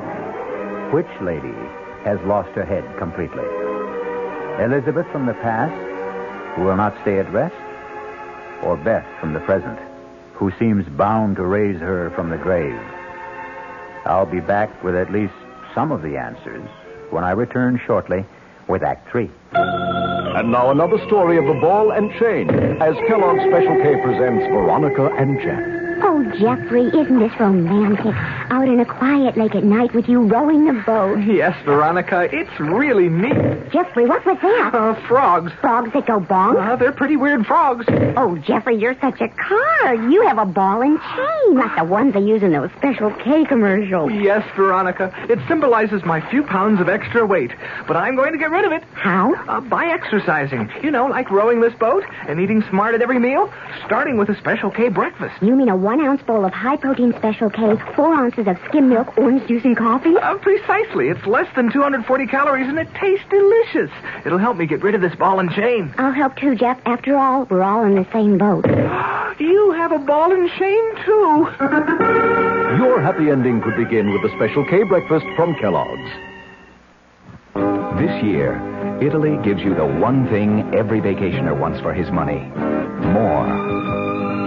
In fact, your dollar buys more in Italy than in 85% of the tourist countries of Europe. Take restaurants. There's one in Rome called Ambasciata d'Abruzzo. Without asking you, the waiter brings a whole ham, 24 kinds of sausage, a huge antipasto, and 3 courses of pasta. When you've consumed all this, the waiter finally asks, "What would you like to eat?" You order the meat platter and get 6 kinds of roasts. After a salad, cheese, fruit, and cake, the waiter now asks, "How much would you like to pay?" You agree to $5 a person. And how do you get to this feast? On Alitalia. No other airline flies only 747s nonstop from New York to Italy. Call an expert, your travel agent, or Alitalia, and come to Alitalia's Italy, where you get more than you dreamed of for less than you thought. based on exchange rates as of April 1st, 1974. North Jersey is certainly getting a higher yield this spring, especially with Suburban Savings' special high-yield savings certificate that you can raise for fun and profit. All you have to do is plant a modest $2,500 minimum in Suburban's limited-issue 7.50% savings certificate.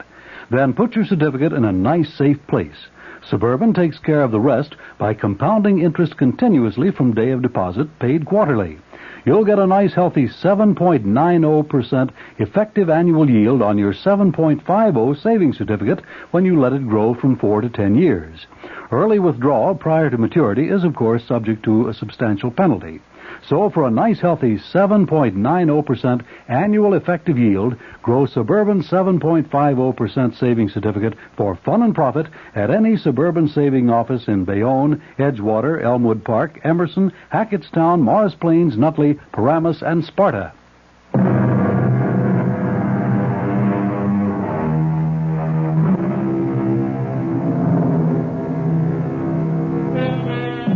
So, back once again to the problem of our twin damsels in distress. The medieval one has vanished into thin air by now, if indeed she ever materialized from there, while our modern Beth has confounded us and her husband by doing something quite medieval, or at least old-fashioned. Beth? Mm-hmm. Beth? Oh, yeah. Beth, it's Charles. Wake up. What? Charles? Oh, what happened to me? What happened to her? Charles. Now, darling, listen to me. There was nobody there. Oh, but I saw her sitting side saddle on the horse, and when she dropped the hood... Beth, it was a dream. She had no head at all, except in her hand. You've got to stop it, Beth. She was holding it by the hair. The face was all wrinkled like a mummy. Beth, And it was my face, just like me. And do you know what she was doing? Do you know what she was doing? Beth, you've got to stop this. I can't... She was beckoning to me, Charles, calling me down. She wanted me. She wanted my head. Stop it, Beth. Stop it, Beth. Beth. Do you know the awful thing? I could feel myself being tugged, pulled toward her. If I hadn't fainted, Oh, God, Charles, what's the matter with me? What's wrong? What's that? Beth, get hold of yourself. It must be Nora. Yes? Charles, has something happened? Come in, Nora. The door's open. Oh, bless us. What's the matter with the child? She just had a bad dream. It wasn't a dream. Oh, the headless Elizabeth again? Yes, she thought she heard her ride into the court below the window. I did see her. Oh, let me take the child, Charles. No. Get a sedative powder. We've got to calm her down. I don't want any medicine. Just let us take care of you, Beth. We know what we're doing.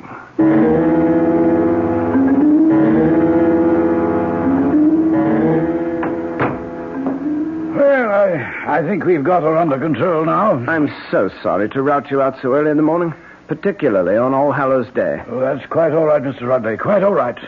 You'd never have gotten her calmed down without a shot from me. Oh, silly children and their Halloween pranks. I can't imagine how they got this far out of the village. Did you see this apparition that scared Mrs. Rudley so? Oh, good Lord, no. By the time I got to the window, the yard was bare. How the young'uns could have disappeared so far? Oh, I don't think this was any childish prank. What? No, it's something much more serious, I'm afraid. You don't mean sleepwalking? Oh, dear me, that too. I see. Now, you say she lost her father recently. Yes, a year ago. And they were very close. Yes, extraordinarily so, I would say. What is it, Doctor? You don't think... I'll tell you what I do think, Mr. Rudley, and I'm going to be very honest. This case, your wife's problem, is far beyond a country doctor like myself. I think she needs psychiatric help. Oh, no. For her own sake. If it weren't for the fact that your sister is a registered nurse, my recommendation would be to have her immediately hospitalized. Psychiatric diagnosis is still my recommendation. I believe it's vital. To keep her from harming herself. Harming herself? How? Oh, I don't know that. But I do know that for whatever reason she is, well, in layman's terms, a nervous wreck. Hypertense, in spite of all the sedation I've been giving her. Subject to delusions and the victim of a death wish. You must get help very quickly. Help from a specialist. And she should not be left alone for a moment. Well, that's quite a blow. I'm sorry, but even suicide is not out of the question. Good Lord. I wonder, could I talk to her now? Well, she may be a bit drowsy, but if she's not asleep, yes. Now, I'd like to suggest some doctors... Doctor, I want you to. I have to go into the village to pick up the post. Would you mind dropping me? We can talk on the way. Splendid. I'll only be a minute. I want to go back to Beth. Meet you at your car. Oh, it's you, Charles. Is she asleep? No, I'm awake. Charles. Yes, darling. Don't leave me. Stay with me. Don't leave me. Of course I won't leave you. You can't get rid of me. I've been very silly, haven't I? I can't quite remember. There's nothing to remember. What you need's a nice long sleep. And while you're having it, I'm going to the village for a few minutes, get the post, and a few things we need for dinner. And the post? Mail. Oh, yes, don't forget to mail my letters. I should say not. Have them right here in my pocket. You won't be long. No, not over an hour. And Nora will be right here with you every moment I'm gone. Beth, dear, don't you worry. Charles and I know just how to take care of you.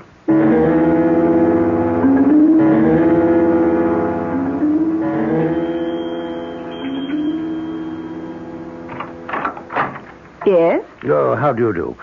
Are Mr. and Mrs. Rudley at home? Oh, no, I'm sorry.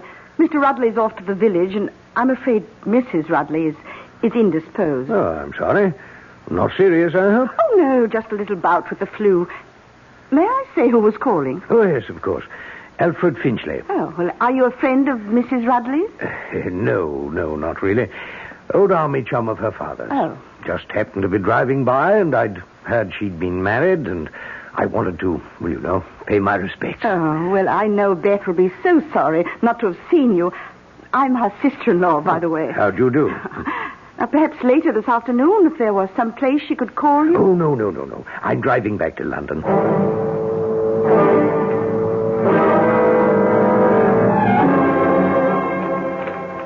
Well, that's the lot, Mr. Rudley. You owe me tuppence on the one overweight letter. There you are, Mr. Morgan.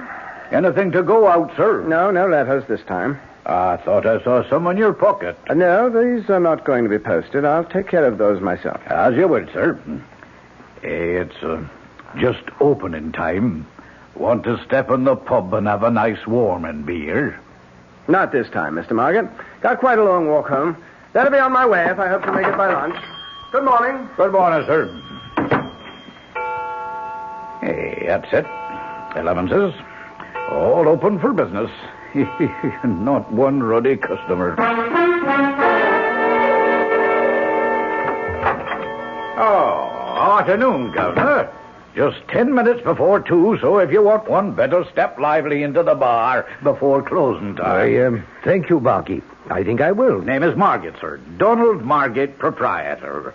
And what'll it be? Well, I think I shall have a gin and, if you don't mind. Yep. Coming right up. Just passing through? Yes. Lovely country. Oh, we like it. Quite a bit of work going on at Chauncey Castle. There's the gin and, sir. Oh, thank you. Oh, yes. Going to be good for business. Oh, so? Going to open it to the public, the family is. Make a tourist attraction. Ah, well, I thought it was because the present incumbent has got married. Present incumbent? Oh, you mean the doddery old Duke? Oh, no. I meant young Mr. Rudley. Oh, him? Why, Lord bless your soul, he's not family, sir. Oh, really? No, he's just renting. Lease is almost up, I think. Rudley, I think I once knew. What's he look like? You should have been here when I opened. You could have seen for yourself. Tall, dark chap he is. Yes. He wouldn't by any chance be this chap in this picture, Well, now, that'd be hard to tell. I mean, Mr. Rudley's clean-shaven and a lot thinner than this chap.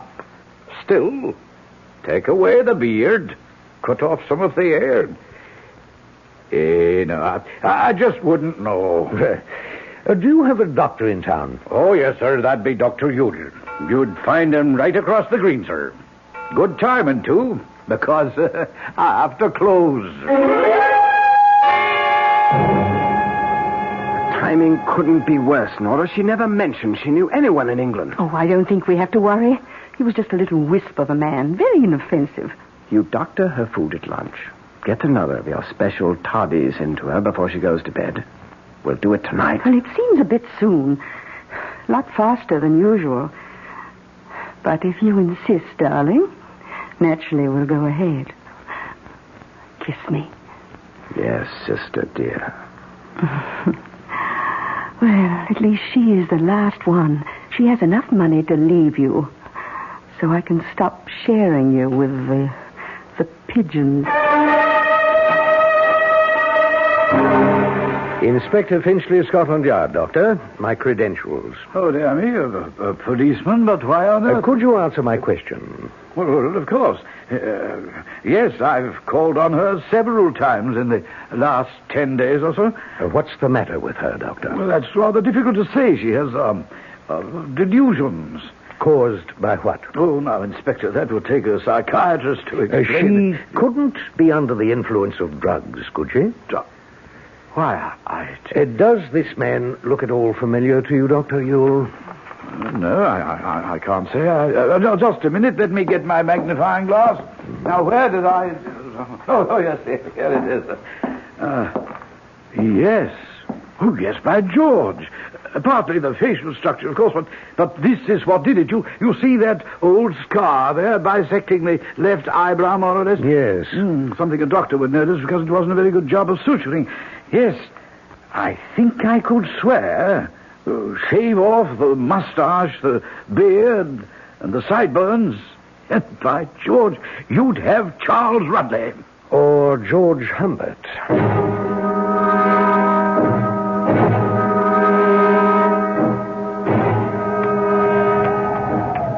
Thank God for the help of Elizabeth's phantom steed. I thought we'd never get her downstairs. You wouldn't think she'd be so heavy. Dead weight, brother dear. Not quite yet. Poor Beth. A pity. No time for sentiment. She's worth a lot more to us. Dead. Now help me get her off the horse and then get him back to the stable and call the doctor. After you throw her over into the moat, you'd better make very sure she's dead. I'll make sure. All right.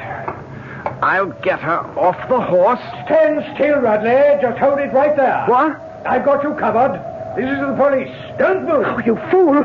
Well, they're not going to get me. It's too late. Get out of my way. Watch it. Don't shoot after the horse. We don't want to harm the girl.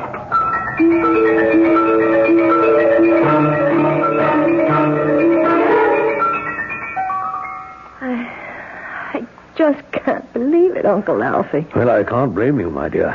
Nasty chap you got mixed up with. 3 others before you he got away with. The same way? With variations. He got a little too fancy on this one. The false portrait, but the apparent nervous ailments and the sleepwalking were the key to all of them. I feel as though I'm going to be sick. A little pass, dear. He was a bad lot. Worth not one single tear. And Nora, she was the one on horseback? With the costume rigged to appear as if the wearer was headless, and a papier-mâché head made from your life mask. I think she's almost worse than him. And to think she got away scot-free. Not quite, my dear. We'll catch up with her. Now, you rest a while and don't worry. I'm right outside. As long as I'm around, you'll never have to worry again. Good night. Good night, Uncle Alfie. All right, Doctor? Oh, yes, she'll be fine. You say you did catch up with the woman? Nora. A lot more than just police caught up with her. You know the work they're doing on the castle? What's it called? Well, apparently they found some structural weakness in the arch of the main gate. So they supported it by stretching a thin steel cable from one side to the other. Well over normal head height, of course, if you're walking. But unfortunately, not high enough to clear someone on horseback. Good Lord, no. Oh, yes. Cut her head off as clean as a whistle. Charles Rudley was eventually convicted of murder of one of his earlier wives. He was sentenced to life imprisonment. His common law wife, Nora, lost her life and, of course, her head. It's nice to consider that, in her case at least, the punishment fit the crime. I'll be back shortly.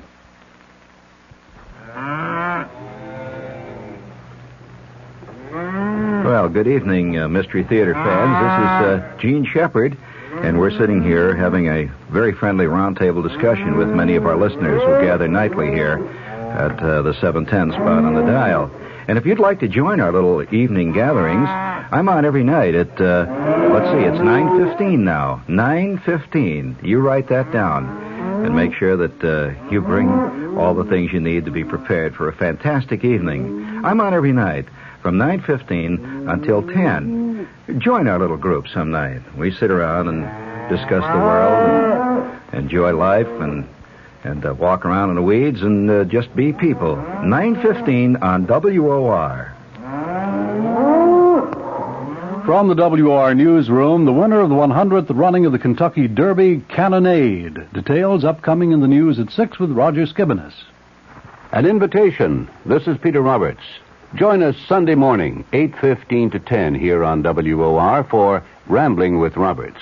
2 hours of music, specially selected for Sunday morning listening pleasure, along with bits of weather information, news headlines, bits of trivia such as the fact that a man from Onowa, Iowa, received a patent for what he called Eskimo pie, which was ice cream coated with chocolate. It all happened in 1922. It may not seem like very much in the way of history, but it does take place, these little bits of trivia and information, on Rambling with Roberts. So, of a Sunday morning, make a note. 8:15 to 10, right here at 710 on your dial, come Rambling with Roberts. You don't have to give us an RSVP, just be on hand. Thank you.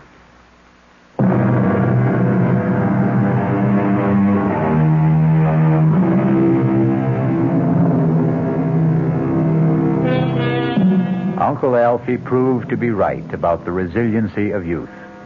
It took a couple of years, but eventually Beth settled down and is happily married to a psychiatrist in Duluth. As for this fable itself, it also goes to prove that time not only heals all wounds, but eventually wounds all heals. Our cast included Kim Hunter, Nick Pryor, Bryna Rayburn, Ian Martin, and Court Benson. The entire production was under the direction of Hyman Brown. And now, a preview of our next tale. This is a voodoo doll. All of him is made with things that once belonged to Truedo. Only one last thing I needed to make the spell work. The weapon. Now at last I have in my hand the instrument of destruction. I straighten out the circle, turn the head to the sky, and death the tail towards the ground, and strike! What have I done, Mr. Ramsey? You drove the bracelet like a knife straight through the doll's head. From temple to temple, Hernando Truedo will be dead by midnight, and we will all be free. Radio Mystery Theater was sponsored in part by Anheuser-Busch Incorporated, brewers of Budweiser. This is E.G. Marshall inviting you to return to our Mystery Theater for another adventure in the macabre. Until next time, pleasant dreams.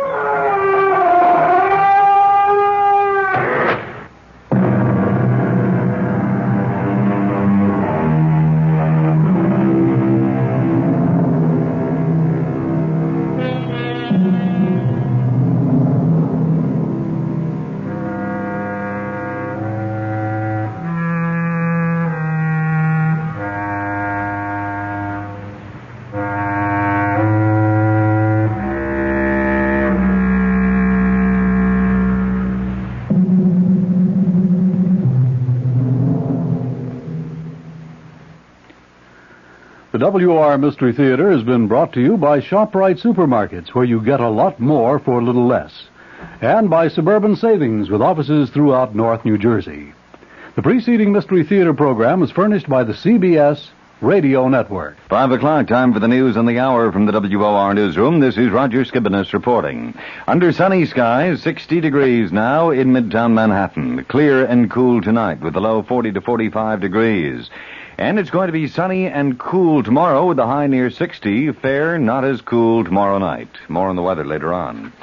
Some $20 million in art treasures were recovered today in Ireland. Police in Dublin say the masterpieces stolen a week ago in what has been described as the biggest art robbery in history were found in West Cork. A woman is now being questioned. Yesterday there was a ransom demand for $1.2 million.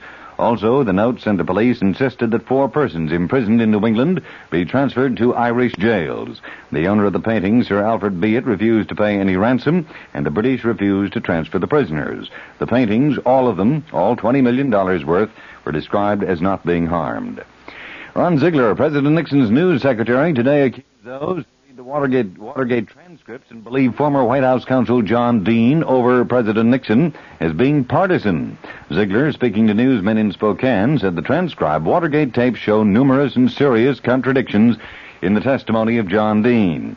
2 Republicans on the Senate Watergate Committee, Howard Baker of Tennessee and Lowell Weicker of Connecticut, have made the comment that the transcripts seem to support Dean's testimony before the Senate panel. The President is in Spokane, Washington this afternoon for the opening of Expo 74. It follows on the heels of a public appearance in Phoenix, Arizona last night, where he addressed a Republican rally and said it's time to move beyond Watergate and get on with the business of America.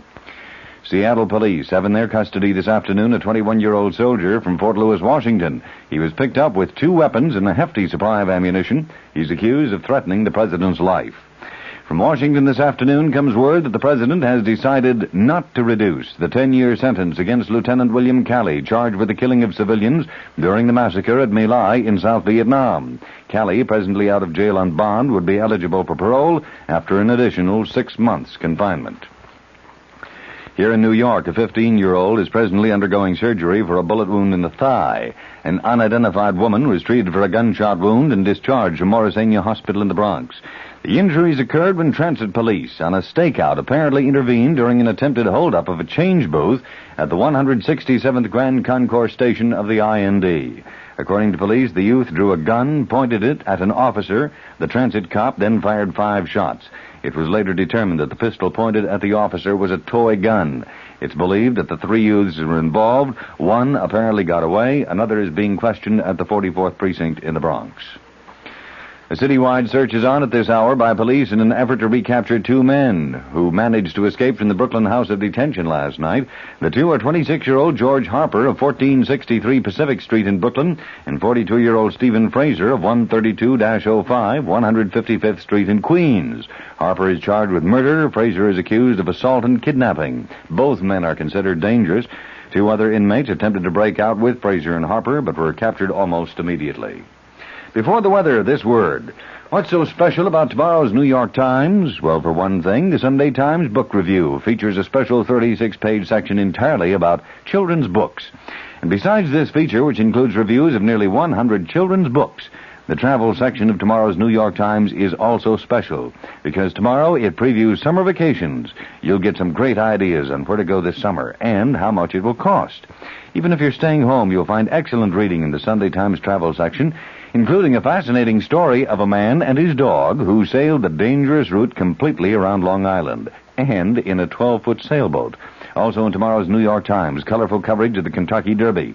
A first-hand report on what life is like in Israel today. And helpful tips on how to get rid of plant diseases as well as weeds in your lawn. So be sure you get your copy of tomorrow's New York Times. And for information on home delivery of the Times, just call MU7-0700. That's area code 212, then dial MU7-0700. The New York Times. The WOR Weather Watch update, clear and cool tonight with a low 40 to 45 degrees. Tomorrow sunny and cool, the high tomorrow near 60 degrees. And tomorrow night the low near 50. Monday increasing cloudiness with a chance of showers. Right now 60 degrees under sunny skies in Midtown Manhattan. And that's the news at 5 from the WOR newsroom. Roger Skibanus reporting. For news as it happens, keep tuned to WOR New York, the talk of New York.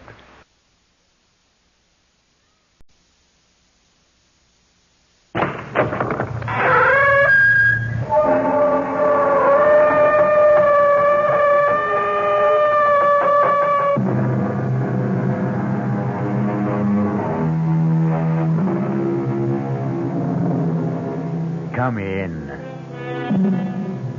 Welcome. I'm E.G. Marshall. Welcome to the world of terrifying imagination. To the fear you can hear. Tonight, I hope you have strong stomachs. For we're bound on a Caribbean cruise.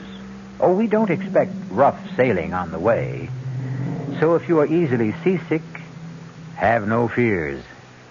Save them all for your landing on the twin island of Mauritius and Sandorin. For it is the home of voodoo and the living dead. The soulless legions of men who are called zombies. That's it, compadres. That's the coffin we seek. Scrap away the earth so we can get the lid open. Soon we can steal another corpse for the witch doctor. That's it. Now break open the lid. Swing it back. Muy bueno. Shine the light. Oh, must have been strong as an ox. He'll make a fine zombie brother for El Generalissimo's elite guard. Está bien, Señor Ongan. Here is another carcass for your living dead.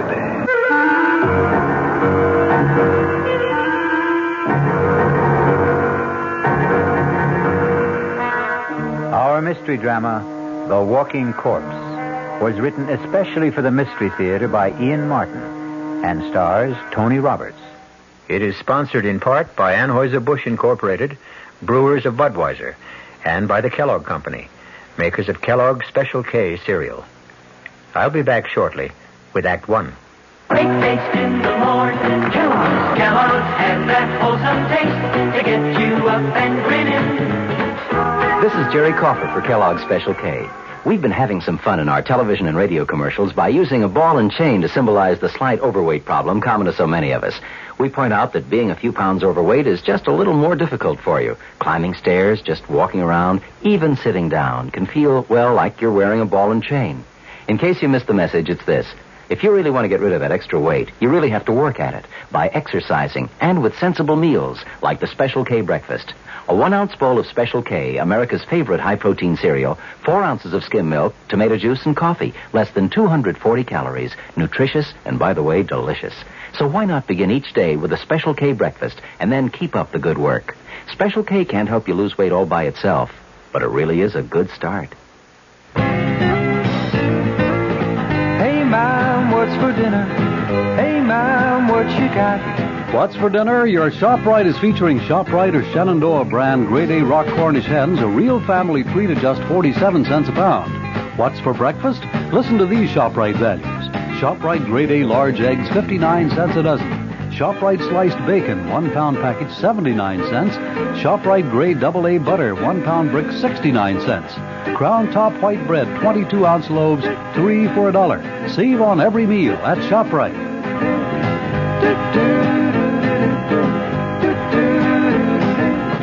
She loves her family. She wants the best.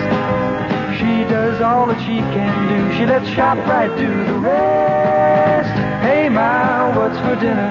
ShopRite has the answer.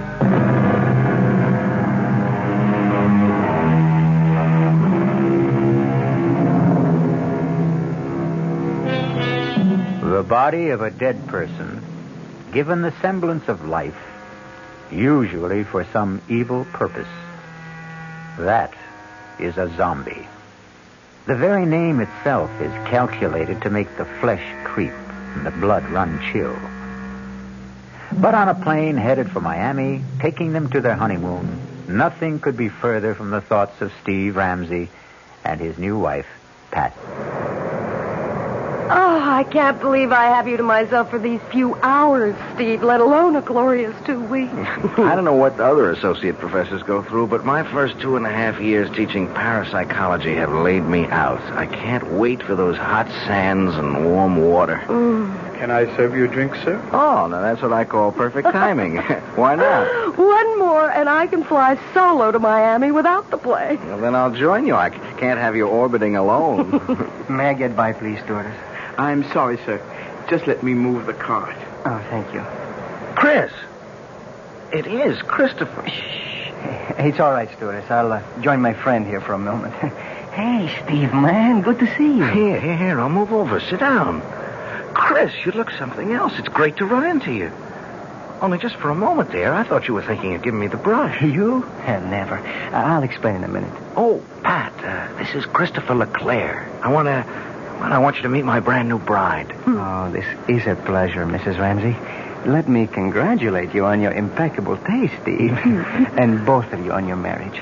I'd like to buy some champagne, but you already have your drink. No more champagne, thank you. We've had enough in the last few weeks to float a battleship. At least let me get a drink for myself to toast the bride and groom. He's your old football buddy, right? Yeah. Greatest running back I ever saw. All-around athlete. He could have made it big in the pros. Any sport. Isn't he a prince or something? And his father is the king of Mawisha. I wonder what's bugging him. Now, this is better. A toast from my country. To be a good man is first to have a good wife. Abusantes. Thank you, Chris. And to yours. Yours, too. Oh, yes. Drink to my good health, please. What is it, Chris? You want to talk about it? I wish I still had you calling the plays for me, but this is a different ball game. You know about my father? No. What? He's dead. Oh, no. What can I say? Hang in there, man. Oh, I will be tough, all right. Was it recent? The day before yesterday. I didn't see anything about it in the papers. It wasn't in the papers. He didn't die. He was assassinated. Oh, no. Any idea who did it? There is no proof, but I know. Who? Oh, maybe not by his own hand, but at least on his orders. Hernando Trujillo. The Generalissimo? But I thought he was your father's best friend. And my godfather. His gift to me on my 21st birthday. His own good luck charm. The bracelet of the sacred serpent. The head, the voodoo symbol of life. The tail, the symbol of death. You see, they are woven together. But then why should he? Because, Mrs. Ramsey, my father gave our people freedom. A freedom the San Dorindian cannot share. Why not? Because if they had it, they would tear the man who rules them by terror to pieces. So he's planning to move in on Mawisha and annex it. The moment my father's assassination is revealed. A coup d'etat while the people are in confusion with no leadership. That's why I've given up any dream of becoming a doctor and am going home. A private plane will meet me in Miami to fly me to Mawisha. To save time, I took this commercial flight under an assumed name. You think Trujillo might... I was warned just in time. Less than an hour after I left my apartment, a bomb gutted it. I am a dangerous man to know these days. So, before I do cause any... Oh, my God! Steve, what is it? Two hoods with machine guns. Looks like a sky. Signore. Ladies and gentlemen. Oh, my God. May I have your attention, please? That's Juan Garcia, Toledo's hatchet man. Oh. What can we do? Nothing. It's me. Everyone quiet. If you do as I say, no one will be hurt. We are commandeering this plane. Quiet! Quiet! There is nothing for any of you to fear. The plane will land at Miami, and all passengers will be discharged, except for the flight crew and 4 hostages. I repeat, there is no cause for alarm if all of you keep your seats and your heads.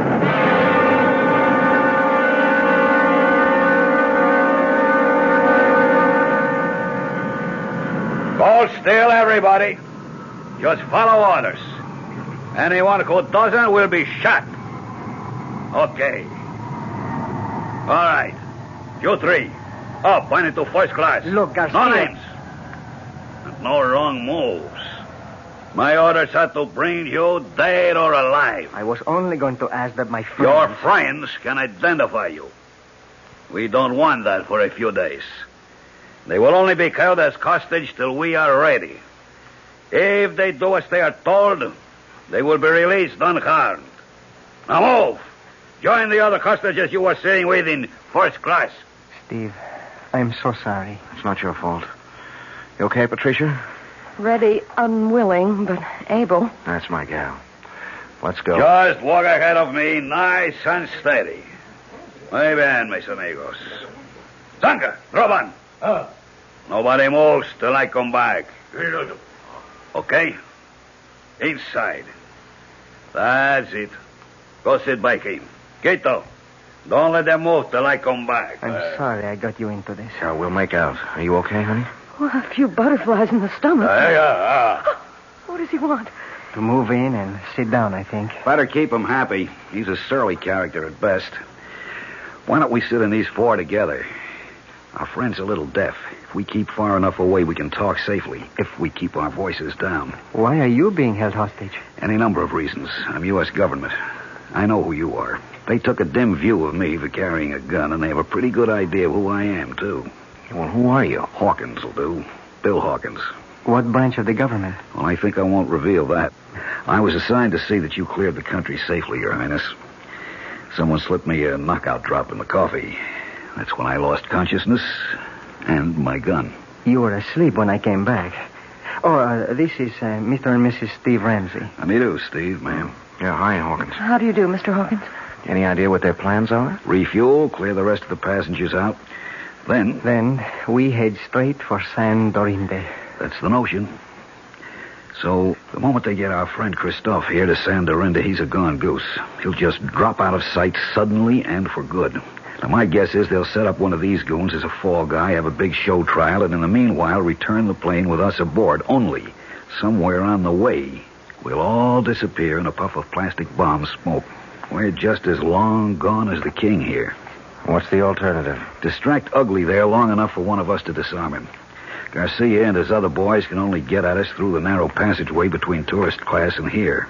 I can keep them pinned down till you get out the emergency exit. He's a big guy, but I'll admit... Okay, no time to argue. Now, how do we distract him? That's my job. Pat, please, stay out of this. I'm in it just as much as all of you. Watch this. Hey, mister, come here a second. Well, okay, then, I'll come to you. Take it easy. I just want to ask something. Well, if you can't hear me, I can't speak any louder. Oh, please, come closer. That's it. I just want to ask where the ladies... Watch it, he's strong as a bull. God, he's broken my arm. It's all right. I have the gun. Stay where you are. Don't let him near you. I'll shoot. What are you waiting for? Stop him! No! Just stay like that. Don't move. All right, Kilo. Bring up your gun. Chris, you shot him, Garcia. You killed him. I talk him dead or alive. It makes no difference. But that other man, Chris shot him twice. Point blank. It should have killed him. Quito? Oh, no. Don't you know you can kill a zombie?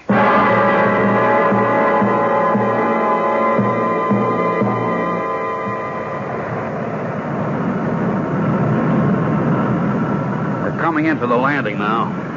How's Chris? He's alive, but just barely. If he can just hang on, maybe when we land, a doctor can help him. Too late for me. Don't give up, Chris. Take snake. What? The snake bracelet. He wants you to... Here. There. Steve has it, Chris. Good. Listen. You go down Solange. She hide you. Save you. Give her bracelet. But where do we find her? Où est votre tante? Quelle rue? Quelle place? Pense Avenida de las Muñecas. Avenue of the Dolls. Yes, what number? Oh, there. Ugly serpent. Take me home. Take me home. Don't Solange. Help. This sign of the black boat. We're about to land. Pretty short runway. Better fasten your seatbelts. I'll get yours for you.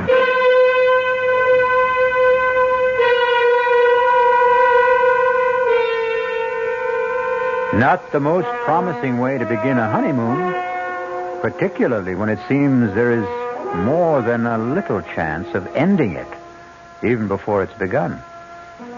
Who knows what kind of reception is ahead for the newlyweds? I'll be back shortly with Act 2. Oh, sure. You can talk about good-tasting diet drinks, but I know. I'm Goldilocks, and here at my taste-testing laboratory, I taste-test them all. And nobody's been drinking my diet drinks until I tested sugar-free Diet 7-Up. And then, kabloomy, every bear wanted some. Diet 7-Up is fresh, natural, delicious. Sugar-free Diet 7-Up. This one's just right. There's a very special deal going on at all offices of Suburban Savings throughout North Jersey. It's called Suburban Special Interest Deal.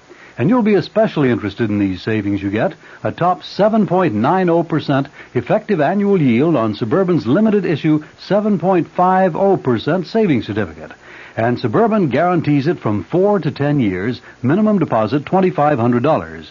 Early withdrawal prior to maturity is subject to a substantial penalty. Suburban compounds interest continuously from day of deposit, paid quarterly. So you not only get interest on your savings, you get interest on the interest. And Suburban offers you the highest interest rate allowed by law. Here's your chance to get a great savings. A top 7.90% effective annual yield on Suburban's limited issue 7.50% savings certificate. Why not deal yourself into Suburban Savings Special Interest Deal in Bayonne, Edgewater, Elmwood Park, Emerson, Hackettstown, Morris Plains, Nutley, Paramus, and Sparta. There is no mystery about the morning when you come rambling with gambling. Good evening mystery fans. This is John Gambling, and every morning, Monday through Saturday, here at WOR from 5 a.m. till 10, we get the crew together to try to put the morning together for you, to tell you what the weather's going to be like, whether there's heavy traffic coming into the city, whether the subways and the commuter trains are running. Bob Harris is in WOR's Weather Center every morning with all that very complicated equipment that he has to help prognosticate the day's weather. We cover sports completely with Don Cricky. In the news department, Peter Roberts, Henry Gladstone, and Harry Hennessy. And up in the helicopter, George Meade or Fred Feldman, keeping an eye on the traffic scene. So altogether, we do try to take any mystery out of the morning. And just to brighten up the beginning of your day a little bit, I think we have some kind of nice, listenable, and tuneful music. So tune in tomorrow morning or any morning for Rambling with Gambling. Now, back to the mystery.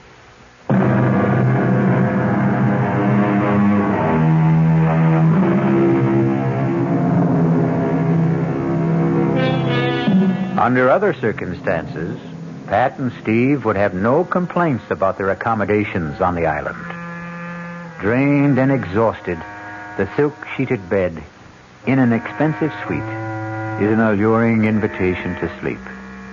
Except, even if you're dead to the world, who wants to become part of the world of the dead? Oh, Steve. Is it possible?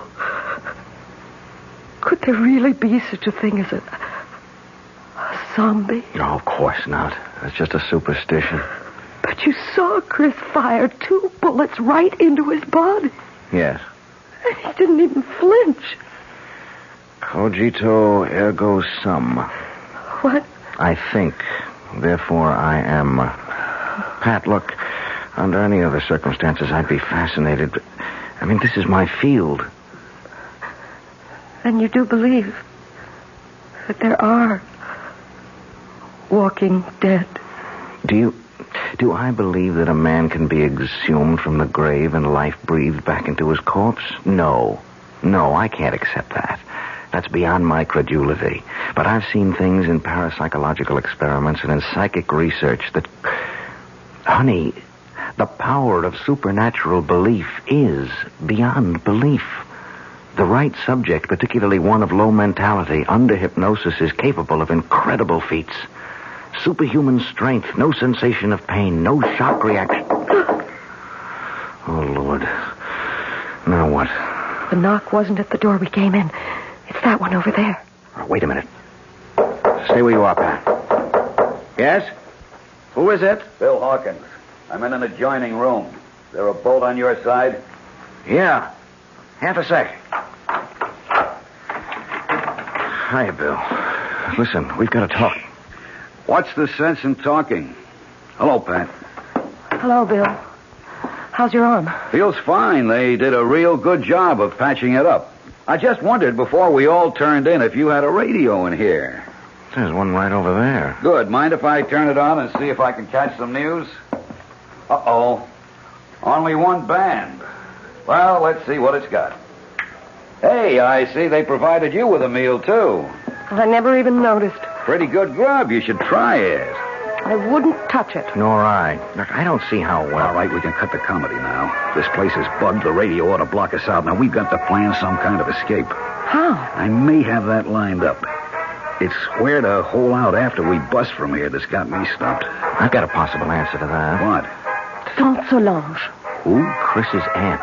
She lives here. Where? The Avenue of the Dolls. It's a long, winding street. Any idea where? You know it? Well, I spent 6 months on Secret Service here before we closed down our embassy. Did he give you a cross street, a number? He was pretty incoherent before he died. When I asked him, he just sort of rambled on about the great serpent and the black bull or something. The serpent is the basic symbol of the voodoo religion. Black bull I never heard of in this liturgy. Wait a minute. The chicken in the Obia cult is a sacrificial animal considered to... Maybe it was the black pull. He was trying to say black pullet. Does that mean anything to you, Bill? Yeah, wait a minute. It's sort of a souvenir shop. You know, a typical tourist trap with straw hats and dolls and voodoo drums, you name it. Yeah, well, could you find it? Sure, it's not far from here. But how do we get out first? You got slacks on. Good.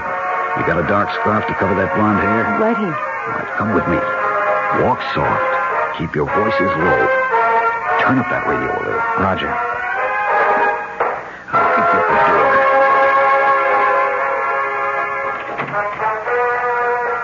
Good. Come on. Leave it open. Come over here to my window. Now keep off to the sides. Now look down. There's one of those zombies down there. But you see, there's a balcony and steps that lead to the street. With something subhuman, or maybe I should say superhuman, armed with a gun right at the bottom of them. If he's cold-cocked, it isn't going to do him any good. Bill, you have a lot of guts, but you're no Muhammad Ali, and the only strength I have is in my brain. Hold out your hands. I'm going to give you the equalizers.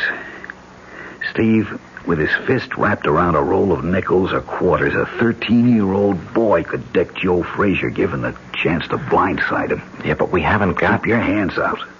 Now, this is a salt cellar. Same difference. I'm spilling the salt into your left hand. Wrap the other around this heavy crystal. I'm doing the same with the pepper. Now, you, Pat. Oh, I wouldn't know You're how going to cover us by making a diversion. Pick up that glass water pitcher there. Too heavy for you to throw? No. Throw where? We turn off the lights, turn off the radio, make like we're turning in. Then we sneak out the French windows onto the balcony. You go off to the right, opposite end from the steps. When that zombie reacts to the crash of that pitcher on the flagstones on your side, Steve and I go down the steps and take him out. Then we go look for Tante Solange. Now? But he'd see you. Of course. So we wait until dark. And that won't be long now. Now! You take him, Steve.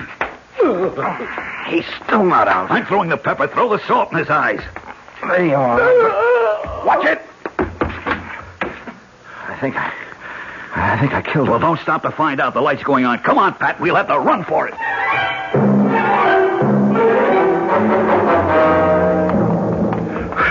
Hold it. We'll have to chance a light. Which way? Ahead. To the right. Go in the next block. They're right on our heels. Give me that flashlight and you get out of here, both of you. What about you? Don't be a fool. Somebody's got to be a decoy. And you have a wife to think of. Now hurry. Come on, Pat. Run. To the left! Take one to the left! Follow that light!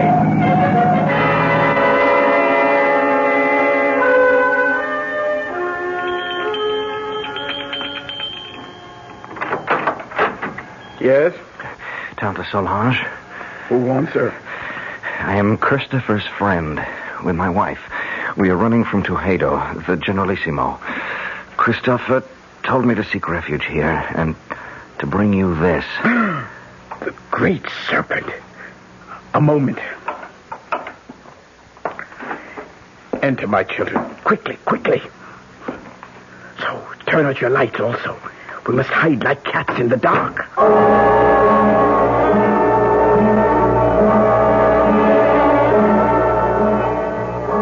So, they have killed little Christophe. First my brother, then his son. Well, he will be made to pay. An eye for an eye, a heart for a bleeding heart. Now shall the tyrant bleed. Now at last my curse shall enter his vitals. Now will the great serpent uncoil and strike Hernando Trujillo dead. Oh, it wasn't the Generalissimo who shot Chris. It was a man named Garcia. Garcia? That jackal puppet dangled by the strings. That less than nothing with no mind or will of his own. Is he a zombie, too? What do you know of zombies, my child? Nothing, except what I saw on the plane and what my husband tried to tell me. Oh, you are a teacher in college, Monsieur Ramsey, no? Yes, and much of my studies are in the supernatural. You believe in zombie? Well, no, not altogether. Very well. We shall put our beliefs to the test. It's a doll, like the ones you sell in the store here. Not quite the same. This one is like the souvenirs of El Generalissimo, with this difference. I've been a long time making him. You see, the straw is from his favorite horse's stall. The beard is made from the combings of his hairbrush. The eyes, J-chips from a dress coat button. The boots from the fingers of an old glove. This is a voodoo doll. All of him is made with things that once belonged to Trujillo. Only one last thing I needed to make the spell work. The weapon. Now at last I have in my hand the instrument of destruction. I straighten out the circle, turn the head to the sky, and death. The tail towards the ground, and strike! What have I done, Mr. Ramsey? You drove the bracelet like a knife straight through the doll's head. From temple to temple. Hernando Trujillo will be dead by midnight. And we will all be free. You still do not believe. Let us find how strong your science holds against my faith. What's that? hey, those men. The doll. They must not find the doll. Help me pin it under my skirt. Oh, my hands are shaking so much. Bon, just in time. So, we meet again, Senor Ramsey. How did you find us? Your friend Hawkins. He gave us away? Senor Ramsey, every man will give anything away with the right persuasion. Senor Hawkins took longer than most. He was very foolish.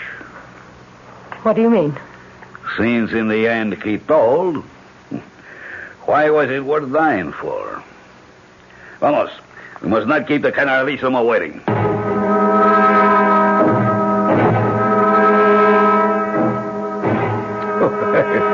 Please, let me assure you that you have nothing to worry about. I ask you all to relax. Now, the table is set for a late supper. I am sure you must all be famished after a long and difficult day. Won't you be my guests? Prisoners, you mean? Trojedo. Ah, yes. La bonne Princess Solange, I am honored. I had no idea you had come to live among us. I've been here longer than you know. Yes, I must speak to my secret police about that. Had I been told you were honoring our country with a visit, I would have arranged a more suitable welcome. I am sure you would, by disposing of me as you did my brother and my nephew, Christophe. I suppose it would be impossible for me to convince you that I had no hand in the death of King Francois. The sad truth is that his heart failed him. His death was a natural one. Lie upon lie. But one truth you cannot twist. The death of my nephew. Did you see him die? There are 2 witnesses before your desk who did. Excuse me a moment. Garcia, are you ready? See, now. We must wait for a moment. For what? You will see. Senora Ramsey, let me ask you a question. What? Did you see Christophe Leclerc die? Yes. And you, senor? Yes. You are quite sure? Of course. Yes. Look, what are you trying to prove? Not I. I will let him show you that for himself. You see? Chris. Monsieur Baby. Steve. He's alive. It's Chris. Chris. Is it really you? Sure, man. Sure. Don't you know me? There is no mistaking the tall, lithe figure, the regal bearing, the proud, handsome face. All those belong to Christophe Leclerc. He might easily have remarked, as Mark Twain once telegraphed, "The reports of my death are an exaggeration." We'll return shortly with Act 3. Some research experts say you can't taste the difference between beers. Well, if they're right, then Anheuser-Busch wastes a barrel of time Beechwood aging Budweiser. Only they don't think so. Brewing beer right does make a difference. And they're betting a bundle that you can taste the difference in Bud. When it comes to brewing Budweiser, the Anheuser-Busch choice is to go all the way because they still care about quality.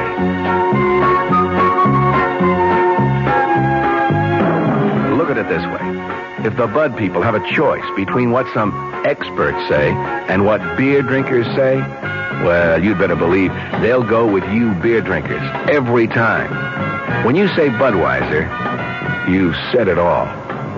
Anheuser-Busch, St. Louis. Tomorrow, Monday at Abraham and Strauss, huge savings on broadloom and on broadloom remnant rugs. From one of America's top carpet mills, A&S snapped up a very special purchase of mill trial velvet broadloom. The tiny imperfections certainly won't affect wear, and you'll pay just $8.99 completely installed with deluxe padding. $8.99 a square yard for lush all-nylon pile velvet broadloom. If perfect, the price would be $14.99, so you save $6 on every square yard. Save on other fine broadlooms, too, like a fabulous all-wool pile gold shag broadloom, reduced from $21.95 to just $11.99 a square yard installed. Plus a huge A&S sale of room-size remnant rugs, all at one single sellout price, $69. Take your pick of a tremendous assortment of nylon pile rugs in room sizes up to 12 by 14 feet. Originally $99 to $119. Tomorrow, your choice, $69. Tomorrow, Monday, at your nearest A&S store except Garden City. Come early.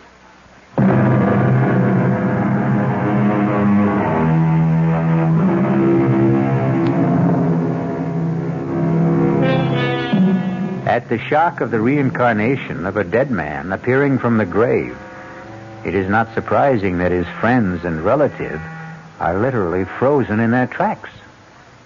Under the circumstances, then, it is only decent courtesy for the returned corpse to break the ice. Tante Solange, qu'est-ce que c'est? Have you no greeting for me? Ah, mon pauvre. Je te remercie, pardon. Forgive me. I thought never to see you again. But here I am. Ah, mon cher baby, mon cher baby. Well, now, here is a reunion worth celebrating. That was a pretty rough wound you had, Chris. Worse than it looked. Thank God. It was mostly flesh damage. The doctors tell me the bullet bounced off my sternum and never entered the chest. But should you be on your feet? Long enough to ease your minds about me. I'm still a bit woozy. It was like the time you took the XB2 slant off tackle against Ohio State and that big linebacker, Sawchuck, kicked you in the head. Something like that. Tell them the good news, El Generalissimo. Set my aunt's mind at rest. Well, I know you hold out my motives, even Christophe did. I can hardly blame him, since I took such extreme measures to bring him here to Sandorinde before his planned arrival at the Moesia. What was your reason for that? We walk a tightrope on this shared island of ours. 2 cultures, 2 languages, 2 forms of government, perched precariously on a ever-increasing population in a far more ancient and primitive culture than either of ours. Your brother and I, each in his own way, preserved that delicate balance. With his unexpected death, steps had to be taken. Why? You know his plan was to return the government to the people. That would not have worked, not even for them. We would have ended, both of us, in anarchy. Fortunately, my godson was perceptive enough to realize that. We have worked out between us a better plan. A compromise? I would prefer to call it an entente. Tell them, Christophe. It's quite simple. Tomorrow, together, my godfather and I shall proclaim a union between Mauritius and Sandorinde. A trilingual state with one government. Ruled by whom? By the Generalissimo and myself. I as president, and my godfather as prime minister. Trujillo in second place. We elders grow no younger, Solange. Someone must take our place. I am happy to yield to the future. What better hands could this island be in than in Christophe's? So, now I think, Mr. Presidente, you should rest. Doctors can do only so much. Nature handles the rest. Yes, I would like to lie down. I am sure you will be excused. I beg you not to wait for me to enjoy your supper.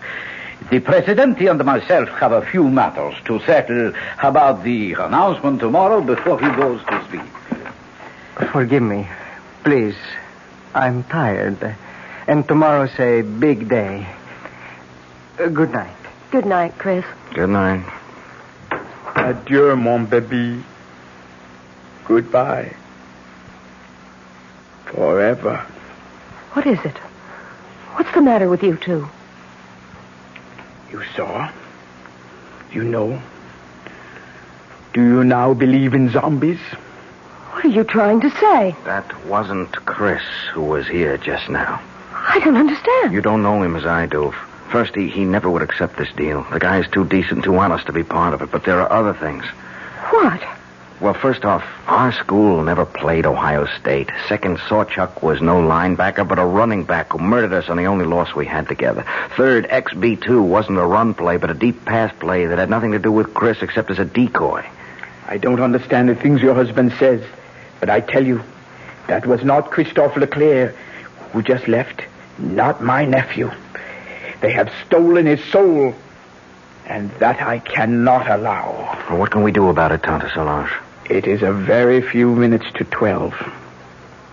I told you Hernando Trujillo would be dead by then. Remember? Yes?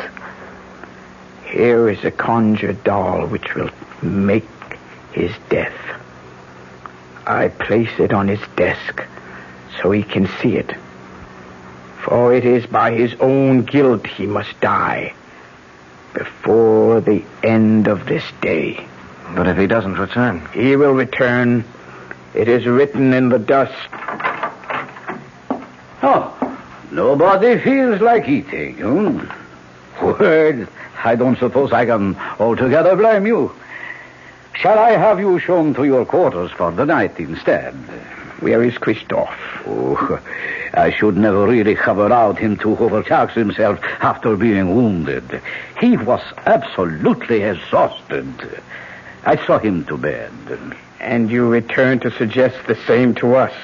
I think we are all tired. Whatever discussion there may be between us can wait for tomorrow. For you, there is no tomorrow. What do you mean? Liar, cheat, thief, murderer. Look, on your desk. A conjured doll. Your image. Made piece by piece from your belongings.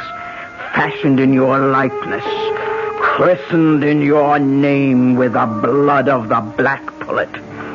Your own bracelet of the sacred serpent driven through its brain. Do you think I could buy such childish superstition? I am no savage. What a man thinks is what he is. This primitive mumbo-jumbo will have no effect on me. Are you sure? How large is a bag of guilt you carry? Will nothing convince you, woman? Your nephew and my nephew. Christophe. Christophe is dead. How can you say that? You have just seen him. I saw a walking corpse. More idiot superstition. Like my conjured doll? Of course. You don't believe in it. No. And you believe in zombies. You know the power of voodoo can create them. You know the power of voodoo can kill. What is it you want? Too late for that. I will give you anything. I offer you and these two safe transport now. No strings attached. How can you guarantee it? I am head generalissimo. My power is infinite. Not anymore. The clock is ticking your life away. No. 12 o'clock. No. Only a few seconds left. Help me. Help me. I cannot help. The die is cast. No. You cannot even help yourself. I will give you money, jewels, anything. Name it. What do you want? But you cannot give me what you stole from my nephew. His soul. I want yours in return. Then die. By the power granted me as an Obia woman, vested in my hands by the uncoiling sacred serpent, to take the place of the voodoo doll.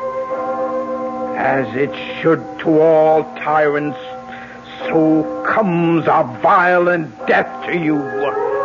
I condemn you to everlasting fire and death by the serpent writhing in your face. No! I cannot die! I am the dictator! I am supreme! I am the law! No one can touch me, do you hear? No one! You condemn me! Why, all I have to do is raise this pistol and you...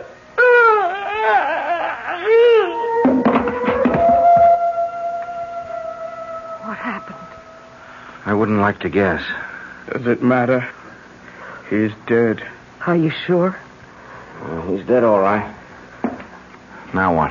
Got to get away. Escape somehow. Yeah, only how do we get through the palace guard? At least I have his gun. We'd better try and make a run for it. We have to rescue my nephew first.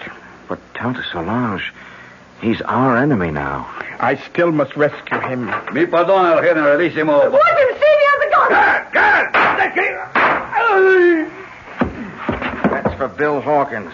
Pat, Tante, run for it. I'll try to hold him off.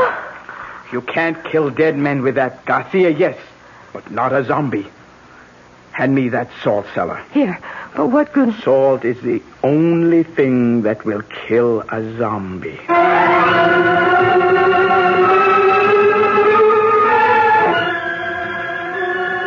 Chris. Lying on the bed. Is he... No, he's still breathing. He's just asleep. Leave me alone with him. Go if you want to, but leave me with Christophe. Will you be long? As long as it must take. Go. Well, we can't find our way out of here without you. We'll wait. Oh, great serpent who coils about the sky and holds our world together. Help me now. Help me to break the black magic that chains my baby to a living death. Help me to bring his soul home to you. Christophe. Listen to me. It is Tante Solange who speaks. You know me as an Obia magician. My magic is greater than the magic of the Hugan who made you what you are. He summoned you from the grave and stole away your soul. Now I must summon you back to the grave. Back to the dead. The everlasting dead. So that your immortal soul may live. But only you can break the bonds. Rise, zombie. Rise. And cross to the window. Open the shutters. Now, open your eyes and look at the sea. No! In the name of the great serpent, I command you, open your eyes. Tante, I'm going home. My baby.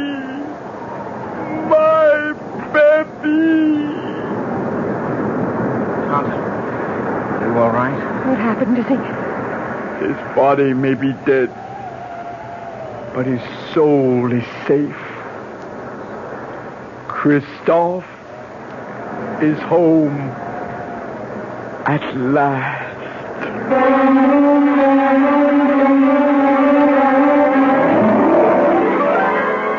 The death of the dictator set a people free in a mad orgy of festival and delight.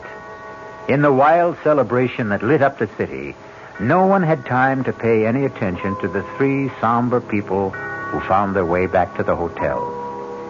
For Pat, Steve, and Tante Solange, there was sadness, but solace, too. The king was dead, but so was the zombie who might have held him prisoner for eternity. I'll return shortly. Hi, Ms. Goldilocks here.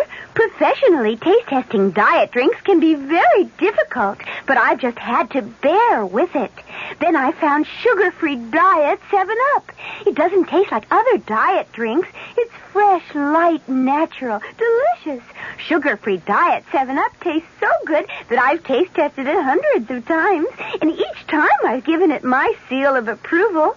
Yes, this one's just right. United Airlines steward Jack Nestor talks about friendship service to California.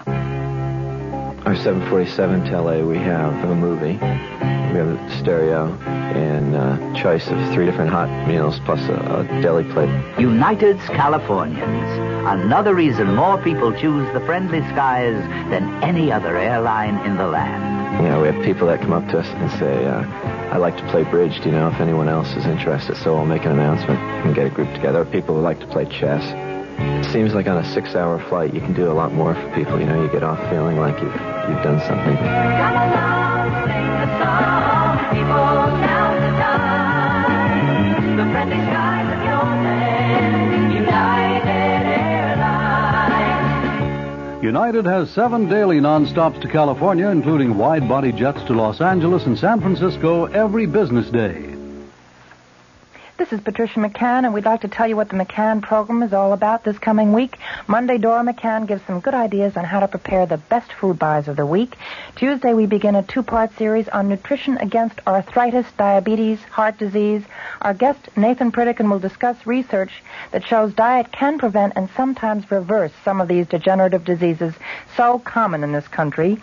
Thursday, Dora McCann interviews Bob Reinhart and Dick Woods on how to prepare elegant meals in very cramped quarters. And Friday, the program will be in praise of mothers and housewives when Ariana Stasinopoulos, author of The Female Woman, gives her argument against the women's liberation movement.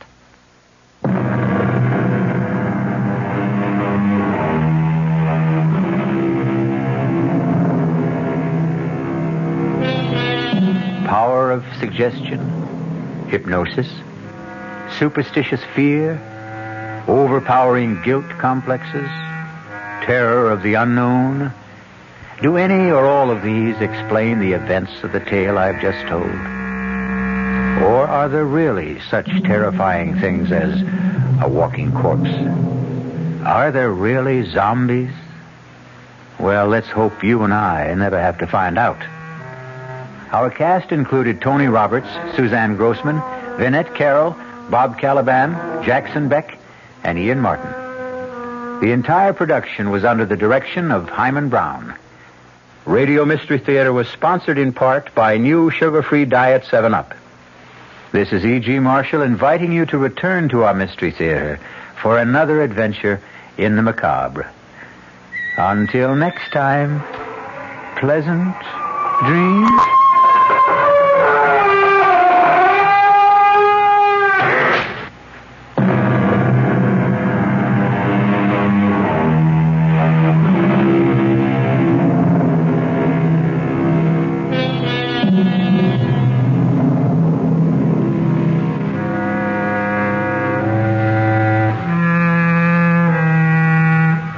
WR Mystery Theater has been brought to you by ShopRite Supermarkets, where you get a lot more for a little less, and by Suburban Savings with offices throughout North Jersey. The preceding Mystery Theater program is furnished by the CBS Radio Network. Thank you, Bruce Elliott. Good afternoon. It's time now for the latest news in brief from the WOR newsroom. President Nixon today rested at his mountain retreat in Camp David, Maryland, as the House Judiciary Committee prepared for the start of impeachment hearings. That panel is expected to begin assembling information on Tuesday in its quest to determine whether to bring charges against the chief executive.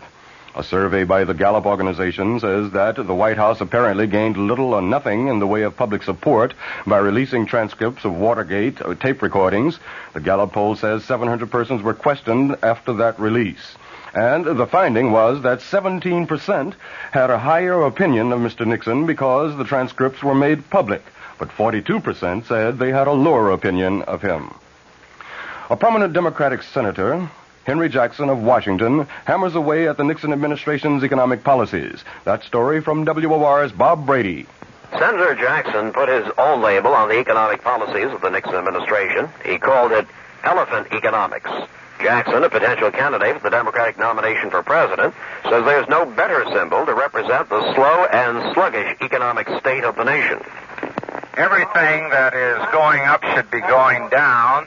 Everything that's going down should be going up. We have our interest rates at the highest rate in history, with no end in sight, and with the only remedy for all of this is to put the economy of the United States into a major recession that'll hurt everyone.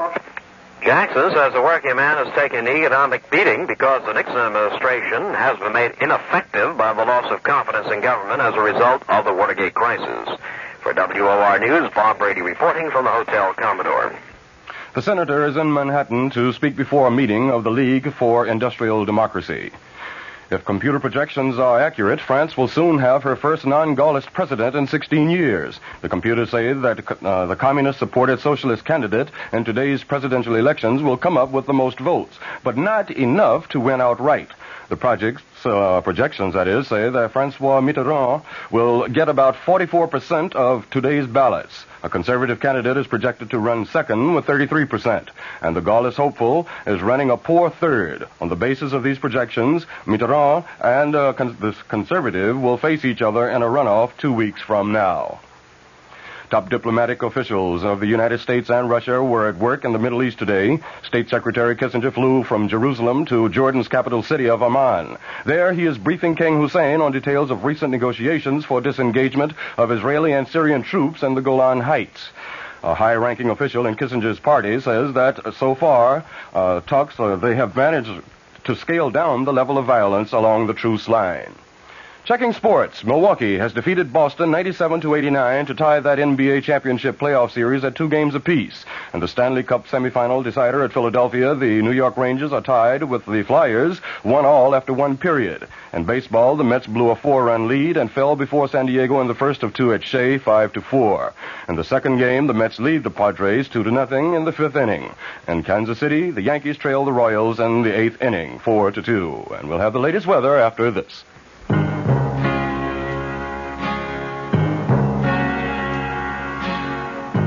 Someday you'll own, someday you'll own, sooner or later you'll own Generals. With so many new kinds of tires coming out and so many claims being made about tires, maybe you're puzzled about making the right choice. There's a solution. It's your General Tire Specialist. He's trained to handle all your tire needs and automotive service problems, too. So if you need new tires, he'll be glad to spend a few minutes explaining which General Tire is the best for you, your driving, and your budget. Your General Tire Specialist is just one reason why, sooner or later, you'll own Generals. Look him up in the Yellow Pages today. Sooner or later, you'll own Generals. Sooner or later, you'll own Generals. Here's the latest forecast for New York City and vicinity. Cloudy and cool tonight, with rain likely developing towards morning. The low tonight in the mid-40s. Tomorrow will bring periods of rain into tomorrow night. The high in the mid-50s tomorrow. The low tomorrow night in the mid-40s. Under cloudy skies in mid-Manhattan, the temperature 52 degrees. Humidity 38%. Barometric pressure 30.02 inches and falling. The winds are out of the south at 9 miles per hour. That's the latest news. I'm Bert Wilson. This is WOR.